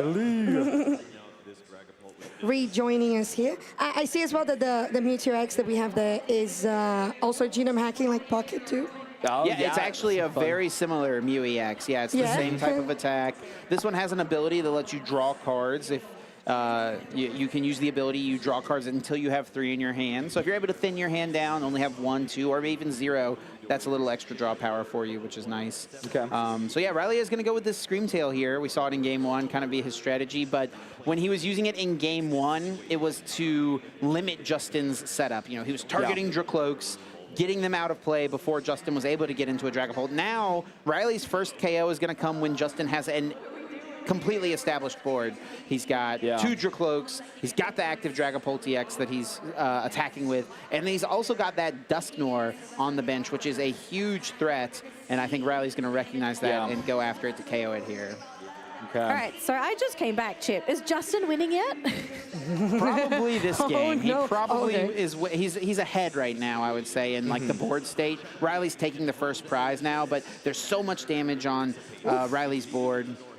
But this was a big turn here because a lot of Justin's strong plays came through the Dusknoir that Riley just KO'd. So I'm going to be interested to see kind of how he approaches things here. If he can KO both the... I guess there's no way, actually. So with what Riley just did, he's made sure there's no way for Justin to KO both the Kirlia and the Gardevoir this turn. Right. Because that's a situation you don't want to find yourself in as a Gardevoir player, where you have no way to get a Gardevoir in play on the next turn. You can deal with one of those being KO'd. Like if the Gardevoir goes down, all you need to find is a Gardevoir EX this coming turn to evolve right up. And Justin could have done that if that Dusknoir had stuck around. Yeah, so basically buying himself a turn, really, for Riley. Yeah, sure. So now here for Justin, there's so much damage set up, and so we'll probably see him take a bit of time to think about this here. Just because this deck can be really difficult to navigate just because of the damage spread options that you have. Okay, another... now I feel like the old guy bringing up card games. For my format a long time ago. I love talking about old formats, All right, so I'm well, happy to. Where's bench? Do we have no bench barrier options these days anymore? There is. There's the Shaman that came out in Destined Rivals. But But is that only like lower than HP or something like that? It protects non-rule box Pokemon on the bench. They can't be damaged. But Dragapult EX's attack Phantom Dive, it actually places damage counters. It doesn't deal damage, which is an important distinction. So it would actually get around the Shaman that we're bringing up here. Gotcha. Yeah, I've seen this one before. Get past those bench barriers. Yeah. And what Justin's doing here, he's grabbed this Latias out of the deck. It's a card that's utilized to give your low... to give you free retreat on your basic Pokemon, so you can get into your Badoo. But he's already evolved all his Pokemon up. It's really not very good right now, but he's getting it out of his deck because he doesn't want to draw it anymore, right? So he's taking it out. Now if he goes to draw for turn or plays a supporter card to draw cards, he knows that that's not in there, not something he's going to have to draw into. We call it thinning, you know, getting cards out of your deck that are not useful anymore. Doing it right here as well. The Buddy Poffin we mentioned at the start of the game, really good to set up. Useless at this point. He's got all of his Pokemon in play, plays the Buddy Poffin for no effect, and is going to just shuffle the deck. Now he knows that even if Riley does something that puts that card back into his deck, there's no way he'll draw it. It's not going to be a liability, something he doesn't want to draw. Is Justin looking for anything in particular at the moment, or is he just sort of waiting to see what Riley does next? I don't think he actually needs any cards to like make a big play happen this turn. The big one, it probably would be to establish a Duskull, which he's just done. Yeah. Night Stretcher brought that back from the discard pile. And that will open up more plays for him on the future turn if Riley does not KO it. But we've seen Riley be pretty aggressive after those Duskulls in spots similar to this one. So, yeah, I mean, his board state really strong looking. He's got Dragapult fully set up, ready to go and attacking. He's got 2 Dracloaks, both with 2 energy cards on them, ready to become Dragapult EXs at any given moment, whenever the time is necessary. So he's really just kind of future planning here at this point, and going to try to disrupt Riley's game plan when he can. That Iono is a little bit of a part of that as well. Yeah, trying to prevent a chance for that second Gardevoir EX potential onto the Corellia, if at all possible. In this case about the Gardevoir EX, the ability, is it just limited to that one Pokemon? Because I think they're not stackable in Pocket. Like, you can't use the same ability twice on the same turn. Gardevoir's ability says as often as you like. Sometimes there will be abilities that say once per turn, or... Okay, but I mean, like, having the 2 Gardevoirs in your bench, can you use one ability from one and one ability from another? You could, but there's no reason to, because you can just use the one as often as you'd like as well. Yeah, you're right, to begin with, yeah. So it's just to guarantee that you have a backup in case the Gardevoir goes down. Right, exactly, yeah. So that's what Riley wants to, with his play last turn, to make sure that neither of they wouldn't both be KO'd. He wants to make sure that there's some way for him to get a Gardevoir in play on the following turn. Yeah, the prerequisites for Gardevoir are that you need to have energies cards in your discard pile to grab them from in the first place, and then when you are attaching them to the active Pokemon, they will actively damage the Pokemon that you're attaching them to. I think. Chip? Yeah. All right, sounds good to me. He said that When are you making the switch over, Zoinks? No, we're keeping him. Hey, you can play more than one game. I have absolutely adored listening to all the commentary today at the World Championships. I think you guys got a great team. I'll enjoy watching and spectating for sure. It's true. All right. Okay, Chip, I have a cute question for you. Oh, boy. If you were able to commentate for another Pokemon title at Worlds, what game would you like to commentate? I mean, I think the one I know the most about is probably the video game. I've played the video games my entire life, and I've played some online, played that game up to like the Master Ball rank before. So probably the video game, but I've played a bit of all the games. I've played a bit of Unite back when it first came out. I played Pokemon Go for a little bit as well. Unite is probably the most exciting one, I would say, especially like with the whole arena setup as well. It's like, it's just made for it, to be honest. Yes. So Did you get a chance to watch a little bit of Go or Unite in the arena? I watched all of Unite in the arena. Yeah, it was super exciting. I did see you sporting a T-shirt cannon at one point in time. I did unleash the T-shirt cannon, and yeah, actually here we see the fist bump. And it looks like Riley is going to close it out. Oh, my God. Wow, it just flipped like that. Yeah, it did happen really fast. Wow, Justin, look at he's just so relieved. So it was crazy. It's kind of an interesting spot. So Justin didn't have to just concede the game there. He could have kept going and playing it out, but I think he recognized the board state, the way things were going, that it was very, very low odds, if not impossible, for him to win. So he just went ahead and said, you know what, I'll save us both the time, because Riley only had 5 prize cards, or still had 5 prize cards, right? So yeah, just recognized it. And yeah, congratulations to Riley, our TCG World Champion. 2 months ago, he was basically unknown by a lot of the TCG community. What? And then he got 2nd place at NAIC. Okay. And then wins the World Championships. All right. Excuse me? Super sick story. I want to be like him when I grow up. Yeah, very, very cool. What and there's region? his parents there, his dad. What region was do you know what region the junior TCG champion was from? He was from China. Okay. Oh, no, that was the senior champion, I'm sorry. Senior was, Senior champion was China, and the junior champion was Japan. Okay. So we have a Japan champion, we have a Chinese champion, and we have a Canadian champion. Okay. Wow. Interesting. Go ahead and say what you want to say. What? No, I love that Canada's getting a win, but it is interesting. So far, we do not have a region doubling up in any of the titles so far in any of the age divisions. So that's a good call out. Yeah, we had Peru for Unite, we had India for Pokemon Go, and then the 3 you just mentioned for any card game. Yeah, that's awesome. For TCG as well, the player who won in seniors, I'm saying this with like 99% certainty, so if I'm wrong, don't come at me, but 99% certain that he is the first ever champion in any division from China. For TCG. For TCG at least. I can't speak to the other games quite as well. I think it's almost assuredly in all so, titles. yeah, because Unite, no, unfortunately. Not yet. Yet. But it was very cool to see, for sure. It was I think a lot of people were rooting for Gabriel Fernandez in that senior final. Yeah. Because it was a cool story, right? He had won all 3 ICs this year, could have won Worlds, and completed the true perfect season. But, yeah, the player from China, I mean, he played great. It was a good matchup for him as well. So that never hurts. You know, you get yourself to the finals, and it's like, oh, I have like a 70% win rate into this deck normally. You know, it makes you feel pretty good. So. How many tournaments has Gardevoir won now? Ooh. That is, thank you for pointing that out. So yeah, this is Gardevoir's last World Championships. It was legal for Worlds in 2023. Yeah. It was legal for Worlds in 24, and now this year. So this was, 3 years. That's going to be the time frame. The rotation will assumedly happen sometime early next year. Wow. Gardevoir will rotate out. This was its last chance to win Worlds. Wow. Goodbye, Gardevoir. Welcome, Mega Gardevoir. Very soon, but still. Nothing changed then. Yeah. Oh my goodness. It is actually kind of cool. You mentioned the Mega Gardevoir EX that's been revealed, coming out in the Mega Evolution set very soon. It does seem like it's going to be a good card, so we're going to go from one really good Gardevoir to another.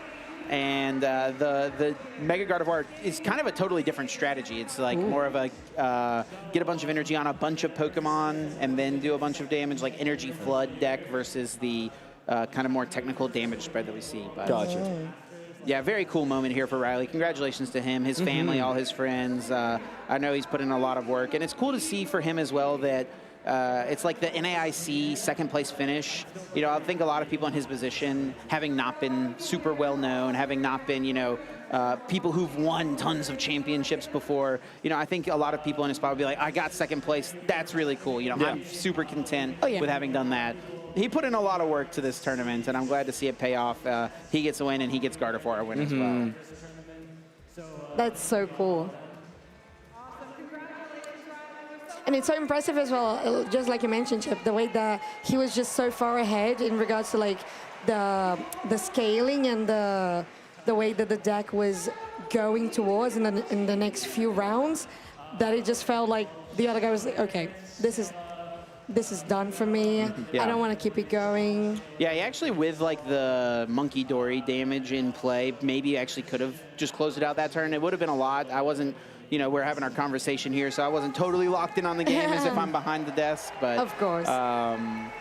It may have been more of a, like I'm basically winning the game, if not totally winning it. So, but yeah, congratulations to Riley. Very cool moment, and here we go. It looks like VG will be coming up next soon, which is very exciting. I know a lot of people in the watch party chat here have been very much looking forward to VG. So it's true. I'm happy for it's all coming of you. soon, everybody. So I hope you enjoy just spending this time with us. A little educational, a little casual, and just hanging out, good vibes. You can always tune into the main broadcast for your lovely commentators that you have on your screen as well, and just listen to the more, of course, in-depth analysis and all the good stats that you love from all of our casters. Yeah. But if you want to have some fun. We're kind of fun. We're kind of cute. Yeah. Exactly. Yeah, it looks like they're recapping the final match. The final game threes in your entire top 8 of juniors. Interesting. Usually TCG does take the longest of all the games. Not juniors, 75 minutes plus the the extra time for top cuts, 75 minutes plus the +3 turns. Usually leads to longer games, but really all of them were pretty quick. So yeah, congratulations to our champions there. Yuan in the juniors division, Fuguan here in the TCG seniors division. Really unique deck from him. It was a Golden Go plus a Joltik toolbox, like Iron Hands deck, like mashed together. Interesting. It's really interesting. It's like it's like a deck that has kind of popped up a little bit the last couple weeks, and it's really cool to see him take it. It's been more popular in Asia, so no surprise that he's chosen to play it. And it ends up getting him the win over Gabriel Fernandez, undoubtedly the best player in the entirety of the seniors division. So. Yeah. Wow. How many more years for Gabriel Fernandez in the senior division? This was it. Masters Gabriel Fernandez next year? Hold on. So is this the Brazilian player that won all ICs? Yes. Oh, oh yeah. Oh yeah. That's Second place? Yeah, I mean, going to Masters next year. Yeah. That I want to watch that up close. I'm going to you to know everything that's happening on regionals. I'll be happy to fill you in for sure. Absolutely. Not going to plug Chip's podcast again. Gets one. All right, and I do believe that is my time here with the TCG. So it's been a joy getting to kind of talk with you guys through it all. So I appreciate that. Thank you guys so have a lot of much. fun with VG and enjoy the rest of the show. Yeah. Maybe I'll switch spots with you so we got somebody Let's with do it, production man. in here. Yes, So- sir.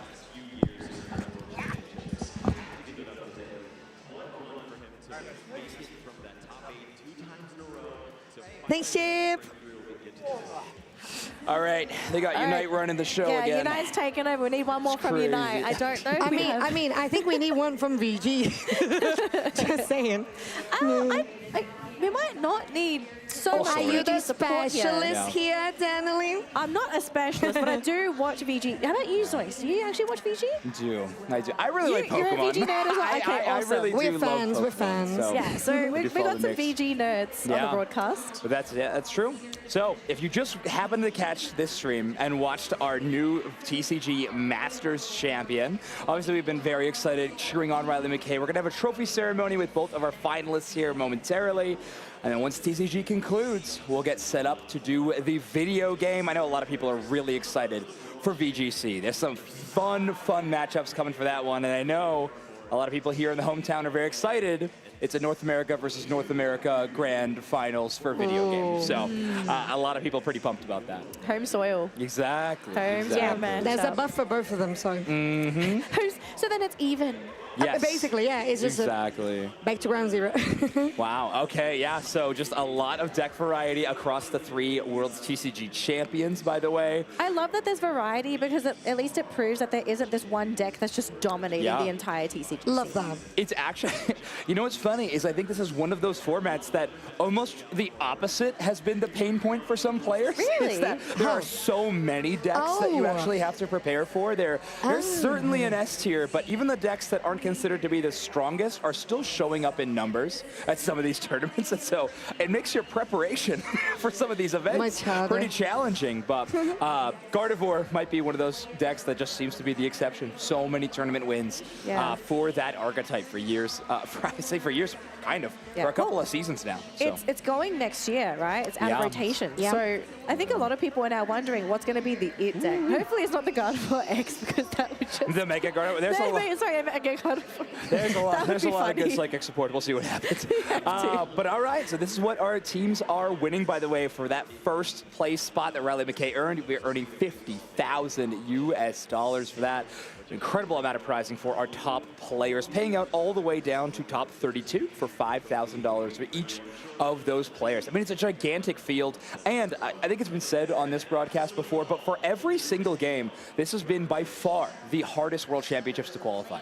Really? Changing the championship point format instead of just having a threshold, but now having to be the top amount earner in your region has totally shifted things. So a lot of players working all season very diligently to qualify for this, and here we are.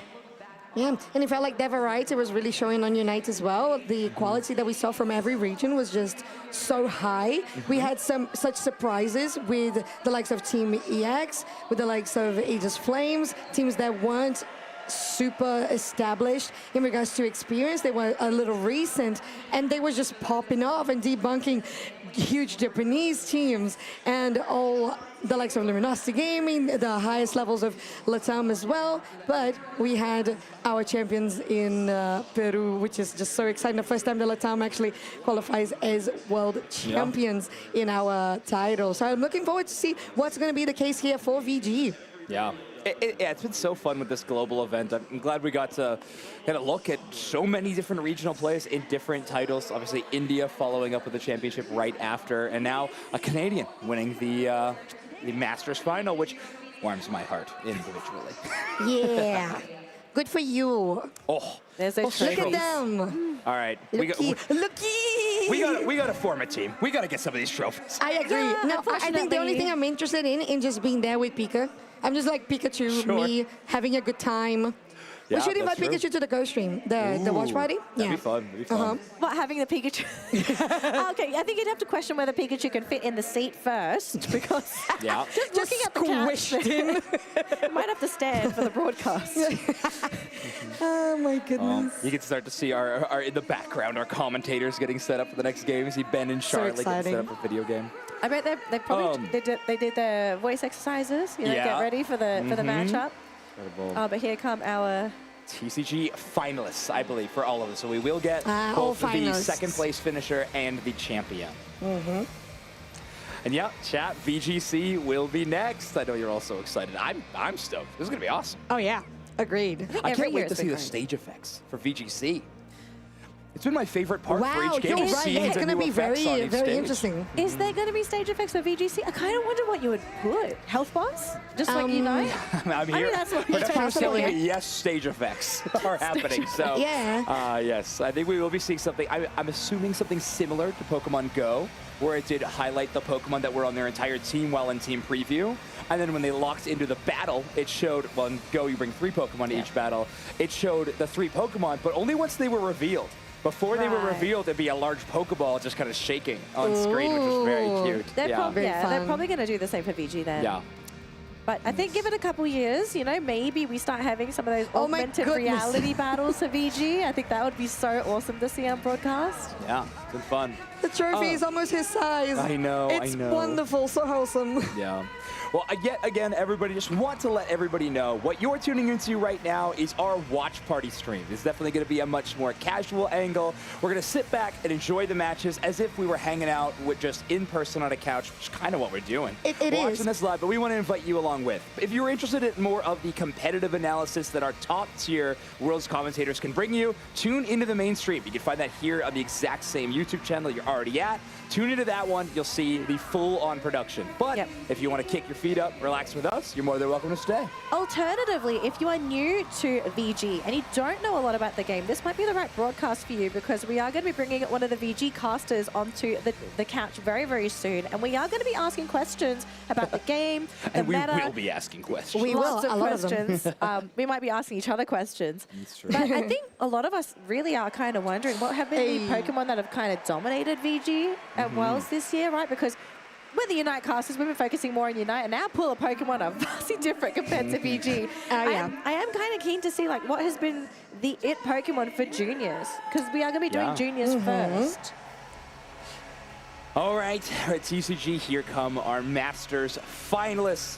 Of course, the runner-up. It was really fun to hear some of the interviews between Justin Neudorf and McKay, talking about just how they're just really good friends, and they practice together a lot, to the point where they even made deck changes because of their practice against one another. I love that. Like leading. So, you know, you probably wanted the first place trophy, but if you're going to lose to anybody, losing to one of your friends, I think is the way to do it. That's true. It's just fantastic, and it's the kind of environment that Pokemon creates in every one of the titles. We had that with the brothers as well, right? It was at NAIC that happened. Yeah. So like all this like friendship and just a relationship that gets created with people that just enjoy the game so much that they want each other to succeed as well as just practice with each other so they can become the very best. And it's just wonderful.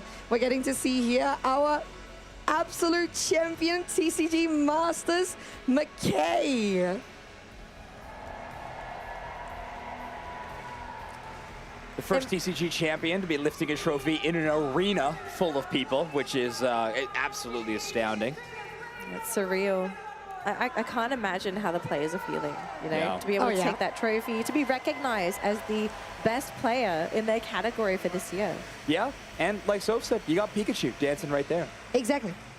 Also, I do love Arguably this one of the slow best parts. reveal. We got Scott Glaza here. Hey. Video game was coming soon, so they had to wake me up. But, Yeah.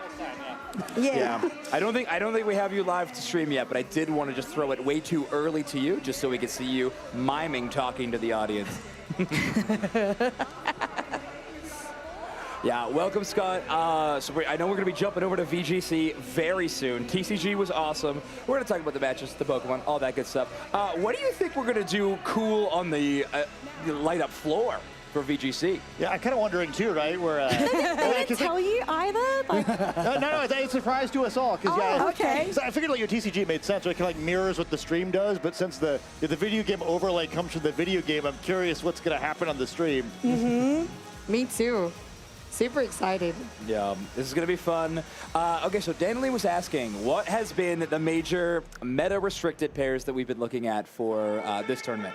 So coming in, we were kind of really expecting to see a lot of like Zamazento and Calyrex Shadow Rider, which I think is both the most used day one and actually even more made it to day two. But in the least in the Masters division, Koraidon kind of came out of nowhere where we made the same mistake twice. The same thing that happened last form. Like, no, that Pokemon's terrible. It's not going to do very well. Right. And then I think all of the top three players had it. So we're going to get some good variety where the Masters division kind of had that twist. I think in the senior division, it's a little more the sort of the teams we were expecting to see in the metagame. And then junior division's always a little bit wonky. I was kind of coming in. I was just sort of, all right, I'm going to root for North America to win every division, and, as a alumni myself. But then I saw a single Pokemon on the other players' team, and like, you know what? I can be a trader a little bit. We're going to get to see a walking wake later, so I'm pretty excited. Oh, that's exciting. What There is division? one Pokemon you didn't mention, though. I was kind of hoping you would say that day two we would have seen that Ho-Oh again. After day one, I was very excited, but I'm assuming that Pokemon kind of short. Well, we were pretty excited about it because they did at least make it into the top cut, so I think, probably get about 6 more wins than anyone was expecting Ho to get. I think it's a lot of fun, right? Where it's so hard to innovate in this format where the Pokemon are so powerful that it's tough to do anything too different because it's really easy just to lose games quickly. And I thought it was so impressive. And I'm a big Hoa fan also. Like, just a beautiful Pokemon. And I like when anything kind of a little off the wall happens. So it's so much fun to watch where we try not to be too biased, but I think we were all really hoping Hoa would go deep. Yeah, no, I think definitely. We got a lot of bias here on the casual stream. That's where we're allowed to have it. Yeah, I had it on the mainstream as well for Unite, so I guess. I guess we're good. Same. Right? That is true. We're only human. So if anybody is just tuning into this stream, reminder, we are on the casual stream. If you want to watch the full coverage from our commentators live from the arena, tune into the main stream. For now, we're just checking this one out. Schedule-wise, you can see it in the pinned message in our chat. We are going to be covering VGC Junior Finals, followed by the Master Finals, followed by the Senior Finals, and then concluding with Master Finals. And then after that, it's going to be the closing ceremonies. Oh, yeah. With some exciting stuff. Wink. So it's a lot of fun. Are you looking forward to something maybe that you would like to manifest that's going to happen for VG and to be announced in the closing ceremony? I mean, there's a lot of things I'd love to see manifested. Sure, like, hoping we announce like 10 new games. 10 new games. Like everyone gets a free car. A Pikachu car. Yeah. Let's be a little realistic. Yes. Is that possible? Can we be a little realistic? Oh no, it's just the time to dream, right? Some people are going to be world championships. They're going to be world champions at the world championships. So yes. Yeah, they're going to accomplish their dreams, so I'm going to believe for a few more hours that my dreams are going to come true, too. I love that. I love that. We're all a little delulu.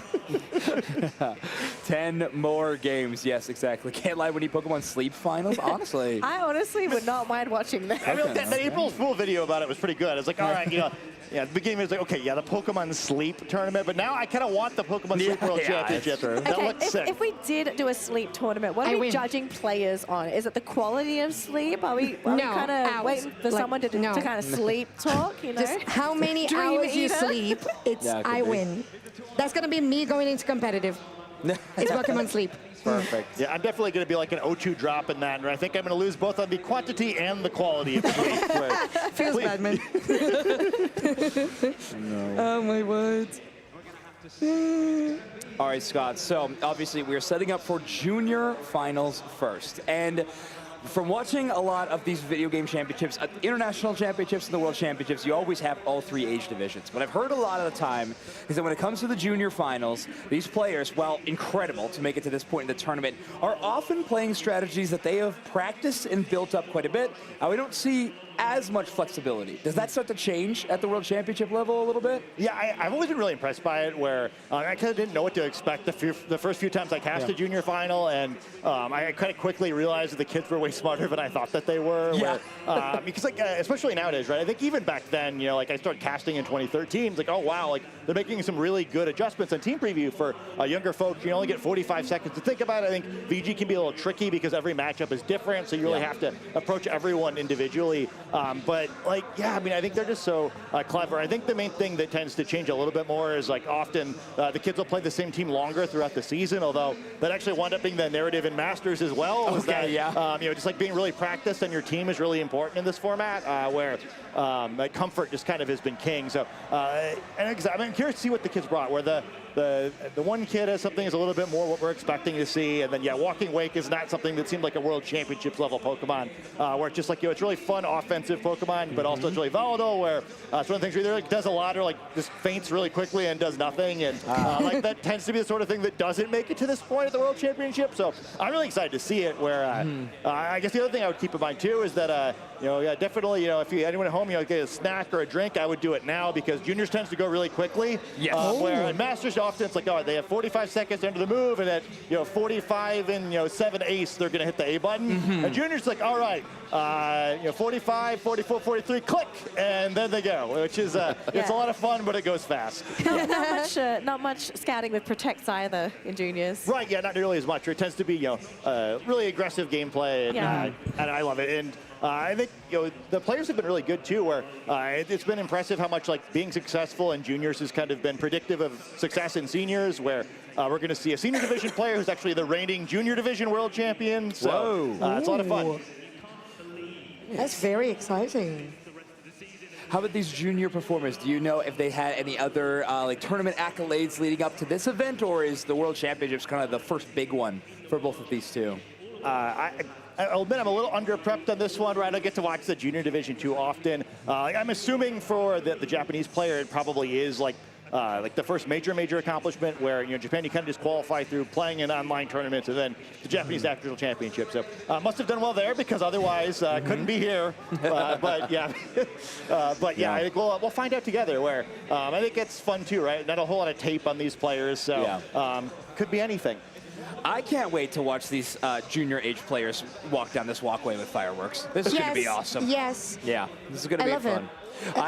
We've had some interesting walkout games so far from some of the players. I think we could have some really exciting looks. Skipping, jumping really high. There could be a few options. Not sure if we're going to be seeing any of that from the kids. I think the kids are just trying to make sure they can walk straight, not into any of the sparklers on the side, because I think it looks great for us as spectators, but I'm pretty sure when you're actually walking down that stage and you have the sparklers next to you, it can be a little intimidating, especially for the young ones. Yeah. So. Especially Speaking of a young one. Yes, hello. Yay! It's a future champion right there. Yeah, in the making. You're going to start them young. Yeah. You got the right Pokemon in mind. Yes, bring it back. Thank you. Yes. Yes. Baby. Yeah. What a good bean. Oh, my goodness. Yeah, thank you, cameraman. So is that a TCG player? Because we don't really get a lot of Pikachu in Unite. No, there was a time. There was a time. Once upon a time. Yeah. How about Pikachu? VGC, no. It's been a minute since we've seen VGC Pikachu. Yeah, Pikachu, I mean, it was shockingly good for fun, where Pikachu is a light ball item you can give it, where the unique Pikachu item, special right? attack. So I like it. It kind of if you can somehow attack with it, it does a decent amount. Unfortunately, it's probably the best Pokemon in the game at being knocked out as well, really bad defensive stats. But we did have a player use Raichu. He did pretty well with it. Raichu is also a former world champion, so if you evolve the Pikachu, it can do okay. Pikachu itself, it's a little scary. Yeah, a different electric Pokemon kind of took over the circuit for a couple of years now in VGC, with being Miraidon, and an incredible powerhouse it was. How about this tournament? How was Miraidon's tournament? Not quite as good as we were hoping, or maybe not hoping. I was definitely not hoping to see a whole lot of Miraidon, so I'm happy not to see it in the Masters Division Finals. I mean, I love the Pokemon, but we've seen a lot of it this year. It did do well. You know, there are several players who did well with it. It did not make it to the Masters Division Finals. I know we will see it, and I believe both of the other finals, so it still did very well. Players did kind of innovate with it a little bit too, where we kind of seen a lot of players doing the same sort of thing with it, where you give it like mostly choice specs, probably a fairy Terra type, have like the dazzling gleam for a safe option. A lot of the players, especially the Japanese players, are kind of going a little bit more aggressive with it in this tournament. So they give it the Terra Electric and the Life Orb, and like, hey, you know, I don't need to be flexible if I just knock out your dudes. So it's fun to watch. Yeah, firepower. All right, we get a look at the prizing for all age divisions of the Pokemon Video Game Championship with $30,000 getting awarded to this first place position. We're gonna have 3 different sets of matches all competing and vying for that same spot, but everybody you see on stage here is gonna be walking away with, at minimum, 20 grand. Pretty good, right? Where you know, when I was competing, the first place prize was a $3,000 scholarship. So things have gone up just a bit over the years. Not bad. Not bad. Yeah. Hey, you put it to good use. Yeah, I sure didn't. It's like, oh, that's a nice check off the distance. I wish it was mine. Yeah. Exactly. Yeah, okay, so we talked a little bit about matchups. You said Walking Wake is going to be spotlighted here a little bit on the junior side. How about the opposing team? What are we looking forward to? So I think we get kind of like the quintessential matchup where if you're like, all right, junior division finals, what do I want to see? I believe one trader has Koraidon, the other trader has Miraidon. Perfect. It just seems right, you know, like the kids using the cover Pokemon of the game. Yes. It's only right. Yeah, it does seem correct. Very on brand. Well done, junior finalists. It just makes sense. Well done, kids. They understood well done. the assignment. Well done. Yes. Yeah, I think it should be fun to, you know, both those Pokemon kind of, if they get some attacks off, they just do an incredible amount of damage. So yeah, I hope they're using like the ones that they ride on in the game and not like the mean one you can catch. Where, yeah, like the power of friendship, I think will, you know, win out hopefully. Okay, great. So obviously Koraidon, a sunsetter, Miraidon giving you that electric terrain. Do we have any of those future or past Pokemon that are going to be benefiting from either of those on those squads? Like I said, the big one is Walking Wake for the Koraidon side. We don't see that as often. I think the kind of the cool gimmick of it is it's the Hydro Steam move. So you know, normally water type attacks do less damage in the sun. It's the other way around where it actually, despite being a water type move, does more damage when it's sunny. So it's just like absolutely devastating if you can land it. But Walking Wake's like a little tricky to use where it's like not quite fast enough. It's not quite bulky enough, so you have to be a little bit clever with it. But if you can get a few swings off, it's always really powerful in this format if you can do a lot of damage without using your 2 big legendary restricted Pokemon, because you kind of get like added value there where you get like your 2 guaranteed attackers, but you know, anything more than that, you're feeling really good. Gotcha. It's photosynthesis. Wow, say that word once fast. I'm sure not going to. The stat boost that it will receive in the sun. The way this Pokemon is trained, is it going to be a special attack for Walking Wake? It's usually a special attack. I haven't seen how this one's trained where you can kind of do things a little bit unconventional if you want to boost, I believe, speed. Where there's some trade-off to that where you kind of lose some damage because you do need it to be, it boosts your highest stat, right? So if you go that route, it's a little trickier, but I'll be curious to see what he does, you know, like especially in the junior division, right? Where like in the Masters division, like, all right, well, they're definitely thinking about the meta game and what they need to be super good against, where the juniors sometimes, you know, maybe it's a little bit more on vibes, or maybe they're expecting to play against different teams where it's harder to guess, which, again, it's something why I think it's like genuinely really fun, where even though it's the same game, it feels different, and you know, it's like when it's a little bit fresh, right? You know, we've watched what feels like 8,000 Masters Division games since Friday morning, and you know, let's mix it up. You know, get a little appetizer before the Masters Division. Yeah, a little unpredictable. Excited to see these 2 guys casting as well. Yeah, I believe me too. the first World Championships for both of them. They've been so fun to watch in Europe, so I'm really glad they're getting the spotlight. Yeah, and 2 dapperly dressed gentlemen as well. Yes. They are looking very fantastic. neat. Are you low-key insulting somebody on the couch? What? Me? All right, cool. At least we got friends and family interview to talk about instead.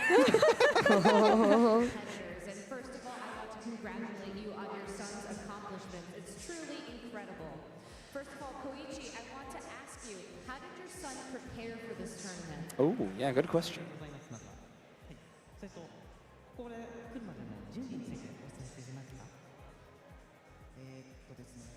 2023年からポケモンを始めまして、3年連続で全国大会には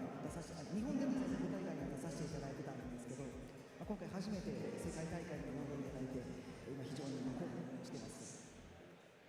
started in 2023. We have also participated in 4 tournaments inside. Okay. And there's the scouting report you wanted.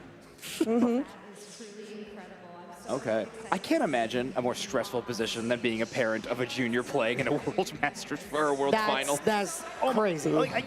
I've got so the first ever junior final I cast, it was Aaron Zheng's younger brother, and I knew the family pretty well from when I was competing, and trying my best to be unbiased. But yeah, I mean, even I was feeling the stress where he won, and I was trying not to be emotional, and but I was crying. So are you okay? Can we cut to you? That's me in a nutshell. That's so true. Yeah. Thank you so much, Koichi. Now, Tom, I know you mentioned that you helped Luke prepare for this tournament. What was that process like? We practiced every day this whole summer for a couple of hours. Wow. We've also worked with a coach, Chris, who is the older brother of the seniors finalist. Shout out, Chris. Yeah. Great discipline on that one. Yeah, I feel like half the people competing this weekend were coached by Chris Hahn in some way, or maybe the most well-integrated player in the community. Chris is a good coach. But we lost a lot on the ladder to the Scarf Maraudon, so we ended up switching to that after those tough battles. Oh, okay. Do you have any advice for Luke before he takes the stage for this next battle? I just want to let him know that we're proud of him. And Stop. Here comes the crying. Are you feeling it? I'm feeling him. Yeah, I can see the stress already. It's cool though to see that obviously they're practicing together, but practicing via the in-game ranked ladder. You know, at this point in Scarlet and Violet, do you recommend that, Scott, as a good place to practice competitive?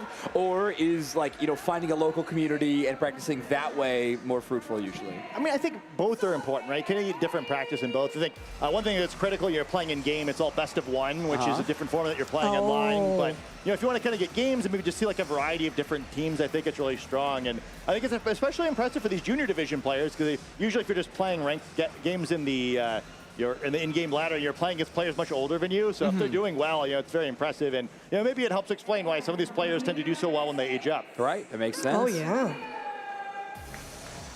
All right, our last finalist walked the middle of the walkway like Danley was predicting, and it seems for Luca it's going to be the same thing. Good beam. They're going very straight. Good job. It's okay. He's got his Pokemon with him to bring him luck. Yeah. Luke is the emotional Miraidon support player, right? Miraidon. Okay, good. I love seeing the players bring plushies with them to bring them that luck. I know.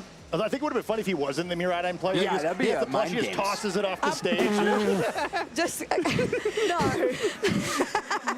Probably start the series with a game loss, but it might be worth it. But the intimidation, really, Exactly. That's a heck of a strategy for juniors. Do you want to call entry? I think I would want to talk to the engineering team on the other side of the convention center and say, hey, can I borrow the Miraidon bike?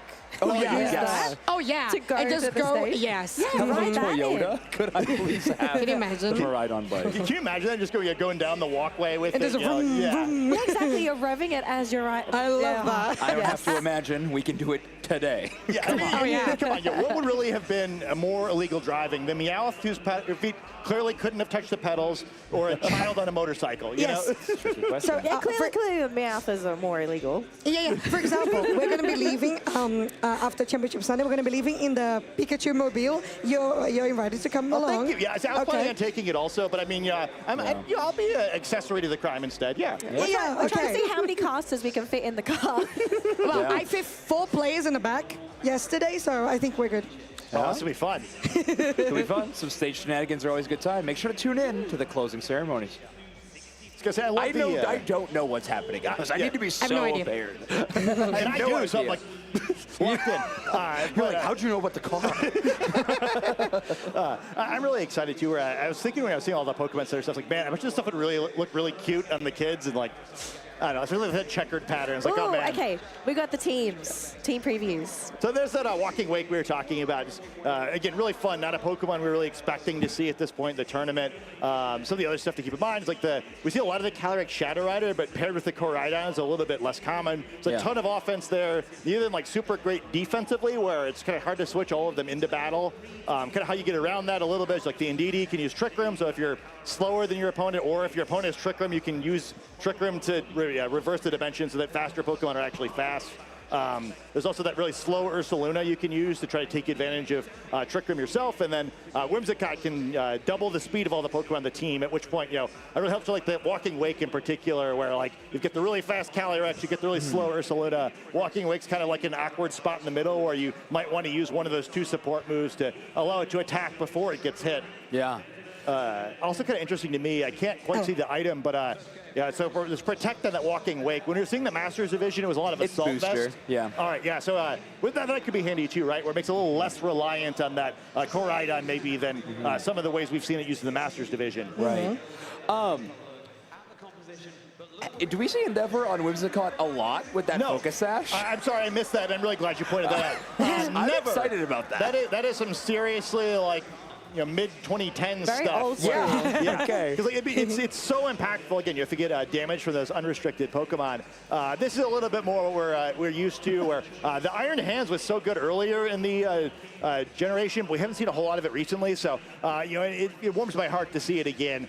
These other Pokemon, I guess, a little bit more common. You have the Calyrex and the Miraida, one of the most common combinations of the restricted Pokemon. Urshifu has been in seemingly every format it could be at very high numbers whenever it's been permitted. Landorus has been popular lately. Farigiraf, maybe a little bit less so. It actually, it's a Pokemon you can download this weekend if you enter the code in your game. So here's evidence it's good right there. It has a 50-50 shot at being a world champion. There you go. A different moveset on this Farigiraf, though, right? With Roar? Yeah, Roar's another one's really fun. We don't see a lot of it. Roar always goes last and kind of ejects the target out of battle if they don't use Protect. You can sometimes use it to stop Trick Room, although it's like a little sketchy as a solution there. Also, like if a Pokemon gets a bunch of stat boost, you could try to Roar it out that way. It's kind of the way the move gets used in single battles, but usually in double battles, it's a little hard to actually survive doing that. Okay, gotcha. Yeah, it's going to be an exciting matchup. I mean, really, Miraidon versus Koraidon. You can't write it up better for a VGC final. So good. Yeah, I think it's going to be really fun, too, where both sides kind of have some options for using Trick Room. And again, I think the mechanic could be very important. So Trick Room, what it does is like... normally, the fastest Pokemon moves first, and they kind of just go in order. Trick Room causes that to go backwards, so the slowest Pokemon moves first. It lasts for 5 turns, but if you use Trick Room while Trick Room is already active, it flips. Probably not going to see too much Trick Room here, where there is a ton of offense on the field now. Yeah, and we're I'm going just so all in. happy I get my Walking Wake. Let's go. Turn 1 as well. Ooh, spectator mode as well for the World Championship Finals. This is very exciting. Have you had this all weekend? No, this is it's just for today. Just for the first today. we've seen it since the last World Championships. Very cool. Looking very pretty here. Okay, so we've got both of our terrain setters here in the game. What's really the plan for turn 1 here for Sasuke and Luke? Because Sasuke, we know that he has access to both Trick Room and Tailwind, but Luke is mostly sitting on his Trick Room setters. He doesn't really have access to any speed aside from that Miraidon. So who kind of has the upper hand here when it comes to setting up their speed control? I mean, for this, I think we mostly the offensive Pokemon at first. So, Sasuke's just like, all right, I'm going in. These Pokemon, no control, only damage. Miraidon would have the option of just switching out or Volt switching and trying to get a Trick Room if he brings a slower Pokemon in here. So it's the Farigiraf. So that kind of hints that maybe this is the slower mode. Normally, one of the things you really like for this Farigiraf is Armor Tail to block priority moves, but since these Pokemon don't have priority to this naturally fast, there could be a lot of damage coming in, but I said the Protect, so if there was a Trick Room here, maybe it could be pretty high impact. It's a double Protect. Yeah.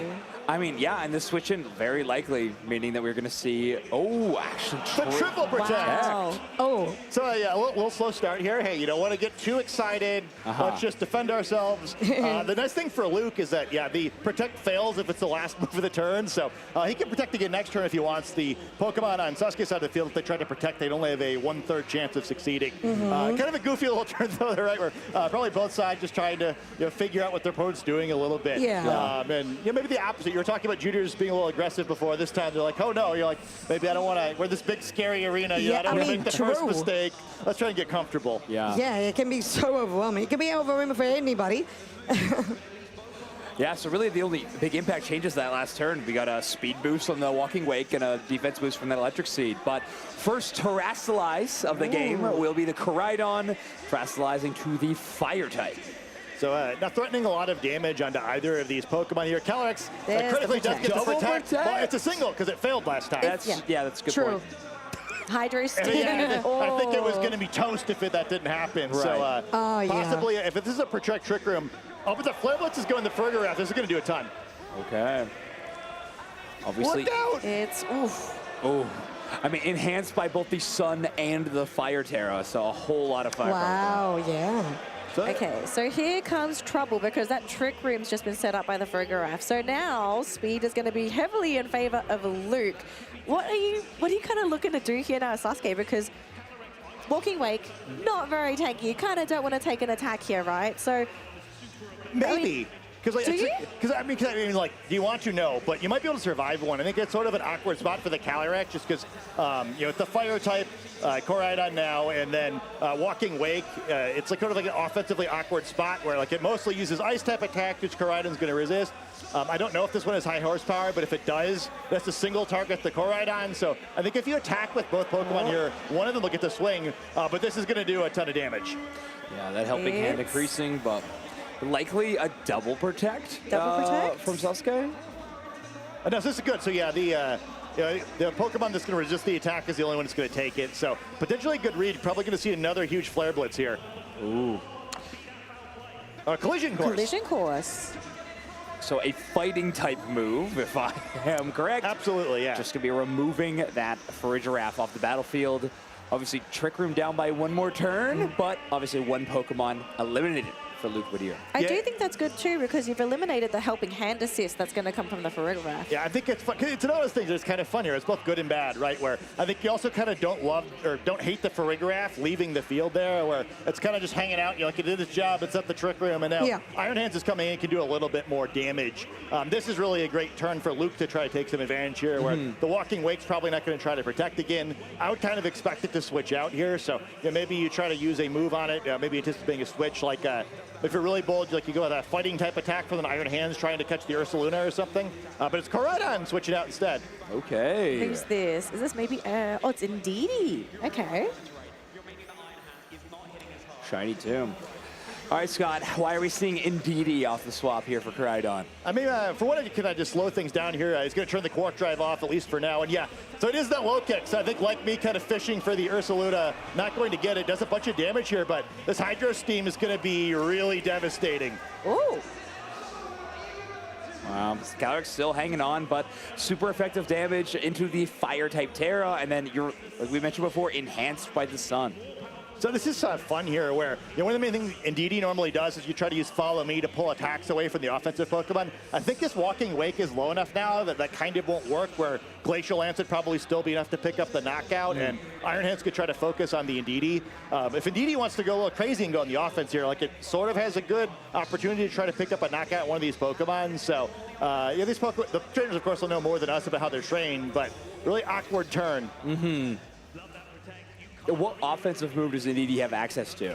That's usually Psychic. Okay. So I haven't seen the team sheet for this one, but it's not going to get the chance, unfortunately. No. Yeah, Drain Punch and a Glacial Lance. That's going to hurt a lot. The poor little Indeedee, and there's the KO. Walking Wake hanging on a long amount in this first game. Yeah, which, I mean, it could be big if it can survive this trick, and we'll see the Chilling Neigh and Calyrex here.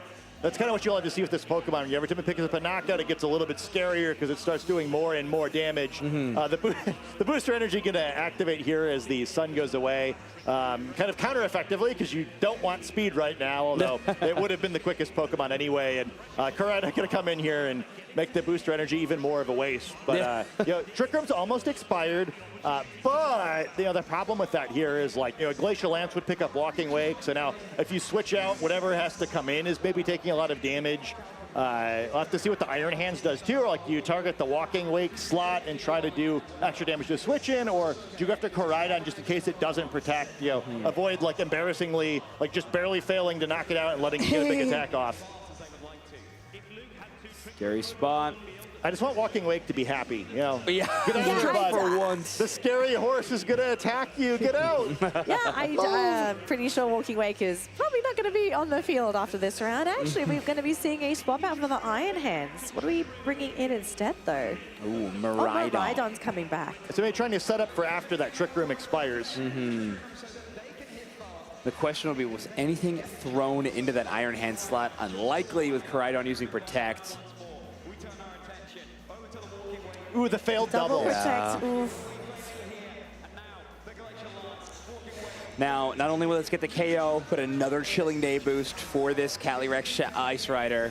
It's getting scarier and scarier. Just I guess I gotta call it. That's an awesome play by Luke. Like, it probably doesn't look super awesome. Like, oh yeah, he clicked the big attacking move and he switched. But he's got what we call, maybe affectionately with the two sandwich-loving Pokemon here, a speed sandwich on his team. Yeah. We got the really slow Calyrex, you get the Miraidon back out there as soon as Trick Room expired. So has a really fast Pokemon and a really slow Pokemon. Calyrex also a very fast Pokemon, so we're gonna learn a little bit how these Pokemon are trained here. But I really like that. I think it's kind of a challenging team for a junior division player to use, where like, it's like really easy, like, oops, like I got Trick Room up, I lost a Pokemon, now I gotta send my really fast Miraidon out there and I'm kind of trolling myself. There's like really great timing. I'm always so impressed by these kids. Yeah, doing great so far. Oh, and this is, of course, best of 3. Yeah, yes, I'm not, okay. Yeah. So you don't got too much room to be moving around with, but scary stuff right now. Oh, okay, so Calyrex coming in with the Protect. Switch. And the KO. That's big. Devastating. Ooh, that's potentially kind of big, though, because the Calyrex is going to get a very free move here, and it's like maybe the scariest Pokemon in the format, so we'll have to see. All right, yeah, we're flying in some water, Super Talent. Don't worry about it, everybody. We got, there's so much liquid. I'm so scared. Just rolling in. Sorry, we're getting rid of this carpet after everybody. Don't worry about it. It's okay. It's all good. Hey, there's water flying at us. There's barraging the Pokemon. Yeah. Speaking of the environment around us, by the way, obviously our championship matches are happening in the arena. We are in Hall, I don't know which one, where the matches were happening yesterday in Hall B. And the entire crowd behind us is packed as well. The 4 HP survival for Iron Hands there, trained just right. Well, it'd been working out pretty well for Iron Hands. This is going to do a lot of damage. Yeah, well, it picks up the knockout. So, wow. And that was a full health Calyrex as well, right? So that's crucial information. So now, you know, moving forward, one wild charge is a one-hit knockout. Yeah, I think speaking of crucial information, we saw the Volt Switch go first when Miraidon and Calyrex were both on the field there. So, sorry. It's Choice Scarf Miraidon. So, not at all surprising there. If it did not move before the Calyrex, something would have been seriously wrong. All right, Scott, I'm getting, production is asking me for you to give a 3-word summary of that last game. Wow. Mean horse strong.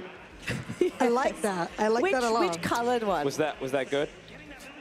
I say the white one there where you should say which colored horse, because there were 2 horses. So they're both pretty mean, right? Yeah. I don't know. They're both mean, but there's like a lot of like non-friendship horses in this format. But yeah, I thought it was like this very impressive play where, like I said, this team is like very awkward, I think, for even very experienced players, and getting Miraidon right back at the right time. It's just like exactly right. Like if you're like teaching the kid how to play the team, like do exactly this, and to do it perfectly in the World Finals like that. Because you know, like eventually, like it's an arena, it's a really intimidating environment, and I don't know. I'm just so proud of these kids. You know, like it's a hard game. You know. It is. Yeah, I mean, a lot of decisions every single turn.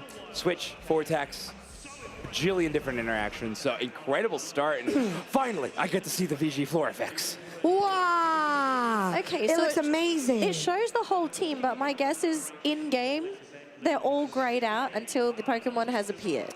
Well, it could be Go did change Maybe in it will the entire gray out. direction of it. So I imagine it's that. That's It's my the only four. guess. Yeah. Otherwise, they might just leave it like this so people kind of know. Well, I feel like they might go gray once they get knocked out, though.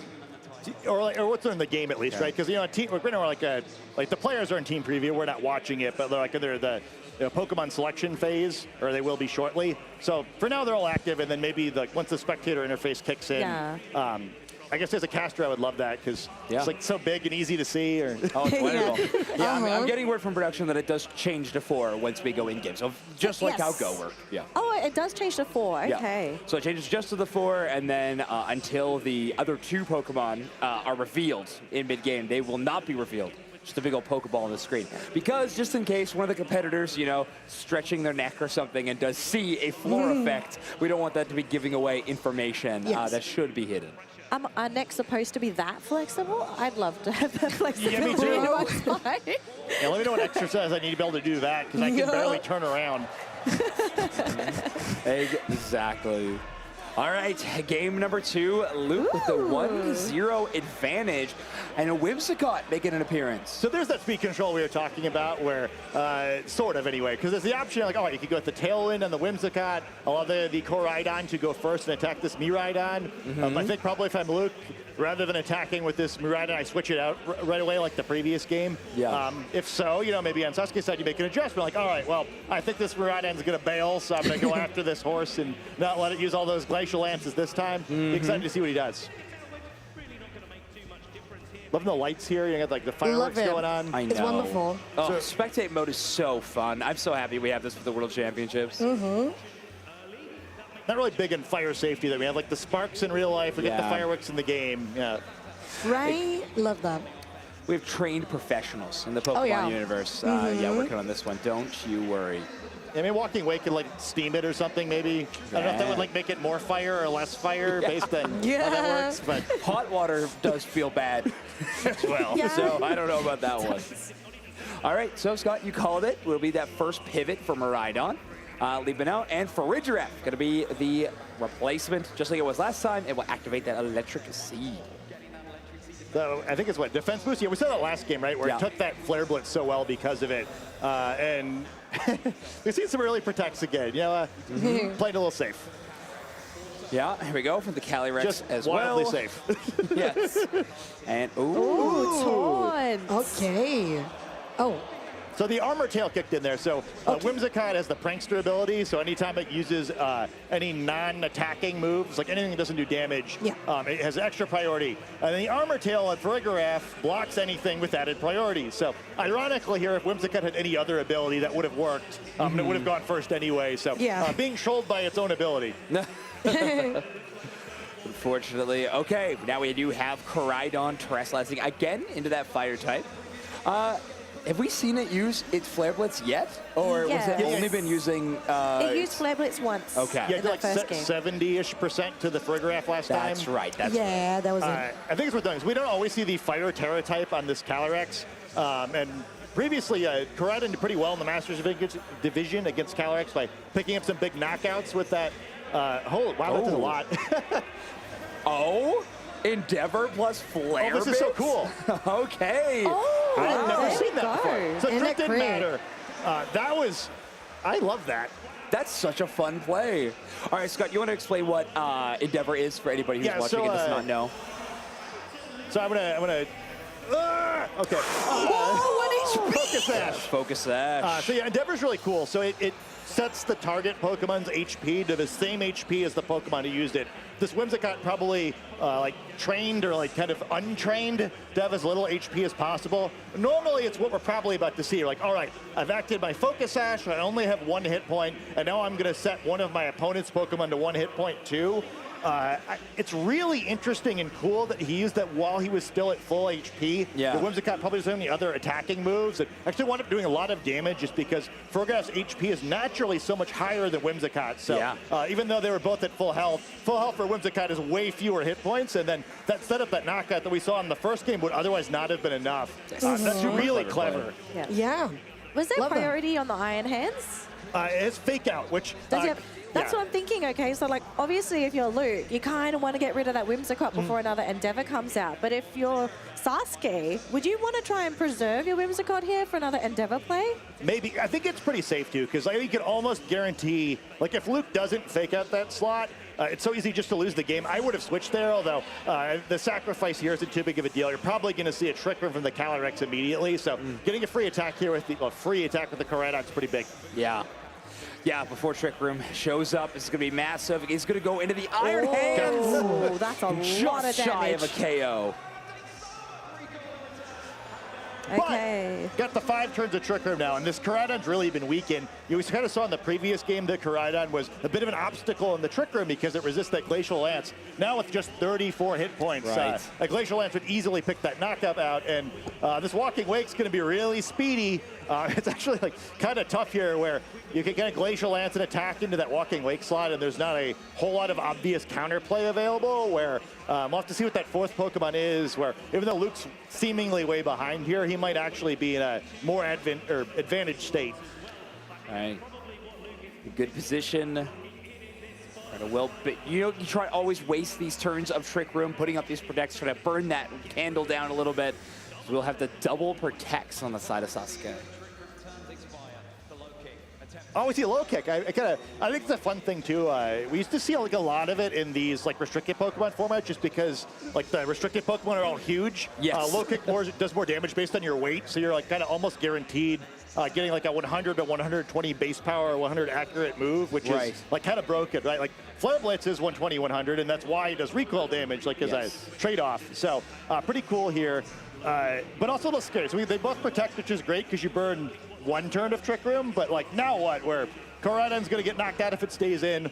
The Walking Weight slot's going to take a lot of damage. Like there aren't a whole lot of options because unless you're going for a double protect, one of them is going to get hit this turn, and none of the Pokemon in the back are going to be real excited about moving in here or switching in either, kind of no matter what they are. Yeah, it's a tough spot.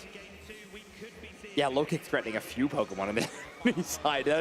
That's scary to deal with. We need a very small Pokemon. Hey, this one's immune to low kick. Oh, there you go. It's immune to low kick, but I mean, what's stopping a Glacial Lance from just coming their way? Well, nothing. The double protect. Double protect, basically. I spoke too soon. No, double protect. Hey, and sometimes they get you through it, right? This Glacial Lance is going to do a lot, but it shouldn't be like a one-hit knockout or anything. Yeah. There we go. Koraidon protecting itself. All the damage going to that Shadow Rider Calyrex. And that 52 HP. Do we know if the Calyrex has Protect? It should, Yeah, I think it's Protect, Palin Puff, Astral Barrage, and probably Psychic. Yeah. But there's still, what, I think 3 turns of Trick Room left? 2 more turns of Trick Room. I don't know if Sasuke can survive 2 more turns. I mean, 2 more is not bad. Like I said, 3 would have been the end. Yeah. 2 is interesting. Where like I think you probably you probably have to give Koraidon up here and then hope you get the double protect with Calyrex. I think in that scenario there's still a chance, but we're going to see the switch instead. Walking Wake potentially would survive this if the first attack goes into Koraidon instead of Walking Wake. Okay. Potentially.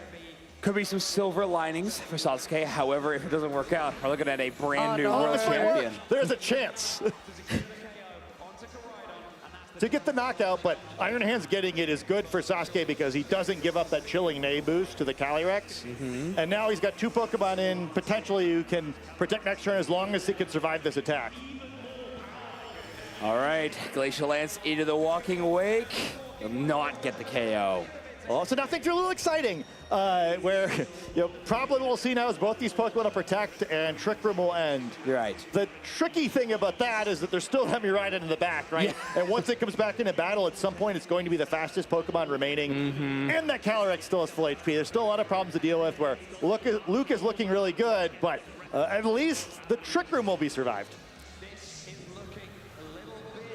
Oh man, now I'm nervous. I mean, I know all I'm looking forward to is a double protect next turn, but it's still scary. Would you consider switching in the Miraidon this turn, or is that way too aggressive and unsafe of a play? I mean, I think it's a little risky. I'm not checking the well, actually, no, there's 0 risk, right? Because Glacial Lance covers this, because if they don't double protect, you just instantly win the game. Right, okay, that makes sense. Which, yeah, I think we may see checkmate here. Yeah, double protect going to be across the field. I guess not double protect, 2 protects, I should say. Attempts at double protect could be the following turn. We do not see the protect of the Calyrex, so it's going to go down to its opposite number there. And you know, I was really excited to see Walking Wake, but Walking Wake may not be so excited to see that it's the only Pokemon remaining on its team. Yeah, we just want it to be happy. Yeah. I mean, I'm pretty happy with the silver medal if I'm Walking Wake. Yeah. And there it is. He's so chill. He's stone cold. He's like, I knew this was going to happen. Yeah, I won Worlds, whatever. Yeah, I mean, when can I grab lunch or dinner, whatever? To be young, there we go. You know? Yeah. Hey. Congratulations to NA Luke. champion. Yeah, our newest world champion added to the lineup today from North America. Yeah, so the dream of the North America region sweeping Worlds and VG is still alive, which is a little surprising. North America did not do so well at the North America International Championships. Famously had no North American players in the top 8 in Masters, so I think maybe everyone took that personally, and they came here trying their best. Really impressive performance here, where again we saw such great decisions kind of early in the game, or didn't take any risks to the Miraidon early, got Trick Room up at the right times. Really impressive play by Sasuke as well. Like I said, it was so cool to see the Endeavor play, but unfortunately his team just seemed like it was a little weak into that Truck Room. Yeah.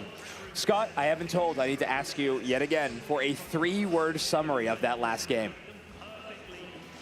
Morning, walking, wake. Morning, walking, wake. You can spell morning however you think it should be. There you go. Yeah, I guess maybe its power is boosted in the morning if that's, you know, well, lovely. Yeah, for spelling it without the U, for sure. Yes.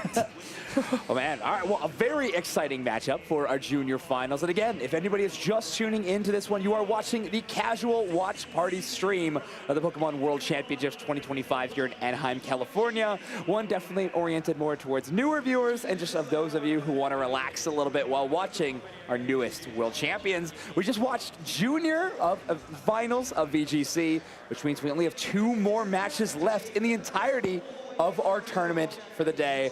We do have, of course, Masters finals and Senior finals coming up next. So excited. I think we're going to see a bunch of really great matches. Really impressive performance there. I mean, always by both players, right? I'm always kind of just impressed by the cleverness of the players, but really a dominant performance we see by Luke here. Didn't lose any games in the, well, actually, that's probably not the game scores, but I'm going to decide that he really didn't lose any games in the top cut because he looked that good. That's so interesting that you say that, because we looked at the same graphic in the TCG junior lineup, and we're all like, oh, yeah, 2-0s the whole way through. But, yeah, it's like, who wait knows? a second. That's a little suspicious, but I believe in my heart that perfection. Interesting. You can't prove I'm wrong. So yeah, that's true. Someone else can look it up. But yeah, I think we were mentioning it a little bit during the match. It is wild, everybody. Like, the arena is packed full. You get to see all those crazy effects. This hall is packed full behind us as well. People are so excited to watch these matches, and not to mention, get a chance at your new future world champions and potentially get ready for those closing ceremonies later today, too, where potentially there might be something of the new car. We are welcoming a new talent to the stage, Kellosaurus, my friend. How you doing? I am doing great. It has been such a wonderful day here at the Pokemon World Championships. Getting to see everybody crowd together and watch it. It's just so wholesome. I love the energy that we're bringing. Did you get a chance to watch our newest world champion on the juniors of VGC? I did. It is always so awesome getting to see the juniors play. The knowledge that they bring is incredible, honestly. The fact that they're so young and they have that knowledge, I'm just like, wow. I love that interview too, just like seeing the kid smile, like, oh, what a great moment for him. He's going to remember this for the rest of his life. I think it's starting to set in a little bit now that you just are a world champion. Right after you put the controller down, I think it takes a little bit to dawn on you. Yeah, I didn't really win at this level, so I wouldn't know, you know? So it takes a few business days to kind of kick in, you know? It's a good thing there was a stage tech right there. That was, I think he was going off that stage a little fast. Okay, new player walkouts. Let's see what we got. Right down the middle again. Okay, interesting tech. Interesting tech? Yeah. Doing a great job tech. of dodging the sparks. Gotta follow the line. Okay, and we do have plushie, obviously. What's our plushie game looking like? It's red and white. Take a guess. Is that a Dracoviz? Dracofish? No, Dracofish? I'm old and blind, but eventually I'll see it. Oh, there we go. There's the walkout. There's the energy. I gotta say, he's got the plush advantage. It's sort of a running joke that there's always a skip loom in the regional champions graphic where somebody always holds it up. So that's a very decorated plush. Okay, interesting. There's a huge advantage already. But I'm very excited. It's the first time Worlds has hosted an arena like this, and I get to experience it. Okay, interesting. Production is asking us if we could all say what our walkouts would be down that walkway. I have to imagine, or not imagine, I just know. I like to pride myself on like only one or two things, and one of those is I think I can run really fast. Oh, so I think that would be. I would run that faster safe? than anybody else has. No, but that's what makes it so cool. I thought you would have gone in for a slide instead. It might happen. No. If I trip, I'll turn it into one. Yeah. No, sorry, that's Fraggles. He's the one that slides. Exactly. Okay, how about you, Danley? Okay, my walkout. I mean, I think we're going to have to add some kind of Australian element to it. And no, I'm not going to kangaroo hop down the catwalk. Don't I might have to worry. go backwards because, you know, we're kind of upside down. Yeah. So we don't do things the right way in Australia. So I probably moonwalk my way down the catwalk. There. I love it. How about you, Kello? Honestly, I think I'd just strut down there. Yeah? This is a catwalk, just strut it. Trying to strut. Fair enough, Scott. So to me, it's very pro wrestling. So I feel like there's no tight trend there, but you gotta like try to do something. Are you gonna flex? Like you're gonna stop and like maybe flex? go for like the attitude era, like Triple H like water bottle thing. But like I feel like for like a normal person in real life, that probably wouldn't work. So like I make a huge mess or like choke on the water probably and just like stumble down the. I think it's like prone to error for sure. Yeah, there you go. All right. Well, it's another college. I know we are on this vertical stream, so I want to remind everybody you are currently tuned in to the casual watch party stream of our Pokemon World Championships. We're currently in the VGC Senior Finals. If you're interested in watching the main broadcast, you can find that on this same YouTube channel. Tune in and check out these incredible commentators that are covering the game as well as all the action there. But for us, we're going to be looking at the same thing, watching along with you, kicking our feet up, and asking Scott a lot of questions about what happens in Pokemon VGC. I think one thing to keep in mind here, Kevin Hahn is the reigning junior division world champion. So Okay. has the opportunity here to be the first ever player, asterisk, to win in 2 different VG age divisions. The asterisk being that very technically Ray Rizzo did it, but it was because the first of his 3 championships was the senior division when there was no master division. Okay. I think winning the uncapped age division 3 times does not count as winning in 2 age division, but for any folks who are very detail oriented out there, I will call it out, but the first real player to win 2 different age divisions. We could see it here or in the Masters division where we kind of have a similar situation with the 2018 Senior Division World Champion competing in Masters. Oh, exciting. Wow, really cool to see synergy between the Senior Division and the Masters Division. That's really fun. Okay, so you had a great breakdown for us with the junior matchup. I don't know, are you as familiar with the teams of these 2 finalists for the senior team? Not super specifically. I mean, we can talk once we get the teams up. The main thing I noticed, this was more the standard matchup where I think if you'd shown me the team sheets blind yesterday without knowing the tournament results, I think I would have thought these were the Masters Division teams. Where, okay. It's a little bit more conventional, and you're good to get a match like that, too. Oh, very cool. I love these family videos. Oh. Traveling to the World Championships to watch your son compete. 아드님의 경기를 보기 위해서 미국까지 오셨는데 지금 기분이 어떠신가요? I think we're looking out at Dad during this interview like, what's he saying, actually?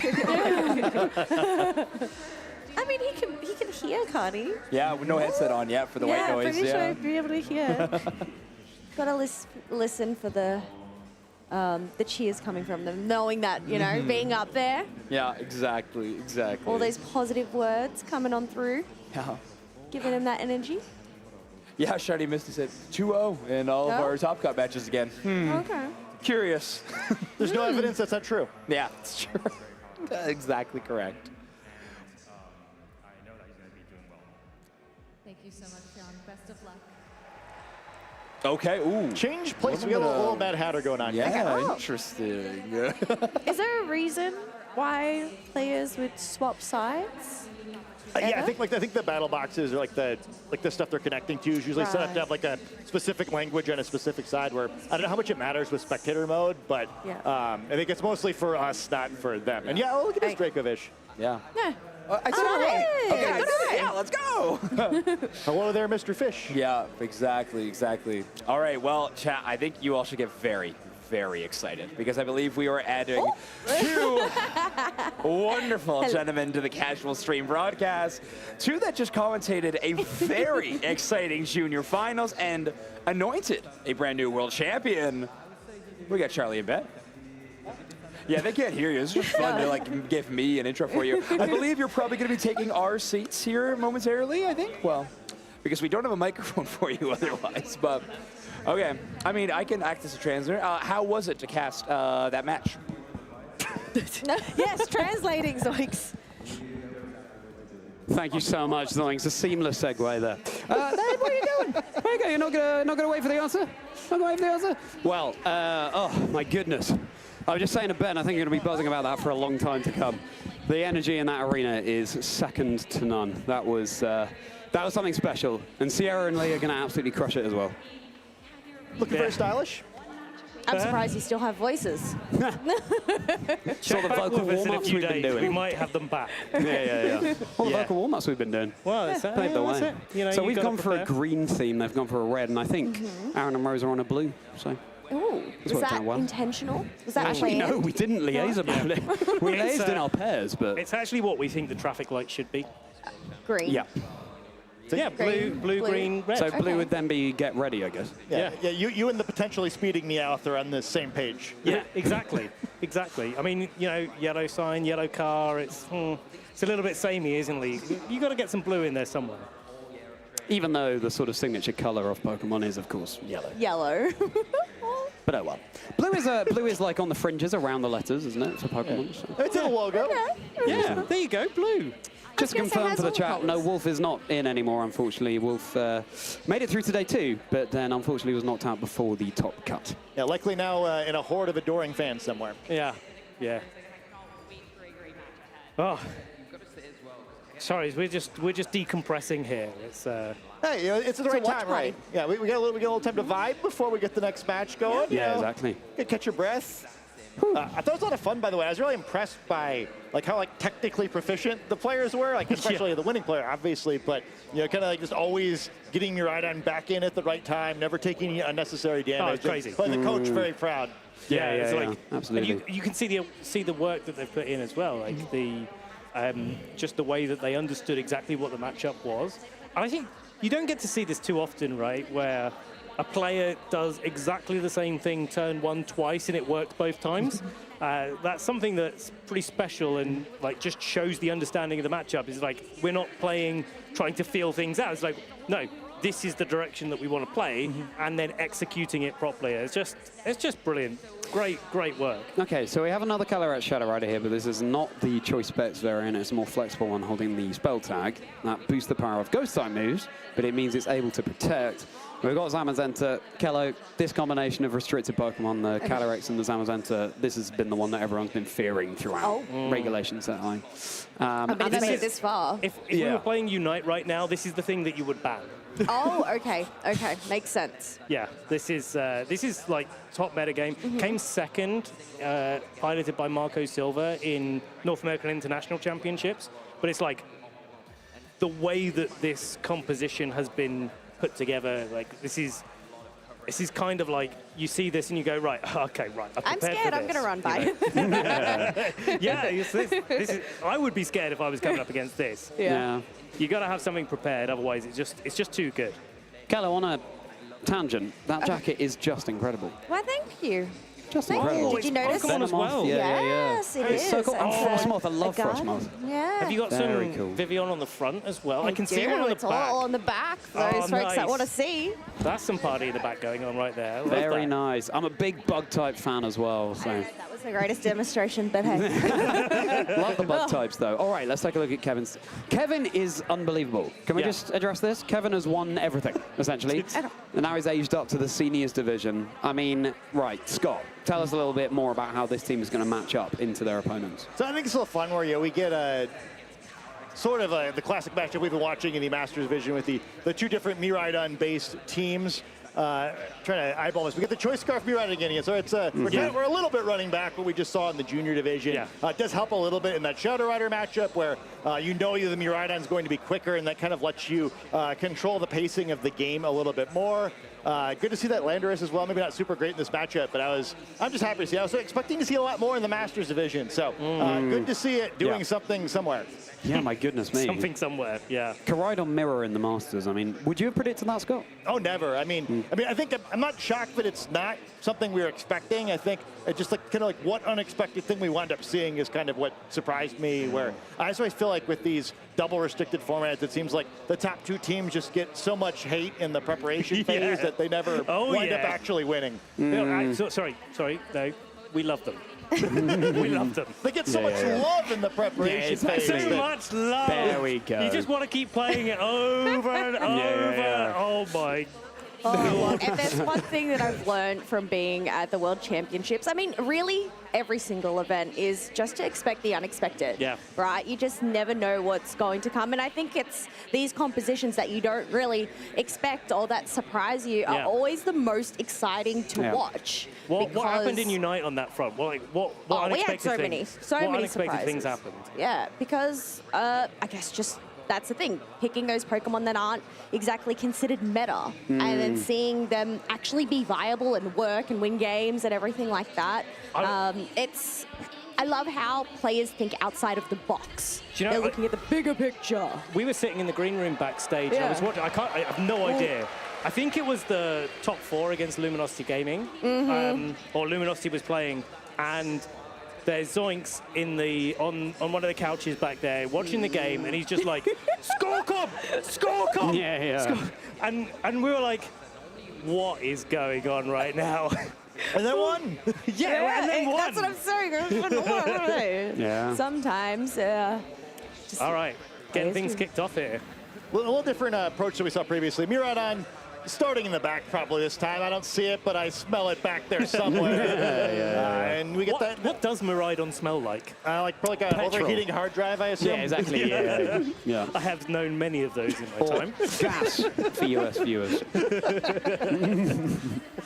But when it comes to VG, I'm not the most experienced. I have done a little bit, but I guess when it comes to this, so they have the 6 Pokemon available. Yep. How many, is it all 6 or is there, 4? So 4. They've and then they leave 4 of 2 the 6 behind. to the battle, exactly, Yep. And then going into game 2 and potentially game 3, they could switch up which 4 they choose. Yeah. But it's all from those same 6. Yeah. It's kind of like, it's not the same, but it's kind of like where you draft different Pokemon each battle in Unite, right? Where pick the band. It's like things can change, but the pool of Pokemon is available to them is the same. But I guess that's where it becomes strategic because, you know, okay, this player has 6 Pokemon, but you don't actually know which 4 they're going to bring. What do you think is actually going to cover most bases? It's like these matchups, you have an indication, but you're never sure until you see it.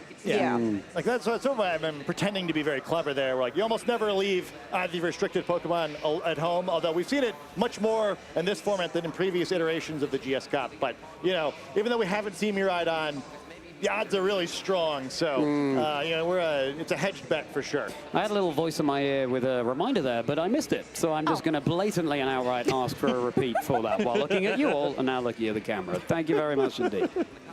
So, Calyrex apiece, both forms of Calyrex. The 2 partner Pokemon, first partner Pokemon that have been so prevalent in Incineroar and Rillaboom. You recognize Incineroar, I'm assuming, Kellen? Well, no, hang on a sec. Incineroar.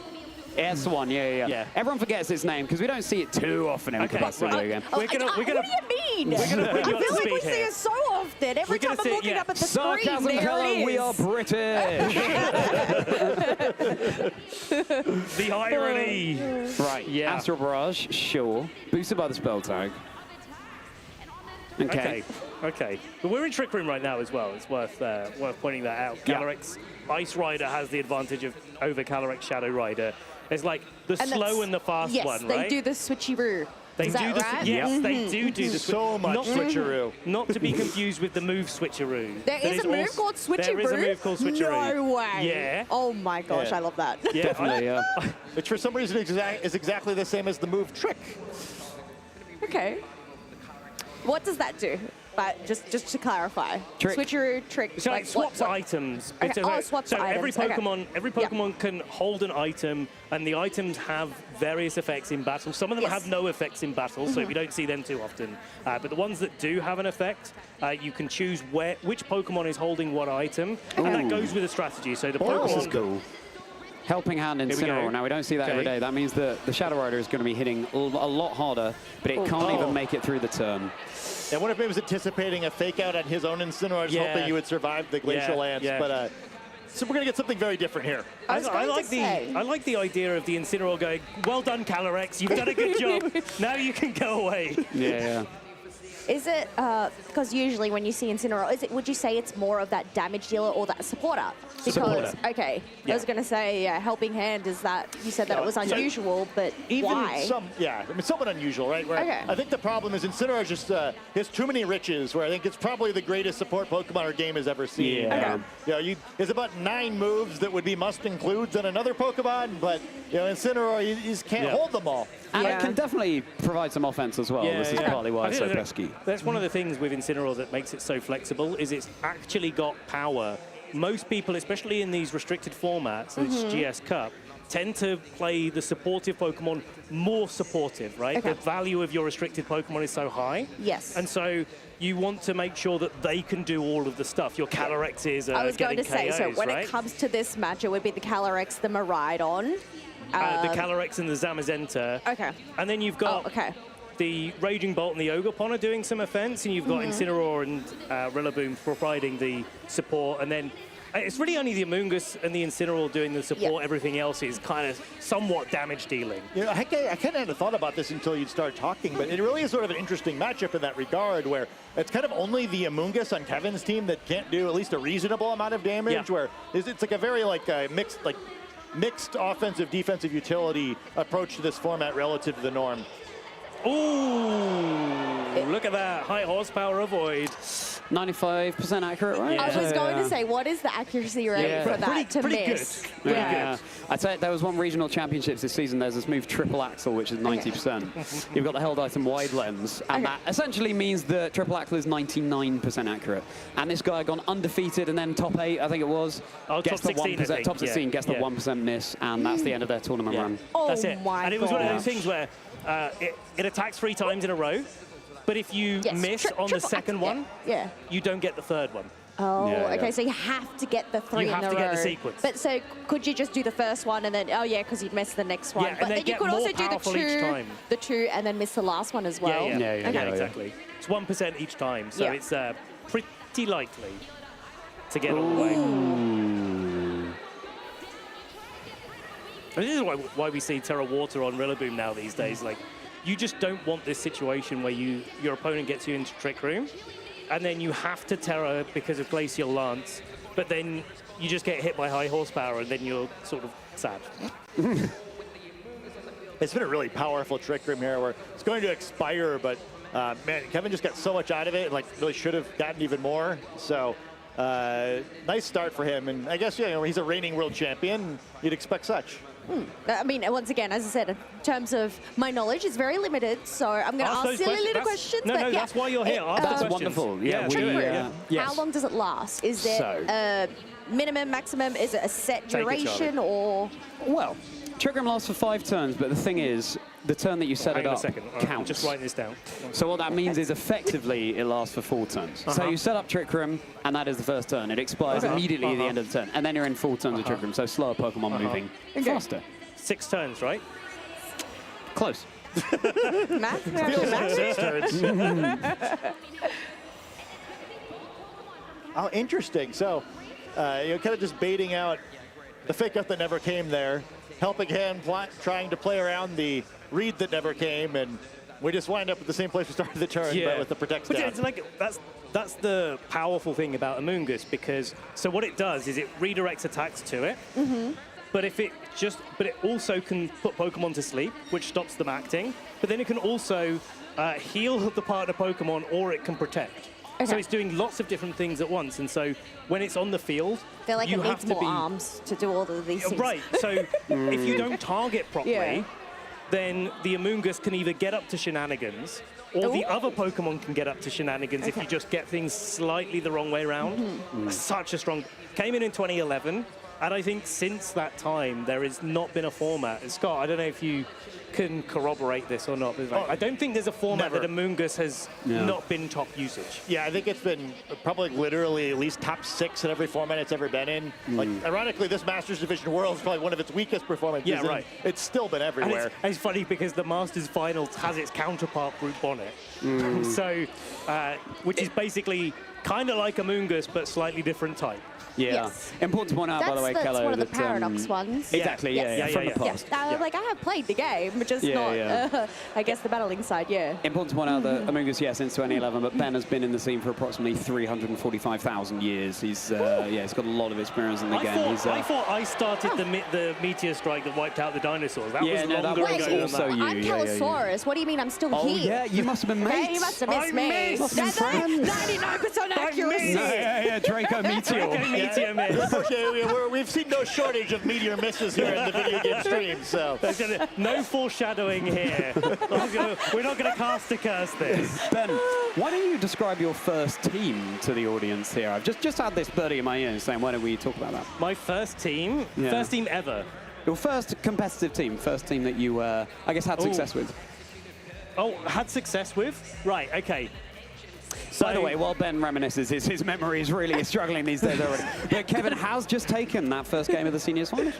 Yeah, really dominant victory there. Even with that miss, it's really the sort of victory that makes you a little concerned if you're the opponent, right? Where that one did not seem especially close. Amoongus and Calyrex both looking really good in that one. And we haven't seen as much of the Ice Rider Calyrex at Masters as maybe we expected, kind of getting fried by a bunch of Koraidons. But I think, like, we casted 4 out of 6 of our matches as Koraidon mirrors this weekend. It's crazy. Wow. I was like, oh, what are we going to see? Let's practice Calyrex Zamazenta. Yeah, exactly, Calyrex Ice Rider and Miraidon. Yeah, that seems pretty good. We'll do the Calyrex Shadow, all other variants of Calyrex Shadow Riders. Like, what do we get? Koraidon mirrors, and every single one of the Koraidon teams was different. The first one had Ho-Oh. We never see Ho-Oh. I know that's in Unite. Okay, but that was amazing. That was it. Right.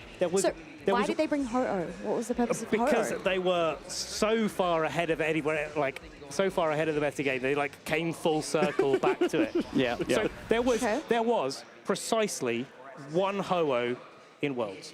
Wow. Okay, well, look, at least we had the Ho-Oh appearance. So, because Ho-Oh right now, that's pretty much to answer your question, so common in Pokemon Unite. Right. So much. So the complete opposite. So in the competitive video game, Calyrex Shadow Rider Zamazenta, like we said before, has been the most dominant answer, right? Yep. Ho is just a great Zamazenta answer. Okay. It resists all of the moves it can go for, essentially. Fire and flying is really good. And it was brought to the Milwaukee Regional Championships at the start of this format. And then we didn't really see it again. But now, Calyrex Shadow Rider and Zamazenta have established themselves so much. Yep. Exactly. It's come back around. But what can it do in Unite? So I guess the big thing with Ho-Oh, its Unite move, which are only special to Unite, it can revive your allies. So going for the team fight, if they get knocked out, obviously there's that cooldown that they have to wait, but if you have a Ho-Oh there and it has the Eos energy, it can bring up all your teammates, so up to 4 teammates, depending on how much energy you have on hand. So the least energy, you only get the 1 ally, and then it increases. And I think during those big engages, it can just be super duper impactful. But I don't know, considering its performance today, I feel like players really adapted to that, and knowing that the feather, that's where that downed ally is, to go straight on top of that ally when they were revived, well, they're gone again. It's just like, you want to come back from the Pokemon Center? No, here you go back. It's exactly my solo queue experience. Yeah, exactly. I'll go back to the Pokemon Center. I got to play some Unite. It looks Yes, so you much do. fun. Yeah. Oh my goodness, I didn't realize that Kevin was 8-0. They are No, undefeated. they're undefeated. Through the No, tournament. It's Oh my not goodness. just 8-0 though, because they're obviously undefeated through the bracket. So that's Yeah, their exactly, So Swiss three record. numbers. Clarify for me, please. So, win, loss, draw. Okay. But it's kind of like two So numbers in nobody a video has game. done a draw. Scott, yeah. Okay. I was just thinking that must be really interesting, right? Because again, he's a reigning world champion in the junior division, so Yeah. he must have won like I guess at minimum like 14 or 15 consecutive sets going back to last year at the World Oh my Championships goodness, yeah. because he couldn't have lost in the bracket stage then either. Did he win like everything at NAIC as well or something? Like, is there something in I the think middle it's not that we one could of go those, for? but I mean, no. We can just definitely keep won it to worlds. stuff, but yeah, Yeah.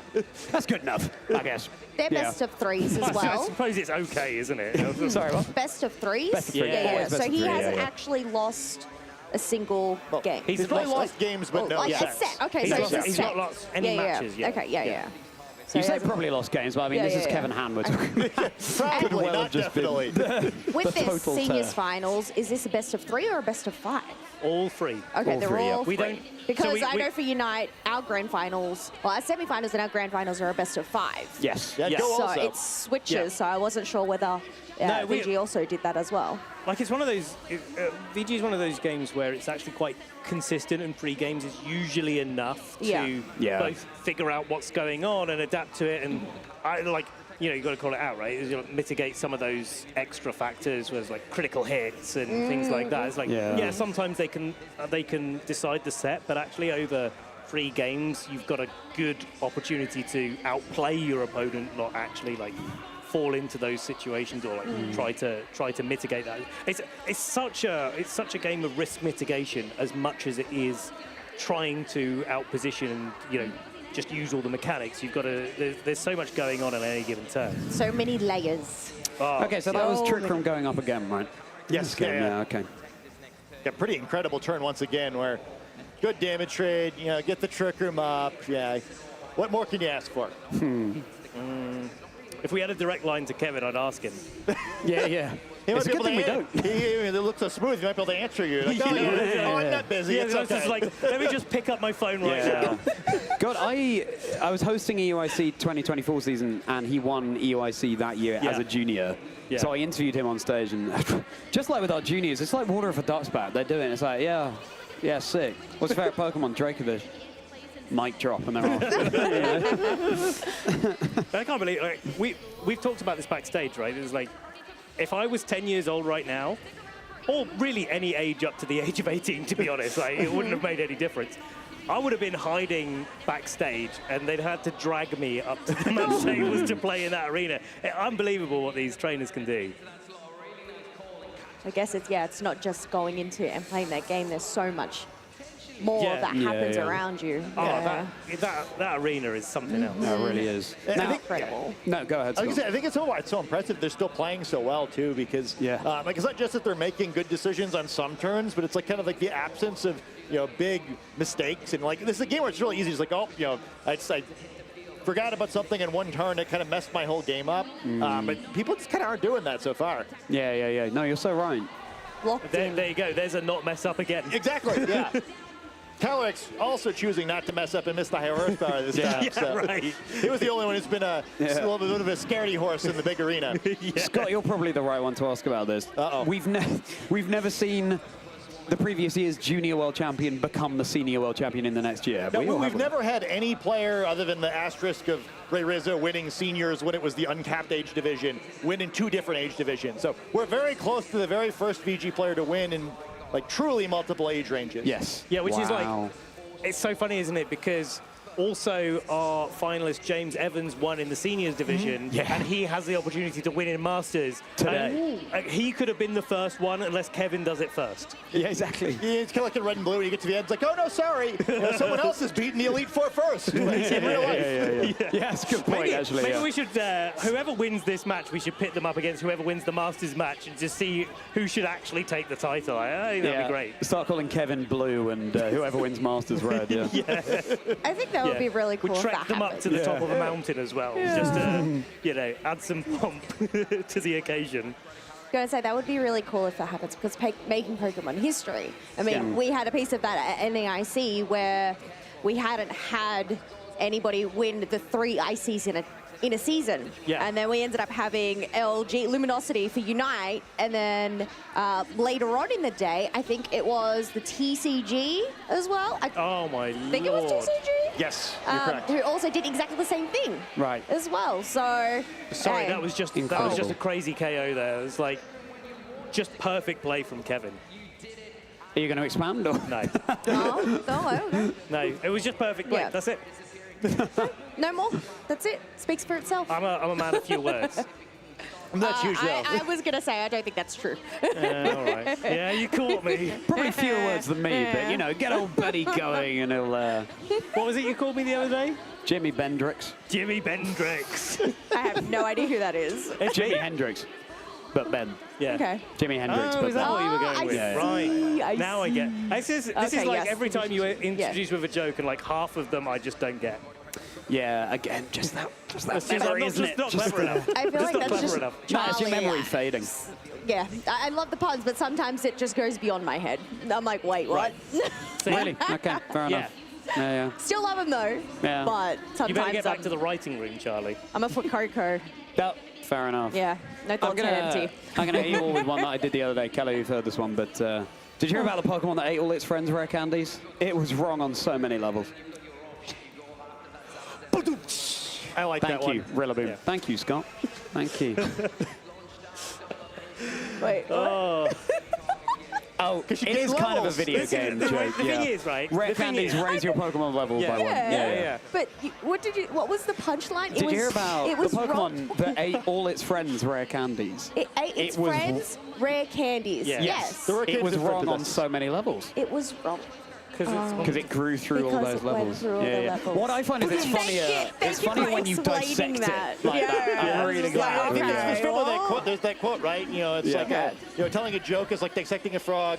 It's perfect afterward. I don't know whether to laugh or cry. That's No, it's never definitely the, correct. or No, just the thing is, right, okay, so the thing is you don't have to deal with this when you go home, but I get this all year round.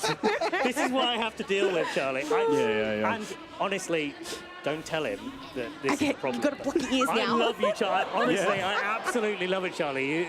You just make my day merry Well, so I'm many glad. times. Seriously, I cannot believe you Oh, just the keep... Glacier Lance! There it is! Double KO. The headsets are off. Oh. Kevin has done it.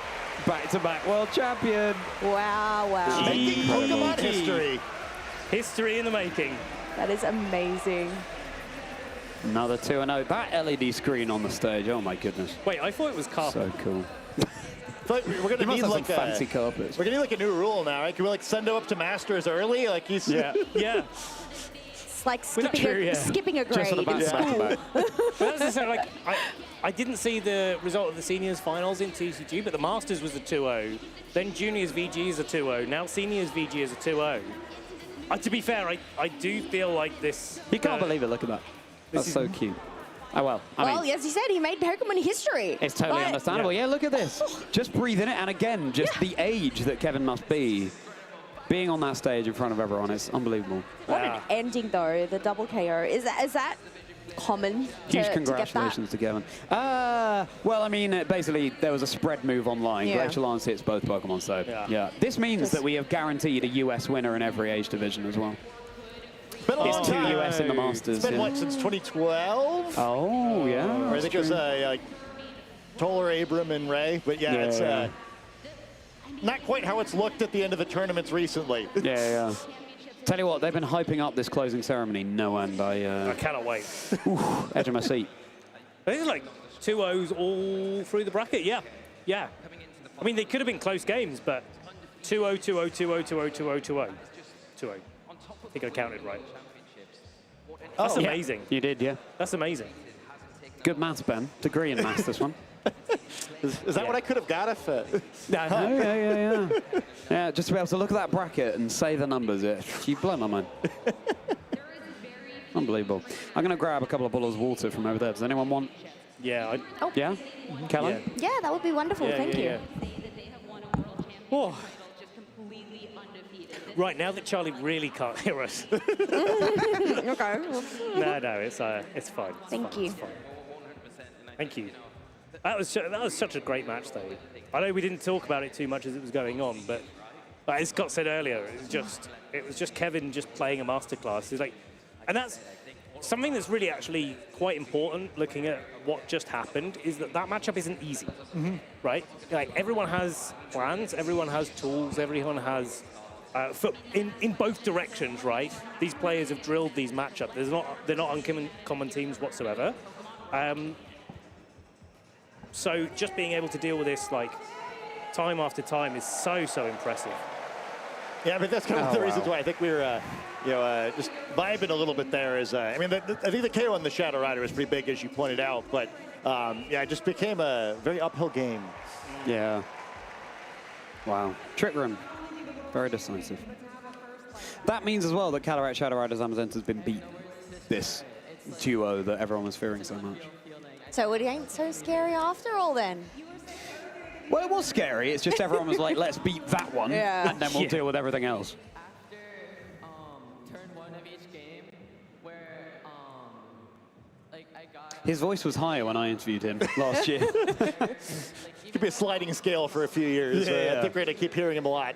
He was still taller than me, though. It was growing taller, too. Oh, he was taller you before. Yeah.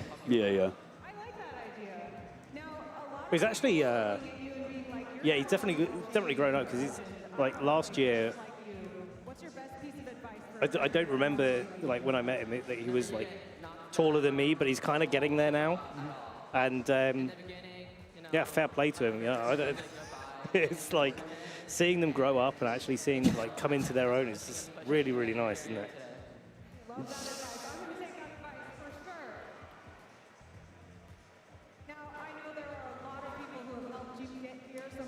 Oh my goodness, wow. We were just in there. We were just, wow, commentating. Yeah.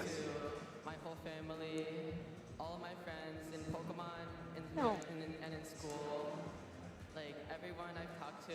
His brother plays in the Masters division as well, Kello, and I saw him in the arena. He's there cheering him on. Both of them made Worlds. Yeah, and I think his brother day 2? I believe day 2, but not top cut. Christopher Hand. Yeah, I think it's such an impressive family because Christopher. It just seems like so many players will shout him out at the end of their interviews, like, "Oh, thanks for Christopher for working with me and my team, younger divisions. Always thanks for the coaching." Just hugely impactful player, and you see, his brother maybe one of the younger division players of all time. And then, we've got one match left for anyone who's not tuning in for the first time here. The Masters Division Finals will be coming soon. We do have 2 streams going on here. This is the watch party, so we're a little chiller vibes here. If you're looking perhaps a little more intense vibe for the Masters Finals, it would be another stream here on the same YouTube channel. Question for you, Ben and Scott. Do you think that you could stand up to the quality of play that we've seen in the Masters Division this weekend? Not anymore. I'm kind of curious. I think this is a fun topic. Like, to me, like, the way I prep as a caster and the way I prepped as a player is pretty different. Where I think prepping as a player, it's kind of like knowing one team really intimately and all of its particular lines. Where I think it's really important to have specialist knowledge. I think as a caster, you're kind of looking for more generalist knowledge, right? Like, I need to know a little bit about all the matchups because I could see a lot of different things. And I think if you gave me a random team and another player a random team every round, like, I'm probably real good in that format relative to the average, where with the format we actually have, I'd hope the players would beat me because they better know their one team a lot better than I do. Yeah. What do you think, Ben? I think right now I'm rusty. Sure. From playing competitively. But I reckon if I got a run of a couple of regionals, maybe. I think I've still... I gotta be honest, I've definitely got the competitive hunger still, and I still love playing team leagues and other things in the grassroots tours, playing regionals when I can, and they're really, really fun. But when I'm playing them now, I'm just sitting there looking at the buttons to press, and I'm like, I feel like I should know what I'm doing here. Like, it's close. It's close, but I'm not quite feeling comfortable in the moves that I'm running these days. So I think a little bit of a run of competition to get me match fit again.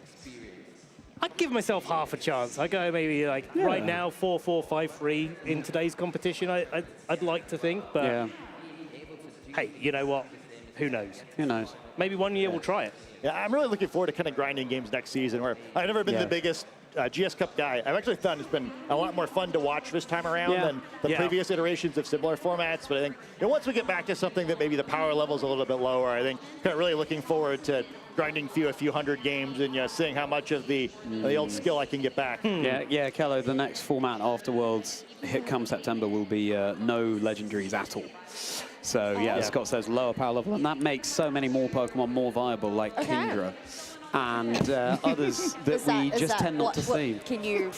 Kingdra's my favorite. Oh, okay, that makes sense. Yeah. I didn't know that. There we go. Yeah. So you're hoping... that's what it's inspired from.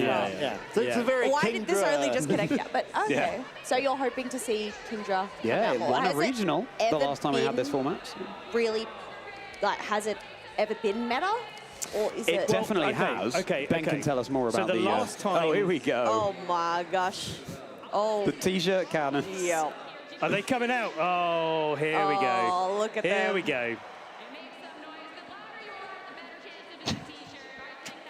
They didn't get enough of it this morning on the Unite Finals. I feel like if there ever some gentlemen I would not trust with a T-shirt cannon, you're looking at them. Yeah, exactly. And this is their second go.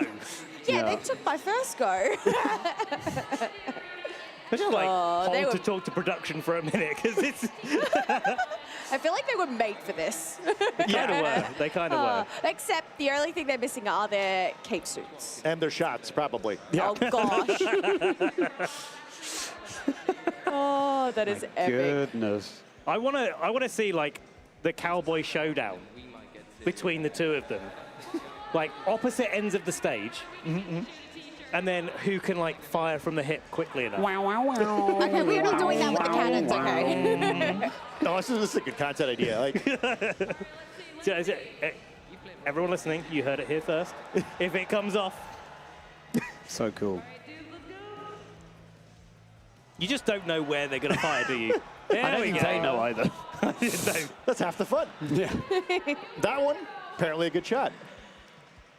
If they picked a target, they'd actually have to hit it. So, I like the approach here. Oh, into the caster booth. Into the caster booth. Are they going to get it? There is a lot of propulsion behind those T-shirts. Yeah. Oh my goodness, constantly surprised. Ironically, the Unite caster is setting up our second view of casters' backs today. Yeah. Yeah, you're so right. Let's actually cast this, Ben, you and I.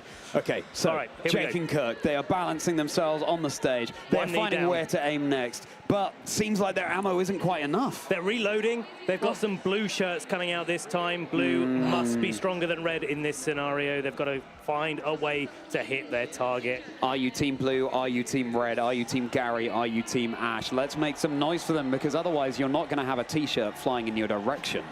T-shirt in the face is something that you definitely don't want, but a T-shirt landing near you, definitely something, a bit of memorabilia to take home with you. Let's see if these two strapping young gentlemen can hit their mark. We got some T-shirts going on in the crowd here. We got the, come on, let's get some T-shirts going. Let's get some. Okay, where are they going to aim next? Is it going to be super effective? I think top corner. Can they get it in the top bin? That's what I want to know. The top bin. But you don't want to put the T-shirts in the bin. What are you talking about? No, I mean, hey. The top set, there's lots of people up in the top. Oh, The okay, top like rafters. a top row. Yeah, top row. But now forever, they are actually just in the bin. I don't know. What are you talking about? Yeah, this is unfortunately what happens when you give me too much time on the mic. It all starts going wrong very quickly. Oh, I gotta say, this is epic. This is content. This is so cool. I feel like just being in there, like the atmosphere, It's unbelievable. Isn't it? hyping it up. I think incredible, Charlie, isn't it? Yeah. Incredible.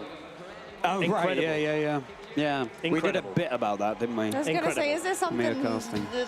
Once again, straight you over don't my need head. Although, I wonder, does Sprinkles have to change his handle now? Are you no longer the content cowboy, but the T-shirt cowboy? Could be. Oh, good point. Content T-shirt cowboy? The content T-shirt. Sure, yeah. A T-shirt full of content. I think he's saying yeehaw before he shoots every time. Sure, Yeah, of course. yeah. It's in the rule book. I'm glad he's not doing it, but I'm kind of disappointed that he's not like spinning it on his finger before he shoots it. I don't know. Those are pretty heavy. Are they? Have you held them? Yeah, Have you fired? Yeah, I got to do some. I got to do some earlier. Well, yeah. that's very cool. I'm not in the right place right now. It's heavy. I even went through the safety lesson and everything, you know? Yeah, nice. Make sure they're safe when you're using them. Every day's a school day. Yep. Uh-oh. Oh. I wish I was as cool as that Quagsire. Yeah. He's a cool guy. Got some sunglasses in my backpack. I can go back and get them if you wanna give it a go. I think I need more than the sunglasses to. I was gonna say, are you trying you've to got the blue suit. I mean, you're part way there as well. Zoinks and Chef did the cool guys last year. The glasses. Well, look behind us. There's so many people, because the arena is totally full up. There's so many people here just in the overflow, gathered to watch the VGC. Yeah, wow. Very cool. And the closing ceremony. I feel like a few hours ago when I walked in, this hall was basically empty, and now it looks like it was the play's still going on. Yeah. Where's our t-shirt cannons? I want to catch a t-shirt. I'm not sure from this range you do. Yeah.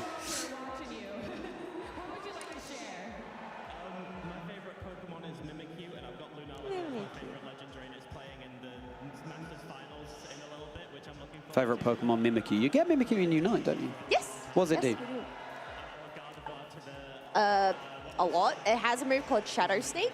Yep. Which allows you to use the tall grass and the walls to create distance so it goes from one place to the other. Okay. And you have to latch on to either wild Pokemon or an opponent.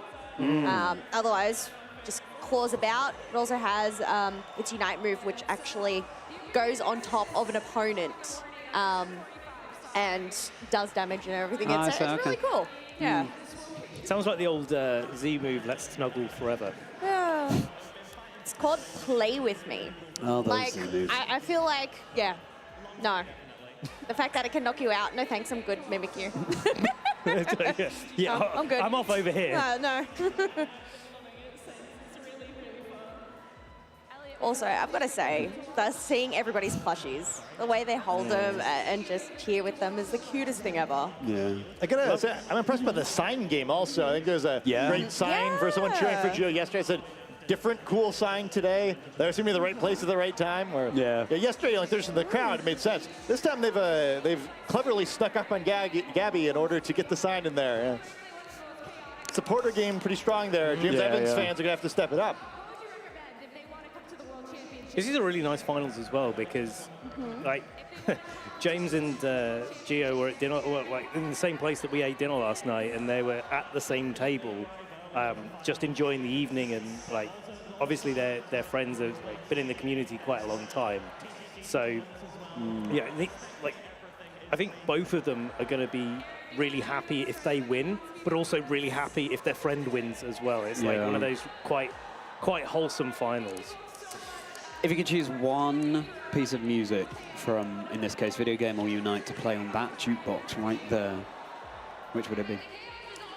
Ooh, can I choose one of the songs from the soundtrack that was just released? Just Good Beyond. idea. Oh, it's so good, isn't it? That is my favorite. If you missed the opening ceremony, go back and watch that. Incredible. It's such a good performance. Ah.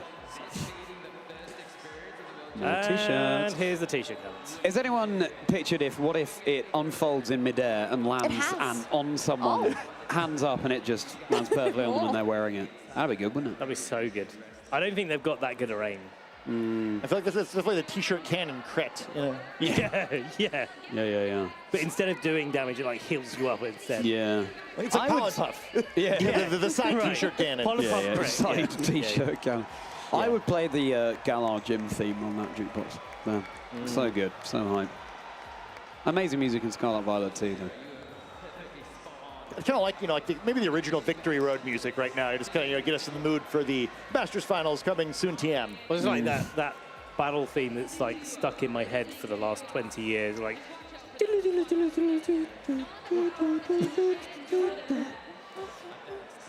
I love a good little vibe to that. I think that was Generation 2. That sounded like Gold and Silver. Wild Pokemon theme to me.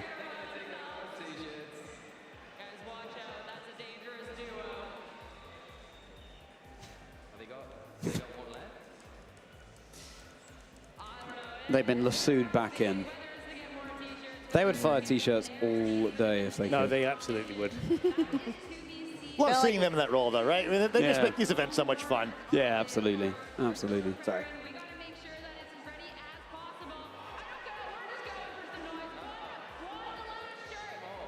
One last shirt. Oh, see, all day. They've come back.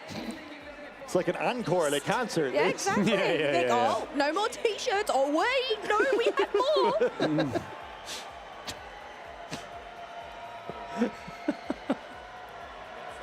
Yeah, speaking of Victory Road, I love those Pokeball statues, or it's Yeah. those very, like, you know, Yeah. gym or Elite Four entrance. Oh, gotta be quiet. Gotta whisper. No more yelling. Oh, are they doing a competition in the crowd for which section can be the loudest? Yeah. That's exactly what I they're doing. love that.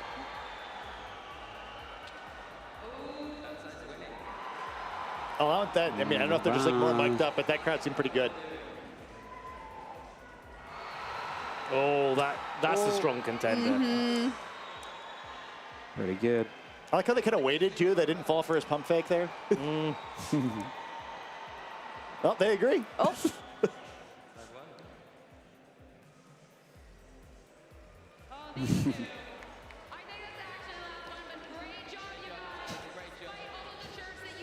So cool. Oh my gosh. Look at this walkway as well, and the trainers have to go down there. You've got the sparklers and the steam coming up when the trainers go down. The first Arena World Championships, I mean, finals or any kind of stage of the competition that we've ever had. Just, Scott, did you ever think that we'd reach this point years and years ago when you started competing? Oh, certainly not. No, I was kind of poking fun at myself where I dug up the booth that we did the very first like recorded commentary at event at. It's just like this sad little tiny booth in the middle. There's like white walls for miles on either side of us. And from to have that to the big flashy arena, it's hard to imagine. Crazy. What about you, Ben? Yeah, never. I mean, like, the first World Championships I went to in Hawaii in 2012, and it was a handful of competitors. There was sort of a stream, but sort of not. And the MC from that event, the person that was kind of hosting everything, was had games up on the screens in the middle of the crowd, and it was just making comments to what was going on. If a Pokemon Switch, one of his favorite things that he said is the old. It was a stadium, wasn't it? It's like, it's a revolving door of Pokemon. And Joe is doing a bit. Let's take a look at this. Oh, God. He's returned to the crowd. I love these bits with Drew. They're always so Here we fun. go. This is some lore going on. Yeah. Keller will explain this in a moment. No, I remember Oh, you seeing get him it. Okay. at NAIC doing this. Yeah, exactly.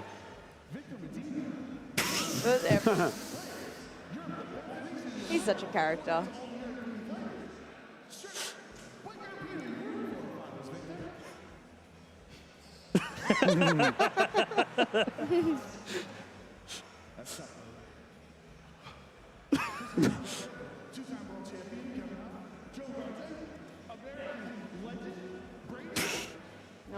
Well, it was a pleasure being with you all. I'm going to use the old vault switch. Yeah, nice. Nice. Super Yeah, effective, but thank Kello. you. Thank you. Clap around. Thank you so much. There we go.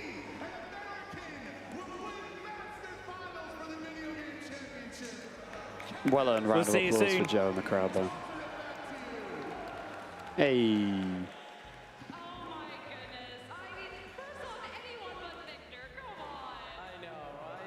Pick the nicest guy from Europe to take on your job. I feel like you engineered this. You created this job. You do love Howdy, team. Well, Howdy, hello, howdy. Fareed, Tomahawk UK. Wonderful to see you here. How are we all doing? How's it been going? Doing very well, thank you. How about you? I've been very good. I've been watching from the arena. Yeah. The juniors and seniors, VG. It's been pretty exciting. You've been enjoying it from here? Oh, very much so, very much so. I mean, Ben and I were out there casting for the juniors. And, Sensational job, guys. That thank was you so much. That's awesome. really kind of you. It was, I'm going to be, that's a very special memory. That's going to live long in the memory. But then watching seniors from here has been has been an absolute blast as well. It's nice to just chill out. And Fareed, we're going to teach you a thing or two about competitive video game. I mean, Don't you honestly, worry. I think everyone's been talking about VG for a long time. When Champions obviously got announced, there was a lot of excitement. I'm a Go player, Go caster as well, so as soon as I hear mobile device, you know, you've got my ears pricked. Unfortunately, you can't tap on the screen for success. Well, we'll find out. Well, I mean, you fundamentally do, because otherwise you can't lock in any commands, but maybe not at the rate at which they do it in Go, you see. So it sounds easier, right? You only have to tap like once every 45 seconds. I mean, that's nothing compared to the Go tapping. If you tap once every 45 seconds, you're going to the fight screen or the Pokemon screen and then not doing anything else. So maybe a few more times. Yeah. I guess the most exciting thing for me when I'm watching VG is there are obviously a ton of Pokemon that are not yet released in Go. Sure. And you play them in the main series games. You don't get a huge amount of opportunity all the time to use them competitively, but when you guys were casting yours, I saw that Walking Wake. Yeah. I don't know anything about Walking Wake. I was like, this is new to me. Right. Are you aware of Scarlet and Violet, this theme they've got going on of time travel? So in Scarlet, you got Pokemon from the past, via Time Machine here, there on the present. Likewise for the future in Pokemon Violet. So Walking Wake is from the past. It looked pretty incredible. Had an ability that it was boosting stats all over the place. Yeah. The synergy. It's like a prehistoric form of Suicune. You can see the resemblance there. But yeah, booster energy is only an item that only the Paradox Pokemon can use, giving a boost to the stat that's already their highest. So they're, really gets So some this one steam was rolling. trying to boost its speed so that it was faster than everything and just attack. Yeah, that makes sense. And then we've seen quite a wide variety of Pokemon across the matches that we played so far. And a lot of them, it's very difficult because obviously you're in a double restricted format at the moment. So a lot of options available to players. What has been like the standout core for these restricted Pokemon so far? Scott, do you want to take this? Previously, it had been our good friends Zamazenta and Calyrex Shadow Rider, but now you just take your Koraidon, you just roll some dice, and then based on what number you get, you pick anything else. That's actually kind of apt, actually. It's like, seems, we were saying earlier that Charlie and I were preparing for the usual Calyrex Zamazenta matchups. We see like Calyrex Ice Rider and Miraidon. That was the matchup that was in the seniors finals. It's kind of what we expected coming in. And 4 of the 6 matches that Charlie and I cast over the weekend were Koraidon mirrors. Wow. And every single team was different. I have to say, Koraidon is such a cool Pokemon. It is, yeah.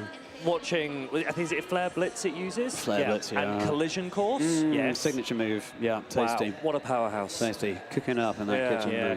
Just like you were doing. That is right, yeah. We did a cooking segment on stream. Very cool. It was exciting. So it was actually a repeat of something that we did in LAIC. And we were talking about team compositions for Pokemon Go. Because at the time, there were templates, obvious Pokemon that you would want in your team. And if not those Pokemon, they were like replacements. So for example, you'd always have a Ghost-type Pokemon. Yeah. And at LAIC, what we did is we had a bowl and we used a lot of cake ingredients. The problem was all of them were raw.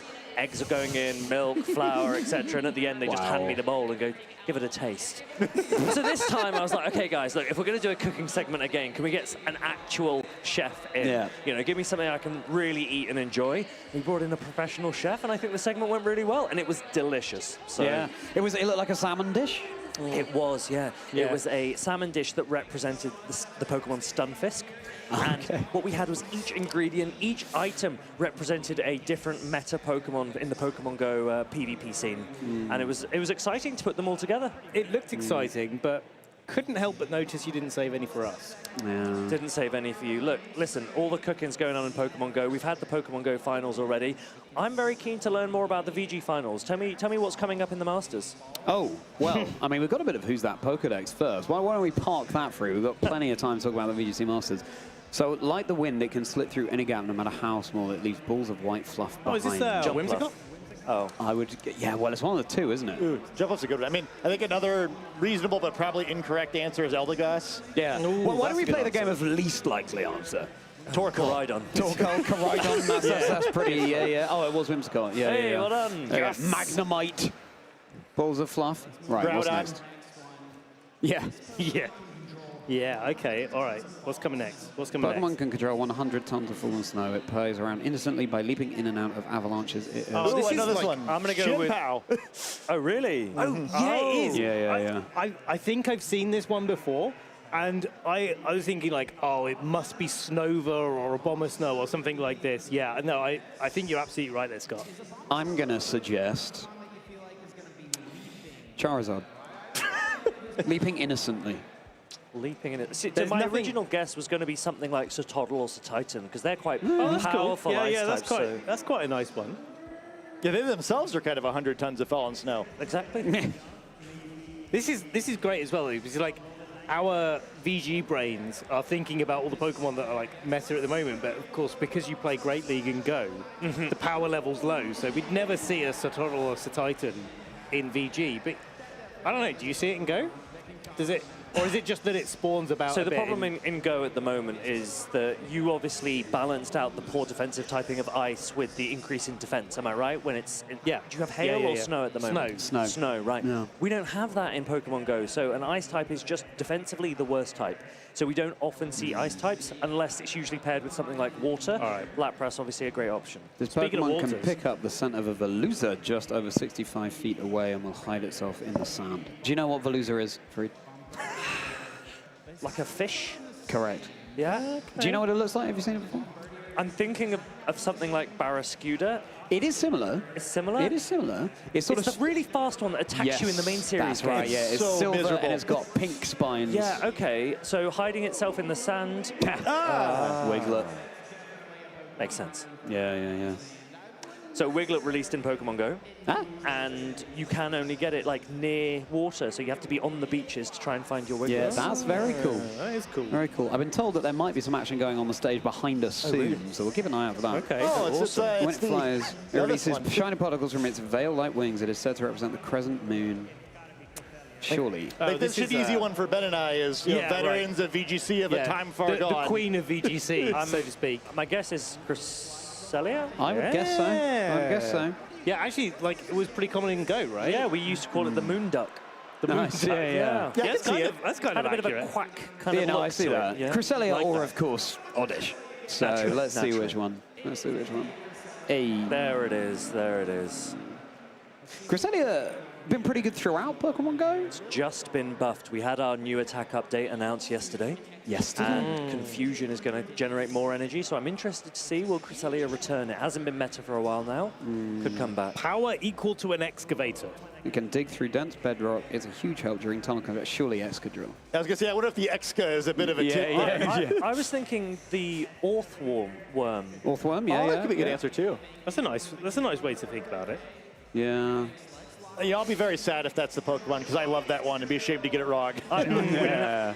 Oh. Diggersby. Well, there we go. Well, I'm glad I forgot No, that I see it. Pokemon. I can see it. yeah. It's a normal type, cheap labor. There you go. Yeah. An Ashton Cox special, that one. Yeah. And only Huge 3 power. minutes now until the Masters Finals. Ooh. So we've had a little bit of a wait so far, and I think then we'll play the Masters Finals, and then a little bit more of a wait, and then we got that closing ceremony. I think that's what everyone's really excited Got to stay about. right by a headache. When the headache turns intense, begins using mysterious powers. Well, I hope everyone enjoyed enough of the original animated series to know that one. Yeah. Easy, easy. GG.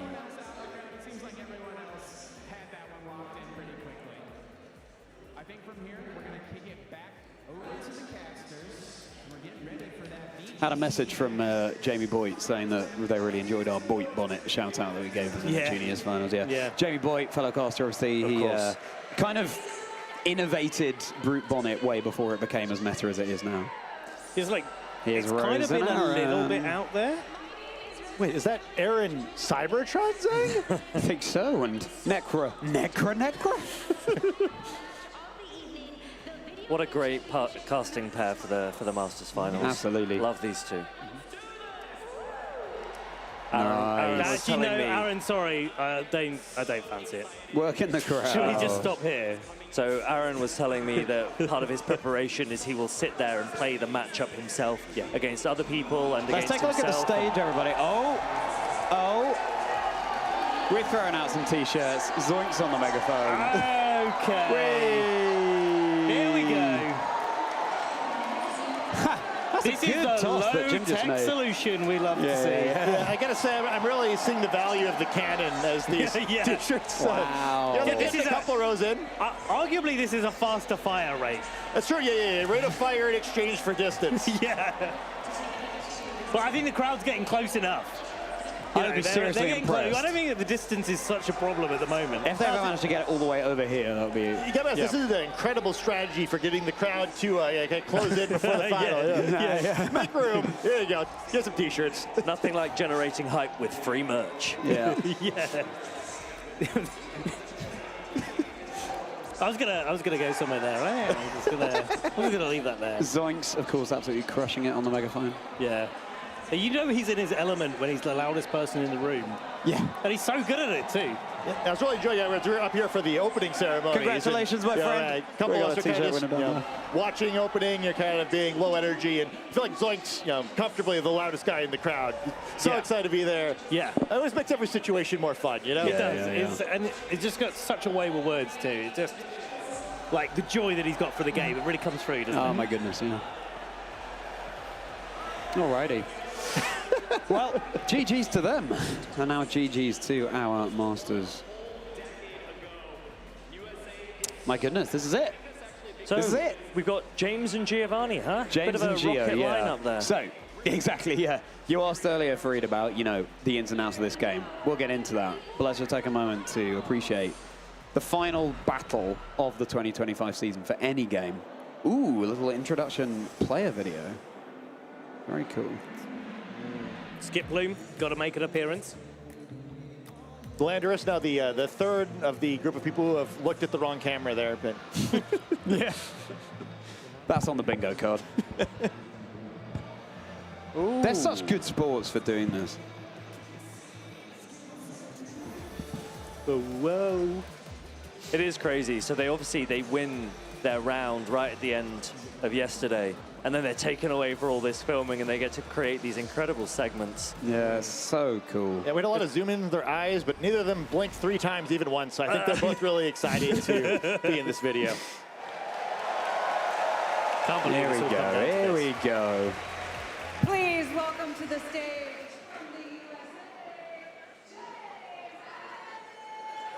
Here he comes. Oh, breathe it in, James. James is a very emotional competitor, Fareed. Oh, so it looks like he's really calmed down recently, but yeah, it seems like he's just taking it in his stride now, quite He just literally. gets very, very worked up, or no? He's just like really when he wins those important matches, it's like a big release for him. He's just like so taken by the moment, and he celebrates, and he has lied down in front of the player desk before. I love that. So James has won an international championship before, won the world championships in the senior division. Gio Siski is kind of a breakout player. They've been repping this team most of Regulations at I. They've had amazing grassroots results, but they're still looking for a big major win. And I mean, they made the world's finals. So. Yeah, one of those players that's kind of really on the list of one of those was like everyone can really say, oh, it's weird he doesn't have the big finish yet, where it was a very popular dark horse pick. We're like, oh, well, he's super good. I think it's sort of like a fun personality dichotomy, too. James has been traditionally very emotional. I think he's done a really good job of kind of maturing as we've gotten to see more and more of him over the years, where I was kind of noticing when Giovanni was getting interviewed yesterday, he was just so good about like, all right, question, pause, think, talk. Very different types of people. I think it's sort of a fun mashup there. Yeah. It's important to note, too, that these guys are really good friends. Yeah. So it's going to be a fascinating match. And there's like, I've known both of them for quite a while, as I'm sure you have, Scott. Like, they've both got really hearts in the right places. They're great representation of themselves, but also of the competitive, the nature of the community. Both very likable characters. Yeah, totally. Both of them work really hard as well, and what they do is like expanding on what we said about Gio is like he's been grinding for years. Is like always a person who look at was like there might be some dud runs in there, but put a bet on the fact that there's probably not many of them. Always solid, always consistent. Sure. But as Scott says, like we're just like knocking on the door for that big result. Yeah. It's classic as well. We were talking before Worlds about how Gio Siski, it was on our radar, he was on our radar, but we didn't put Gio on the players to watch. But I mean, we should have done, shouldn't we? I definitely have my eye on them all season long. Yeah. Just go back in time right now. Yeah. Supporting Gio and James, but Kian, one of the time-honored We had to submit our picks for who's going to win. I think we're all Team Geo. I'm Team Geo. You're Team Geo. You Team Geo? Yeah, I'm a slightly cheating Team Geo because I knew the analyst of this match, Aaron Zhang, was going to spend so much time going through the matchups. Like, you know what? I'll have what he's having. I was going to lean that way anyway, but yeah, I do want to give the asterisk there where I did cheat. Yeah. Well, I guess I'm Team James then. Team James, yeah, no, absolutely. They both, you know, they both could do it. I would just say that Geo just seems calmer. Yeah. Before this to make sure that he was all prepared. But like, it's one of those things, though, is like whether or not they look calm in the moment, as soon as that game starts, they're going to be in it. Who can keep it? Yeah, and exactly. I guess who could know better about this matchup than you two? You know, you've had these Koraidon matchups all weekend long. Yes. You've prepared for this moment, just not quite on purpose, you know? Yeah, well, we've had the run out. We did cast Geo yesterday. Yeah. No, wait, day top before four. yesterday. No, yesterday, top 4. Oh, yeah, we did. Yeah. Yeah. I was paying attention. I was paying attention. No, Do we have any, then we did Friday and Saturday. We cast. Oh yeah, no, I think you're right. Yeah. Any standout Pokemon picks on either of these teams, or are they all very meta, or what do we expect? We got double Koraidon, like we talked about, which you weren't expecting, but also double Brute Bonnet. So this is Amoonguss from the past. Right, and by the way, these are the only 2 Brute Bonnet in day 2. Wow. How many players do you get in day 2? Like, how many was it? We have 32 in Pokemon Go, but I imagine you have a lot more? I think it's about 55. 55, okay. Something like that. 55, yeah. They had to win at least 6 rounds of Swiss of the 8 on Friday to progress to day 2. And how long after these World Championships will this regulation, this format, continue onwards? Are viewers looking at these teams and thinking, I should go and build these teams as well? It's until the end of the month, I think. Yeah. Technically. I mean, like, there'll only be anything that's going on right now will be grassroots until we get regulations that H. Sure. Is what we're going back to. So, yeah, this is the end of Regulation Set I. And if Regulation Set I comes back again, then we get to do our homework on what came before. But for now, this is pretty much wrapping things up for the Got you. Understood.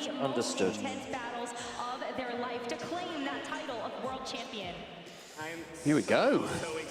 Ooh, hello, Lee. Here, and these teams, they actually function very, very differently. Okay, so, Fareed.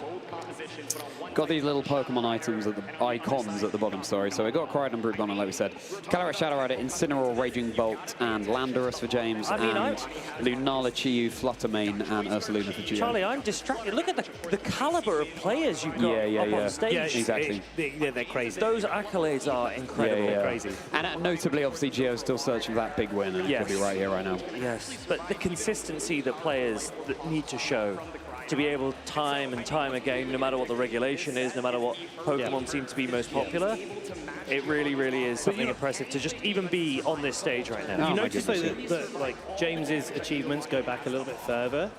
Geo's been playing a while, right? The reason that the achievements on Geo's side don't go back as far is because of the consistency of this season specifically, right? They've just they've had results in the past that there are more behind those numbers. Yes. But this season they've like totally popped off, and that's obviously culminated in this finish.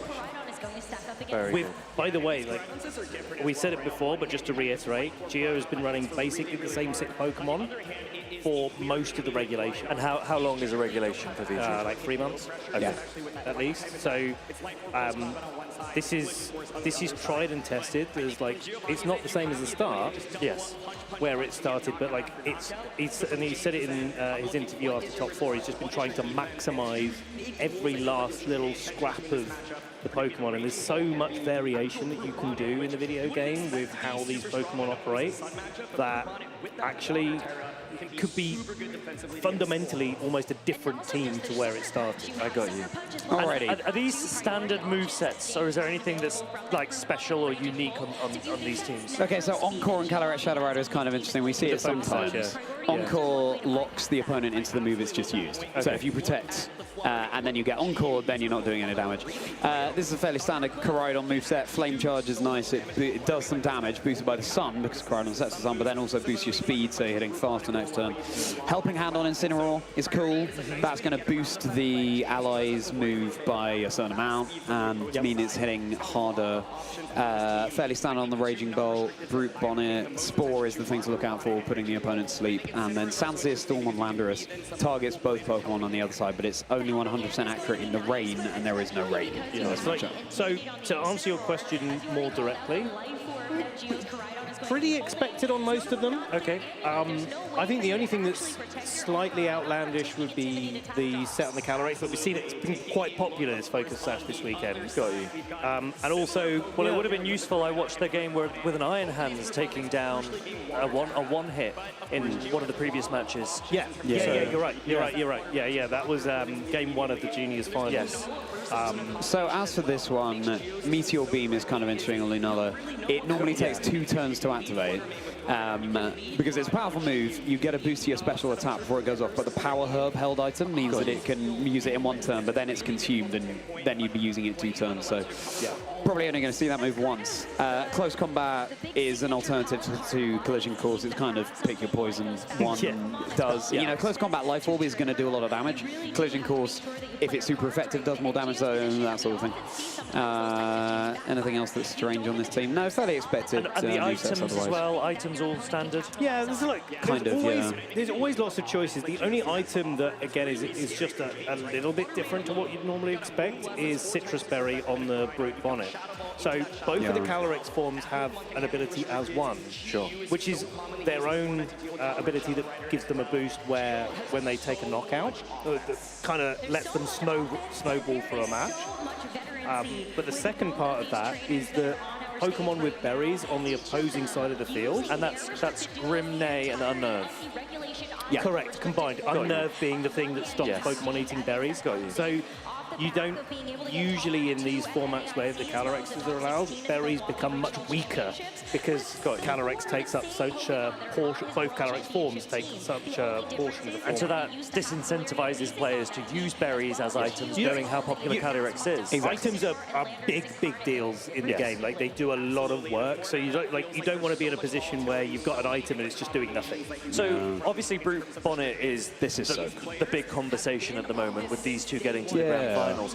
What were the builds on those Brute Bonnets? Were they different? I can't recall. They have a different held item. That's it. So it's Citrus Berry versus Covert Cloak. Okay.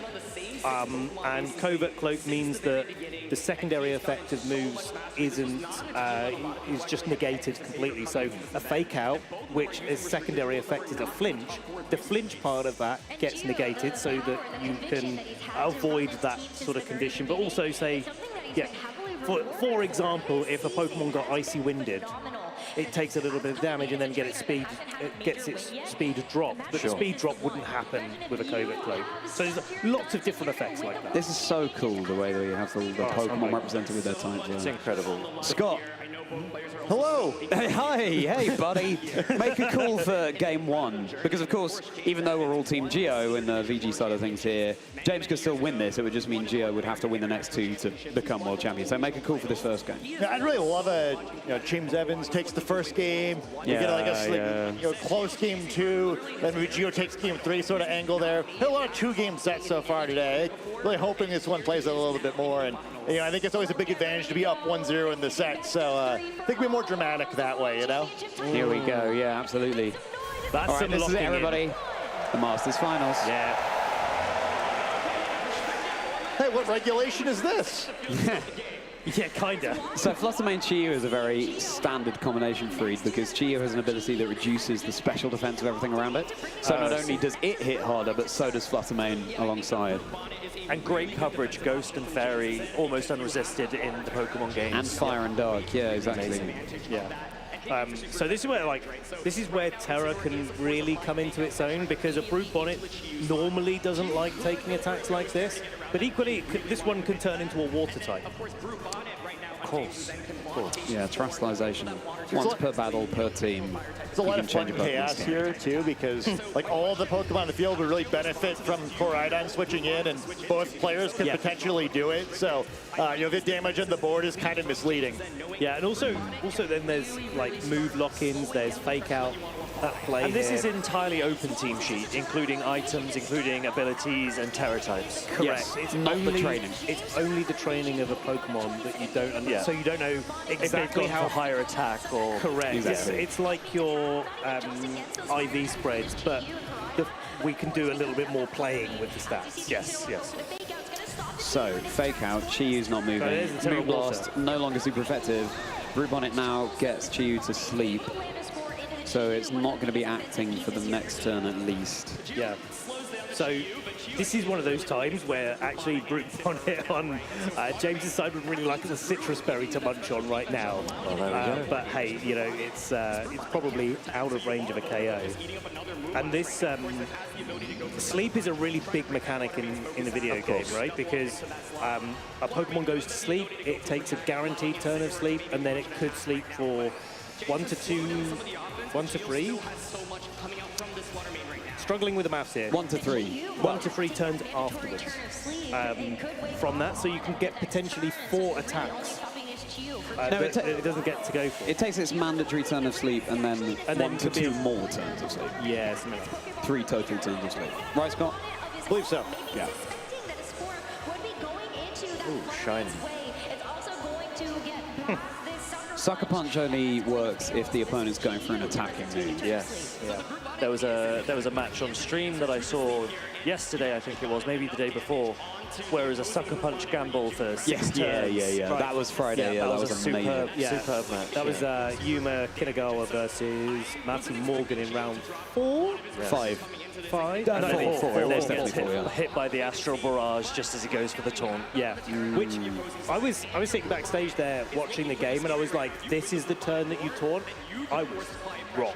Really, I was wrong. That's why we're sat here. Yeah, That's why we're sat yeah, yeah.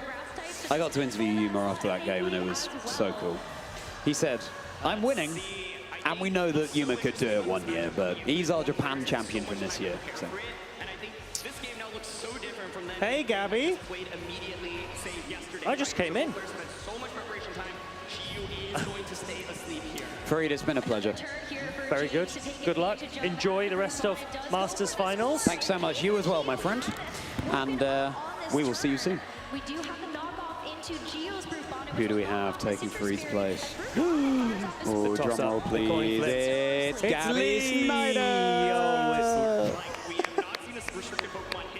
Hello. Yeah, I just haven't had a chance to talk about VG all day. I've just talked to people about talking about VG. Well, now that you're here, Yeah. summarize this game that you've only just started to witness in 20 words or less. Well, there are Pokemon. Great. The hostess with the mostess this weekend. Round of applause for Gabby this weekend, everybody. Done a fantastic job. They had dinner together. Did you hear that? Yeah. Actually, you We guys saw that. Yeah, saw that. We were there. Yeah. Yeah, I was there too. Hi, Scott. Hello, we were all there together. We were all there and now we're all here together. together. Yeah. Except for them, they're in an arena. I mean, we could try to go there and bring them here, but I don't think they'd like that. Likely not. Audience probably not so much either. But honestly, what did I miss? Because I see 2 things asleep. I see a Terrawada Brute Bonnet Sucker Punching a Chiyu for a pitiful amount of damage. Yeah, this has like been pretty backwards and forwards, but James has done a really good job of getting Pokemon to sleep and like keeping in a fairly good board state. He's not had to switch these 2 Pokemon yet.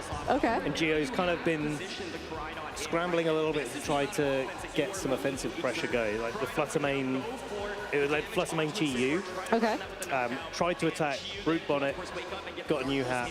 Oh. And was able to put Chiyu to sleep and sort of progressing from there. Cool. I didn't realize these teams were as similar as they are until I'm like looking at it in spectator mode. This is cool. Yeah, I think it's like kind of like funny, awkward, where both of them are like this great anti-meta team and now have to deal with each other, which is like very much not what they were plotting for. Like, I did not prep for this. Yeah. Except they possibly might have done because, Well, just in practice if they're friends, like... Yeah, I'm sure they played each other, so... Right, exactly. Oh, helping hand. I don't. Okay, that was enough. I think Chiyu took maximum sleep there. Yeah, Chiyu did. But, I mean, it probably would have woken up that turn, right? I think it was guaranteed to.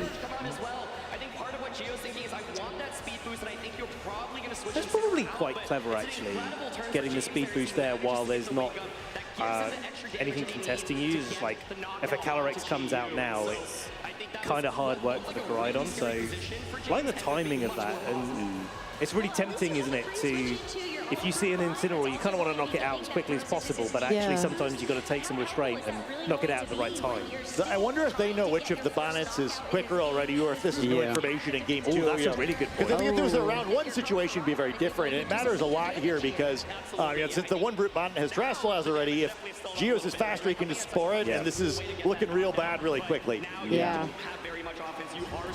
Do we know if they played in Swiss at all? I'm assuming no. I don't think so. I don't think so, but like because they're friends, you'd think they probably played in practice. You get one of those weird situations like, ooh, like, did he use his real training against me in practice? Like, well, it did sound like they prepped separately last night, so when I spoke to them. Yeah, I think a lot of their friends, it was awkward too. Or they went to the same friend circles that they didn't want to support either side too much. Yeah, yeah. Okay, here comes the Calyrex. Focus Sash, I'm guessing? Or is it Life Orb? Do we remember? It's Focus Sash. Sash, yeah. Okay. Oh, okay. Big call.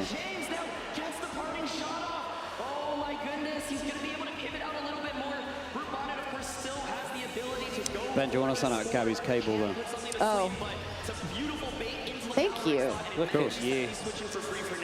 Thank you for the helping hand. Hey.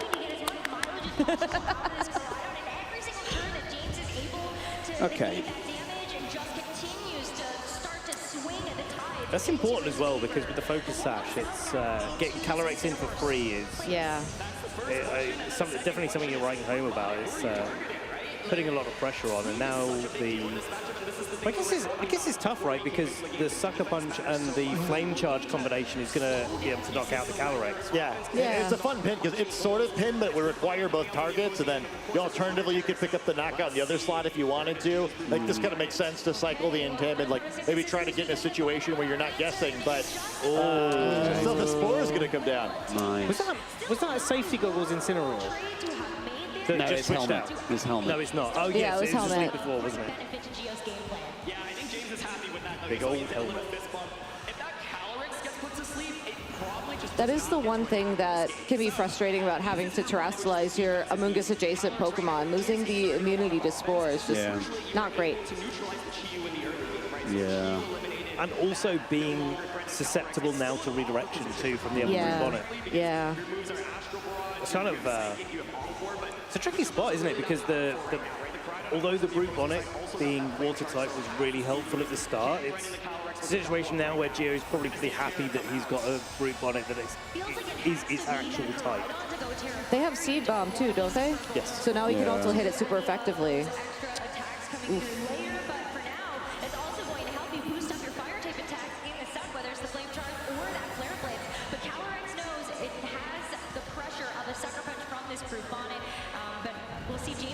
Okay, taste of their own medicine for James here.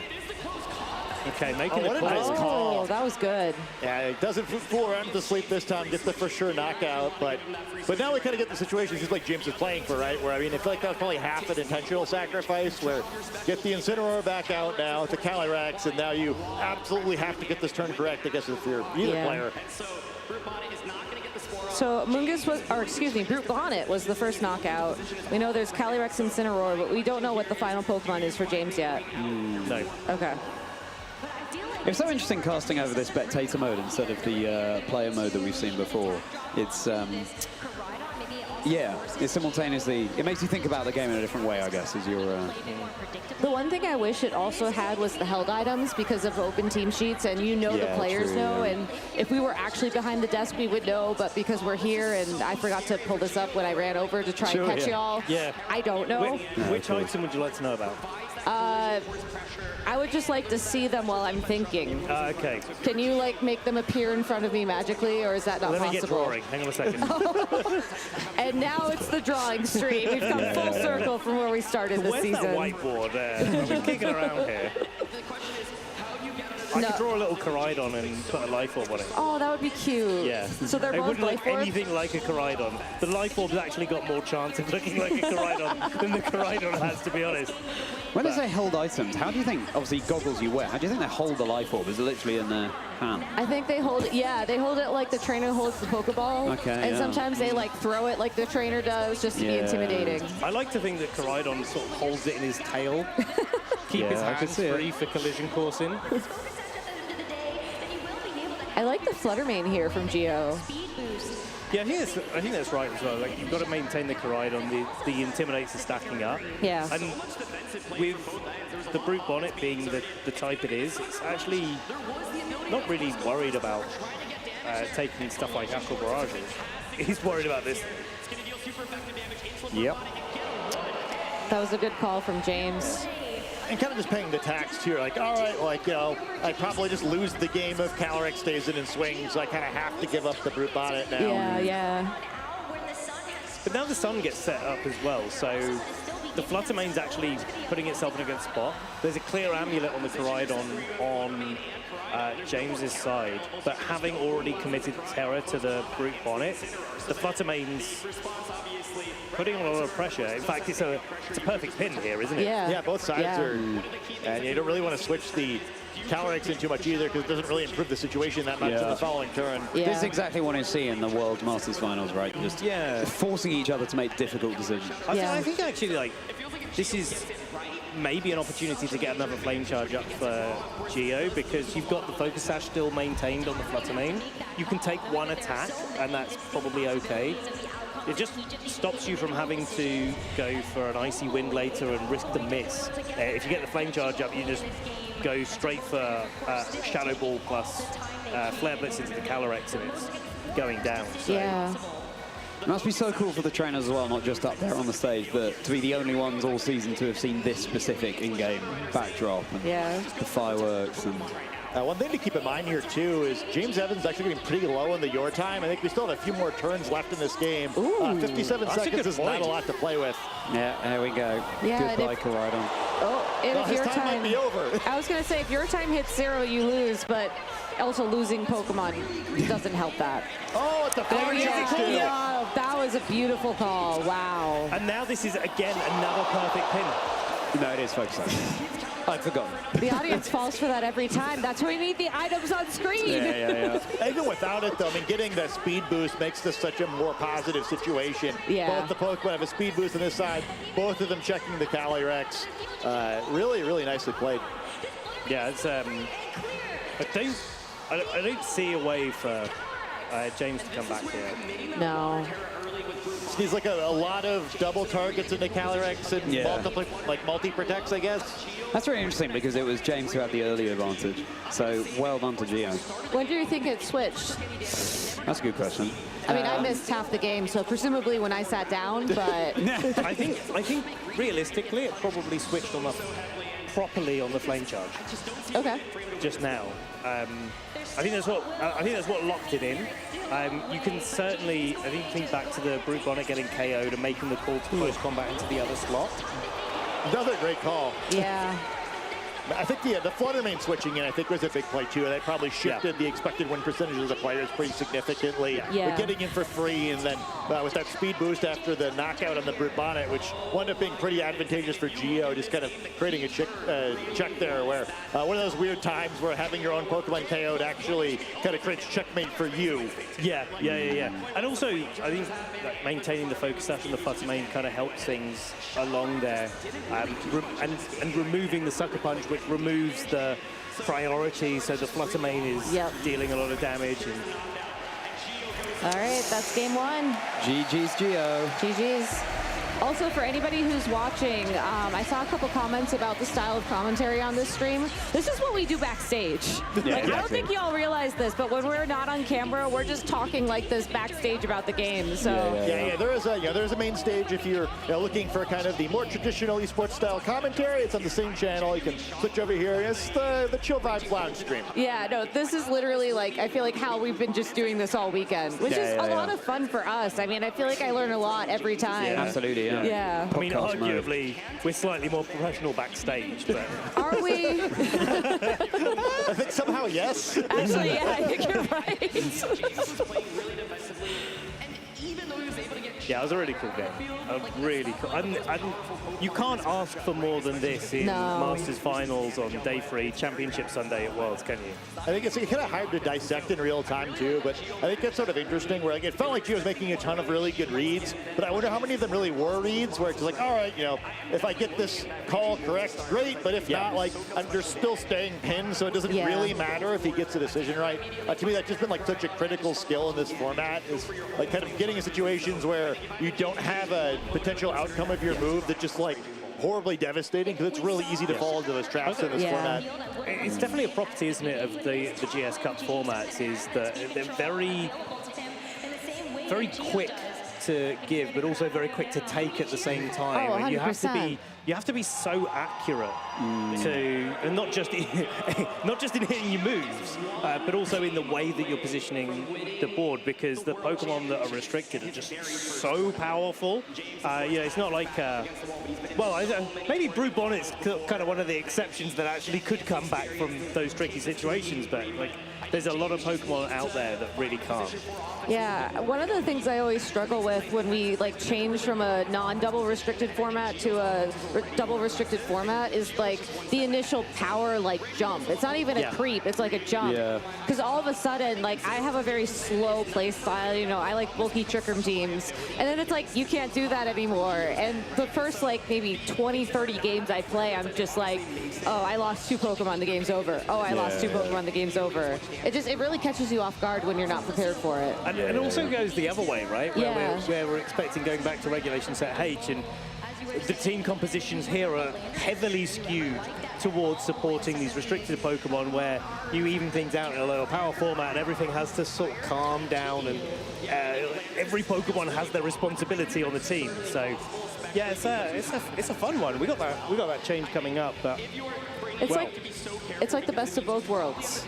But this is the world, so I'm really curious about what James is going to do to adjust, because I know that he would be smart enough to run the same line if he thinks it's the best line, but I'm just not sure it's the best line. Yeah, I think that's interesting because, like, I just feel like you normally see more adjustment if you don't have the night before to prepare. But, I think usually this is like, all right, I've run this matchup 870 times, and this is the way to do it. The one thing we didn't see that I kind of would have liked to see, just based on the way the game played out, is the Raging Bolt, just because it would have interrupted some of those pins, but I don't know if the trade-off of that actually would have been worth it. It looks like James agrees, is like, all right, I can't really change it up. Well, we don't know that yet, right? Because there's still 2 Pokemon in the back, and actually, although I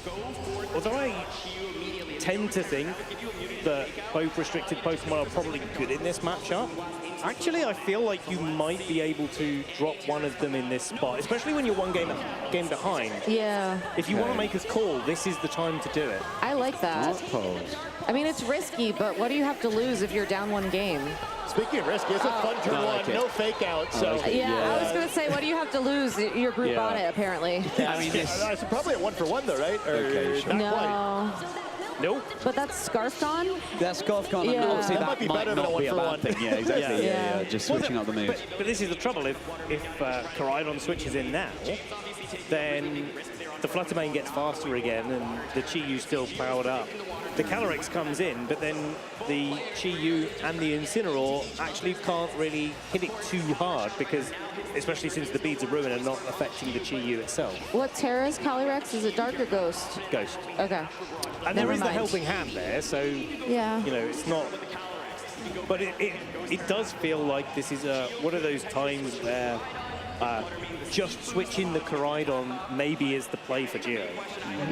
But you're switching the Koraidon. Flutter can attack first, but helping hand Astral Barrage.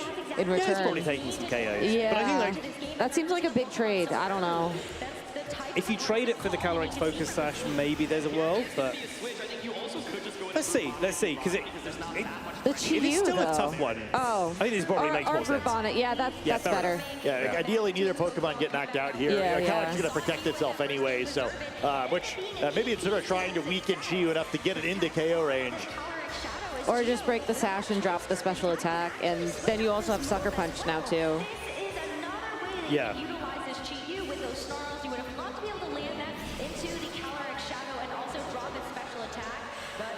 I think one of the fun things as well is your parting shot to reposition, get something else on the board, but also it almost doesn't matter how much damage Calyrex takes right now, so the drop in power is probably not that significant, and Chi-Yu's not trying to hit the Koraidon, so hey, it's fine.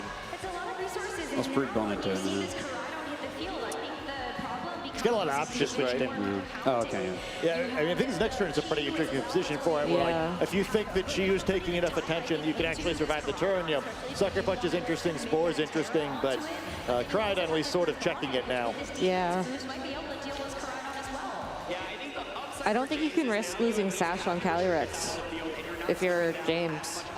Yeah, that's the trouble, isn't it? Yeah. And you always take super effective from Sucker Punch. It's just like, how super effective do you want it to be? Yeah.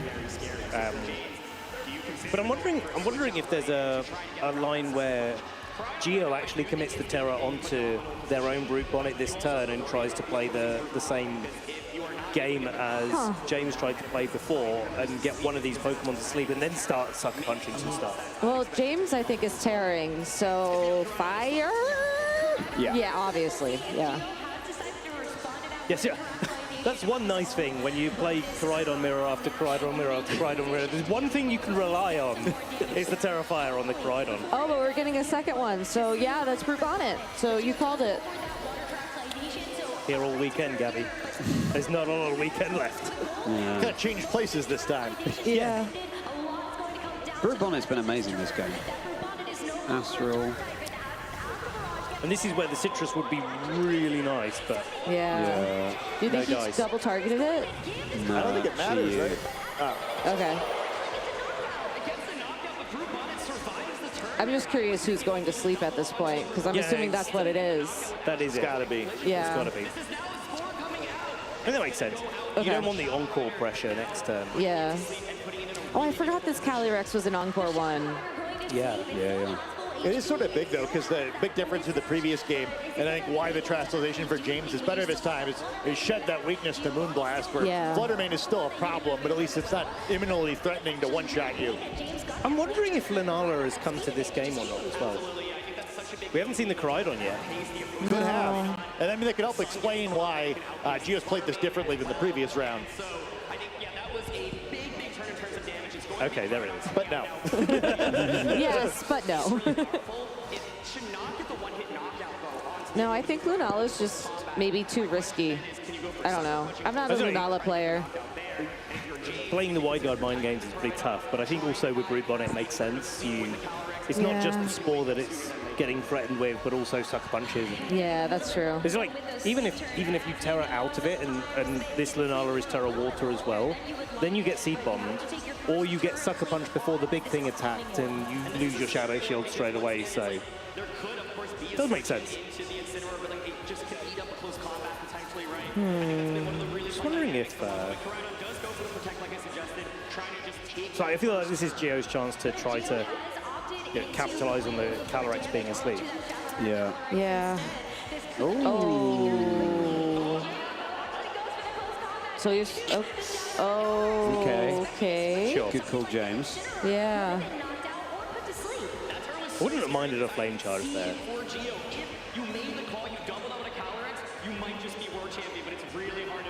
This is so tense, but I'm kind of feeling a third game. I hope so. You called it. You got the order slightly wrong, but Wait, did you say James Geo for game 1, game 2?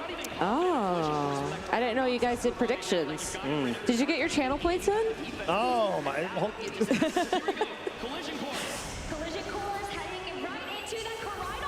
I'm going to download that Farigiraf now I think about it, Lucas Farigiraf. Oh, shoot, I forgot to get it. And what about the Toad School? Oh, I think you get a code if you picked your badge up, which unfortunately none of us did. Ah, I see. Yeah. Well, this is feeling like some of those semifinal matches.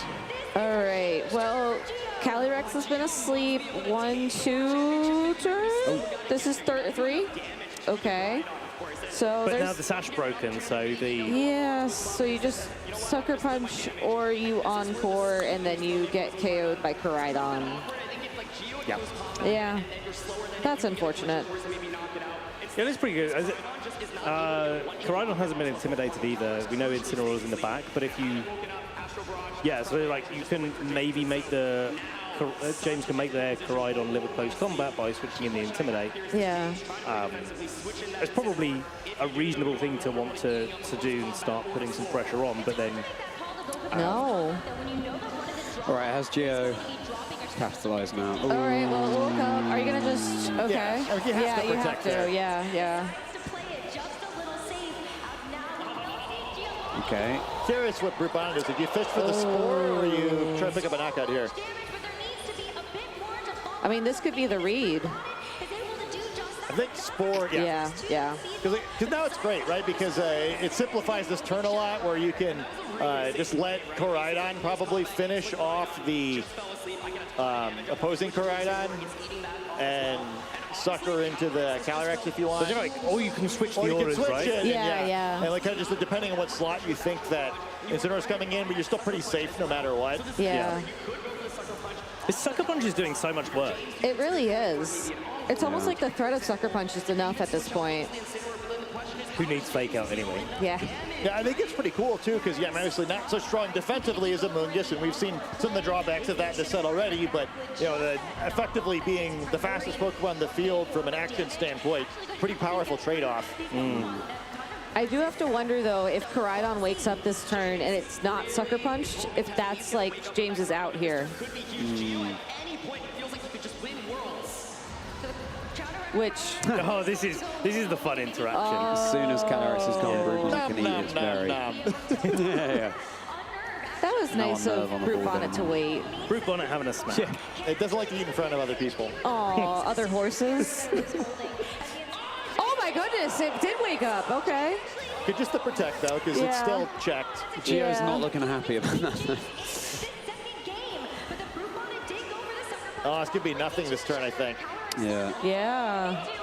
They called it the other way, Yeah. Like, still, like, not the end or anything, but, yeah, real bad, where that's, they got both halves of it wrong. Yeah. So, like, the critical thing here is this Brute Bonnet doesn't have Protect.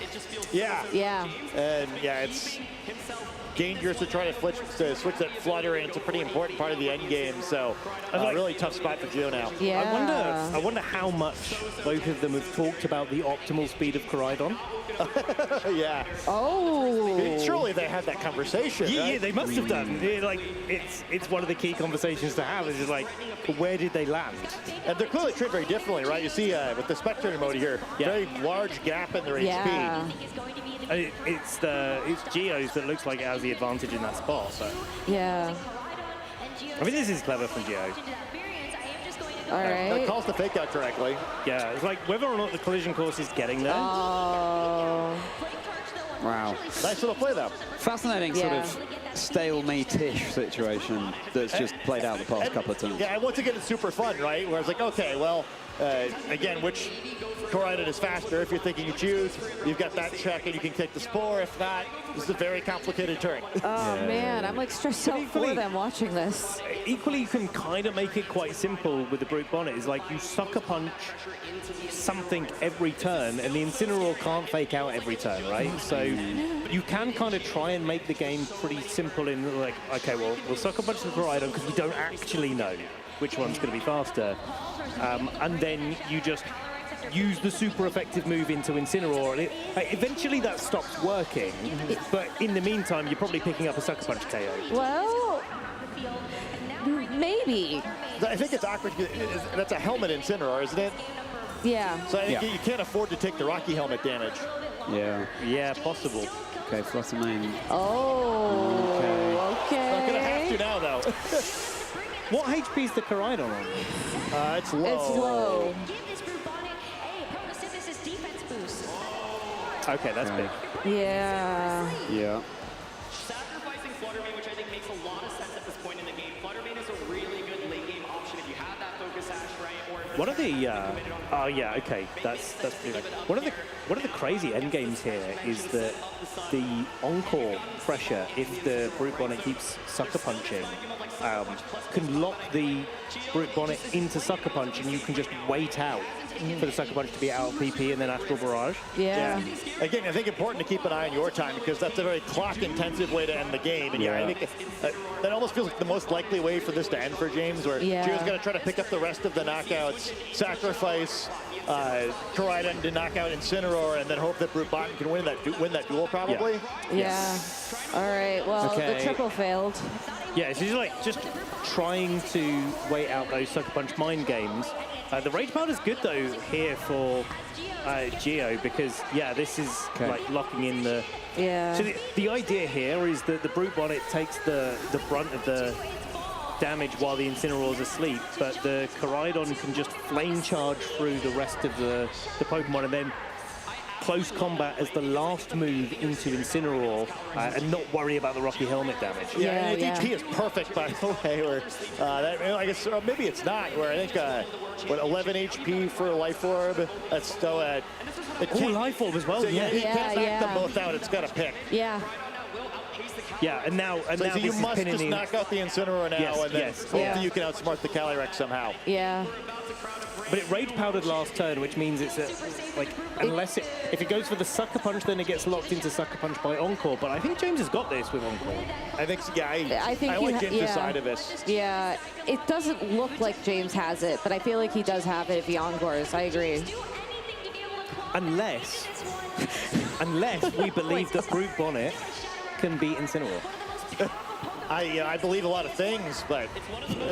I will give you... Tell me about them. It could. I will give you the advantage that the Brute Bonnet is a water type. But that's it. Yeah. James that's just celebrated when Gio protected the Koraidon. If we do go to a game 3, there is a very special piece of music that we'll be able to hear. I know, I want to talk about it. Yeah, so let's see. That may be some of why I was rooting for that third game. Yeah. I know. Yeah, I think at this point, even if close combat picks up the knockout, I don't know how you actually get there. Yeah, I think the Encore is too strong. Yeah. Yes. Because the sun's still up, the close combat's gonna get a KO on Incineroar, sure.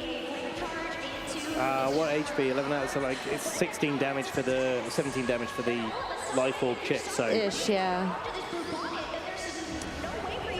They must be so stressed out right now.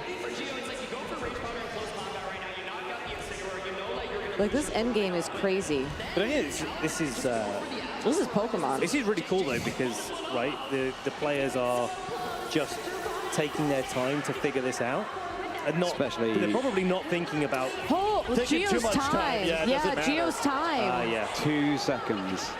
Yeah, but that is the point, isn't it? That like Gio knows he's lost this. Yeah. Yes, Yeah. Right?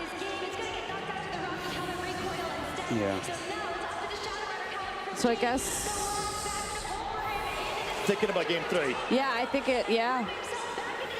So you get cool music and more Pokemon. It doesn't get better than that for the World Championships. Yay, such a cool. Game 3. All right, let's hear this music then.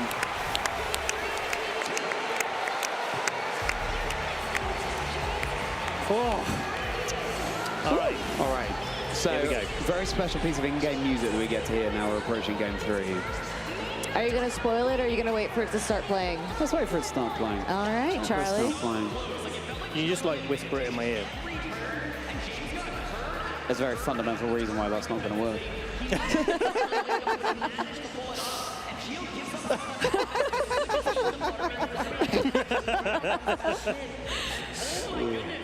We'll be hearing it soon enough. What an incredible game, though. Yeah, it really was. It really was. That was insane. And like, where do we even go from here? Yeah, I think game 3 is going to be a lot faster. Yeah, I think so too. I mean, they both had a lot of time to think about this one. Yeah. Interesting, they've both stuck to their game plans, and to me, it doesn't feel like a coincidence that the side who positioned themselves in a way where they got to terrestrialize the Koraidon instead of the Brute Bonnet won both of the first 2 games. I agree. I think both of them, they kind of had to do what they did, but getting that early advantage seems really important, where just stronger typing to close this one out. It's quite interesting as well, though, that the Brute Bonnet for James went down so early, which is clearly a big piece of the puzzle. But then James was able to win with the rest of the 3 Pokemon and find a way through. Because you think like both game 1 and game 2 came down to a lot of Brute Bonnet doing a lot of work. Yeah. So, maybe a key in this matchup is actually the Brute Bonnet isn't as important, or at least you can find a way through a position without it. I kind of wonder too, we're talking a little bit about the idea of them switching Pokemon up, and maybe that Lunala coming in, and with Calyrex kind of getting used as the ace there, it's sort of an interesting Pokemon to consider. Yeah, I was just thinking about that myself, because I know sometimes in a Game 3 situation, you just run the B mode of your team, and that Lunala would probably be the B mode based off of how we've been seeing Geo play. But given that it came down such fine margins in that last game, do you really risk just potentially throwing it away? He definitely doesn't I don't need think to. so. Yeah. I think you just try and vie for better positioning, and you make sure you tear your Koraidon. Yeah. But there's also, I feel like there's also a world where if Geo can take down the Brute Bonnet again pretty early on, Lunala Ursaluna looks real good. That's like a huge if. Hey, look, he's done it before. He's done it already. We are playing those guessing games. Yeah, that's We don't know true. what's going through their heads right now. I'm just looking at, like, if you look at the Ursaluna, it's picking up key knockouts, it's putting a lot of pressure on the board. It doesn't worry quite so much about Calyrex as the ace in the hole. Also, for one final warning, if you're looking for the mainstream, that is also on this channel, but it is a different video. Yeah, this is the podcast channel, and we are vibing, and I want to hear the music. Yeah, I guess that it's going to play now. Yeah. I guess so, right. So this, I believe, is during Kieran's breakdown in the Hidden Treasure of Area Zero DLC Pokemon Scarlet and Violet, when everything's on the line. Kieran is sort of seeing their future disintegrate in front of them, and this is what sort of transforms them into someone who's more bent on just revenge and competing, and sort of it's a fundamental transformation personally for them. A lot's on the line in that moment for Kieran, obviously very defining, and we're defining a new world champion. Hopefully they do not have a mental breakdown in this process, Exactly. but it's so tense, I mean. Yeah, so I had to get special permission from the Pokemon Company to use that track, which is incredible. Hopefully neither trainer does what Kieran did with his hair, but... That too. This is a really nice start for Geo. But protect the first main, bring the Brute Bonnet in, have a little bit of a mirror match, but you don't get the Chi-Yu falling asleep. You don't get its item knocked off either. I feel like the speed of the natural speed of the Choice Scarf Chi-Yu actually becomes really clutch in the end game, where Calyrex is the last Pokemon that James really wants to try and capitalize on. I think, though, we can imply from the Brute Bonnet Flutter Made Chi-Yu, though, that it's probably the Koraidon in the back again for Geo, right? I think so. Yeah.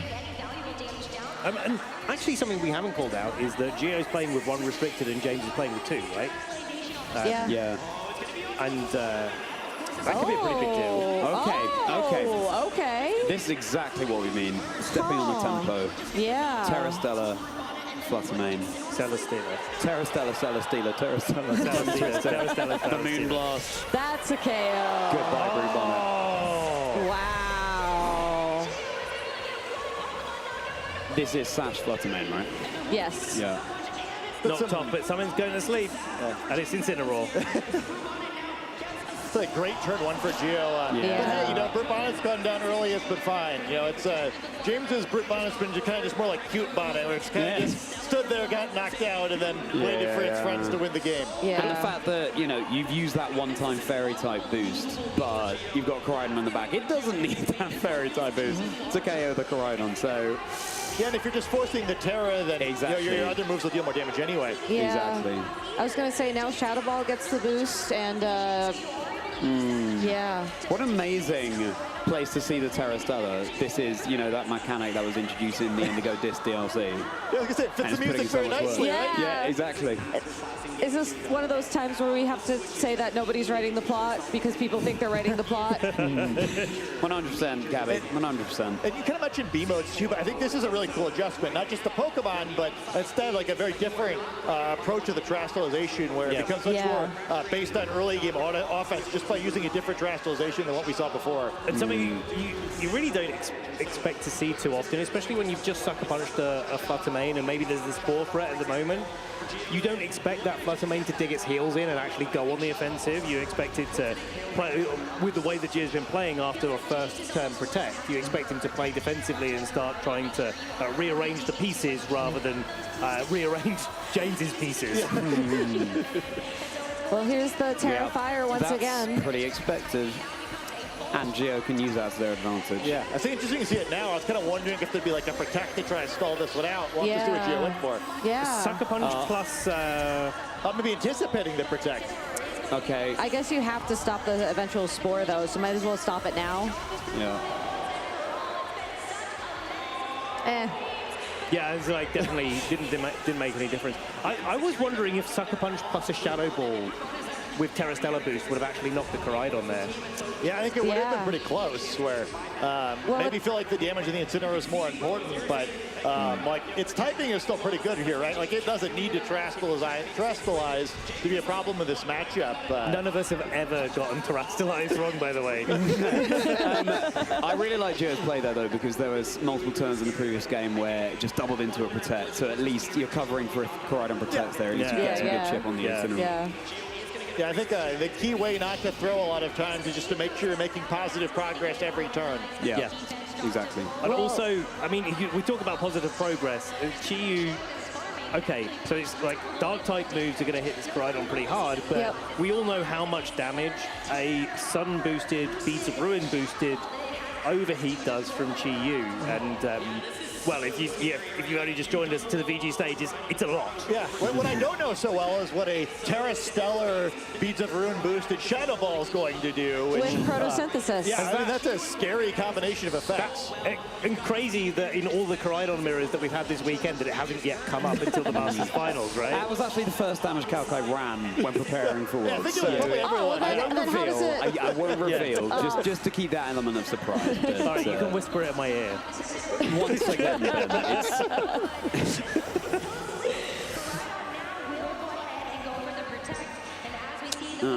it is. Yeah, well, nothing is the answer. Charlie, can you tell us now? 0%. Yeah, confirmed. Yeah. Okay. I do like the Heat Wave rather than the Overheat here, just because I know you kind of like conveniently not knock the Incineroar out, which is spectacularly good for Gio, but also like if something crazy were to happen, you were to lose the Flutter Mane, it's a safer lock. Yeah. Plus, it means that if the Incineroar decided to switch out and maybe like a Dark Pulse into the Koraidon alongside the Shadow Ball, the Calyrex can come in for free with its Focus Sash. That's probably bad for Gio. I think he's probably far enough ahead where he's got ways around it, but you don't want to hedge your bets in this game 3 of the World Final, right? James also does not want their World Championships title to come down to sleep turns on Incineroar, so let's see the Shadow Ball. Oh, that's a lot of damage. I think Heat Wave's going to do it if it hits. Yeah. And it hits. Chi-Yu redemption after a season of Chi-Yu letting his trainers down by missing all of its fire-type attacks. Wow. The big double KO. This is what you get. This is the karma that you get for committing to Chi-Yu all season. When Chi-Yu matters, it hits. No Chi-Yu misses 9,000 Heat Waves in a row. Get that Chi-Yu a sandwich right now. What sandwich would you give to Chi-Yu? Probably something spicy. Spicy? Spicy. spicy. I can see it. Get Here it it some of comes. that curry Here we from go. Galar. Get it a chicken bolty. This is The it. shadow ball. Well, drink it in. it looks like they're discussing talking. the game. They're talking through it. That's it. You have a new What world a champion, set. everybody. It's Gio Siski. The utmost respect for each other, and it's wonderful to see. And the matching outfits, too. Team Gio. Look at them. What That's a so brilliant cute. moment. What a brilliant moment. I'm so happy that they're supporting each other through it, too, Yeah. you know? You That's can't a believe it. sign of Look at that. friendship. I feel like if you're against a friend in the finals, too, that's exactly the set you want to have. You know, it's a close Yeah. three-game Yeah. set. Both of you kind of make some plays that really show us why you got to the finals. There's a car driving he's the by. world champion. This guy has been running this team so long throughout regulations at Iron, got amazing grassroots tournament results. This is their first big win. Oh, changing of the guard.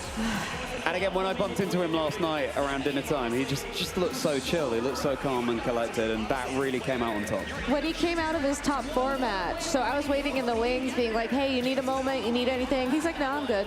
Yeah. Okay. Do you want to go? Do you want to wait? No, I'm good. Let's go. I thought he was already signing something that someone presented in there, but it was just the match slip. No, honestly, I couldn't think of any more deserving world champions of either James Evans and Giovanni Costa, which I Exactly, can yeah, say yeah. and because James did win back in 2018 in the seniors division. So This is, I feel like this is a perfect game to help understand why keeping with your team is a really good idea for a format. Yeah, like comfort. Yeah. Look at that it's, sigh of not, relief. it's not just comfort, it's the insight that goes alongside Yeah, it to make yeah. those, like, that's game 3 on the stage in the arena, and you're playing against a friend who knows how you play, and you make crazy reads. Yeah. Yeah. Change things up. I don't know. There's a good chance if they've practiced this matchup before that game has never happened before. Yeah, right. Yeah. I'm sure, by the way, that Rose and Aaron absolutely crushed it on the commentary. We just can't hear what they've been saying, but congratulations, guys. I can sort of hear them. Their voices sound They're nice. sounding animated, Yeah, they're sounding 100%. very animated. So they should. It is amazing in there. It's It so is, yeah.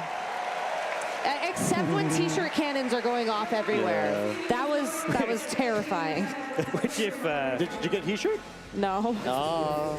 Did you get a t-shirt cannon? No. I'm just listening to what Gio's saying. In-person tournaments for 7 seasons. And 7 seasons, worked for over a decade. I don't have any words. This is just unbelievable. And he's lost for words. I can't believe that like all the work finally paid off. Tell us a little bit about that. Oh. It feels like it's finally sort of sinking in what's just happened. Everyone here is wondering what it's like to be standing where you're So standing, and we stressful, know the whole you put in weekend and so the much release. work. There Yeah. were probably moments That where you've you done. felt discouraged or like you might give up. What advice do you have for people that want to put in the kind of work that you put in? Trust yourself. If you want to pursue something, go for it wholeheartedly. Trust yourself. If you want to Great pursue something, advice. go for it wholeheartedly. I agree with that. Now, I don't want to clap because I don't want to drown them out. friends and celebrate with your friends and family, but not before we give you a chance to say anything you'd like to say to this Shout audience outs. or your family or anyone at home. Thank you to my family. Thank you to my friends. Thank you to everyone who's supported me along the way. Thank you to all the spectators here that have made this event so wonderful. And I'm very grateful to be crowned as the new world champion. Crown you are. Let's hear it for Giovanni. Family, friends, everyone in the venue. Gio, Pass this back to you. congratulations. They're clapping for you in here too, Gio. Absolutely. Because you can hear me, obviously. Breathing in all for Gio. Exactly what Gio Siski has done the entirety of this format. These 6 Pokemon Oh, that is a good question. Okay, if you guys could decide the gift Pokemon for next year, what would you pick? earned him the title of world champion. I kind of agree. I like Group on it. We're like, you know, it's so unexpected and wound up with both finalists having it. I think it's really a story of this. Yeah. The key Pokemon in the set. It's not Fluttermane. Yeah, and we've had so many Amoonguses, a group Bonnet feels very appropriate. I would like Gio's invincible now. No. There's more. Yeah, it's got to be Gio's Brute Bomber, right? It's got to be. I agree. If I'm not. Alrighty, Gabby, we are throwing it over to you. Scott, Ben, and I, we are going to head off and listen. Are we doing a little trade? Probably a good idea. Right. Yeah. Thanks, everybody. Hope you enjoyed.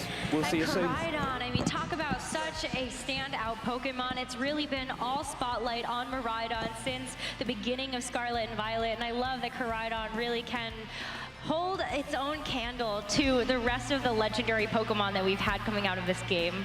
And it feels fitting that it was Miraidon that won the World Championships last year, and I think people were saying, I don't know if Miraidon's really that good. It had an absolutely phenomenal performance at this World Championships. I think especially in a format where Miraidon was so heavily regarded as one of the favorites. But you know, history repeats itself in the sense that I think with these dual restricted formats, so often what is the #1 threat really gets targeted down. And in the end, it is this unique Miraidon Lunala team that we have not seen many other players pilot that ends up winning it all.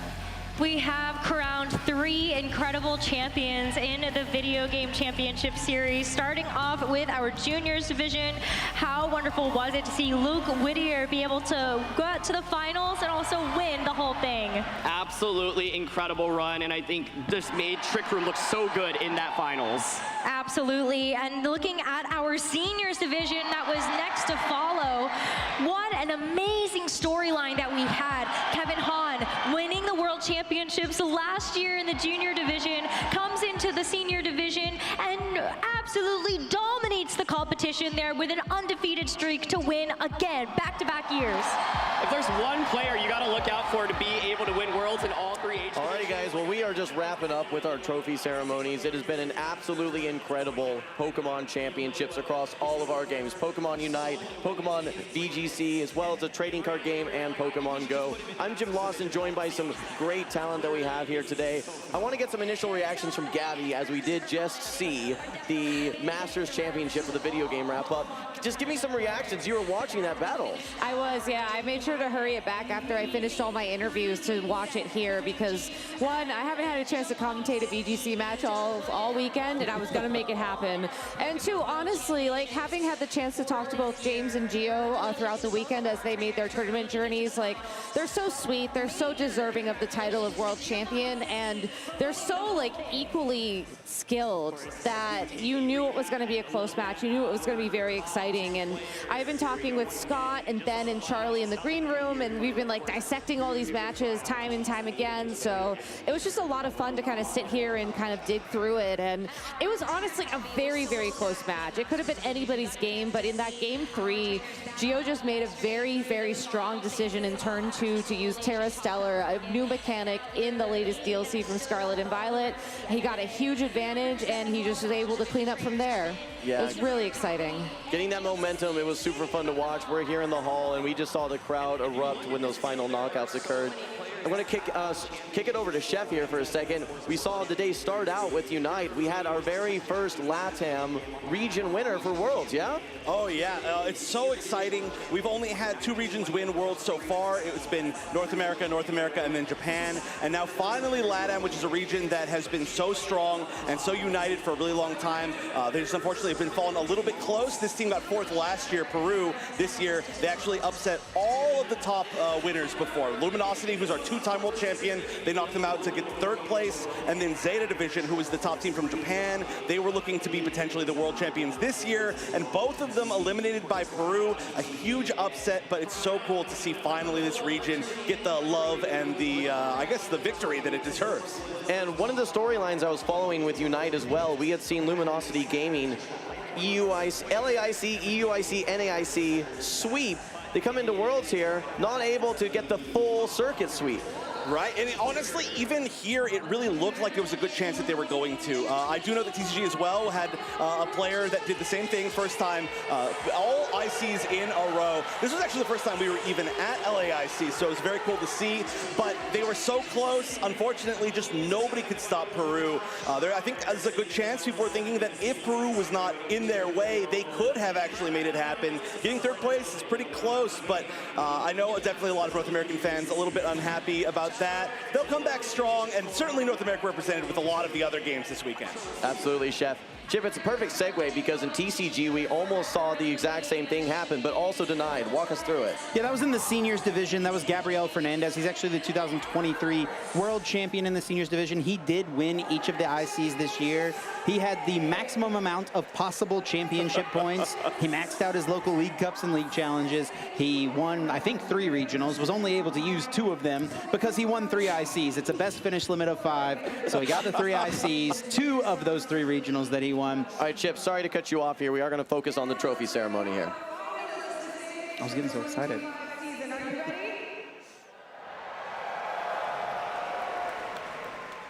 First, let's hear it for your video game junior finalist, Sasuke Arinori!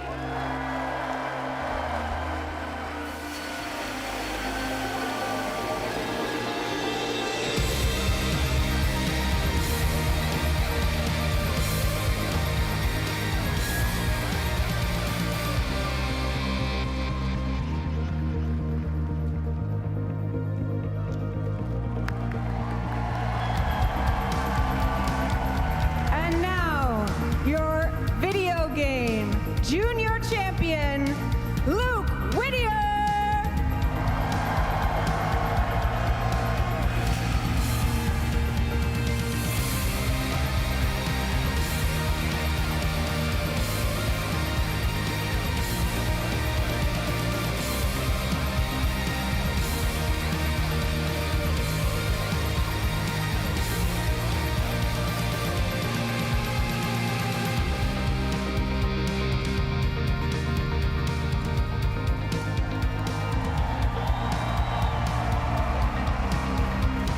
Your video game senior finalist, Xian Lee!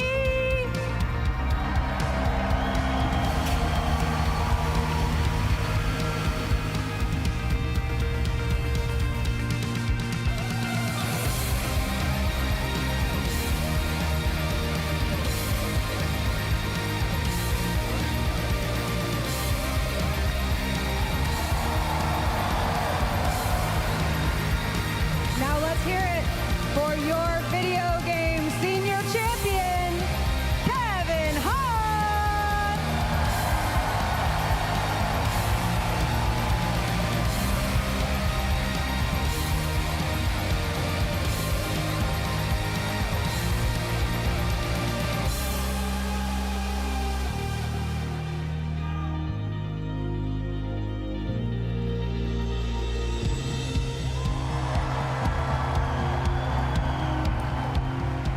Your video game Masters finalist, James Evans!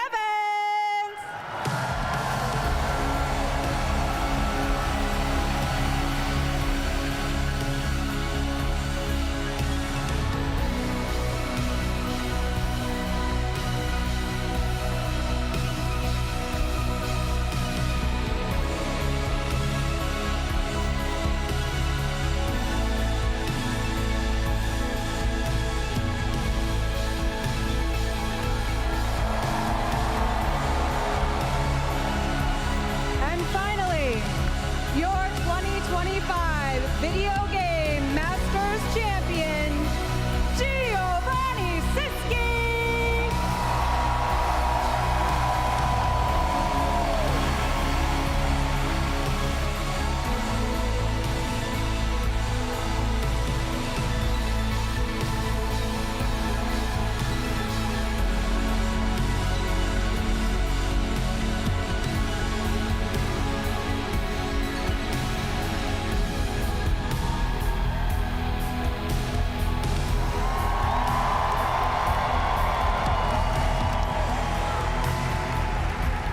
These are your finalists and champions of 2025. Raise your trophies high and let's hear it.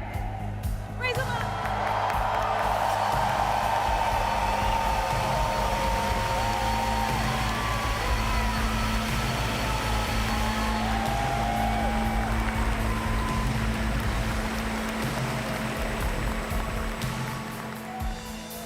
This concludes concludes our 2025 competitive season, but the show is not over yet. One of the most anticipated moments of the weekend is coming right up, and that's closing ceremonies. What will we unveil? I'm not going to tell you. You have to come to find out. So don't go anywhere. We're going to take some time to reset our stage and recap what we've seen so far this weekend. So let's go over to the casters to discuss. Thank you, Anna. What an incredible way to wrap up our 2025 season. Giovanni versus James. Congratulations again to Giovanni for an incredible win there in our Masters Video Game Championship there. We want to go through a couple recaps here with you guys. I'm Jim, joined by Chip, Gabby, and Chef. We were just chatting about the TCG finals. Chip, kind of walk us through, for any viewers that may have missed it earlier today, give them a recap here. Well, I think the big story for TCG is Gardevoir getting the win finally. Its third year of legality at the World Championships. It's been one of the most dominant decks for each of those 3 seasons, and now it finally claims its victory in the hands of Riley McKay, a player who about 2-3 months ago, many of the TCG player base was not very familiar with. He didn't have that many high placing accomplishments to his name, but at an AIC, he got 2nd place, and he was able to use that momentum to get himself the title here at Worlds. It's an incredible story, and congratulations again to all of our TCG winners. Gabby, give us an update here on VGC. For anyone that may have only watched Masters, how did things go in the juniors and seniors division? Well, I mean, you just saw the winners over there on stage getting their trophies. Congratulations, by the way. But honestly, it was 2 incredible matches. You know, I think Luke had a really fun match against his opponent. And then I think the biggest story, honestly, came out of the seniors division. Kevin Hahn won last year in his last year in the juniors division, won again now in his first year in the seniors division.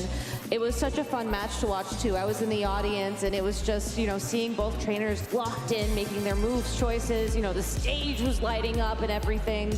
A really intense environment to be competing in, and to see, you know, the juniors and the seniors being able to hold up with all that was really exciting. So I know we literally just watched VGC, and I'm sure some of y'all are just tuning in for the first time.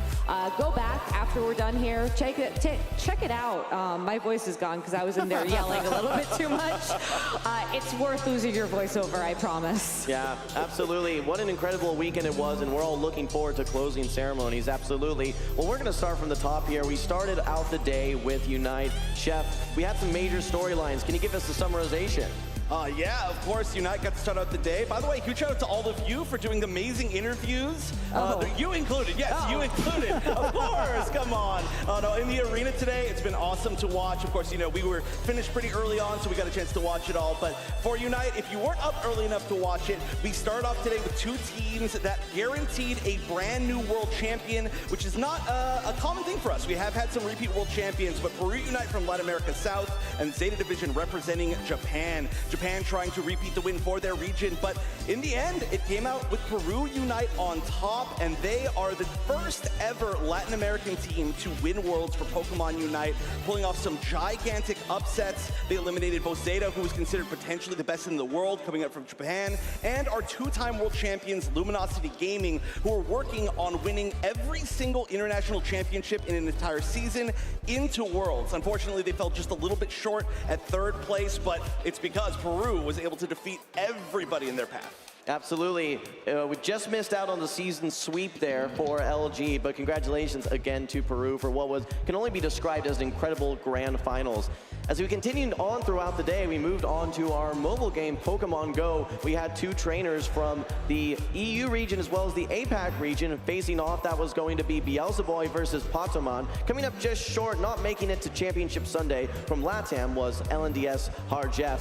Beelzeboy versus Patoman, what an incredible battle. Beelzeboy actually coming in from the loser side of the bracket, having previously lost in winners finals to Patoman. He was able to take a 3-1 victory in the first match, resetting the bracket, where he then, in an incredible 5-game series, was able to tough it out, beat Patoman, and take the title of champion. don't forget, Beelzeboy was our 4th place finalist that ended up coming up just short in 2024. So it was an absolutely incredible story to take that next step in his journey. You know, I actually was talking to somebody earlier, and they mentioned that Beelzebub was one of 2 competitors who came from India to compete this weekend. That's correct. Only 2 trainers from the India region, and they both performed very well, both top cut. Again, Beelzeboy is a trainer that took 4th place last season, and this was his breakout moment. What's really interesting is that the India region doesn't necessarily get quite as much coverage on the main circuit as EU, LATAM, and NA. So it was great to see that spotlight that he does get, he was able to completely capitalize. That's so cool. I mean, I know that Pokemon Go has a very fast evolving metagame, and you had some moveset changes announced as well this morning. Do you think trainers were excited to hear that news? They were losing their minds. Absolutely. I was here in the crowd when they started announcing everything last night, and there may have been more energy for the moveset releases than a lot of the battles in day 1. It was absolutely incredible. And it was very similar to last year as well. It's been a great opportunity for us to really get a preview of what the new meta is going to look like before the Worlds even wraps. Well, we're going to keep moving on here. Chip, I know you talked about a little bit as well, but can you kind of start from the top here and give us a recap for what we saw in TCG? Yeah, well, starting with the juniors division, this is where we kicked things off. We had Yuya Okita taking things down with his Raging Bolt deck. This has been a popular deck throughout the season. He was able to defeat Jose in that final match. And pictured there, we see Raging Bolt EX and Teal Mask Ogre EX, but the story of that match was really the single prize Raging Bolt, the non-EX Raging Bolt, using its Thunderburst Storm attack to target down Jose's benched Pokemon. Yuya was able to just totally control the pace of the board and really limited Jose's options. Then in the seniors division, Fuguan Liao from China, our first ever Chinese champion here at Worlds in the TCG. He was able to take down Gabriel Fernandez, which I think was one of the biggest stories of Worlds, was watching what Gabriel Fernandez would be able to do. He's someone who has won all 3 ICs this year. He won 2 regionals. He maxed out his locals. He had the maximum number of possible championship points and was just 1 singular game away from completing the perfect season. He was unable to defeat Fuguan, though, who had a really unique deck. Golden Go EX mashed with Joltik Box. It was really like you took 2 decks and shuffled them together and then just pulled out the best 60 cards. And it ended up working out really nicely. We saw a little bit from it in the Masters division, but Fuguan was able to get the win as a senior. And then Riley McKay, as I mentioned, to start things off here. Really cool story, you know, someone who we weren't super familiar with a few months ago. He gets 2nd place at NAIC and then just propels that forward and becomes the world champion. It is so incredible when we get to see these trainers make their mark in history, adding their names to the Wall of Fame that we got to see at the Pokemon Museum. Just so many incredible trainers that are capitalizing and making their moment in history. All right, last up, Gabby, we just got to see all of the VG games. I know we had some big upsets in TCG and Unite. Any big upsets in VG? There's a Buzzwole flying behind you, Gabby, just so you know. Watch out. Okay, it was first the T-shirts, now the Buzzwoles. No, it's funny you mentioned that. Honestly, all of our upsets were earlier on in the weekend. I think that when it came down to the 3 finals matches that we had earlier today, they were very neck and neck. Now, in the juniors division, we had Luke Whittier versus Sosuke Arinori, and it was a cool matchup because Sosuke was running a team with Koraidon and Whimsicott, Walking Wake. Whimsicott and Walking Wake especially, we hadn't really seen much in the Masters division throughout the weekend, but Luke's team was very traditional. Miraidon, Calyrex, Ice Rider, had a Farigiraf and an Iron Hands, you know, very common Pokemon we've seen in the Masters division, a very comfortable Trick Room team. Just was able to stay 1 step ahead of Sosuke throughout those games. It was a very fun match to watch. I love to see how Luke was prioritizing, setting up the Trick Room, making sure the Miraidon got on the field at the right time. It was really a really fun match, so make sure you go back and watch that if you can. In the seniors division, though, like I said earlier, Kevin Hahn, our first ever competitor in the video game to win Worlds in both the juniors and the seniors division. But also, if you think about Ray Rizzo, there's a weird technicality that could mean he's first, but we're going to ignore that for now. His opponent was Xian Lee from the Korea region. His opponent was running Calyrex Shadow Rider and Zamazenta. Again, another sort of common core that you see throughout the Masters division. But Kevin was also running a team that I'd seen him run earlier on in the season and that I'd spoken to him about at regionals. Once again, the Calyrex Ice Rider, the Miraidon team, using that Trick Room mode, making sure that you had the right Pokemon on the right field at the right time. There was a lot of high-level gameplay in this game in particular, with Xian trying to pivot his Pokemon around to give the Zamazenta in particular opportunities to go for some big attacks. But again, Kevin was just one step ahead, and his brother Chris was talking about how Kevin just knew instinctually 70% of the matchup going into the prep they did last night, and he was really only there to provide the extra 30% and maybe a little encouraging words before the battle started. Of course, though, we have to go back and talk about the Masters Division matchup. Giovanni Siski, our world champion, and then James Evans, our finalist. They had dinner together last night, which was kind of cool. I like sneaking in these little stories because, you know, it's not just about the Pokemon, it's about the people. And dinner was actually very cordial, apparently, but then they went their separate ways. They both stayed up late into the night prepping. But in the end, it was Giovanni's team. It was that Terra Stellar play where he was able to take the one-hit knockout on the Brute Bonnet, get that advantage, and then ultimately take this crown to become world champion. So again, you have to go back and watch if you missed it. It was some of the best Pokemon I've ever seen. Incredible analysis from Gabby. Thank you for walking us through those battles. One thing that I just want to harp on, you just talk about the story, the community element that goes into Pokemon, right? It just, what leads to these moments for all these individual trainers, their champion moment? So many battles, so much prep, so much community that goes into it, and it's just truly amazing to see. Yeah, we had a little bit of that in the TCG finals as well. Justin, one of our finalists, and Riley, the eventual champion, they actually told us that they had practiced a little bit together. I think they have a lot of mutual friends, practiced a little bit together on the Tuesday and Wednesday leading up to the tournament. Justin told us he actually made changes to his deck list because of the games that he and Riley played together, and it propelled them both to the finals. That's a really cool story for us. Yeah, absolutely.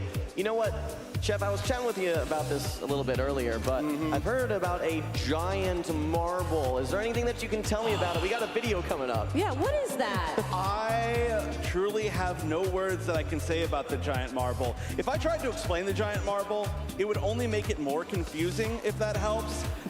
We have been advertising the world's largest marble for many events now. May or may not be accurate, but we've made it to the end of the road with the world's largest marble here in Anaheim, California. Honestly, the only way to really know about it is to see it. Let's take a look.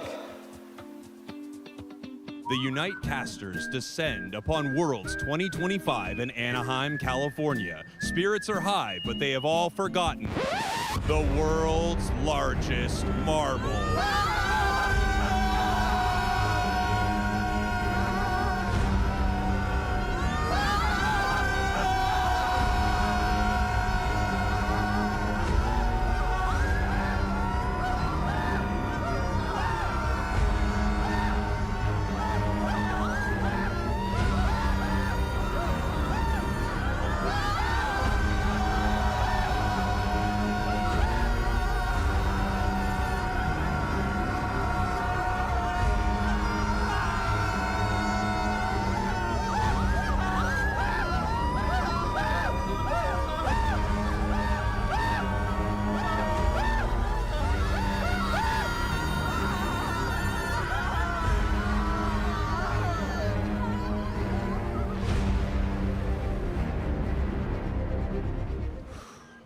Anaheim, California, home of the world's largest marble. Ah! Oh, scared me.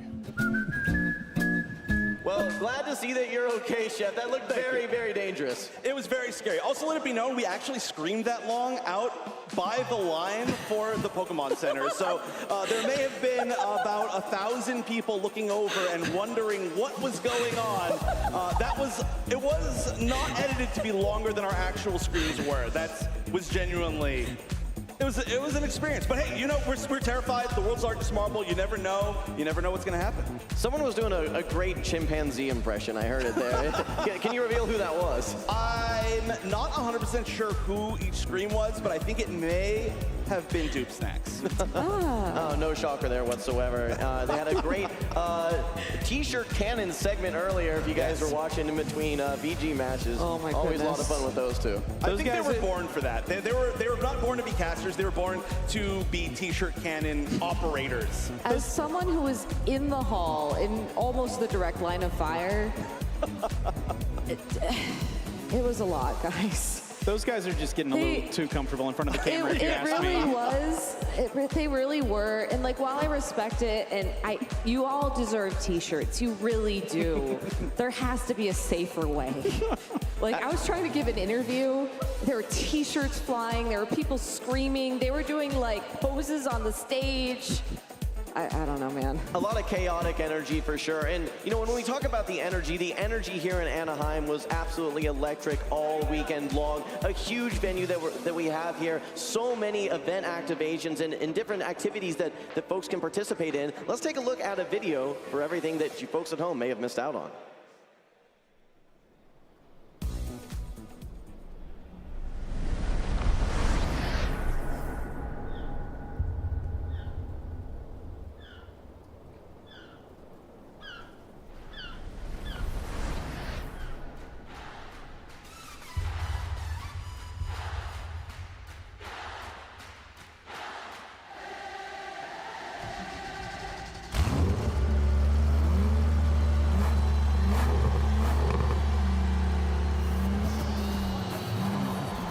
Welcome to the 2025 Pokemon World Championship!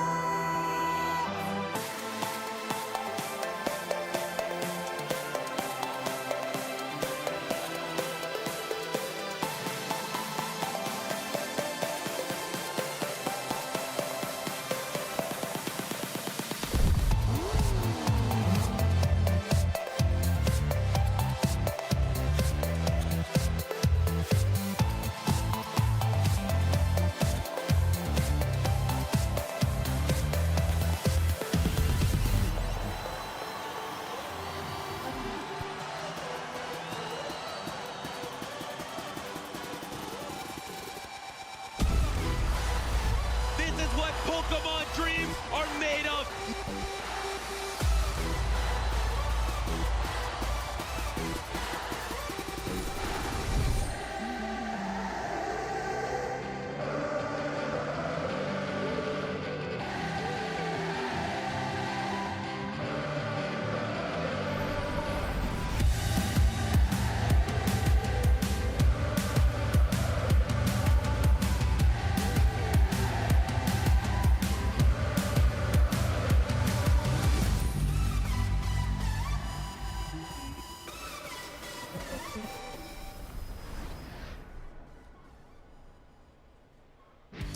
What an incredible weekend that it's been. I know all of us have had a ton of fun, and like I said, the atmosphere here in the convention center has been absolutely electric. Chip, I wanted to ask you, did you get a chance to tune into the opening ceremonies? Oh, yeah, absolutely. It's one of my favorite things every single year, and it just feels like new things are happening time and time and time again. Basically getting a little bit of a concert to kick off the World Championships. Incredible. Gabby, did you have a favorite song that you got to listen to, and what do you think of the music in general? Oh my goodness, you asked me about the music. Jim, thank you. I appreciate that. No problem. No, it's funny because I feel like I always associate big events with music, and the fact that they've started to release these soundtracks is something very meaningful for me. That being said, I think the song that Nate Wants to Battle and Anna Prosser were singing, that one just was really just hit me right here. Like, plus, you know, Anna's a good friend, and seeing her dancing on stage and just having the time of her life, like, I was tearing up. Gabby, it was good. great. I'm sorry to interrupt. We have another video that we want to play before closing ceremonies. All right.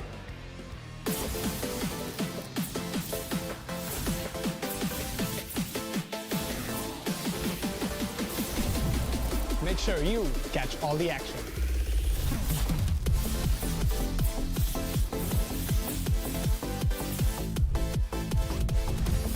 Capture all the battles.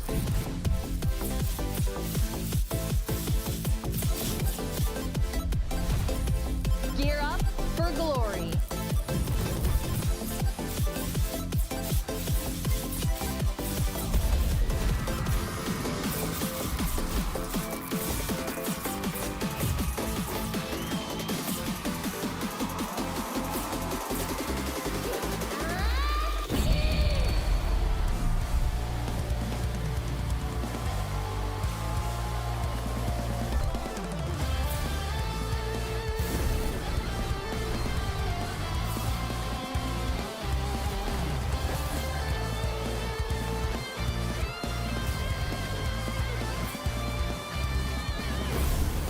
LEIC to EUIC, NAIC to here. We've traveled the world together. Trainers, fans, and champions in the making. Now it all comes down to this. The stage is set, the battles will be fierce, and the excitement is just beginning.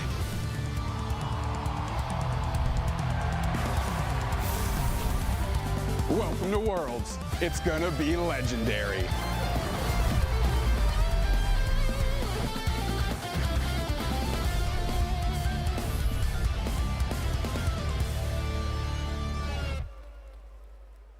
All right, well, we are so close to closing ceremonies. You can see under 3 minutes. And I just want to say thank you to everyone here at the venue, whether it's the competitors, the judges, the staff, all these casters here. It takes a village, absolutely, to get all of this working, and it has been such an incredible time here. I would encourage all the folks watching at home, if you ever get an opportunity to make it out to a Pokemon tournament, whether it's a local, a regional, an international championship, or even next year in San Francisco for Worlds, absolutely give it all of the opportunity that you can to try and make it there, because, like I said, the atmosphere is absolutely electric.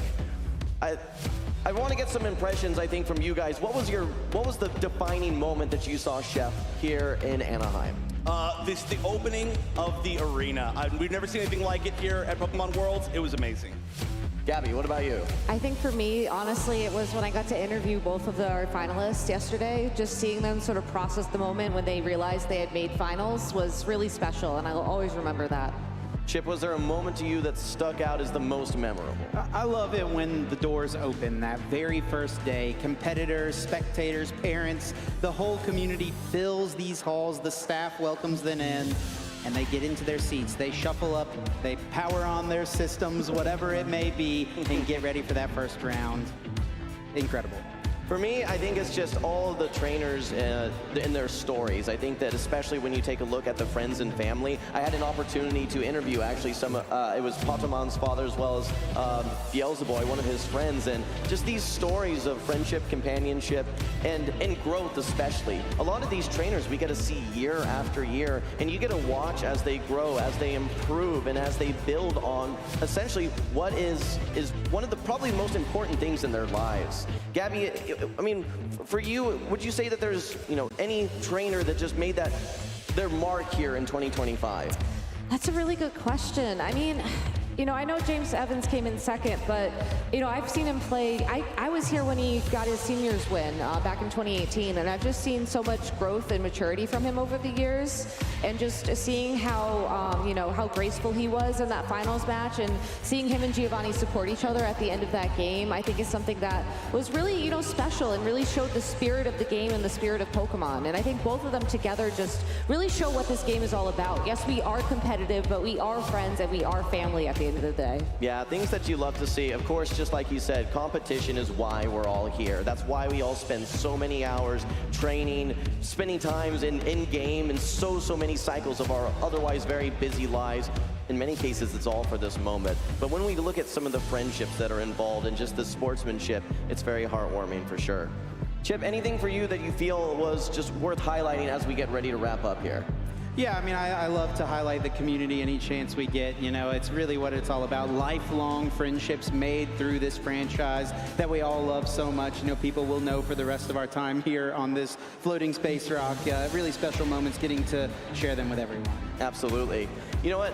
I don't know if you guys had an opportunity to go to the Pokemon Center here, but this was one of the, I gotta say, all the gear from this year was some of my favorite that I've ever seen. Between the jacket, between some of the plushies here. Gabby, did you have a favorite Pokemon Center item? Oh my goodness, all? No, I bought the jacket, the Leatherman jacket, and I will be wearing it on my Zoom calls for the next couple of weeks like a dork, and my coworkers will call me out on it. It's okay, Brad, I know. It's okay. My co-caster Butters, he saw the jacket as well. He got one not just for himself, but for his wife as well. Oh, that's so sweet. Yeah, absolutely. Well, as you guys can see, we only have a couple minutes left until closing ceremony. I absolutely recommend that you stick around. You are not going to want to miss it. Absolutely. In some cases, this is what people look forward to the most at Pokemon.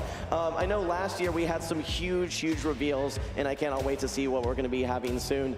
Jeff, did you get a chance to go to the Pokemon Center? I did. Unfortunately, the jackets were sold out. The baseball jerseys, both of them I wanted, didn't get a chance to get them. But I did get the boogie board, which we've been seeing people carry around all weekend, and that is certainly going on my wall. It is a very, very cool piece, and it really is. It fits the theme of Anaheim. Yeah, absolutely. You know what? We've had such cool locations in the past. Of course, Hawaii and Honolulu, incredible environment, very iconic with Pokemon. Japan, of course, in Yokohama. Well, who can forget that? I think that Anaheim, there was maybe some question marks as far as, hey, what's going to be the theme? And I absolutely love it, especially the opening ceremonies when we just got to see a blending of all that different types of cultures and music. We saw some pop, we saw some rock, we saw some hip hop as well. Shout out, by the way, to the performers. Just such an incredible moment there for sure. But I just gotta say, it's been such a fun time here, working in the production team, working with these great casters. Again, big thank yous to everyone involved here on production, on staff, the casters. Big thank you to the competitors as well. Big thank you to the city of Anaheim for having us. But as you guys can see, we are ticking down to closing ceremonies here. We are so excited to take you into all the action. This is what we've been waiting for. Let's kick it back to the arena. Let's go.